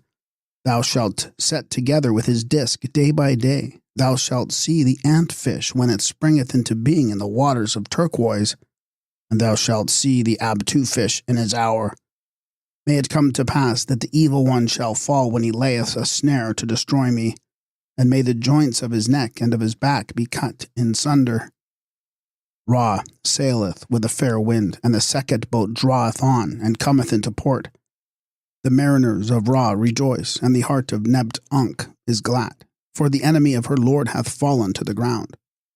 Thou shalt behold Horus on the watch in the boat, and Thoth and Mat upon either side of him. All the gods rejoice when they behold Ra coming in peace, to make the hearts of the shining ones to live. May Osiris, Ani, triumphant, the scribe of the divine offerings of the lords of Thebes, be with them. Vignette: Ra, hawk-headed, with the disk upon his head and the emblem of life upon his knees, seated in the solar bark. Before him stands Ani with both hands raised in adoration. Text, chapter 133. To be said on the day of the month, Osiris Ani, the scribe, triumphant in peace, triumphant saith, Ra riseth in his horizon, and the company of his gods follow after the god when he appeareth from his secret place, when he showeth strength and bringeth himself forth from the eastern horizon of heaven at the word of the goddess Nut. They rejoice at the journeyings of Ra, the ancient one, the great one, rolleth along in his course. Thy joints are knitted together, O Ra, within thy shrine. Thou breathest the winds, thou drawest in the breezes. Thou makest thy jawbones to cat in thy dwelling, on the day when thou dost scent right and truth. Turn thou aside, the godlike followers, who saileth after the sacred boat, in order that they may return again unto the mighty ones according to thy word. Thou numberest thy bones, thou gatherest together thy members, thou turnest thy face towards the beautiful Amenta, thou comest thither renewed, day by day. Behold, thou image of gold, who possessest thy splendors of the disk of heaven, thou Lord of terror, thou rollest along and art renewed day by day. Hail, there is rejoicing in the heavenly horizon, and shouts of joy are it raised to the ropes which tow thee along. May the gods who dwell in heaven ascribe praises unto Osiris Ani, when they behold him in triumph, as unto Ra. May Osiris the scribe Ani be a prince who is known by the Uraret crown, and may the meat offerings and the drink offerings of Osiris Ani, triumphant, be apportioned unto him. May he wax exceeding strong in his body, and may he be the chief of those who are in the presence of Ra. May Osiris the scribe Ani, triumphant, be strong upon the earth and in the world under the earth. And, O Osiris, scribe Ani, triumphant, mayest thou rise up strengthened, like unto Ra day by day. Osiris Am, triumphant, shall not tarry, nor shall he rest without motion in the earth forever. Clearly, clearly shall he see with his 2 eyes, and with his 2 ears shall he hear what is right and true. Osiris, the scribe Ani, triumphant, cometh back from Anu. Osiris Ani, triumphant, is as Ra when he rangeth the oars among the followers of Nu. Plate 22. Osiris Ani, triumphant, hath not revealed what he hath seen. He hath not told again what he hath heard in the house which is hidden. Hail, there are shouts of joy to Osiris Ani, triumphant, for he is a god in the flesh of Ra. He is in the boat of Nu, and his Ka is well pleased according to the will of God. Osiris Ani, triumphant, is in peace. He is triumphant like unto Horus, and he is mighty because he hath diverse forms. Vignette: Ra seated in a boat, sailing across the sky towards the star-studded heaven. Rubric: these words shall be recited over a boat 7 cubits in length and painted green for the godlike rulers. Then shalt thou make a heaven of stars washed and purified with natron and incense. Behold, thou shalt make an image of Ra upon a table of stone painted yellow, and it shall be placed in the forepart of the boat. Behold, thou shalt make an image of the dead man, whom thou wilt make perfect in strength in the boat, and thou shalt make it to travel in the divine boat of Ra, and Ra himself will look upon it therein. Thou shalt show it to no man but thyself, or to thy father, or to thy son. Let them watch with their faces, and he shall be seen in the underworld as a messenger of Ra. Vignette: Ra, hawk-headed, with a disk upon his head, seated in a boat, before him is a large disk. Text: Chapter 134. A hymn of praise to Ra on the day of the month wherein he saileth in the boat. Osiris the scribe Ani saith, Homage to thee, O thou who art in thy boat. Thou risest, thou shinest with thy rays, and thou hast made mankind to rejoice for millions of years according to thy will. Thou showest thy face unto the beings whom thou hast created, O Khepera, in thy boat. Thou hast overthrown Apepi. O ye children of Seb, overthrow ye the foes of Osiris, Ani, triumphant, destroy ye the adversaries of righteousness from the boat of Ra. Horus shall cut off your heads in heaven, in the likeness of ducks. Ye shall fall down upon the earth and become beasts, and into the water in the likeness of fishes.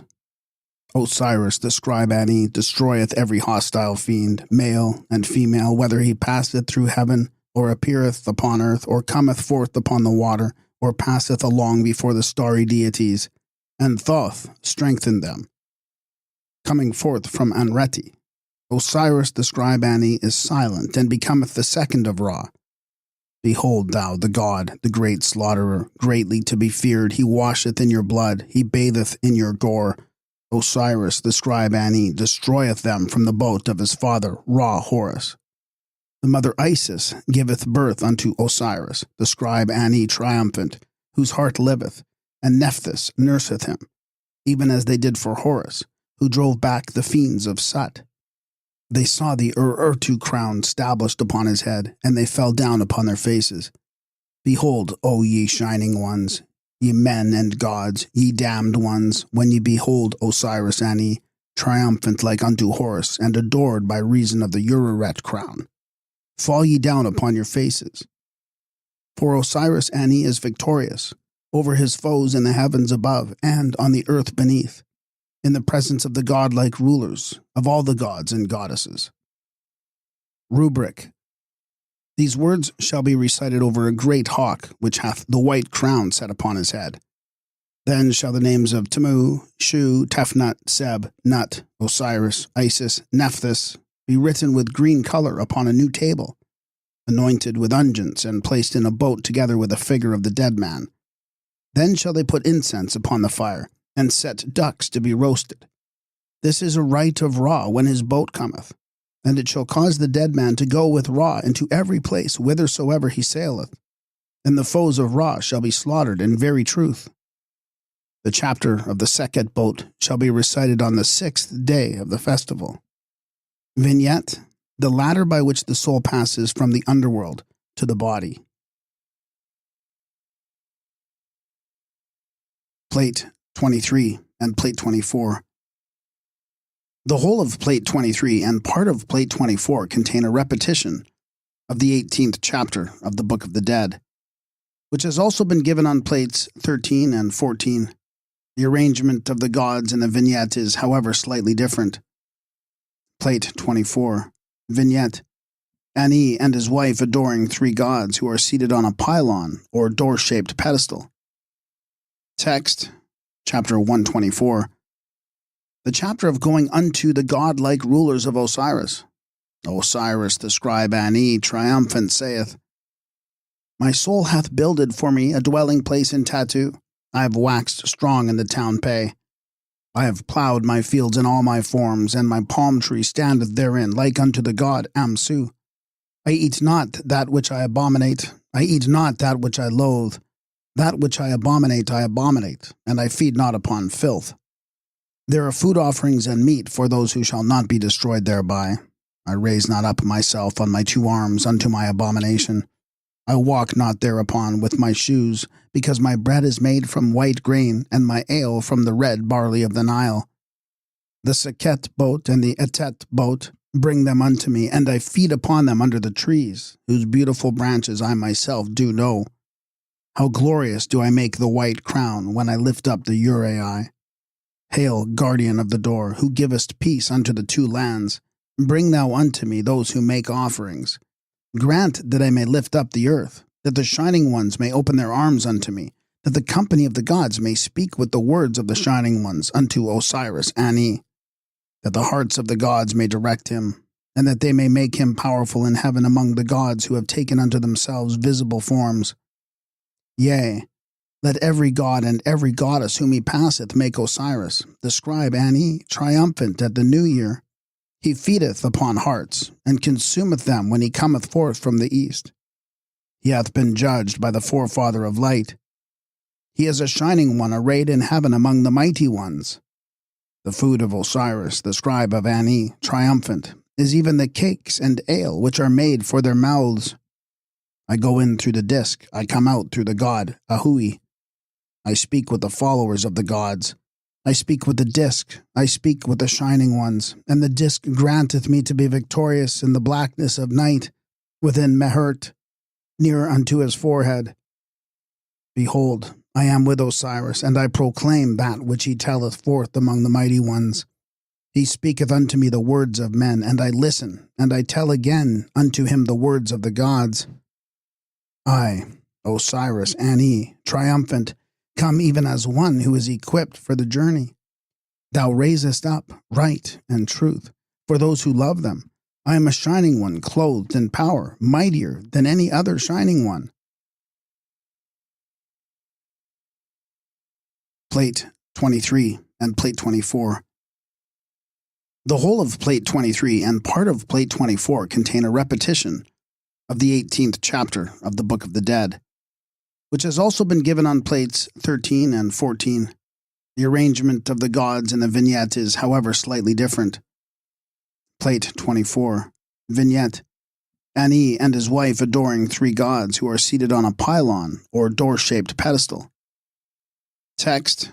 Chapter 124. The chapter of going unto the godlike rulers of Osiris. Osiris the scribe Ani, triumphant, saith, My soul hath builded for me a dwelling place in Tatu. I have waxed strong in the town Pei. I have ploughed my fields in all my forms, and my palm tree standeth therein, like unto the god Amsu. I eat not that which I abominate, I eat not that which I loathe. That which I abominate, and I feed not upon filth. There are food offerings and meat for those who shall not be destroyed thereby. I raise not up myself on my two arms unto my abomination. I walk not thereupon with my shoes, because my bread is made from white grain, and my ale from the red barley of the Nile. The Sekhet boat and the Etet boat bring them unto me, and I feed upon them under the trees, whose beautiful branches I myself do know. How glorious do I make the white crown when I lift up the Uraei. Hail, guardian of the door, who givest peace unto the two lands. Bring thou unto me those who make offerings. Grant that I may lift up the earth, that the shining ones may open their arms unto me, that the company of the gods may speak with the words of the shining ones unto Osiris Ani, that the hearts of the gods may direct him, and that they may make him powerful in heaven among the gods who have taken unto themselves visible forms. Yea, let every god and every goddess whom he passeth make Osiris, the scribe Ani, triumphant at the new year. He feedeth upon hearts, and consumeth them when he cometh forth from the east. He hath been judged by the forefather of light. He is a shining one arrayed in heaven among the mighty ones. The food of Osiris, the scribe of Ani, triumphant, is even the cakes and ale which are made for their mouths. I go in through the disk, I come out through the god Ahui. I speak with the followers of the gods. I speak with the disk, I speak with the shining ones, and the disk granteth me to be victorious in the blackness of night, within Mehert, near unto his forehead. Behold, I am with Osiris, and I proclaim that which he telleth forth among the mighty ones. He speaketh unto me the words of men, and I listen, and I tell again unto him the words of the gods. I, Osiris Ani, triumphant, come even as one who is equipped for the journey. Thou raisest up right and truth for those who love them. I am a shining one, clothed in power, mightier than any other shining one. Plate 26. Underworld fear me, and they fight for me in their habitations. I, in very truth, I am a shining one, and a dweller in light, who hath been created and who hath come into being from the body of the god. I am one of the shining ones who dwell in light, whom Tamu himself hath created, and who have come into being from the eyelashes of his eye. He doth create and glorify and make noble the faces of those who live with him. Behold, the only one in Nu. They do homage unto him as he cometh forth from the horizon, and they strike fear of him into the gods, and into the shining ones who have come into being with him. I am the one among whom the worms which the eye of the Lord, the only one, hath created. And lo, before Isis was, and when Horus was not yet, I had waxed strong and flourished. I had grown old, and I had become greater than they who were among the shining ones who had come into being with him. And I, even I, arose in the form of a sacred hawk, and Horus made me worthy in the form of his own soul, to take possession of all that belongeth unto Osiris in the underworld. The double lion god, the warder of the things that belong to the house of the Neme's crown, which is in his hiding place, saith unto me, Get thee back to the heights of heaven, seeing that through Horus thou hast become glorified in thy form. The Neme's crown is not for thee. Thou hast speech even unto the ends of heaven. I, the guardian, take possession of the things which belong to Horus and Osiris in the underworld. Horus telleth aloud unto me that which his father had said concerning me in years gone by. On the day of the burial of Osiris, I have given unto thee the Nemes of the double lion god which I possess, that thou mayest pass onward and mayest travel over the path of heaven, and that they who dwell on the confines of the horizon may see thee, and that the gods of the underworld may fear thee, and might fight for thee in their habitations. The god Ahuet is of them, the gods, the lords of the boundaries of heaven, they who are the warders of the shrine of the Lord, the only one, have fallen before my words, have fallen down before my words. Hail! He that is exalted upon his tomb is on my side, and he hath bound upon my head the Neme's crown. The double lion God hath decreed it. The God Ahuat hath made a way for me. Even I, am exalted. And the double lion God hath bound the Neme's crown on me, and my head covering hath been given unto me. He hath established my heart through his strength and through his great might, and I shall not fall through Shu. I am Hetep, the Lord of the two Uriah, the being who is adored. I know the shining God, and his breath is in my body. I shall not be driven back by the bull which causeth men to tremble. But I shall come daily into the house of the double lion God, and I shall come forth therefrom into the house of Isis. I shall behold sacred things which are hidden. There shall be done unto me holy hidden rites, and I shall see what is there. My words shall make full the majesty of Shu, and they shall drive away evil hap. I, even I, am Horus who dwell in splendors. I have gained power over his crown. I have gained power over his radiance, and I have traveled over the remotest parts of heaven. Horus is upon his throne. Horus is upon his seat. My face is that unto that of a divine hawk. I am one who hath been armed by his Lord. I have come forth from Tatu. I have seen Osiris. I have risen up on either side of him. Nut hath shrouded me. The gods behold me, and I have beheld the gods.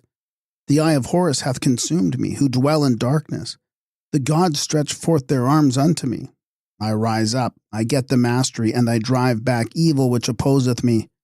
The gods open unto me the holy way. They see my form, and they hear my words, which I utter in their presence. O ye gods of the underworld, who set yourselves up against me, and who resist the mighty ones, the stars which never set have led me on my way. I have passed along the holy paths of the Hemtet chamber unto your Lord, the exceedingly mighty and terrible soul. Horus hath commanded that ye lift up your faces to look upon me. I have risen up in the likeness of a divine hawk, and Horus hath set me apart in the likeness of his own soul, to take possession of that which belongeth unto Osiris in the underworld. I have passed along the way, I have travelled on, and I have come even among those who live in their hiding places and who guard the house of Osiris. I speak unto them of his power, and I make them to know the terrible power of him that is provided with two horns to fight against Sut. And they know who hath carried off the sacred food which the power of Tamu had brought for him. The gods of the underworld have proclaimed a happy coming for me. O ye who live in your hiding places and who guard the house of Osiris, and who have magnified your names, grant ye that I may come unto you. I bind together and I gather up your powers, and I order the strength of the paths of those who guard the horizon of the Hemtet of heaven. I have established their habitations for Osiris. I have ordered his ways. I have done what hath been bidden. I have come forth from Tatu. I have beheld Osiris. I have spoken unto him concerning the things of his son, the divine prince whom he loveth. There is a wound in the heart of Set, and I have seen him who is without. Plate 27. Continued from last plate. Life. O I have made them to know the plans of the gods which Horus hath devised at the bidding of his father Osiris. Hail, Lord, thou most terrible and mighty soul. Let me come, even me, let me lift myself up. I have opened and passed through the underworld. I have opened the paths of the warders of heaven and of the warders of the earth. I have not been driven back by them, and I have lifted up thy face, O Lord of eternity. Appendix. The following is the end of the 78th chapter according to the Paris Papyrus quoted by Naville, Todenbach. Thou art exalted upon thy throne, O Osiris. Thou hearest joyful things, O Osiris. Thy strength is vigorous, O Osiris. Thy head is bound to thy body, O Osiris. Thy brow is made firm, O Osiris. Thy heart is joyful. O be thou pleased to establish gladness for thy servants. Thou art established as a bull of Amenta. Thy son Horus is crowned king upon thy throne. All life is with him. Unto thy Son are given millions of years, and the fear of him shall endure for untold ages. The company of the gods shall fear him. Unto thy Son is given of the company of the gods. He changeth not his word. Horus is the food and the altar. I go to unite myself unto my Father, and deliverance cometh to my Father, from my brother, and from the friend of Horus. Horus is in the following of his Father. He dwelleth amid decay. He ruleth Chem. To thy Son have the gods given the crown of millions of years, and for millions of years it maketh him to live in the eye of Horus, the single eye of the god, which is called Nebercher, the queen of the gods. Vignette: the deceased kneeling with both hands raised in adoration before three gods. Text: chapter 79. The chapter of being among the company of the gods, and of being changed into the prince of the godlike rulers. The deceased saith, Homage to thee, O Tamu, Lord of heaven, thou creator of things which are and which come forth from the earth, who makest to come into being that which is sown, the Lord of things which shall be, the begetter of the gods, the great God who made himself, the Lord of life who maketh mankind to flourish. Homage to you, O ye lords of creation, ye pure being whose abodes are hidden. Homage to you, O ye lords of eternity, whose forms are hidden and whose dwelling places are unknown. Homage to you, O ye gods who dwell in the abode of the flooded lands. Homage to you, O ye gods who live in the underworld. Homage to you, O ye gods who dwell in heaven. Grant ye that I may come unto you, for I know you. I am pure, I am holy, I am mighty, I have a soul, I have become powerful, I am glorious. I have brought unto you perfume and incense and natron. Blot out from your hearts whatsoever ye have in them against me. I have come, having done away all the evil which dwelleth in your hearts against me. I have made an end of all the sin which I committed against you. I have brought unto you that which is good. I have made to come unto you that which is right and true. I, even I, know you. I know your names. I know your forms which are not known, which come into being with you. I have come unto you. I have risen among men like unto the God, living among the gods. I am strong before you like unto the God who is exalted upon his resting place. When he cometh, the gods rejoice, and goddesses and mortal women are glad when they behold him. I have come unto you. I have risen upon the throne of Ra. I sit upon my seat on the horizon.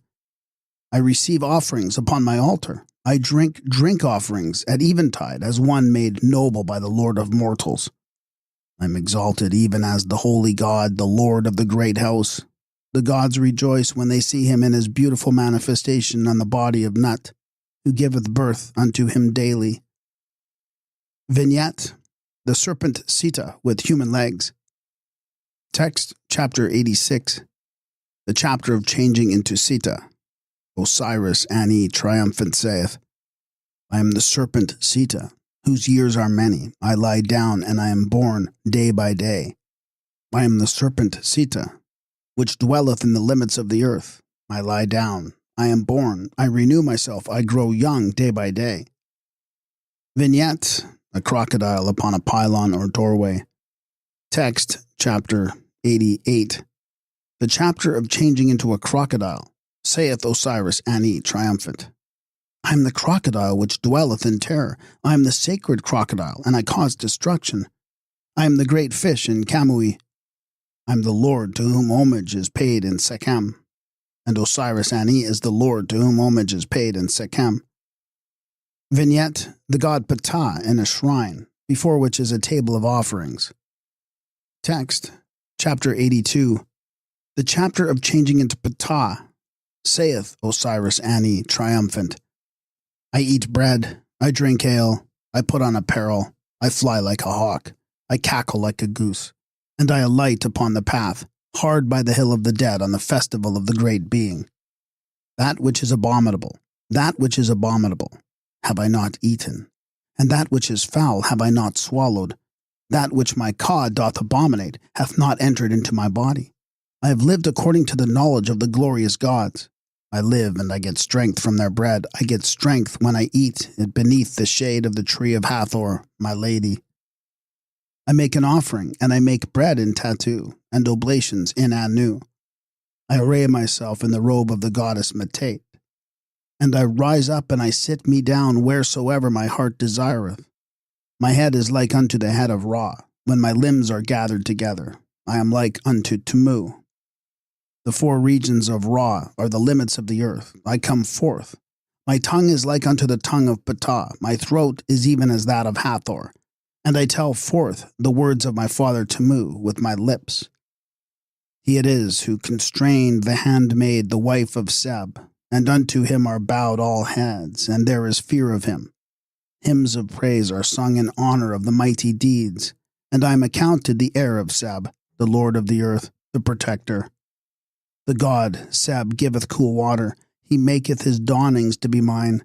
They who dwell in Anu bow down their heads before me, for I am their bull. I grow strong from moment to moment, my loins are made strong for millions of years. Vignette, a ram. Text, chapter 85.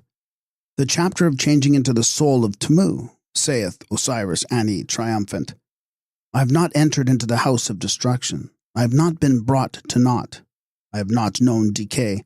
I am Ra who come forth from Nu, the divine soul, the creator of his own limbs. Sin is an abomination unto me, and I look not thereon. I cry not out against right and truth, but I have my being therein. I am the God who, and I never die, in my name of soul. I have brought myself into being together with Nu in my name of Khepera. In the forms have I come into being in the likeness of Ra. I am the Lord of light. Appendix. In other ancient papyri, the 85th chapter of the Book of the Dead ends as follows, Navil Totenbach. What I hate shall be buried.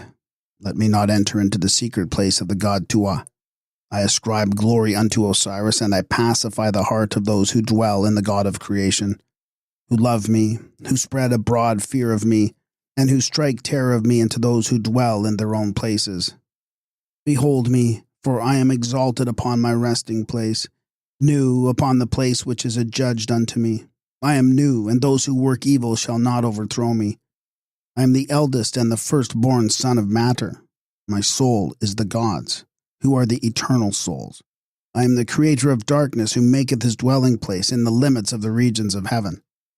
I come, and my soul advanceth over the way of the ancient ones. I cause darkness in the limits of the sky. And at my will I come unto the boundaries thereof. I walk upon my feet. I am strong to pass over the sky, and I fetter with bonds the darkness and the worm that hideth therein. I make my steps to advance unto the Lord of the two hands. My soul and the soul of my body are the Uriah, and I live forever, the Lord of years and the Prince of eternity. I am exalted as Lord of the earth. I am exalted. I grow young in the cities. I grow youthful in my homestead. My name decayeth not. I am the soul, the creator of Nu, who maketh his dwelling place in Nitterkurt. My nest is not seen, my egg is not broken. I am the Lord of millions of years. I make my nest in the limits of heaven. I descend unto the earth of Seb. I do away with my faults. I behold my father, the Lord of Mash, and his body breatheth in Anu. I am provided with what I need by Kenamu and Kui in the place of burial in Amenta. Vignette, a Bennu bird. Text, chapter 83. The chapter of changing into a Bennu. Saith Osiris the scribe Ani, triumphant in peace. I came into being from unformed matter. I created myself in the image of the god Khepera, and I grew in the form of plants. I am hidden in the likeness of the tortoise. I am formed out of the atoms of all the gods. I am the yesterday of the 4 quarters of the world, and I am the 7 Uriae which came into existence in the east, the mighty one who illumineth the nations by his body. He is God in the likeness of Set, and Thoth dwelleth in the midst of them by judgment of the dweller in Sekhem and the spirits of Anu. I sail among them, and I come. I am crowned, and I become a shining one. I am mighty. I am become holy among the gods. I am the god Khonsu, who driveth forth back all that opposeth him. Appendix. The following rubric to this chapter is found in a papyrus at Paris, see Navil Totenbach. If this chapter be known, the purified one shall come forth by day after his burial, and he shall change his forms at his heart's desire. He shall dwell among the servants of Unefer, and he shall be satisfied with the food of Osiris, and with the meals of the tomb. He shall behold the disk of the sun, and shall travel over the earth with Ra.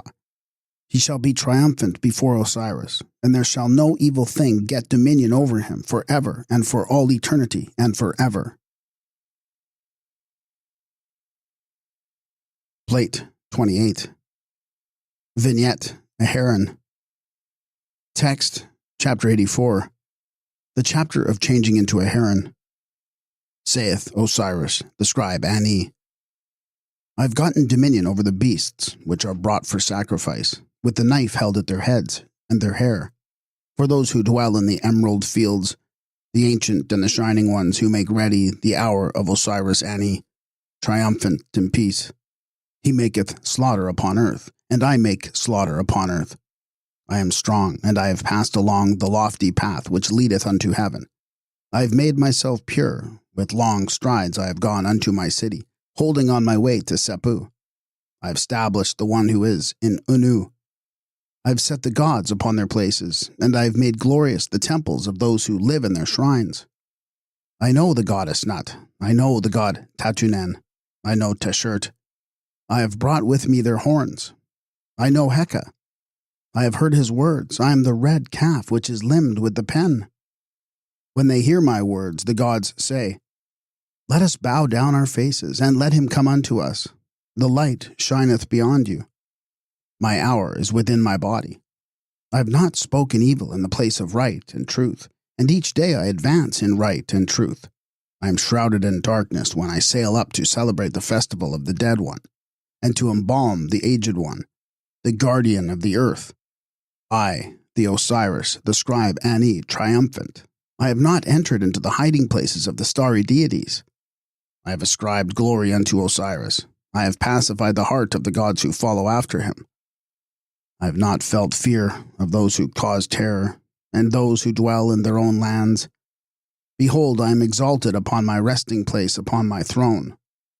I am new, and I shall never be overthrown by the evildoer. I am the god Shu, who sprang from unformed matter.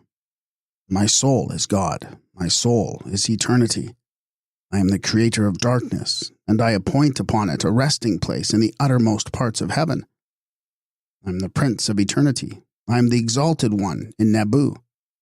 I grow young in my city. I grow young in my homestead. My name is never failing. My name is Soul, creator of new, who maketh his abode in the underworld. My nest is not seen, and I have not broken my egg. I am Lord of millions of years. I have made my nest in the uttermost parts of heaven. I have come down unto the earth of Seb. I have done away with my faults. I have seen my father as the Lord of Shatat. As concerning Osiris Ani, may his body dwell in Anu. May it be manifested unto those who are with the Shining One in the place of burial and Amenta. Vignette, a human head springing from a lotus in a pool of water. Text, chapter 81. The chapter of changing into a lotus. Saith Osiris Ani, I am the pure lotus which cometh forth from the god of light, the guardian of the nostrils of Ra, the guardian of the nose of Hathor. I advance, and I hasten after him who is Horus. I am the pure one who cometh forth from the field. Vignette, a god with a disk upon his head. Text, chapter 80. Tim, chapter of changing into the god who giveth light in the darkness. Saith Osiris, the scribe Ani, triumphant, I am the girdle of the robe of the god Nu, who shineth and sheddeth light, which abideth in his presence and sendeth forth light into the darkness, which knitteth together the two fighters who live in my body through the mighty spell of the words of my mouth, which raiseth up him that hath fallen. For he who was with him in the valley of Abtu hath fallen, and I rest. I have remembered him. I have carried away the god Hu from my city wherein I found him, and I have led away the darkness captive by my might. I have upheld the eye of the sun when its power waned at the coming of the festival of the 15th day, and I have weighed Sut in the heavenly mansions beside the aged one who was with him. I have endowed Thoth in the house of the moon god with all that is needful for the coming of the festival of the 15th day. I have carried off the Uraret crown. Right and truth are in my body. The months are of the emerald and crystal. My homestead is among the sapphire furrows. I am the lady who sheddeth light in darkness. I have come to give forth light in darkness, and lo, it is lightened and made bright. I have illumined the blackness, and I have overthrown the destroyers. I have made obeisance unto those who are in darkness, and I have raised up those who wept, and who had bidden their faces, and had sunk down. Then did they look upon me. I am the lady, and I will not let you hear concerning me. Plates 29 and 30. Vignette, plate 29.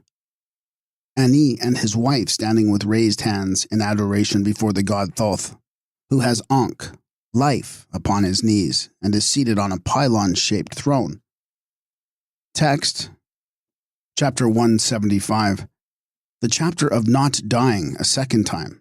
Saith Osiris Ani triumphant, Hail, Thoth! What is it that hath happened unto the holy children of Nut? They have done battle, they have upheld strife, they have done evil, they have created the fiends, they have made slaughter, they have caused trouble. In truth, in all their doings the mighty have worked against the weak. Grant, O might of Thoth, that which the god Tamu hath decreed may be done. And thou regardest not evil, nor art thou provoked to anger when they bring their years to confusion, and throng in and push to disturb their months. For in all that they have done unto thee they have worked iniquity in secret. I am thy writing pallet, O Thoth, and I have brought unto thee thine ink jar. I am not of those who work iniquity in their secret places. Let not evil happen unto me. Saith Osiris, the scribe Ani, Hail Tamu! What manner of land is this which I have come? It hath not water, it hath not air. It is deep, unfathomable. It is black as the blackest night, and men wander helplessly therein. In it a man may not live in quietness of heart, nor may the longings of love be satisfied therein. But let the state of the shining ones be given unto me for water and for air and for the satisfying of the longings of love, and let quietness of heart be given unto me for bread and for ale. The god Tamu hath decreed that his course shall be among the holy princes. In truth, he shall rule over thy throne, and he shall be heir of the throne of the dweller in the lake of fire. It hath been decreed that in me he shall see his likeness, and that my face shall look upon the Lord Tamu. How long then I have to live? It is decreed that thou shalt live for millions of years, a life of millions of years. May it be granted that I pass on unto the holy princes, for I am doing away with all that I did when this earth came into being from new, and when it sprang from the watery abyss, even as it was in the days of old. I am Fate and Osiris, and I have changed my form into the likeness of diverse serpents. Man knoweth not, and the gods cannot see, the twofold beauty which I have made for Osiris, who is greater than all the gods. I have granted that he shall rule in the mount of the dead. Verily, his son Horus is seated upon the throne of the dweller in the double lake of fire as his heir. I have set his throne in the boat of millions of years. Horus is established upon his throne, and the friends of Osiris and all that belonged unto him. Verily, the soul of Sut, which is greater than all the gods, hath departed to Amenta. May it be granted that I bind his soul in the divine boat at my will. O my Osiris, thou hast done for me that which thy father Ra did for thee. May I abide upon the earth lastingly. May I keep possession of my throne. May my heir be strong. May my tomb and my friends who are upon the earth flourish. May my enemies be given over to destruction and to the shackles of the goddess Circe. I am thy son, and Ra is my father. For me likewise hast thou made life, strength, and health. Horus is established upon his throne. Grant that the days of my life may come unto worship and honor. Appendix. From the fragmentary copy of this chapter which Neville has published in his Totenbuch, it is clear that the text given in the Papyrus of Ani forms only about one half of it, and that its contents refer to the glorious state of the deceased, who lives again in the form of Horus.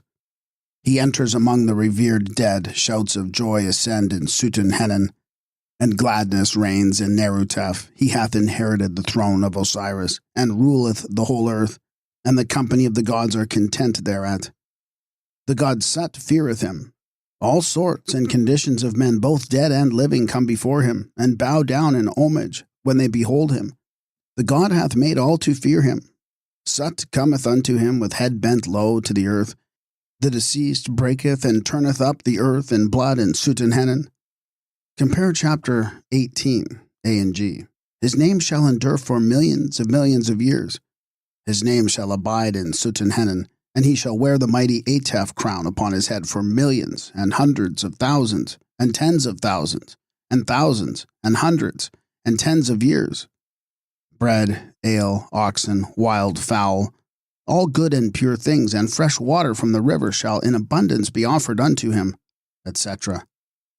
From the concluding lines, we find that the chapter was to be recited over a figure of the god Horus made of lapis lazuli, which was to be placed near the neck of the deceased, and which was supposed to give him power upon earth with men, gods, and the shining spirits. The effect upon him would, moreover, be exceedingly beneficial if it were recited in the underworld. Vignette 1, Plate 30. The god Osiris, bearded and wearing the id-white crown, stands in a shrine, the roof of which is surmounted by a hawk's head and uraei. At the back of his neck hangs the menet, and in his hands he holds the crook, scepter, and flail, emblems of royalty, power, and dominion. Behind him stands the goddess Isis, who rests her right hand upon his right shoulder. In her left hand she holds the sign of life. Before Osiris, upon a lotus flower, stand the 4 children of Horus, the gods of the cardinal points, Mesta, Hapi, Tuametef, and Kebsenef. Vignette 2, Plate 29. Ani and his wife Tutu standing with hands raised in adoration to Osiris before a table of offerings. Text, chapter 125. The chapter of entering into the hall of double right and truth, a hymn of praise to Osiris, the dweller in Mentet. Osiris the scribe Ani, triumphant, saith, I have come, and I have drawn nigh to see thy beauties. My 2 hands are raised in adoration of thy name right and truth. I have drawn nigh unto the place where the acacia tree groweth not, where the tree thick with leaves existeth not, and where the ground yieldeth neither herb nor grass. And I have entered unto it, the place of secret and hidden things. I have held converse with the god Sut. Osiris, the scribe Ani, hath entered into the house of Osiris, and he hath seen the hidden and secret things which are therein. The holy rulers of the pylons are in the form of shining ones. Anubis spake unto him with the speech of a man when he came from Tamara, saying, He knoweth our paths and our cities. I have been pacified, and the smell of him is to me even as the smell of one of you. Ani saith unto him, I am Osiris, the scribe Ani, triumphant in peace, triumphant. I have drawn nigh to behold the great gods, and I feed upon the meals of sacrifice, wherein their Kas feed. I have been to the boundaries of the lands of the Ram, the Lord of Tattoo, and he hath granted that I may come forth as a Bennu bird, and that I may have the power of speech. I have passed through the river flood. I have made offerings with incense. I have made my way by the side of the thick-leaved tree of the children. I have been in Abtu, in the house of Setet. I have flooded, and I have sunk the boat of my enemies. I have sailed forth upon the lake in the Neshem boat. I have seen the noble ones of Camur. I have been in Tattoo, and I have constrained myself to silence. I have set the divine form upon his 2 feet. I have been with the god Peteptuef, and I have seen the dweller in the holy temple. I have entered into the house of Osiris, and I have arrayed myself in the apparel of him who is therein. I have entered into Restau, and I have beheld the hidden things which are therein. I have been swathed, but I have found for myself a thoroughfare. I have entered into An-Aratef, and I have clothed my body with the apparel which is therein. The Antu unguent of women hath been given unto me. Verily, Sut spake unto me the things which concern himself, and I said, I let the thought of the trial of the balance by thee be even within our hearts. The majesty of the god Anubis saith, Dost thou know the name of this door to declare it unto me? Osiris the scribe Ani, triumphant in peace, saith, Driven away of Shu is the name of this door, saith the majesty of the god Anubis. Dost thou know the name of the upper leaf and of the lower leaf thereof? Osiris the scribe Ani, triumphant in peace, saith, Lord of right and truth, standing upon his 2 feet in the name of the upper leaf, and Lord of might and power, dispenser of cattle, is the name of the lower leaf. The majesty of the god Anubis saith, Pass thou, for thou knowest the names. O Osiris the scribe, teller of the divine offerings of all the gods of Thebes, Ani, triumphant Lord, to be revered. Appendix. The usual instruction to the 125th chapter reads, see Naville Totenbock, as follows. The following shall be said by a man when he cometh unto the hall of double right and truth, wherein he is purged of all the sins which he hath done, and wherein he seeth the faces of all the gods. Hail to thee, great God, the Lord of right and truth. I have come unto thee, O my Lord, and I have drawn nigh that I may look upon thy beauties.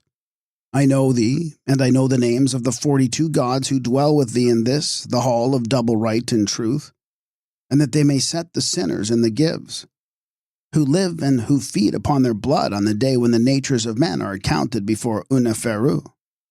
In very truth, Recti Murti Effent Mat is thy name. Verily, I have come unto thee, and I bring before thee right and truth.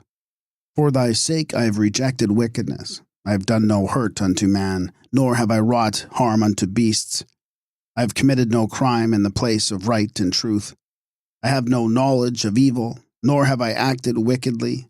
Each day I have labored more than was required of me. My name hath not come forth to the boat of the prince. I have not despised God. I have not caused misery, nor have I worked affliction. I have done not that which God doth abominate. I have caused no wrong to be done to the servant by his master. I have caused none to feel pain. I have made no man to weep. I have not committed murder, nor have I ever bidden any man to slay on my behalf. I have not wronged the people. I have not flinched that which had been offered in the temples. Nor have I purloined the cakes of the gods. I have not carried away the offerings made unto the blessed dead. I have not committed fornication, nor have I defiled my body. I have not added unto, nor have I minished the offerings which are due. I have not stolen from the orchards, nor have I trampled down the fields. I have not added to the weight of the balance, nor have I made light the weight in the scales. I have not snatched the milk from the mouth of the babe. I have not driven the cattle from their pastures. I have not snared the waterfowl of the gods. I have not caught fishes with bait of their own bodies.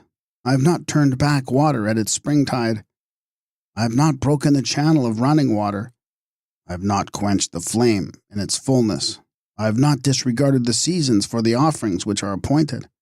I have not turned away the cattle set apart for sacrifice. I have not thwarted the processions of the God. I am pure. I am pure. I am pure. I am pure. I am pure with the purity of the great Banu bird which is in Sutenhenan. For lo, I am the nostrils of the Lord of the winds, who maketh all men to live on the day when the eye of the sun becometh full in Anu, and in the 2nd month of the season of coming forth until the end thereof, in the presence of the Lord of this earth, I behold the eye of the sun wax full in Anu. Make no evil happen unto me in this land, in the hall of double right and truth, because I know, even I, the names of the gods who live therein, and who are the followers of the great God. Plates 31 and 32. Vignettes. The hall of double right and truth, wherein Ani has to address severally the 42 gods who are seated in a row in the middle of the hall. At each end is a door that on the right is called Neb Mat Heritep Retuif, and that on the left, Neb Peti Thesu Menment. On the center of the roof, which is crowned with a series of uraei and feathers emblematic of Mat, is a seated deity with his hands extended, the right hand over the eye of Horus and the left over a pool. See the vignette of Plate 8. On the right, at the end of the hall, Plate 32, are 4 small vignettes. in which are depicted two seated figures of the goddess Mat with emblematic of right and truth on the head and scepters and emblems of life in the right and left hands. Osiris seated wearing the Atef crown and holding in his hands the crook and flail. Before him, by the side of an altar of offerings, stands Ani with both hands raised in adoration, a balance with the heart symbolizing the conscience of Ani in one scale and the emblematic of right and truth in the other. Beside the balance is the triformed monster, Amenet, Thoth, ibis-headed, seated on a pylon-shaped pedestal painting a large feather of Mat. Text: The Negative Confession. Ani saith, Hail, thou whose strides are long, who comest forth from Anu, I have not done iniquity.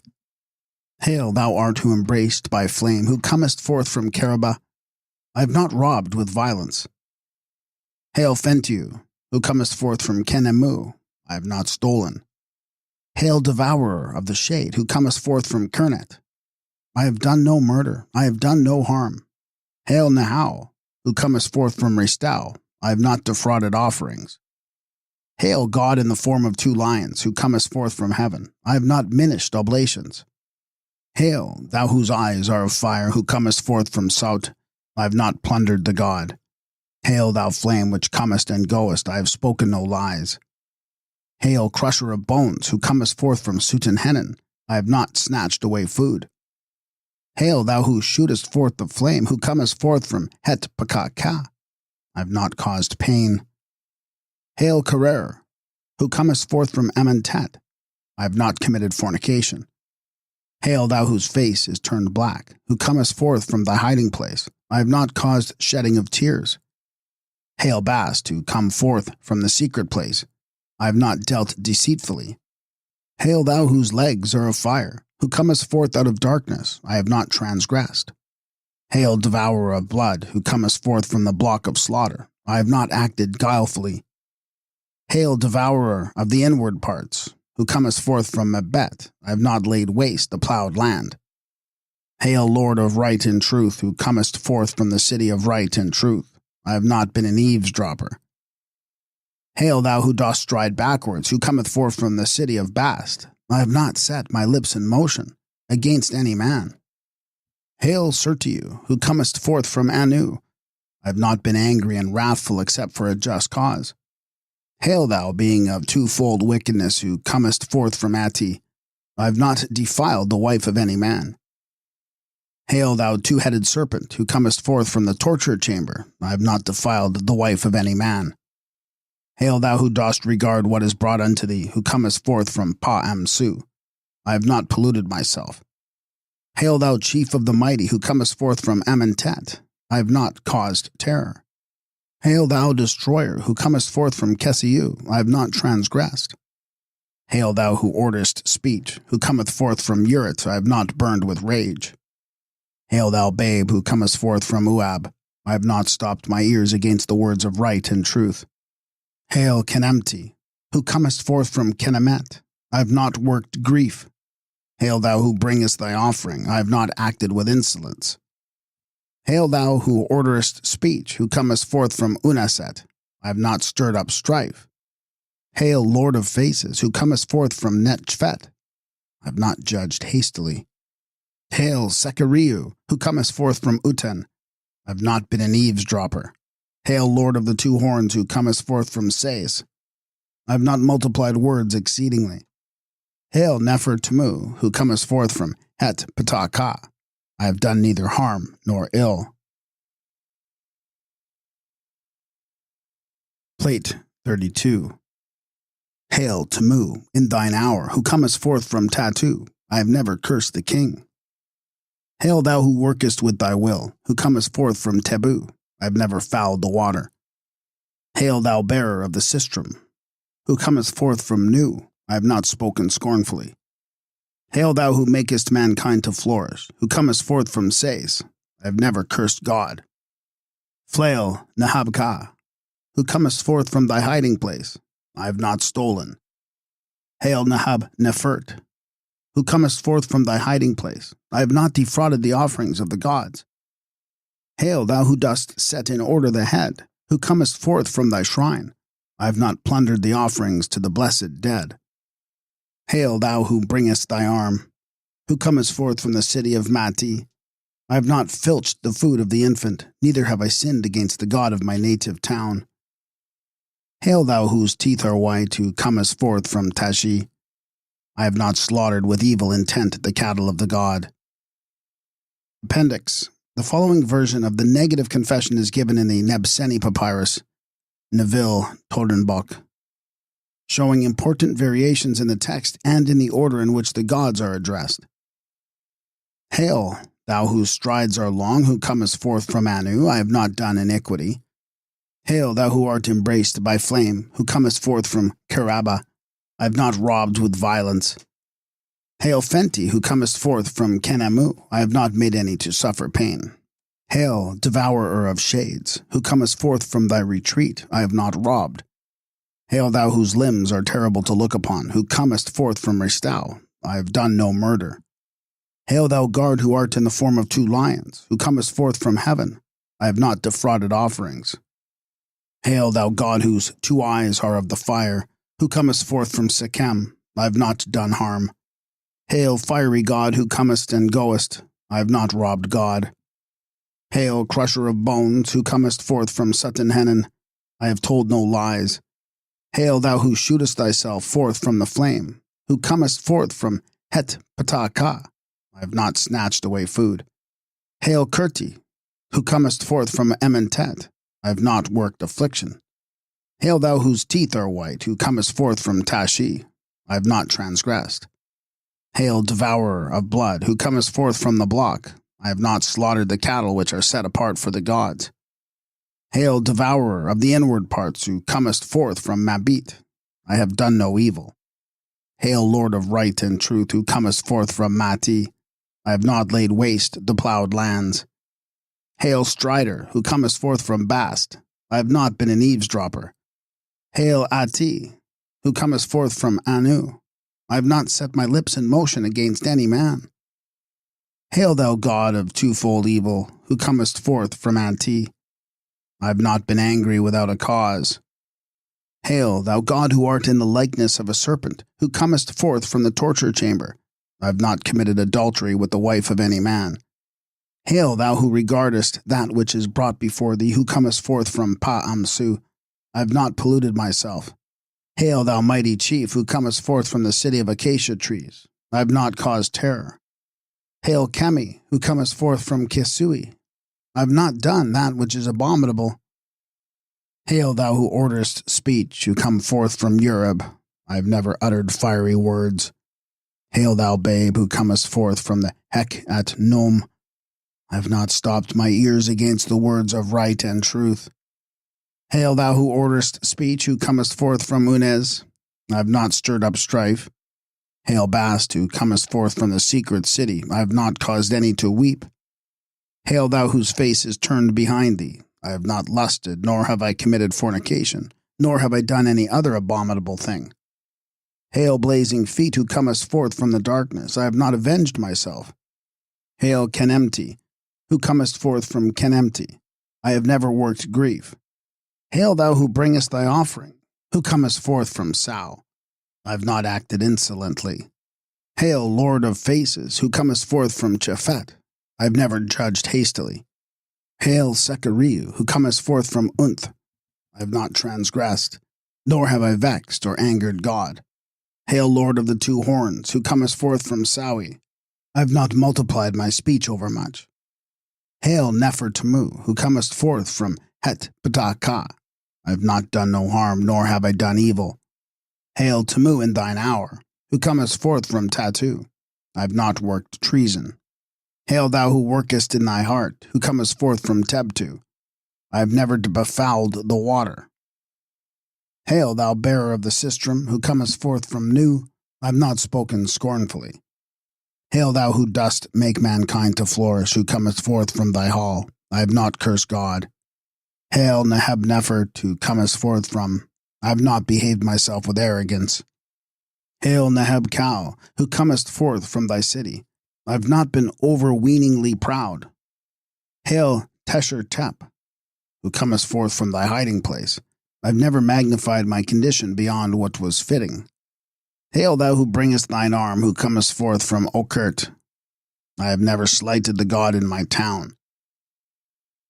In the Nebseni papers, Navil Totenbook, the 125th chapter ends as follows. Homage to you, O ye gods, I know you, and I know your names. Cast me not down to your knives of slaughter, and bring not my wickedness into the presence of the God whom ye follow. And let not the time of my failings come before you. I pray you, declare me right and true in the presence of the universal God, because I have done that which is right and true in Tamara. I have not cursed the God. Homage to you, O ye gods who live in your hall of right and truth, and who have no evil in your bodies, who feed on your own substance in the presence of Horus who liveth in his disk. Deliver ye me from Babi, who feedeth on the inwards of the mighty ones, on the day of the great judgment, which shall be holden by you. I have come unto you. I have committed no faults. I have not sinned. I have done no evil. I have accused no man falsely. Therefore let nothing be done against me. I live in right and truth, and I feed my heart upon right and truth. That which men have bidden I have done, and the gods are satisfied thereat. I have pacified the God, for I have done his will. I have given bread unto the hungry, and water unto those who thirst, clothed unto the naked, and a boat unto the shipwrecked mariner. I have made holy offerings unto the gods. I have given meals of the tomb to the sainted dead. O then deliver ye me, and protect me. Accuse me not before the great God. I am pure of mouth, and I am pure of hands. May those who see me say, Come in peace, come in peace. For I have heard the speech with the ass held with the cat in the house of Hept-Re. I have borne witness before him, the God, and he hath given judgment. I have beheld the dividing of the Persea trees within Ristau. I offer up prayers in the presence of the gods, knowing that which concerneth them. I have come forward to make a declaration of right and truth, and to place the balance upon its supports within the groves of Amaranth. Hail, thou who art exalted upon thy resting place, thou Lord of the Eteph crown, who declarest thy name as the Lord of the winds. Deliver thou me from thine angels of destruction, who make dire deeds to happen and calamities to arise, and who have no covering upon their faces, because I have done right and truth. O thou Lord of right and truth. I am pure. In my foreparts have I been made clean, and in my hinder parts have I been purified. My reins have been bathed in the pool of right and truth, and no member of my body was wanting. I have been purified in the pool of the south. I have rested in Hemet, on the north of the field of the grasshoppers, wherein the holy mariners do purify themselves in the night season, that they may pacify the heart of the gods, after I have passed over it by night and by day. May the gods say unto me, We let him come. And they say unto me, Who art thou, and what is thy name? My name is, I grew among the flowers, dwelling in the olive tree. Then shall they say unto me, Pass on straightway. I have passed by the city on the north of the groves, and the gods say, What didst thou see there? I saw the leg and the thigh. What hadst thou to do with them? I saw rejoicings in the lands of the Fenku. What did they give thee? They gave me a flame of fire together with a crystal tablet. What didst thou therewith? I burned it at the place of Mati together with the things of the night. What didst thou find there at the place of Mati? A scepter of flint which maketh a man to prevail. What then is the name of the scepter of flint? Giver of winds is its name. What then didst thou unto the flame of fire with the tablet of crystal after thou didst bury it? I uttered words over it. I made abjuration thereby. I quenched the fire, and I used the tablet to create a pool of water. Come then, pass through the door of this hall of twofold Mati, for thou knowest us. I will not let thee enter in over me, saith the bolt of the door, unless thou tell my name. Weight of the place of right and truth is thy name. I will not let thee pass in by me, saith the right post of the door, unless thou tell me my name. Weigher of the labors of right and truth is thy name. I will not let thee enter in by me, saith the left post of the door, unless thou tell me my name. Judge of wine is thy name. I will not let thee pass, saith the threshold of the door, unless thou tell me my name. Ox of Seb is thy name. I will not open unto thee, saith the bolt socket of the door, unless thou tell my name. Flesh of his mother is thy name. I will not open unto thee, saith the lock of the door, unless thou tell my name. The Uchat of Sebek, the Lord of Bakan, liveth is thy name. I will not open unto thee, and I will not let thee pass over me, saith the dweller at the door, unless thou tell my name. Arm of Shu that places itself to protect Osiris is thy name. We will not let thee pass by us, say the posts of the door, unless thou tell our names. Serpent children of Renut are your names. Thou knowest us, pass thou by us. Thou shalt not tread upon me, saith the floor of the hall, I, unless thou tell my name. I am silent, I am pure. I know not the names of thy 2 feet, with which thou wouldst walk upon me. Tell them unto me. Before Amsuz is the name of my right foot.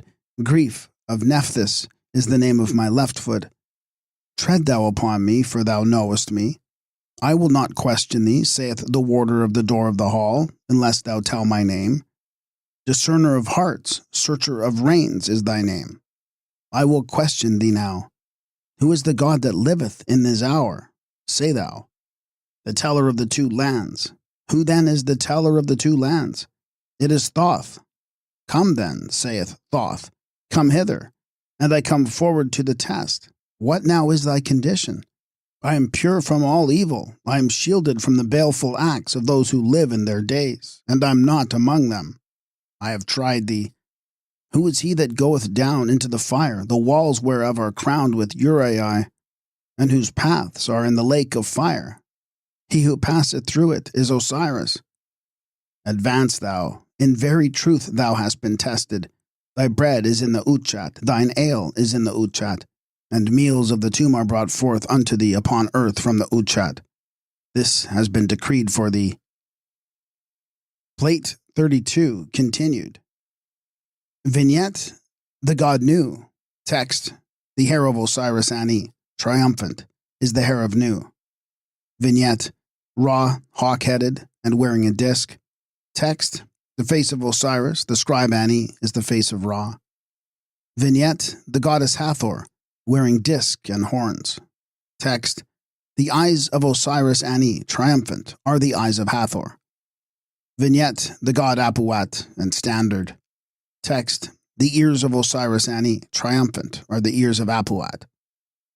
Vignette, the god Anpu, jackal-headed.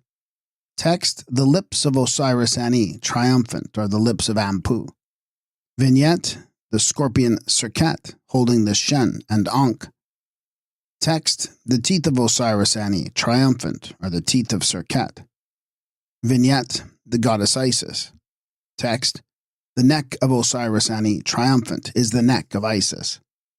Vignette, the ram-headed god, with Uraeus between the horns. Text, the hands of Osiris Ani, triumphant, are the hands of the ram, the lord of Tatu. Vignette, the god Uachit, serpent-headed. Text, the shoulder of Osiris Ani, triumphant, is the shoulder of Uachit. Vignette, the goddess Mert, with outstretched hands, standing upon the emblem of gold and having on her head a cluster of plants. Text, the throat of Osiris Ani, triumphant, is the blood of Mert. Vignette, the goddess Neith. Text, the forearms of Osiris Ani, triumphant, are the forearms of the Lady of Sais. Vignette, the god Sat. Text, the backbone of Osiris Ani, triumphant, is the backbone of Sat. Vignette, a god. Text, the flesh of Osiris Ani, triumphant, is the flesh of the mighty one of terror.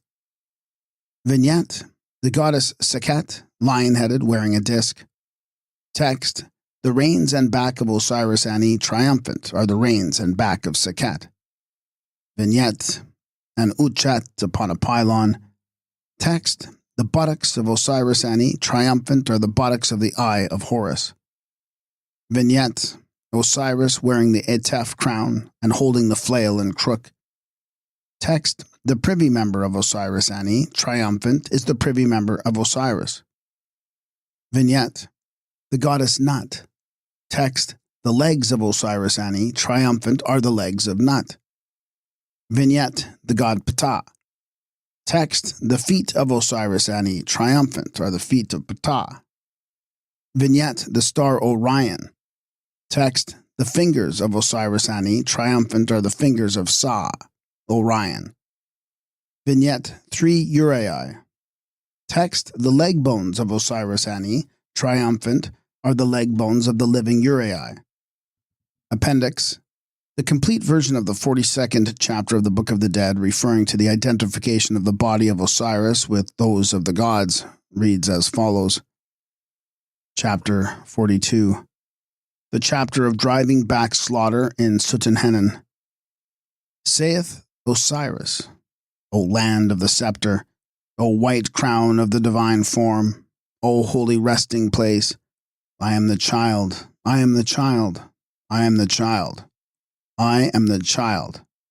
Hail, thou goddess Abert, thou sayest daily, the slaughter block is made ready as thou knowest, and thou who wert mighty has been brought to decay. I establish those who praise me. I am the holy knot within the tamarisk tree, more beautiful in brightness than yesterday. To be said 4 times, I am Ra who established those who praise him. I am the knot within the tamarisk tree, more beautiful in brightness than the disk of yesterday. Going forth on this day, my hair is the hair of Nu, my face is the face of Ra, mine eyes are the eyes of Hathor, mine ears are the ears of Apuat, my nose is the nose of Kent Sheps, my lips are the lips of Ampu, my teeth are the teeth of Khepera, my neck is the neck of Isis, the divine lady. My hands are the hands of Kenemu, the lord of Tattoo. My forearms are the forearms of Neith, the lady of Sais. My backbone is the backbone of Sut. My privy member is the privy member of Osiris. My reins are the reins of the lords of Kerabah. My breast is the breast of the awful and terrible one. My belly and my backbone are the belly and the backbone of Sekhet. My buttocks are the buttocks of Var. Kentet Kas, Kentet Kaset, and Kenti Sekhem, the eye of Horus. My hips and thighs are the hips and thighs of Nut. My feet are the feet of Ptah. My fingers and leg bones are the fingers and leg bones of the living Uraei. There is no member of my body which is not the member of some god. Thoth shielded my body altogether, and I am like unto Ra every day. None shall seize me by mine arms, none shall drag me away by my hand, and there shall do me hurt neither men, nor gods, nor sainted dead, nor they who have perished, nor any one of those olden times, nor any mortal, nor human being. I come forth and advance, and my name is unknown. I am yesterday, and my name is seer of millions of years. I travel along the path of Horus the judge. I am the Lord of eternity. I feel and I have power to perceive. I am the Lord of the red crown. I am the sun's eye, yea. I am in my egg, in my egg. It is granted unto me to live therewith. I am in the sun's eye when it closeth, and I live by the strength thereof. I come forth and I shine. I enter in and I come to life. I am in the sun's eye, my seat is on my throne, and I sit thereon within the eye. I am Horus, who passed through millions of years. I have governed my throne, and I rule it by the words of my mouth. And whether I speak or whether I keep silence, I keep the balance even. Verily, my forms are changed. I am the god Unen, from season unto season. What is mine is within me. I am the only one, born of an only one, who goeth round about in his course. I am within the eye of the sun. Things are not evil, nor hostile unto me, nor are they against me. I open the door of heaven. I govern my throne, and I give new birth to myself on this day. I am not the child who trod the path of yesterday, but I am today for untold nations. It is I who make you strong for millions of years, whether ye be in the heaven, or in the earth, or in the south, or in the north, or in the west, or in the east. Fear of me is in your hearts. I am the pure one who dwell within the sacred eye. I shall not die again. My hour resteth with you, but my forms are within my dwelling place. I am he who is unknown, and the gods with rose-bright countenances are with me. I am the unveiled one, the season wherein the God created heaven for me and enlarged the bounds of the earth, and made great the progeny thereof cannot be found out. My name setteth itself apart and removeth from all evil things through the words which I speak unto you. I am he who riseth and shineth, the wall of walls, the only one, son of an only one. Ra never lacketh his form, he never passeth away, he never passeth away. Verily, I say, I am the plant which cometh forth from new, and my mother is nut. Hail, O my Creator! I am he who hath no power to walk, the great knot within yesterday. My power is in my hand. I am not known, but I am he who knoweth thee. I cannot be held with the hand, but I am he who can hold thee in his hand. Hail, O egg! Hail, O egg! I am Horus, who lived for millions of years, whose flame lighteth upon your faces and blazeth in your hearts. I have the command of my throne, and I advance in mine hour. I have opened the paths. I have turned myself away from all evil. I am the ape of gold, 3 palms and 2 fingers high, which is without legs and without arms, and which dwelleth in the house of Ptah. I go forth even as goeth forth the ape of gold, 3 palms and 2 fingers high, which hath neither legs nor arms, and which dwelleth in the house of Ptah. When thou hast said this chapter, thou shalt open a way and enter thereon. Plate 33. Vignette: a lake of fire, at each corner of which is seated a dog-headed ape.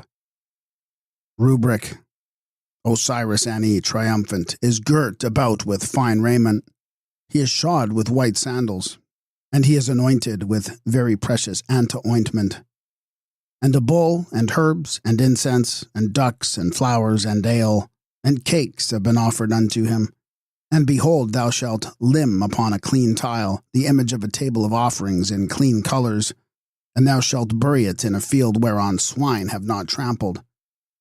If this word then be written upon it, he himself shall rise again, and his children's children shall flourish even as Ra flourisheth without ceasing.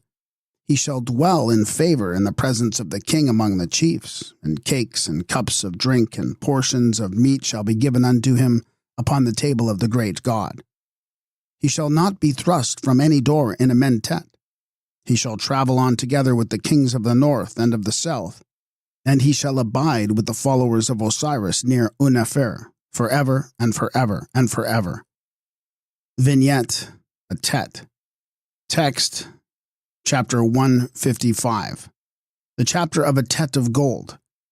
Osiris Ani, triumphant, saith, Thou risest, O still heart. Thou shinest, O still heart. Place thou thyself upon my side. I have come arid. I have brought unto thee a tet of gold. Rejoice thou in it. Appendix. In the late recension of this chapter, Lepsius, Totenbuch, the rubric is divided into 2 parts, which read, to be recited over a tet of gold inlaid in sycamore wood and placed on the neck of the Shining One, and he shall pass in through the doors of the underworld by the might of the words here spoken. It shall set him in his place on the day of the new year among the followers of Osiris. If this chapter be known by the deceased, he shall become perfect in the underworld. He shall not be thrust back at the doors of Amentet. Cakes and ale and meat offerings shall be offered unto him upon the altars of Ra, or as some say, of Osiris Unefer, and he shall triumph over his foes in the underworld forever and forever. Vignette: a buckle or tie. Text: chapter 156. The chapter of a buckle of carnelian. Saith Osiris Ani, triumphant, the blood of Isis, the charms of Isis, the power of Isis, are a protection unto me, the chief, and they crush that which I abhor. Appendix. Rubric. This chapter shall be said over a buckle of red jasper or carnelian, which hath been dipped in water of ancum flowers and inlaid in sycamore wood, and hath been placed on the neck of the Shining One. If this chapter be inscribed upon it, it shall become the power of Isis, and it shall protect him. And Horus, the son of Isis, shall rejoice when he seeth it. No way shall be impassable to him, and one hand shall extend unto heaven, and the other unto earth. If this chapter be known by the deceased, he shall be among those who follow Osiris, unnefer, triumphant. The gates of the underworld shall be opened unto him, and a homestead shall be given unto him, together with wheat and barley in the Seket Aru. And the followers of Horus who reap therein shall proclaim his name as one of the gods who are therein. Vignette, a heart. Text, chapter 29b. The chapter of a heart of carnelian.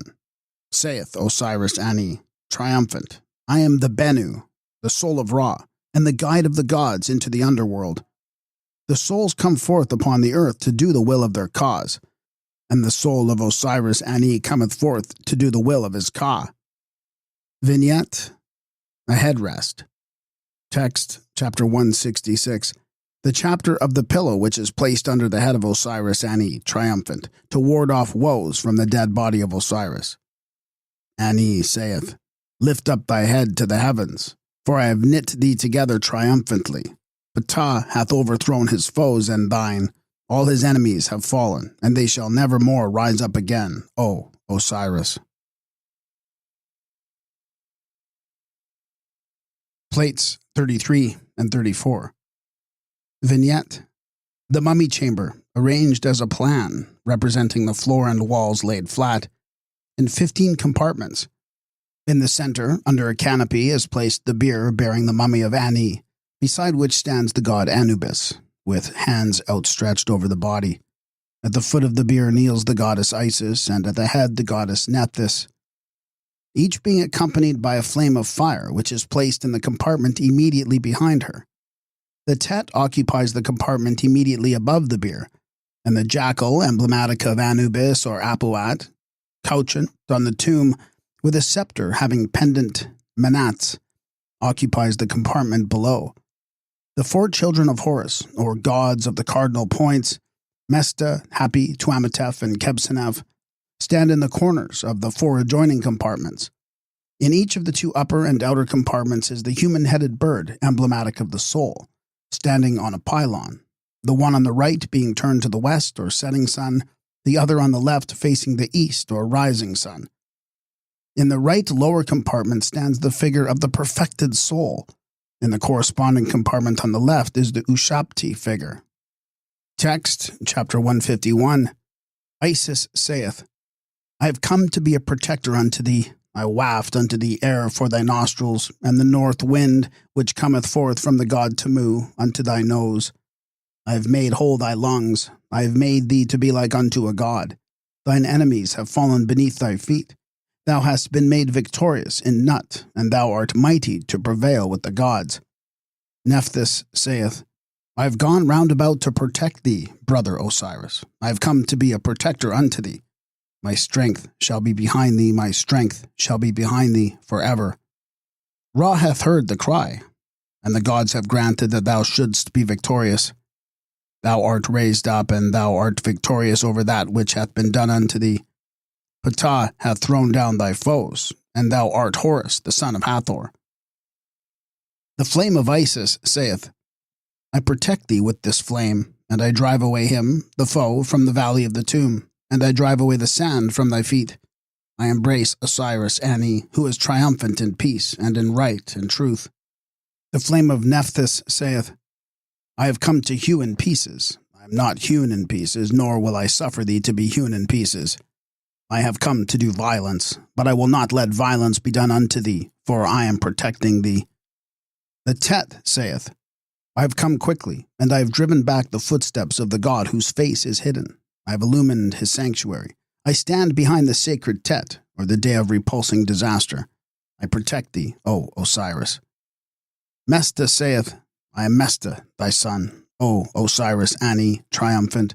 I have come to protect thee, and I will make thine abode to flourish everlastingly. I have commanded Ptah, even as Ra himself commanded him. Hapi saith, I am Hapi thy son, O Osiris Ani, triumphant. I have come to protect thee. Thy head and thy limbs are knit together, and I have smitten down thy enemies beneath thee. I have given unto thee thy head forever and forever. O Osiris Ani, triumphant in peace. Tuametef saith, I am thy beloved son Horus. I have come to avenge thee, O my father Osiris, upon him that did evil unto thee, and I have put him under thy feet forever, and forever, and forever. O Osiris Ani, triumphant in peace. Kebsenef saith, I am thy son, O Osiris Ani, triumphant. I have come to protect thee. I have collected thy bones, and I have gathered together thy members. I have brought thy heart, and I have placed it upon its throne within thy body. I have made thy house to flourish after thee, O thou who livest forever. The bird which faceth the setting sun saith, Praise be to Ra when he setteth in the western part of heaven. Osiris Ani, triumphant in peace in the underworld, saith, I am a perfected soul. The bird which faceth the rising sun saith, Praise be to Ra when he riseth in the eastern part of heaven from Osiris Ani, triumphant. The perfected soul saith, I am a perfected soul in the holy egg of the Abtu fish. I am the great cat which dwelleth in the seat of right and truth wherein riseth the god Shu. The text near the Ushabti figure, chapter 6, reads, Osiris Ani, the overseer triumphant, saith, Hail, Shabti figure! If it be decreed that Osiris Ani shall do any of the work which is to be done in the underworld, let all that standeth in the way be removed from before him, whether it be to plow the fields, or to fill the channels with water, or to carry sand from the east to the west. The Shabti figure replies, I will do it. Verily, I am here when thou callest. Vignette: Ani with both hands raised in adoration, standing before a table of offerings. Behind him is his wife holding lotus and other flowers in her left hand. Text, chapter 110.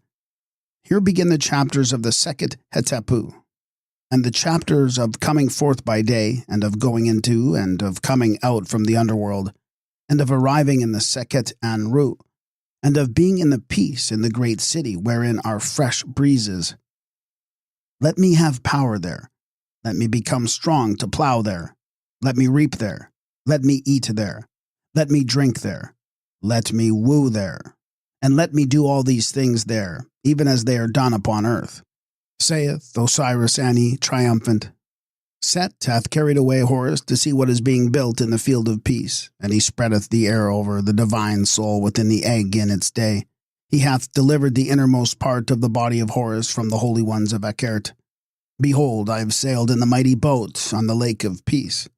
I, even I, have crowned him in the house of Shu. His starry abode reneweth its youth, I have sailed on its lake that I may come unto its cities, and I have drawn nigh into the city Hetep. For behold, I repose at the seasons of Horus. I have passed through the region of the company of the gods who were aged and venerable. I have pacified the two holy fighters who keep ward upon life. I have done that which is right and fair, and I have brought an offering, and have pacified the two holy fighters. I have cut off the hairy scalp of their adversaries, and I have made aft end of the woes which befell their children. I have done away all the evil which came against their souls.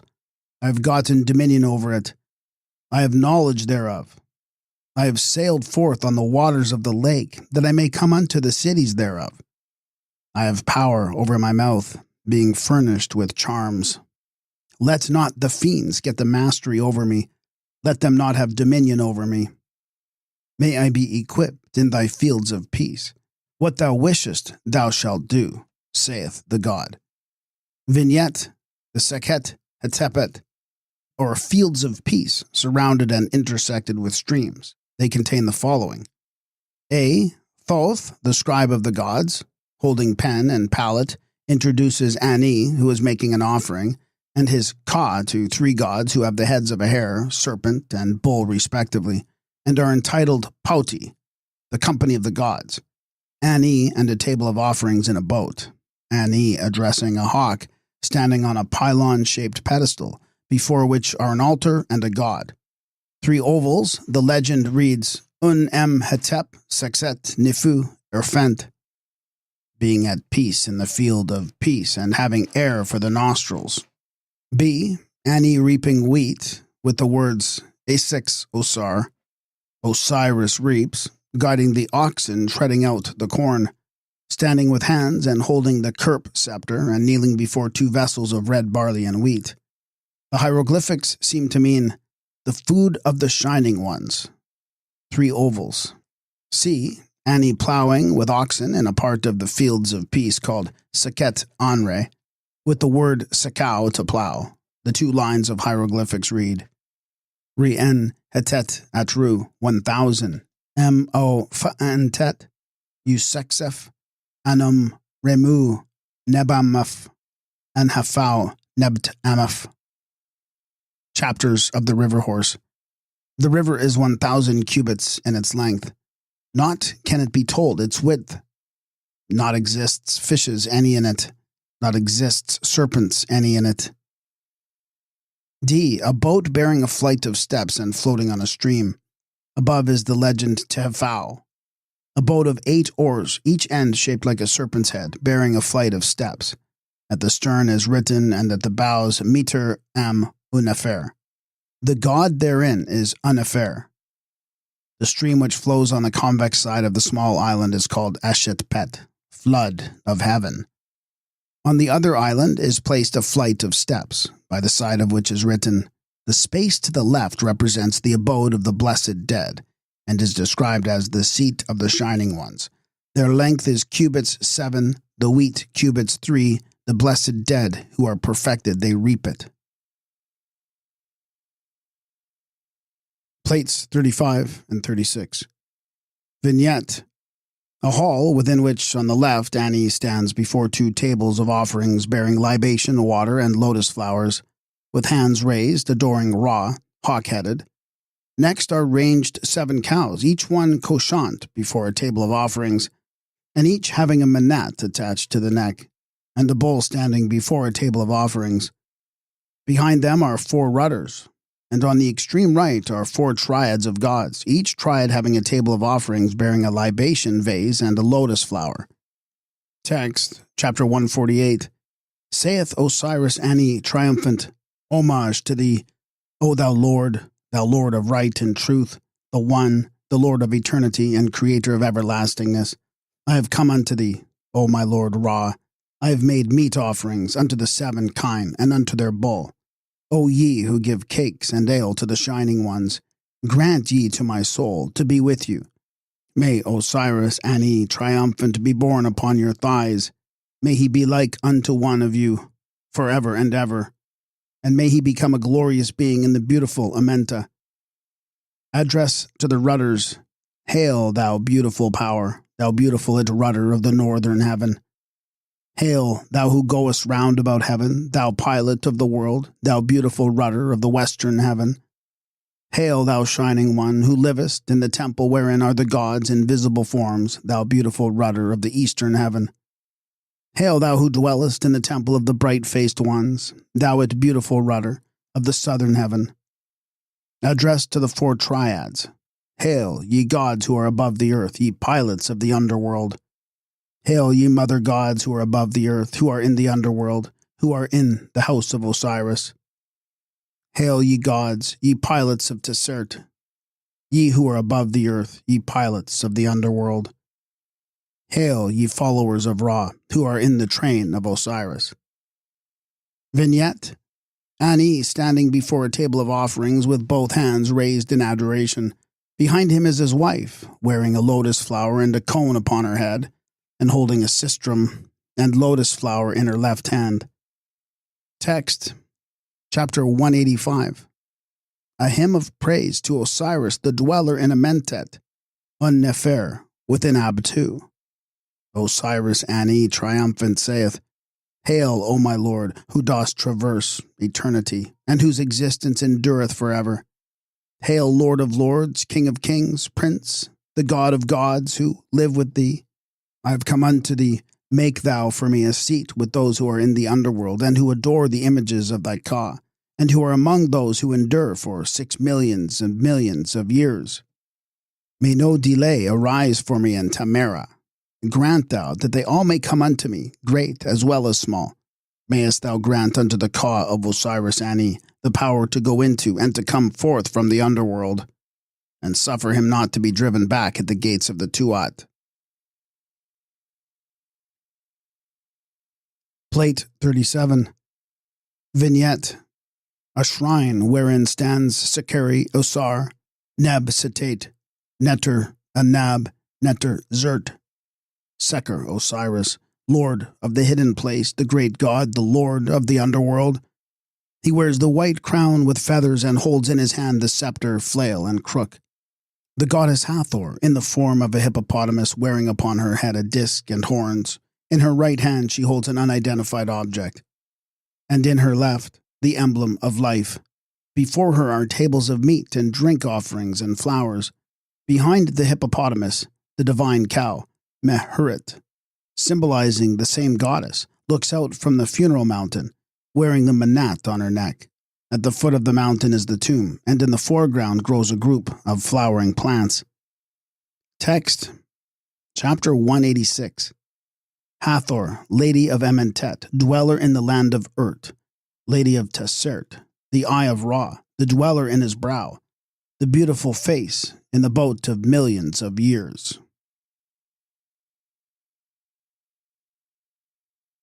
Thank you for listening to the Egyptian Book of the Dead, translated by E.A. Wallis Budge, read by Graham Dunlop. This has been an Adult Brain audiobook production. For more titles like this, please visit adultbrain.ca.